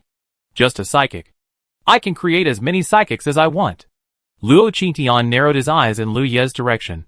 "Create psychics?" Long Gang began to struggle, but Xiaolu held him tightly. He had no intention of letting go. Finally, Long Gang relented. He looked in Luo Qingtian's direction and said, "This lab is the most filthy place in the world. Jin Yao is the person in charge of it. He tricked the psychics from Base Zero into coming here, claiming he needed a high-level crystal core, and then he captured them. Finally, these psychics were taken to the lab and forcibly stripped of their powers. They even turned into zombie kings." Jin Yao sneered, "Yes, I did all that, and you were also involved in the arrest. Don't forget that. You captured my first experimental subject, Pa. I captured the bad guys. And you?" Long Gang spat several times in Jin Yao's direction. Jin Yao didn't care. Long Gang's words had no effect on him at all. Luo Qingtian kept her eyes on Jin Yao the entire time. Finally, she looked at Long Gang. "From what I heard from you two, it seems like you were trying to curry favor with Jin Yao. Tell me, what is Jin Yao's identity?" Long Gang opened his mouth, then lowered his head in silence. Luo Qingtian looked at Kane Yao. Kane Yao also lowered its head in silence. Luo Qingtian finally looked at Xian Turtle. Xian Turtle shook his head. "I'm not sure. I just know the people behind him are powerful." "Powerful? How powerful?" Luo Qingtian looked at Dihai. Dihai spread his hands. "I know, but I can't say." Luo Qingtian chuckled. "Are you kidding? I done so much, and I don't even have the right to know." Dihai sighed. "Don't be angry. I tell you after this is resolved. Of course, if you really want to know." Dihai was about to pull at his clothes as he spoke. Luo Qingtian's mouth twitched. "No need. I'm not that curious." It was obvious this guy wanted to give her the special recruitment documents. Luo Qingtian took 2 steps back, putting some distance between him and Dihai. "Xiaolu, let them go. Take all the lab documents. And these white coats too." Xiaolu immediately released the people on the tentacles upon hearing this. "Go grab those white coats lying on the ground." The other psychics were put down, and all went to capture Jin Yao. After Luo Qingtian had completely looted the laboratory, she suddenly jumped up and kicked the ceiling. The upper ceiling was hollow, and with this kick, the entire ceiling shattered. Luo Qingtian looked over and saw that behind it lay large pieces of earth debris. She waved her hand and gathered all the fragments. She landed on the ground and clapped her hands. "Let's go!" Luo Qingtian walked out of the laboratory. Dihai looked speechlessly at Jin Yao, who was surrounded and beaten. He then looked at Luo Qingtian and sighed with some resignation. His mission had failed, and Luo Qingtian's abrupt departure suggested that the person he was looking for had probably been taken away by Luo Qingtian. Since that person is out of danger, why don't he leave too? Thinking of this, Dihai took a few quick steps and followed Luo Qingtian. The Xuanwu team, knowing their mission was over, also followed Luo Qingtian. "Don't you want to know where the big boss is?" "I know. Let me go, and I tell you where the big boss is." Jin Yao's voice echoed through the crowd. Luo Qingtian continued to walk out without stopping. Dihai paused, looking in Jin Yao's direction, then back at Luo Qingtian. Finally, he decided to go back and help. It wasn't that he trusted Jin Yao's words, but rather the connection between Jin Yao and that person. He had to save them. As Dihai turned back, Jin Yao pressed a button. "Go kill him, and that Luo Tianshi." With that, a group of psychics rushed towards Dihai uncontrollably. Dihai gritted his teeth. "I shouldn't have come back." With that, he saw Long Gang unleash a massive fireball at him. "Plants," Dihai said, and he took off running. A group of psychics followed closely behind him. Dihai then realized he could unleash his powers. He immediately released 2 wind balls at his feet. He increased his speed. Soon, the Xuanwu team noticed someone chasing them. Seeing the group of psychics following Dihai, the Xuanwu team members were terrified and took off running. After catching up, the psychics began to desperately unleash their powers forward. The few of them, somewhat battered by the beating, quickly caught up with Luo Qingtian. "Angel, why are those psychics attacking us? Because of the puppet chip, right?" Luo Qingtian stopped and turned to look behind him. He had forgotten. Dihai had said that this lab was making puppet chips to be implanted in humans to keep the zombie king in line. Chapter 787. Several people saw Luo Qingtian turn around and hid behind him. At this moment, the psychics rushed over. As they approached him, Luo Qingtian punched the ground, Domain. A gravity field instantly opened, and everyone present was pinned to the ground by the pressure. What is this? Dihai looked at Luo Qitian with a complex expression. What new move was this? He and Luo Qitian had known each other for so long, but this was the first time he had felt this power. Luo Qitian retrieved a rope from the space and moved the fur ball out of the space. Fur ball, tie these up. Fur ball glanced at Luo Qitian in confusion. The vines continued to extend, binding all the psychics. Luo Qitian rubbed his hands and instantly created 2 clones. Together, the clones and his original body rushed towards the group of psychics, then raised his hand and unleashed several powerful blows. They all fainted. After removing the domain, Luo Qitian pointed to the road ahead and said, I'm taking all these people with me. You find the exit by following this road. I won't be taking Dihai and Jinya with me. You can take them to the military headquarters. Luo Qitian walked out the door, shielding everyone from view. He led Xiao Lu Maoqiu and a group of stunned psychics into the room. Luo Qitian worked all day and all night in the lab. When he returned to the base, daybreak had just broken. No one had come to the lab yet, so Luo Qitian left Xiao Lu to watch over them, while he tied all the psychics to the safety railings. Xiao Lu, keep an eye on these people. When they wake up, give them a good beating. Also, keep them away. After giving Xiao Lu instructions, she returned to the villa to rest. He slept all morning, and Luo Qitian was finally woken by Luo Xiaowu. As Luo Qitian yawned and emerged from the room, he was met with Luo Xiaowu's indescribable face. What happened? Luo Xiaowu asked. Did you bring those people back from the lab entrance? On hearing this, Luo Qitian suddenly remembered the purpose of his return. Right. Now go! Luo Xiaowu conjured up his own motorcycle and raced towards the lab with Luo Qitian. As they reached the lab, they heard screams coming from the entrance. The lab was crowded with people. The screams were accompanied by laughter. It was a complete chaos. Luo Qitian and Luo Xiaowu got out of the car and squeezed into the crowd to see Xiaolu whipping Long Gang. On the ground lay a group of people sprawled out in a chaotic mess. It was the kind of scene where whoever was awake would be beaten. Especially the onlookers, who couldn't help but laugh at the sight of them being beaten. Ah, stop it, stop it. Long Gang now truly regretted waking up so quickly. Every time he opened his eyes, this mutant gave him a nasty fight. He couldn't pretend to be unconscious, or not. He was going to get beaten anyway. Xiaolu, stop it! Xiaowu, go get Chen Huiyang and have them bring the others out. Xiaowu nodded and quickly left. The lab guards, seeing Luo Qitian approach, quickly dispersed the crowd. Base commander, you brought these people back, didn't you? Luo Qitian nodded awkwardly. I came too early this morning. We just tied them up here for now. Long Gang now glared at Luo Qitian with indignation. What did he mean by tying them up here? Were they dogs? But he could only think about it in his mind. And where exactly was this place? The environment here was just like before the apocalypse, beautiful and comfortable. Soon, Chen Huiyang ran out with a group of people from the lab, and Di Jiang also came running over with a group to help. Boss, I knew you brought these people back, yes. Get them in. These are people from Base Zero, and there's something wrong with their bodies. Di Jiang called for help, and the scene outside the lab gate soon became quiet. Chen Huiyang followed Luo Qitian and handed him a report. Yin Chu Chu and Wen Lai have a toxin very similar to the zombie virus, which paralyzes nerves and damages the brain. Luckily, they both received the vaccine. The vaccine can protect against the virus, but it also affects their brain function. Qi Hongmei repaired their bodies, and they should be back in a few days. Also, I found 2 chips in their bodies that can affect their behavior unconsciously. I removed them. Luo Qitian looked at the photos and instructions attached to the document. It should be a puppet chip from Base Zero.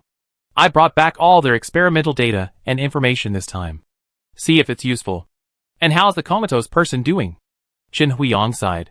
He's severely malnourished, anemic, and his brain has also been affected by the toxin. He had a similar chip in his body, but it's been removed. Because he hadn't been vaccinated, he relied entirely on his mental willpower during his coma. I already given him vaccines and nutritional injections.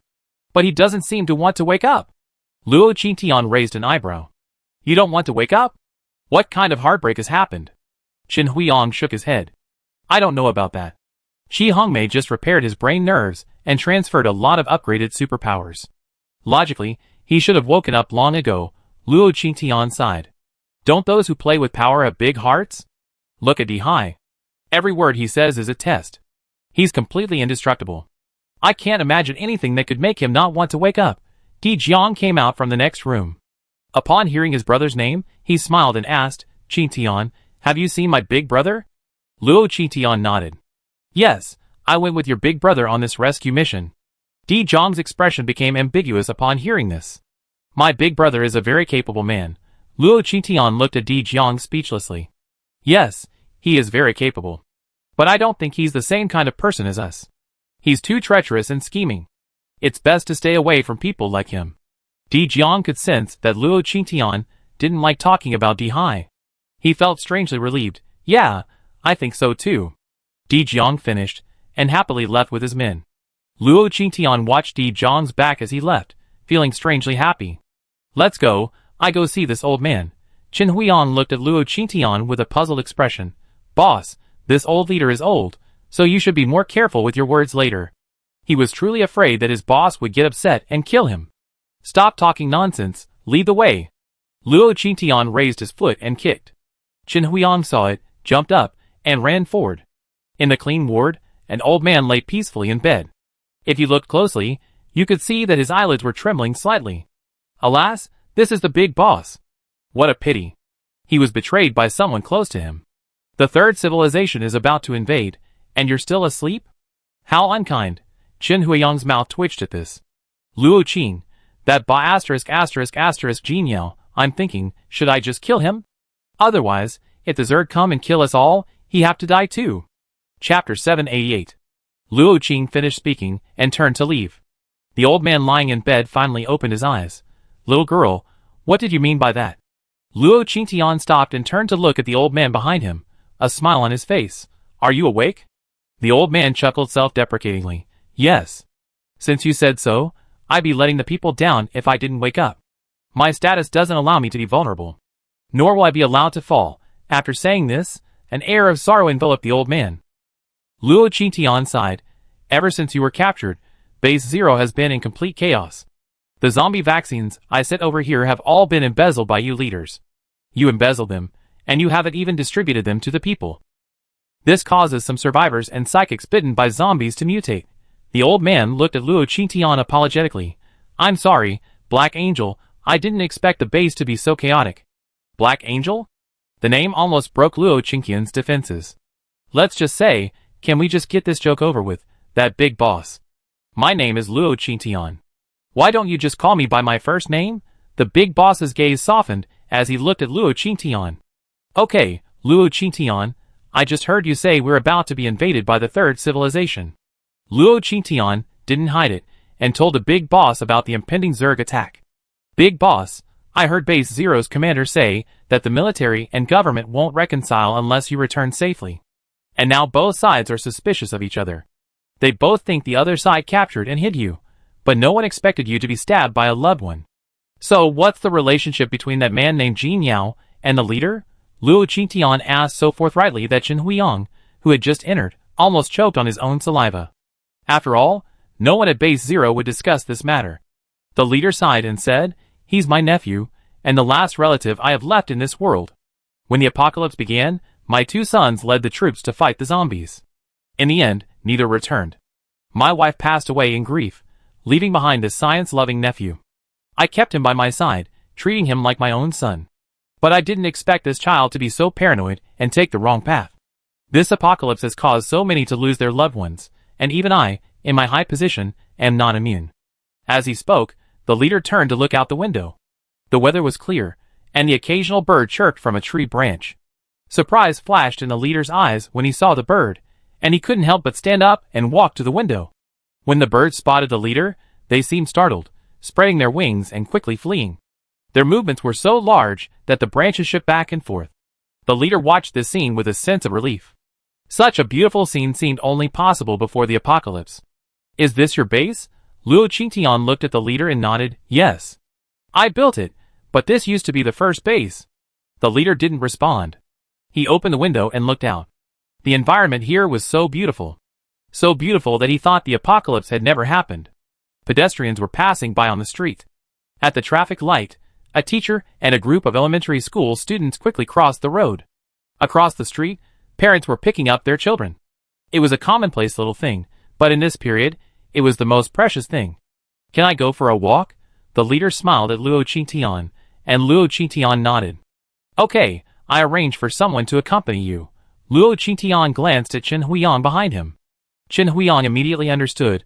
Leader, let me check you first. If everything is fine, someone will take you to the central square for fun. The leader nodded and smiled. Chen Huiyang quickly walked over with the equipment and began to check. After confirming that all the indicators were normal, he nodded to Luo Qingtian. Okay, let Dijiang come over. The two of them said as they walked out of the ward together. The most suitable person to be by the leader's side at this time was Dijiang. Dijiang soon entered the ward, staring at the leader in disbelief.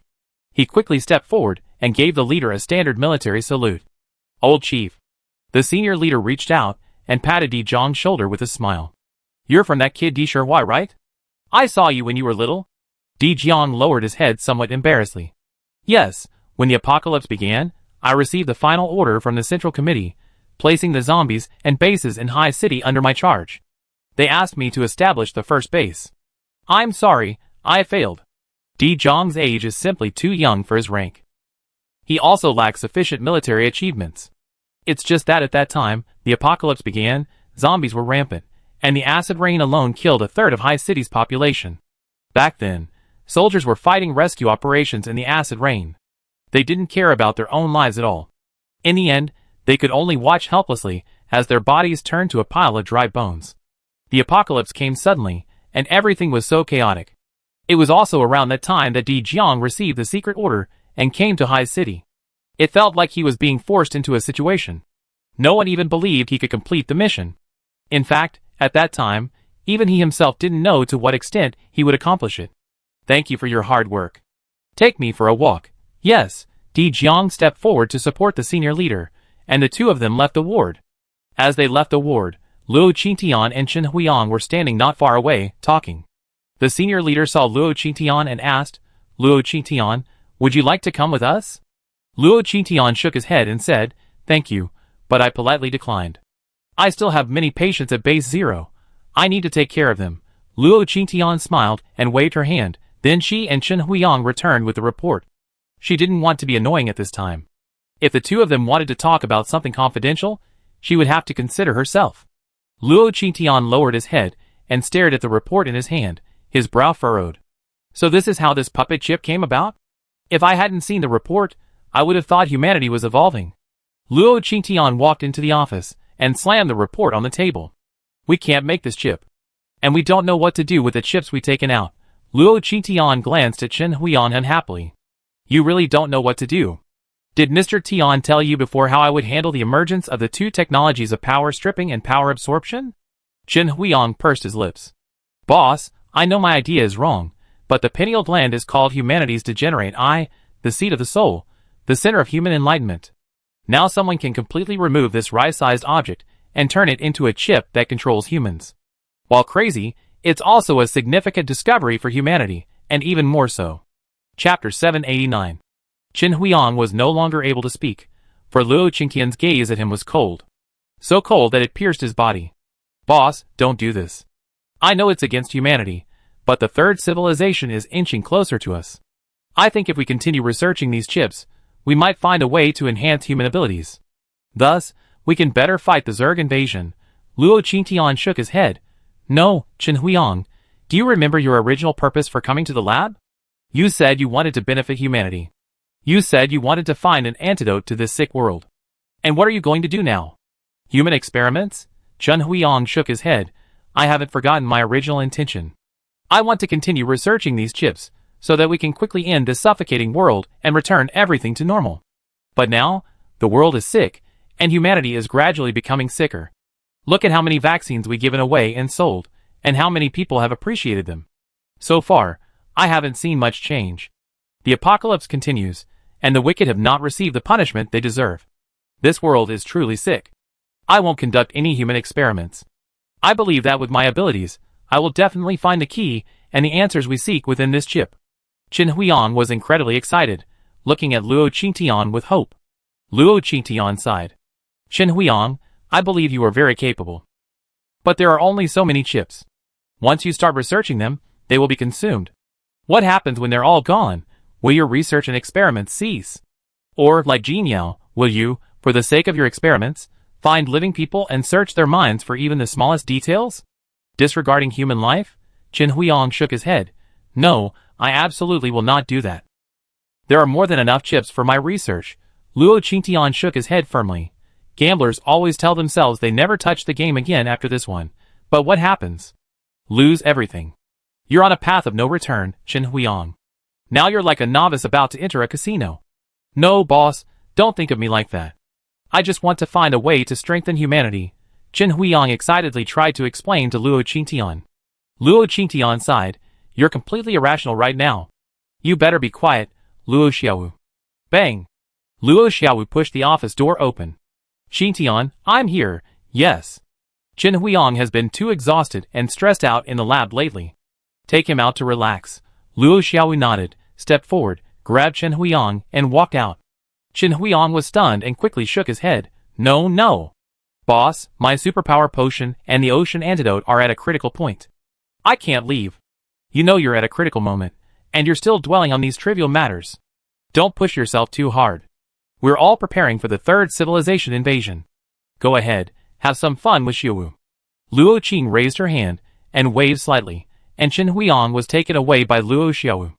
Qi Hongmei, at this moment, walked into the office with a cryptic expression. Base Commander, where are you asking Captain Luo to take Qin Huiyang? Luo Qingtian stroked his chin and said, last time we upgraded the base, I built an amusement park. I remember Qin Huiyang said he was afraid of heights. Qi Hongmei's eyes twitched. What a great place, but Qin Huiyang has been really nervous lately. I was worried he lost his way a while ago. Luckily, the base commander caught on early. Luo Qingtian nodded slightly. Let's go to the lab. I need to take those chips. After that, the two of them walked towards the lab bench. It wasn't that Luo Qingtian caught on early, but when she saw Qin Huiyang's condition, she could sense that his mental state was somewhat unstable. Thinking back to her past life, she heard that many scientists were driven to become scientific perverts. They'd done too many inhumane things. Luo Qingtian was genuinely worried that Qin Huiyang would eventually break down. In the garden, Di Jiang was strolling leisurely with the senior leader. Looking at this peaceful environment, the senior leader felt an inexplicable mixture of both complex and comforting emotions. You've done a great job. Without the first base, you were able to create this paradise so quickly in the apocalypse. I'm both shocked and relieved. Di Jiang smiled. This base was created by Qingtian. Everything here is Qingtian's work, and I, to my shame, have done nothing, even within the first base. My power was diluted by Huizheng, so I'm ashamed. Di Jiang began to recount the events of the first base, recounting everything that had happened there, right up to its destruction. The leader exhaled deeply. No wonder you refused to leave even after Di Shihui contacted you so many times. I'm truly ashamed of myself for maintaining such a well-maintained base. Di Jiang smiled, his eyes filled with pride. Now, he had shed his former pride, his coldness and immaturity, his eyes now filled with longing and determination for the future. Yes, I always feel a sense of shame when I face her, but I'm also grateful to her. If it weren't for her, I might have died long ago at Huizheng's hands. Captain, I am loyal to the country, loyal to the people, and loyal to her. As long as she doesn't do anything to harm the people or the country, I will always stand firmly by her side. Di Jiang's words were almost as if he were telling the senior leader directly. He was resigning. How could a high-ranking leader easily relent? Don't worry, I won't put you in any difficult position. Everything here tells me that this child is the key to ending the apocalypse. Let's go back. Let her come over for a moment. I want to talk to her. When I returned to the ward, Qi Hongmei was already waiting. She had originally been handed Qin Huiyang's assignment. Hello, leader. I'm Qi Hongmei, taking care of you on behalf of Qin Huiyang. I prepared your dinner. But first, I need to check your blood sugar. The leader smiled and nodded. Thank you. Qi Hongmei quickly examined the leader and restored his health before arranging for the meal to be served. After all this was done, Qi Hongmei bowed slightly and turned to leave. Di Jiang propped up the small table on the bed and placed the chopsticks in the leader's hand. Captain, please enjoy your meal. The leader ate some of the hospital meal and smiled. I haven't tasted this in ages. If only Luo Qingtian could quickly expand the future base to base 0. Then we can start planting there. Just then, Luo Qingtian reached the door. She pushed it open and said with a smile, Leader, Are you serious or joking? I swallowed 2 bases in a row. I might as well be at base 5 next time. Chapter 790. The leader smiled, put down his chopsticks, and waved to Luo Qingtian. Luo Qingtian, you're here. Come in and sit down. I'm here at the wrong time. Sorry to bother you while you're eating, right? Luo Qingtian walked into the ward and sat down across from the leader. No. I just finished eating. The food was delicious. Thank you so much for your help and assistance. I wonder when I be discharged. Luo Qingtian raised an eyebrow. Are you going back? The leader sighed deeply. Yes. I have to go back. I'm past the age where I can escape reality. I still have to face what I have to face. The fate of the entire country rests on him. He has no right to be weak. All right. I take you back tomorrow. Also, when you get back, quickly pay us the gold from our company's zombie virus vaccine. The leader looked at Luo Qingtian's money-grubbing expression and laughed. Haha, okay, this was our mistake. Later, please ask Luo Qingtian to prepare another 1 million doses of vaccine. The people at Base 0 are eagerly awaiting them. That's no problem. I still believe in your promise. I have my people send you the bill later. The senior leader smiled and said, why don't you come back to Base 0 with me, bringing the bill? There are some things that still require your intervention as the base commander, and I also want to quickly promote the vaccine you developed nationwide. Eliminate the zombies nationwide as soon as possible. That sounds great. But Luo Qingtian couldn't bring himself to finish his words. People these days are blinded by power. Is this old leader sure there won't be any problems when he returns? Luo Qingtian turned to look at Dijiang, already considering whether to borrow him for a few days. Although there was also Dihai over there, in the final analysis. Luo Qingtian trusted Dijiang more.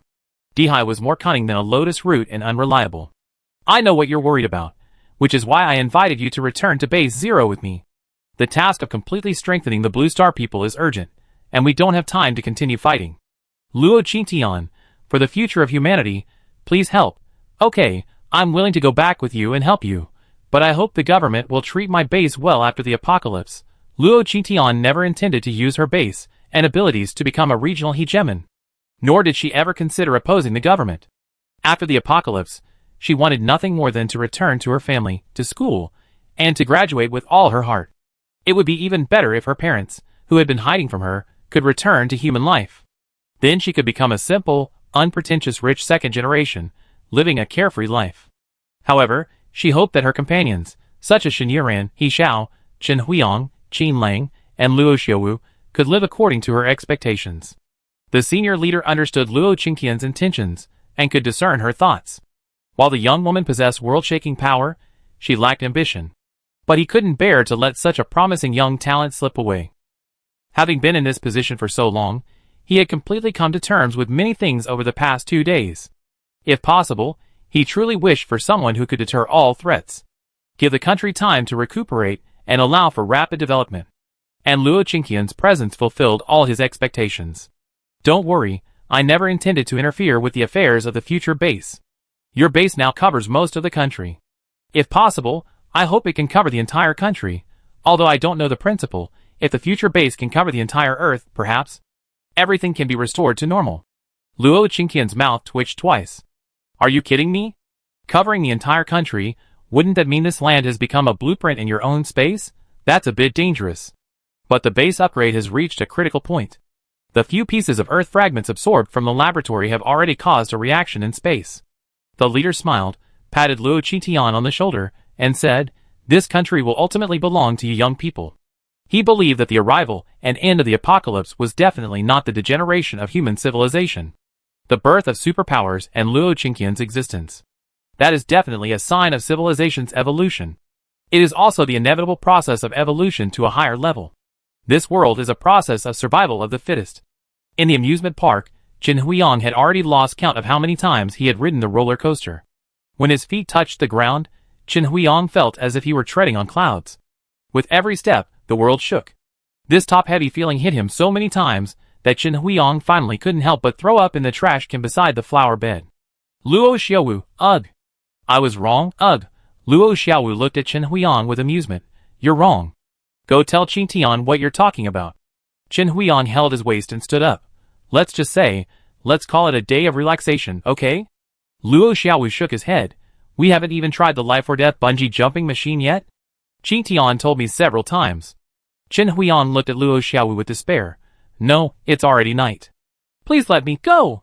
Luo Xiaowu shook his head. I don't have the final say. Luo Xiaowu ignored Chen Huiyang's pleas for mercy. He stepped forward and grabbed Chen Huiyang. Black wings instantly appeared behind him, and Luo Xiaowu soared into the air, heading straight for the bungee jumping device. Ah, in the distance, Chen Huiyang's screams continued. Luo Xiaowu stood high in the air, quietly watching Chen Huiyang scream. That night, Luo Qingtian was sound asleep in the villa when Chen Huiyang's phone kept ringing. Luo Qingtian answered the call angrily. Chen Huiyang, you better give me a reason not to kill you. Otherwise, I make you die miserably. Luo Qingtian's tone was chilling, but Chen Huiyang was already in a state of collapse. Ah, boss, Sister Luo, my dear boss, I'm awake. I won't let my imagination run wild anymore. I want to go back to the lab tomorrow to work on the antidote for the ocean. Please.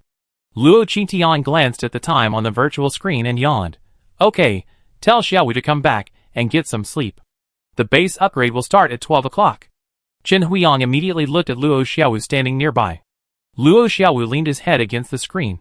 Okay, Qingtian, I take Chen Huiyang home first and be right back. Luo Qingtian nodded, hung up the phone, stretched, and entered the space. The clock pointed to 12 o'clock. Luo Qingtian opened the base icon and pressed the upgrade button. The base was shaking. The earth was trembling. The survivors at the base all felt as if the world was spinning, but no one panicked. They closed their eyes and continued to sleep as usual. Luo Qingtian found the city blueprints from the store and placed them in the upgrade port. Then he sat in the space and waited quietly. Chapter 791. Congratulations on successfully recovering Earth fragments. Upgrade requirements met. Hunter skill upgrade, triple arrow to level 47. Trap level +2. Level 14. Psychic ability +3, level 15. Growth ability +1, level 25. Increases growth range and strengthens absorption intensity. Anti-growth range x 1000, as for level +2, level 15. Increases multi-recovery ability. Poison +2, level 10. Increases venom range and types x 10. Land domain +2. Doppelganger +2. Rip +2. Creation skills can be continuously improved, and future base upgrades are in progress. The sound of the ability upgrade made Luo Qingtian open his eyes instantly. Luo Qingtian reached out to check the condition of his forearm. Although the ability was upgrading, the icon on his forearm was gradually decreasing. Of the ability icons visible, only a few of the life abilities remained relatively clear. Luo Qingtian didn't panic, but she could still clearly feel her abilities intact, which made her breathe a sigh of relief. But she had so many questions that she wanted to ask. She looked up and saw that the two people were still avoiding her. Luo Qingtian felt angry and helpless. My ability icons are gone. Why? Luo Qingtian looked up without much hope. Don't be afraid, child. This means that the final power in the chip is gradually merging with you. Yuan Qianruo's voice rang out, and Luo Qingtian suppressed her excitement and continued to ask, so am I still getting stronger? This time, no one responded. Luo Qingtian waited a moment to make sure the two wouldn't answer before turning and heading back to the villa. The next morning, the future base's coverage expanded again. The icon shop also featured numerous doors connecting the base. According to the blueprints, Luo Qingtian added several more training grounds, including a simulated insect planet scene. Before meeting the senior leader, Luo Qingtian summoned Yi Jiang, He Xiao, Shen Yuran, and Luo Xiaowu to discuss the door's functions. After they had agreed on their usage, Luo Qingtian went to see the senior leader. The senior leader looked at the door in the ward with some surprise. No wonder he had been brought to this secluded paradise without anyone noticing. After his surprise subsided, the senior leader calmed down and walked into the door with Luo Qingtian. On the other side of the door was the Base Zero government building, and at the top of the building was the old man's workplace. Luo Qingtian, dressed in a smart black suit, followed the senior leader. The two men walked together toward the government building. From the moment the leader appeared, both the military and the political world were shaken. The leader and Luo Qingtian walked into the building as if no one was around. Soon, a team of soldiers in olive green uniforms hurried in. The security guards inside the building also ran out, and people from every department followed. Hello, Chief. The soldier stopped and saluted the leader, who nodded slightly. Well, thank you for your hard work, the leader said. nodding slightly to the people who came to greet him. Under everyone's gaze, he walked to the elevator reserved for leaders. Iris authentication, fingerprint authentication. The elevator door opened. The people behind him couldn't help but tear up when they saw the elevator door open. Returning to the office he had been away from for a long time, the senior leader picked up the phone in front of him and dialed a few numbers. Half an hour later, a chaotic sound of footsteps echoed in the hallway. My old friends are still here, so it's a good opportunity to introduce them to you. Luo Qitian looked at the senior leader with a complicated expression. Oh, thank you, senior, but please change your tone. Otherwise, I always think you're asking me to take care of you. The senior leader laughed angrily. Nonsense. You're such a good young man, and you just have a big mouth. Luo Qitian instantly shut up and made a zipper-like gesture to himself. Soon, there was a knock on the office door. The senior leader looked up. Come in. The door opened, and 7 or 8 elderly men walked in. Among them, Luo Qitian spotted the commander of Base 0. You're back. The senior leader nodded slightly. Thank you for your hard work while I was away. The senior leader sat there, a commanding presence without anger. As he greeted them, his gaze swept across the crowd sharply. Everyone lowered their heads guiltily. The senior leader continued, How is Jin Yao? The base commander stepped forward. Leader, Jin Yao has been detained. A special report is needed. Di Shihui stepped forward. I have someone come and report to you now. Report. Come in. A sound at the door made Luo Qitian look up. Di Hai stepped forward and handed him a report. The senior leader frowned at the confession. He turned to look at Luo Qitian standing nearby. Did you take all the experimental data, samples, and chips? Luo Qitian nodded. Yes, anti-human things are not suitable to be kept, so I destroyed them. The senior leader nodded. Well done. This kind of thing really shouldn't exist. At this moment, an old man in a military uniform stepped forward and asked, Boss, who is this? The boss smiled and said, This child's name is Luo Qitian. You should all know her nickname, Black Angel. Luo Qitian's eyes twitched. Let's just say such a childish name is really unacceptable, right? The expressions of those present varied when they heard this name. Some were wary, some surprised, some delighted, and some nervous. Luo Qitian took in the expressions of everyone present. He secretly noted down those with malicious intentions. Then he heard the boss begin assigning tasks. The first task was to have someone contact Luo Qitian regarding the zombie virus vaccine. He also requested that the payment be settled that same day. Once Base 0 had ensured full vaccination, the vaccine would be rolled out nationwide. The second task was to discuss the impending Zerg attack. He ordered that military training be intensified, and that, if necessary, they be assembled for training at the future base training camp. The third task was technology sharing. Base 0 was required to discuss a combat plan for the Zerg invasion with everyone at future base. The fourth task was to fully cooperate with future base's coverage plan. The remaining zombies were required to be eliminated nationwide within 2 weeks. With instructions distributed in an orderly manner, Base 0 quickly restored its previous order. All of Base 0's powerful psychic teams were required to participate in military training. Di Jiang opened a short-range portal, on the other side of which was Base 5. Shen Yunren used a teleportation route in the opposite direction, on the other side of which was Base 6. The two of them, along with their trusted associates, met with the commander of Liangda Base to discuss base coverage. At Base 0, all personnel in the finance department were dismissed, and Di Hai volunteered to take over all finance department affairs. He then used the power of thunder to eliminate all corrupt officials in the department and recover the embezzled funds. Chapter 792. As the saying goes, when you pull out a carrot, you bring out the dirt. As the investigation progressed, layer by layer, many people in the political and military departments were dismissed. The military teams at Base 0 have been extremely busy lately. Some attempted to flee with the money, but were ultimately caught and imprisoned. Some, desperately trying to assassinate the top leader, were pierced and absorbed by Luo Qitian's vines before they could even get close to the leader. All bases nationwide received a document from Base 0, requiring everyone in the country to be vaccinated against the zombie virus, and for bases to implement a mandatory zombie eradication program. All base commanders must cooperate with the future base coverage plan. Over the past 2 weeks, Chen Huiang, Tian Lao, Chu Xiao, and others, working in the laboratory based on the live bacteria Luo Qitian had captured, have finally developed a spray-type, liquid agent. It can control the ocean and also eliminate zombies in the air. After the potion's success, Luo Qitian and Base 0 began jointly spraying it across the country, sending large quantities of it into the ocean. Based on the aircraft he had previously acquired, he shall finally developed energy aircraft, magnetic aircraft, and even jet aircraft. As soon as these tools appeared, they began nationwide promotion. This month, aircraft were spraying the potion above every base. A nationwide extermination campaign. Whether it was zombie animals or zombie kings, their attack power was significantly reduced under the spraying of these chemicals. Humanity was steadily marching towards victory. While resolving the domestic virus, the top leader began contacting other heads of state, raising the issue of the third civilization invasion and proposing a global strengthening of superpowers.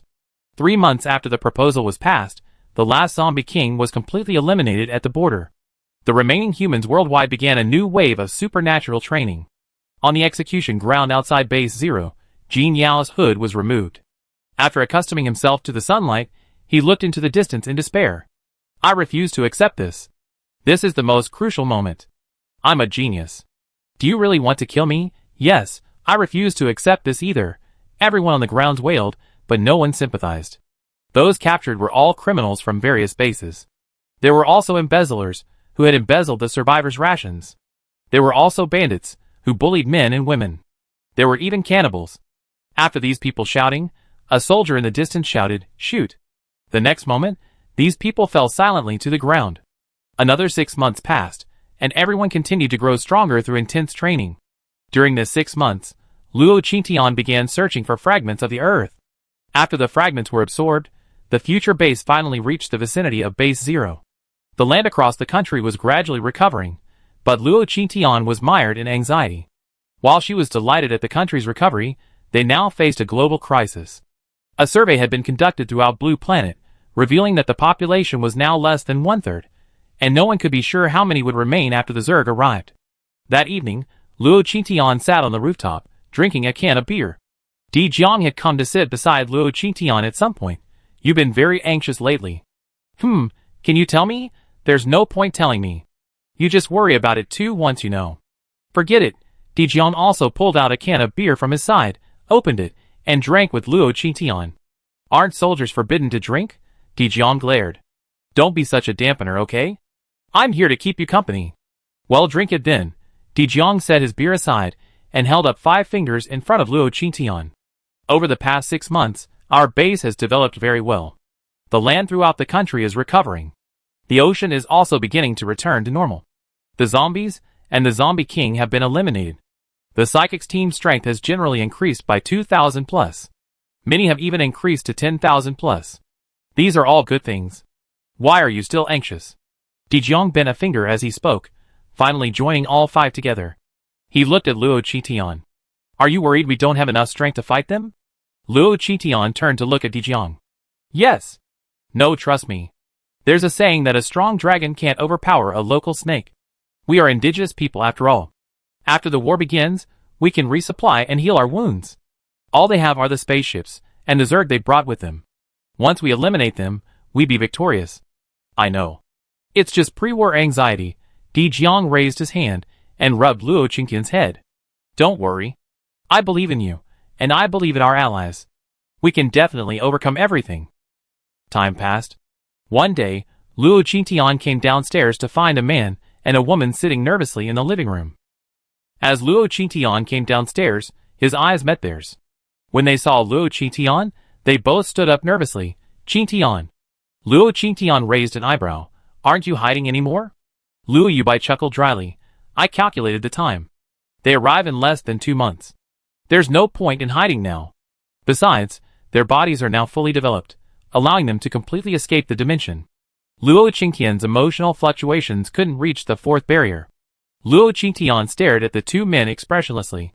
For a moment, he didn't know what to say. They arrive in 2 months? We still have 2 months to prepare? Luo Qingtian stared at the 2 men with a burning gaze.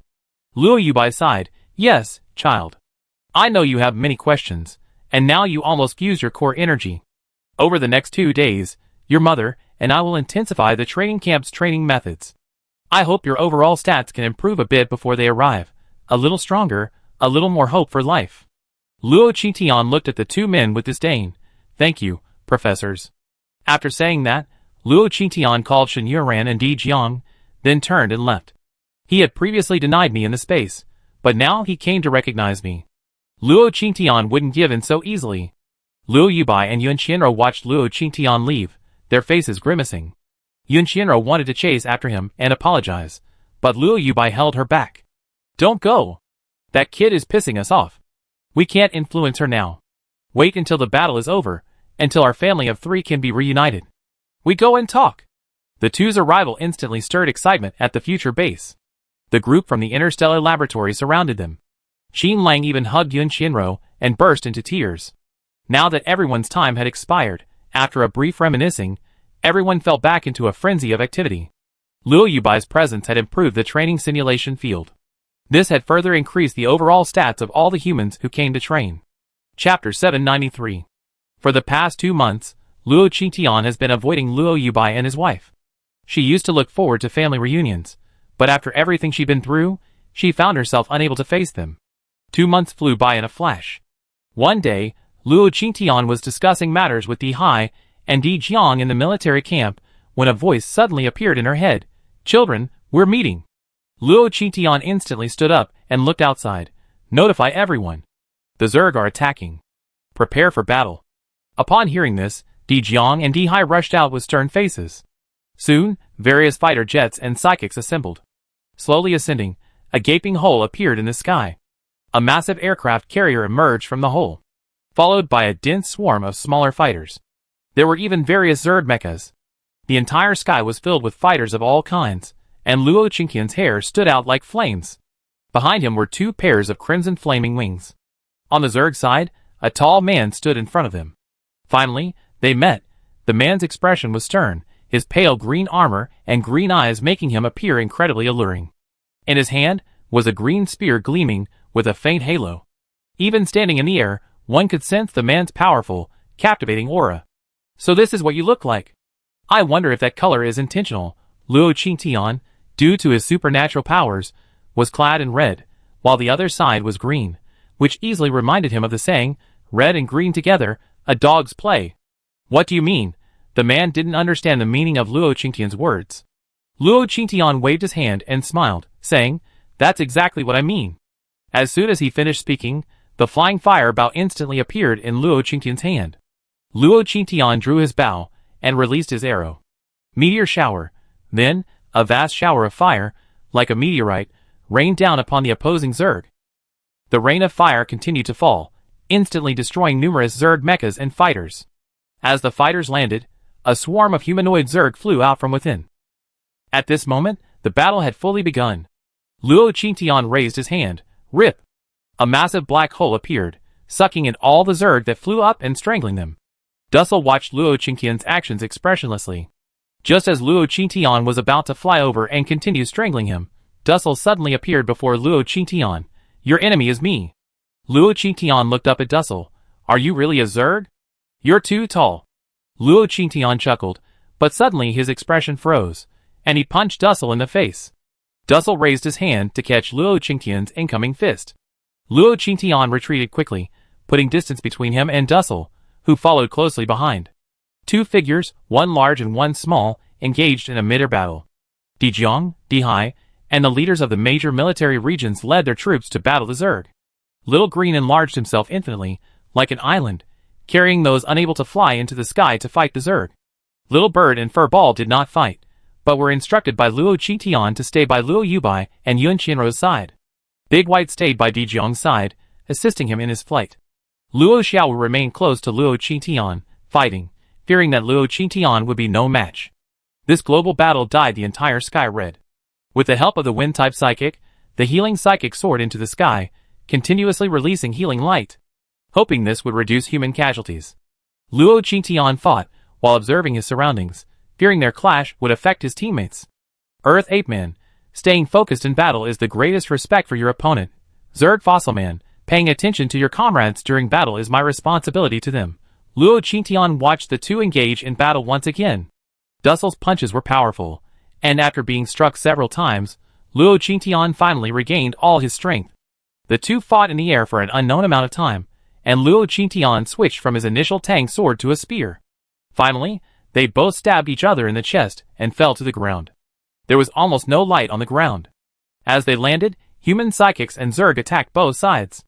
Luo Qingtian quickly cast a healing light on himself, and the wings behind him instantly turned purple. He slammed his fist into the ground. Extreme freeze. The air permeated the air. The charging Zerg were all frozen to powder, and the psychic charging towards Dussel was cut in half by Dussel with a single blow. Get out of the way! No one is allowed to stay near me. Luo Qingtian roared at the psychics around her, then burst into flames and charged at Dussel again. Dussel retreated, crossing his arms to block Luo Qingtian's blow.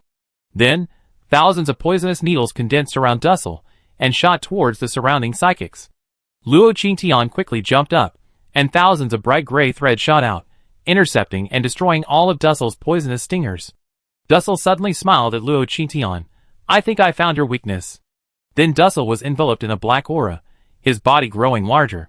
The next moment, he vanished from his original position. When he reappeared, he was already in front of Luo Qingtian. Bang! Dussel's punch unleashed a wave of black heat, sending all the psychics behind him flying. Luo Qingtian's fist collided with Dussel's, and he involuntarily took 2 steps back. Even the forearm where it had been connected had cracked. Luo Qingtian stepped back, reached out, and grabbed his forearm, blood streaming down it. Dussel smelled Luo Qingtian's blood, his green eyes growing deeper. What a fragrant energy scent! The core energy of the blue star is actually within you. Let me find where the connection point is. As Dussel spoke, his speed at Luo Qingtian increased. Luo Qingtian retreated and defended himself. He gradually led Dussel out of the crowd. Just as Dussel suddenly grabbed Luo Qingtian's wrist, Luo Qingtian suddenly sneered, "Domain." The next moment, Luo Qingtian and Dussel vanished from their original positions.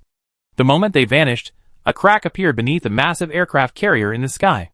New Zerg aircraft and fighter jets burst from the crack, once again attacking the humans. In the domain, Dussel could clearly feel the pressure on his body increasing. But he stood there, unfazed. One hand tightly grasped Luo Qingtian's wrist. "You're powerful, but I found your weakness," Dussel said, his other hand reaching for the location of Luo Qingtian's chip icon. Luo Qingtian gritted his teeth and raised his fist, stopping Dussel's movement. "Gravity upgrade," Luo Qingtian growled, and the gravity in the domain instantly increased. Luo Qingtian gritted his teeth and tried to free his other hand. A piercing pain hit Luo Qingtian, and he watched helplessly as a new hand appeared on Dussel's chest. It then forcibly inserted itself into Luo Qingtian's arm and pulled the chip out. Chapter 794. Luo Qingtian watched panicked as the chip was removed. Duzer, holding the chip in his hand, said in a voice tinged with mockery, "This is what makes you stronger, isn't it? It's a pity that, due to your low-level galaxy, the apes can never defeat our high-level galaxy. You're unworthy of evolution. Such things should be eliminated." Luo Qingtian's body was slowly changing. Her red hair gradually turned black.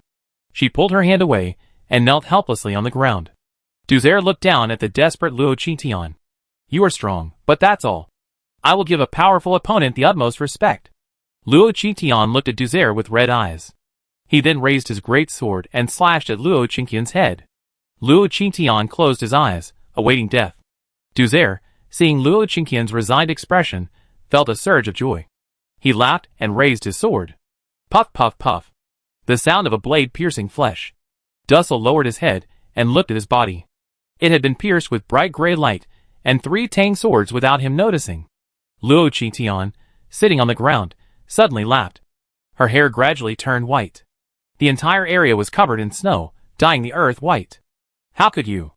Luo Qingtian raised her hand and glanced at the bloody wound on her arm. With a wave of her hand, healing light quickly healed Luo Qingtian's wound. "Are you curious why I can still unleash my superpowers even without the chip? Are you an idiot? Don't you know I'm a child nurtured and recognized by the core energy? To put it bluntly, I'm a child of the earth. This core energy has long since dissolved within me, becoming my own," Luo Qingtian said, stepping towards Dussel. Bright gray light continuously penetrated Dussel's body. Dussel could clearly feel his body slowly cooling, his blood slowly being absorbed. "Who the hell are you? Remember this. I'm a child of Blue Star, also known as the Son of Earth." With that, Luo Qingtian raised his hand, grabbed Dussel's neck, and forcibly broke it. Dussel's power was completely absorbed by Luo Qingtian. After withdrawing his domain, Luo Qingtian rushed towards the aircraft carrier in the sky. Rip! Luo Qingtian unleashed a massive black hole into the sky. All the psychics plummeted to the ground as the black hole appeared. The remaining Zerg were devoured by the black hole, shattered into pieces. Qingtian. I'm running out of energy. Luo Xiaowu flew to Luo Qingtian's side, panting softly. Okay, leave it to me. Luo Qingtian was about to land when another announcement suddenly crossed his mind. Meet upgrade requirements. Hunter skill upgrade, Hunter level upgrade +2, level 10. Triple arrows level 50. Trap level 20. Psychic power +5, level 20. Growth power +5, level 30. Increase growth range and absorption strength. Anti-growth range x10, 000. Healing level +5, level 20. Increase multiple recovery abilities. Release to escape ground restrictions. Poison +10, level 20. Increase venom range and types x100. Land domain +5. Clone +5. Tier +5, level 10. Primary core energy absorbed completely. Luo Qingtian felt a wave of disbelief as she listened to the broadcast. Primary core energy absorbed completely? Did that mean she still had intermediate and advanced core energy? But now wasn't the time to dwell on that. A green light flashed in Luo Qingtian's hand. Then, pink and green flowers fell from the sky, landing on the psychics. Then, everyone's powers rapidly recovered. As her injuries healed, Luo Qingtian raised her hand. The attributes of the Amos Ice Bow, the Ruoshui Divine Bow, and the Thunder Bow merged at that moment. Luo Qingtian drew her bow and aimed at the massive aircraft carrier in the distance. As Luo Qingtian drew her bow and gathered her strength, 30 arrows gathered around her. Luo Qingtian released her hand and released the arrow. Merge! 30 arrows merged into one at that moment. The massive arrow hurtled towards the massive aircraft carrier. Boom, boom, boom! Explosions echoed, and the massive entity in the sky began to drop debris bit by bit to the ground. This scene galvanized all the psychics and humans. Someone shouted, "Brothers, charge! Kill the Zerg! Our apocalypse will be over!" With this furious shout, the psychics charged at the Zerg like a shot of chicken blood. The battle raged for 7 days, and with constant supplies, the last Zerg was destroyed. Everyone looked at each other in a daze, then burst into laughter and fell to the ground. The battle was over, and soldiers and psychics from various nations began to clean up the battlefield. The Zerg's defeat did not mean the blue planet was completely safe, nor did it mean that human civilization would regress. Advanced fighter jets, combat mechas, and the alien Zerg civilization spurred Blue Planet's technology. Humanity ushered in a new civilization. However, the after-effects of the battle began to manifest themselves 6 months later. Land around the globe was rapidly losing its vitality. Except in China. Everywhere else was gradually becoming desertified. Many countries came to China, begging for solutions. In the office, Luo Yubai and Yun Qianrou sat with the senior leader. Everyone looked at Luo Qingtian. "Qingtian, are you really going to do this?" "Well, didn't you say it wouldn't affect me much?" Luo Qingtian fiddled with the chip in his hand, glancing at the others absent-mindedly. "But it's not without danger."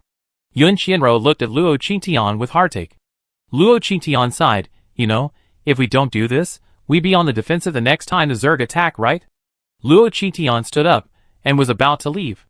Luo Yubai hurriedly asked, "Do you want Mom and Dad to accompany you?" Luo Qingtian turned to look at the two of them. "For so long, I've been alone in everything.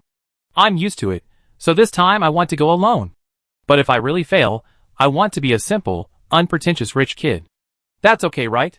Luo Yubai smiled bitterly. "Okay." Luo Qingtian smiled and waved to the crowd. Then, he disappeared. In space, Luo Qingtian, holding the chip he had taken from Dussel, walked towards the fourth dark barrier. It was too blurry to see clearly. Luo Qingtian walked over and delivered 2 chips simultaneously. At the same time, Luo Qingtian's hands reached into the darkness. Upgrade. Luo Qingtian finished speaking, closed his eyes, and began to release his power. The entire space began to vibrate. A white light quickly enveloped Luo Qingtian. Luo Qingtian felt himself enveloped by a surge of energy, which then rushed into his body and out again. The white light grew increasingly dazzling, gradually enveloping Luo Qingtian and the space within. Luo Qingtian fell completely into a coma. Chapter 795. After the white light, space was perfected into a new ecosystem. At the same time, Luo Qingtian's body gradually dissipated within the space. Outside, the earth revived, and all desertified cities were being infused with a new energy, becoming fertile land. The air was no longer foul, replaced by the freshness of new plants. The world was thriving, and humanity could finally live a normal life. The Zerg invasion spurred the development of human science. 6 months later, He Xiao created the first humanoid mecha, along with a space button that carried it. At the same time, Qi Xiaoning captured the flying boat that had broken through the confines of the galaxy. Humanity could finally enter the galaxy and connect with other galactic civilizations. Due to the drastic decline in global life, the Life Alliance, led by Yin Nation, was formed. As emerging technologies became ubiquitous worldwide, the great leader announced to the people of the world the arrival of the interstellar age. Yin Nation established its first interstellar academy, the Yin Nation Interstellar Academy. The academy is located in the original central city of the future base. Today, the future base is no longer a base, but rather a city of the future. Fellow students, this is the origin of our Interstellar Academy. A teacher excitedly lectured from the podium. Ding-ling-ling, the bell rang. Luo Qitian stretched and stood up, preparing to leave the classroom. Luo Tianshi, are you going home? Let's go to the capital city tonight. I heard there's a movie showing the Zerg battle tonight. There's also a conferring ceremony. Luo Tianshi yawned and said, No, I want to go home.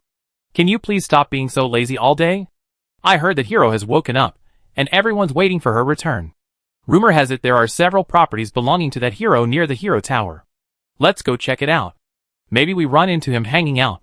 Luo Qitian looked at his desk mate with a constipated expression. You're so boring. I have a dinner date with my brother today. No, the desk mate looked at Luo Qitian angrily. What do you mean by boring? That hero is our spiritual leader. In this Zerg war, it was he who led humanity to victory over the Zerg invasion. Although I didn't participate in the battle, I heard that Zerg General Dussel was beaten to a pulp by him. You don't even admire her? And I think you and him are quite similar. Ha ha, admiration, admiration. Ha ha ha. Luo Qitian chuckled dryly. She truly admired herself. After waking up, things had changed. Statues of her in her strutting uniform could be seen all over the city. The statue was just missing the inscription Luo Qitian lives forever. Even the city of the future was called the City of Heroes. It was just too childish. Every time Luo Qitian thought of that name, goosebumps spread. Luo Qitian woke up 2 months ago and discovered she was completely connected to the core of Blue Star. Before that, she had been suffering from amnesia. Luo Yubai, Yun Qianro, and Luo Xiaowu had always been by her side, caring for her. Over the past month, her memory had gradually revived. Her previously saturated supernatural powers had been activated by the intermediate core power of Blue Star's core. This had brought her powers to a new level. Because her powers were unstable during this period, she chose to remain anonymous for the time being, slightly altering her appearance to study at the Interstellar Academy. However, the news of her awakening could not be concealed. The senior leadership immediately had Dijiang contact her and awarded her a large badge. This meant that she would not stay in this academy for long. After saying goodbye to her desk mate, Luo Xiaowu's voice came from behind, Qitian. Luo Qitian turned her head and saw Luo Xiaowu, dressed in student clothes, running towards her quickly. After rushing to her side, he quickly stopped. How was class today? Is your head still hurting? Luo Qitian reached out and touched Luo Xiaowu's head. My memory has been restored, so of course my head isn't hurting anymore. Let's go! Ms. Yun made my favorite sweet and sour pork ribs today. The two looked at each other, and then walked out of the campus together. It wasn't long after Luo Qitian woke up that she learned the origins of this couple. While he was indeed born to this couple, they were certainly not authentic Blue Star people. Rather, they were from the future. That Blue Star that had been completely destroyed. Later, they wandered the interstellar space and joined a peace organization. They became renowned guardians of life in the interstellar world. As they journeyed through various galaxies, they searched for a way to return to the past. After interstellar science developed a time machine, they brought it to this parallel world. Everything was the same as on their previous Blue Star, the only difference being that Luo Yubai and Yun Qianro were absent. The two knew what this era would ultimately hold, so from the moment they arrived, they had been searching for a solution to the apocalypse, a way to make up for the ruined Blue Star in their hearts. They failed several times, and the time machine's energy reached its limit. This was the last time, and it was also the time Luo Qitian was reborn. After being recognized by Blue Star energy, Luo Qitian finally prevented the destruction of Blue Star. It all sounded fantastical, but if people could be reborn, what was impossible? As for Grandma, Ms. Yun took out a consciousness box and told her. She said Grandma was actually a bionic person they had created. The so-called death was actually the end of her life. Leaving the campus, Luo Qingtian habitually looked to the left. For the past 2 months, Yun Qianro and Luo Yubai had come together to pick her up after school. This time, Luo Qingtian saw a few familiar faces. Cheng Hua got out of the jeep across the way and walked up to Luo Qingtian, giving him a military salute. "Welcome back." Di Hai stepped out of the jeep on the left and saluted as he approached Luo Qingtian. "Welcome awake." Di Jiang, dressed in military uniform, stepped out of the jeep on the right and saluted as he approached Luo Qingtian. "Di Jiang, the First Army of Future City, welcome back." Luo Qingtian looked at Di Jiang with a constipated expression, taking 2 steps back. "I'm not used to you being like this." Di Jiang smiled, a bright smile, his eyes forming crescents as he looked at Luo Qingtian. "I always believed you would wake up. So, I'm here to pick you up. This time you should agree, right?" Di Jiang said, opening the car door. Luo Qingtian glanced at the others and sighed. She knew she couldn't avoid the inauguration ceremony this time. 2 months ago, a hero tower was built in the capital city. All psychics and soldiers who participated in the battle were invited to attend. The time was set to be after her memory was fully restored, which was today. That day, the entire capital city was bustling with people. Luo Qingtian was sitting in a jeep, taking in the scenery, when he noticed the jeep's wheels suddenly retract, replaced by a jet-powered system. The jeep took off. Chapter 796. "That speed is quite fast," Luo Qingtian said with a smile, looking out the window. He shall modified it himself. "Cheng Hua and my brother can't match mine." Di Jiang's face was filled with pride as he spoke. Luo Qingtian glanced at Di Jiang. "After this enthronement ceremony, it's time for Yixiao and Shen Yuran to get married, right? I even moved the Civil Affairs Bureau to the future city center." Di Jiang laughed instantly. His vibrating chest echoed with a pleasant resonant sound. "They did plan to get married, but your disappearance 6 months ago nearly drove them crazy. Then you appeared at home unconscious. They decided they wouldn't get married unless you woke up." Luo Qingtian sighed. "What's wrong with these two?" Di Jiang chuckled again. "Who told you to be their witness?" Luo Qingtian yawned loudly. Do it. After it's over, I have them get married." "Oh, so boring. I won't be bound forever, will I?" "No, to put it bluntly, you're just a mascot. Di Jiang, you're asking for a fight." Di Jiang begged for mercy. "Don't be angry. You're a pioneer who forged the interstellar age, and a spiritual leader for all psychics and humanity. So no one will constrain you. Just be yourself." The two chatted, and before they knew it, they had arrived at the hero tower in the capital city. Di Jiang found a temporary parking space and stored the car in the space button. "Let's go change clothes first," Di Jiang said, leading Di Jiang and Luo Xiaowu towards the back of the auditorium. Luo Qingtian hesitated, looking at the military uniform before him.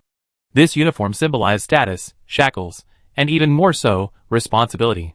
Finally, he took a deep breath. "Okay, since it won't affect your future life then, let's put it on." In the auditorium, the senior leader was introducing the future direction of the interstellar era. All the heroes who participated in this battle were commended and awarded medals representing the Life Alliance. At the same time, Di Jiang, Cheng Hua, Di Hai, and Luo Xiaowu were called to the stage and awarded military medals. With the exception of Luo Xiaowu, all 3 were promoted to officers. The senior leader personally pinned the medals on the floor. Returning to the microphone, the senior leader smiled and said, "The one who made the greatest contributions in this war has finally awakened." She led her team in developing a vaccine for the zombie virus and resolving the ocean mutations. She helped humanity improve its combat capabilities, led humanity to defeat the Zerg invasion, and completely ushered in the interstellar era. Not long ago, she fell into a coma while working to modify the global soil. Now that she's awake, let's invite our hero to the stage. With that, everyone in the room stood and applauded. Luo Qingtian took deep breaths. Then, step by step, he emerged from the side. Under the gaze of the crowd, he ascended the steps one by one. Luo Qingtian paused before the microphone. "Welcome back." The leader smiled and offered the microphone to Luo Qingtian. Luo Qingtian stood before the microphone and said with a smile, "I'm not that great, but now I'm wearing this dress. It signifies my acceptance of this responsibility. Entering the interstellar age also brings new crises. I, Luo Qingtian, will absolutely protect you, humanity, and our homeland." "Thank you." Applause erupted above the hero tower. Luo Qingtian's name lit up. The leader placed the marshal's badge on Luo Qingtian's chest. Soon after, brilliant fireworks erupted above the Hero Tower, illuminating the entire capital city. A few months ago, the computer age was replaced by optical computers. And now, this scene was being broadcast live on the optical computer.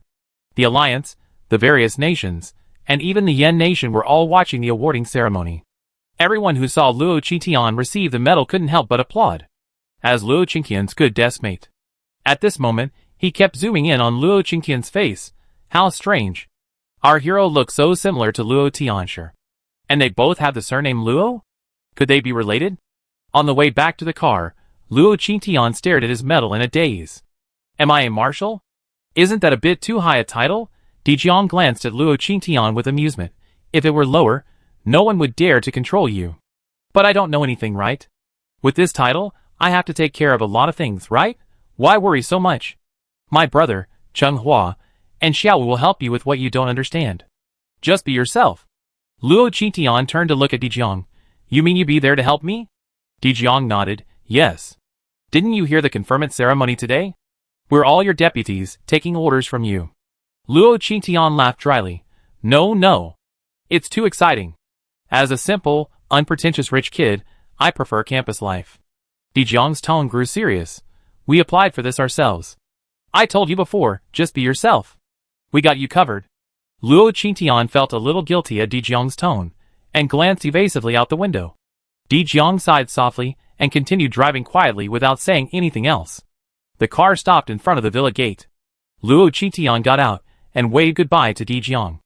The next morning, Luo Qingtian rushed downstairs, and rushed into Xinyuan's room, forcing her to get dressed. Luo Xiaowu, following Luo Qingtian's instructions, rushed into Yijiao's room, and helped her get dressed. After everything was packed up, Luo Qingtian and Luo Xiaowu took the two of them straight to the Civil Affairs Bureau. Qingtian, couldn't you let me wake up and put on my makeup before coming? Yes, Qingtian, look at my dark circles. I'm going crazy. Yijiao looked at Luo Qingtian with a constipated look. Luo Qingtian waved his finger. Let's get the marriage certificate first. Ms. Yun has been preparing for the wedding for days, and the new house is ready for you. Hurry, don't waste time. With that, Luo Qingtian kicked the two of them into the Civil Affairs Bureau. They were happy when they got the marriage certificate, but they felt mixed emotions afterwards. Being pressured into getting a marriage certificate like this would be a complicated experience for anyone. Fortunately, the two supported each other, and made it through together. They had each other in their hearts. Half a month after getting their marriage certificate, the two finally held their wedding. Luo Qingtian, the marshal, accompanied Dijiang and others as witnesses. Future City celebrated the wedding for 3 days. Everyone knew that the newlyweds had married with the marshal's blessing. After their wedding, they moved out of Luo Qingtian's villa and into the house next door, which Luo Qingtian had prepared for them as their bridal chamber. What Luo Qingtian didn't expect was that the day after Yijiao and Xinyuan moved out, Dihai, Dijiang, and Cheng Hua shamelessly moved into the villa under the guise of protection. Luo Xiaowu nearly lost his temper when he learned of this. However, thinking that these people would help him handle multiple matters, Luo Qingtian ultimately chose to acquiesce. That morning, Luo Qingtian dressed simply, took Luo Xiaowu with her, and happily left the villa with a hearty breakfast prepared by Ms. Yun. Mom and Dad, I'm going to school.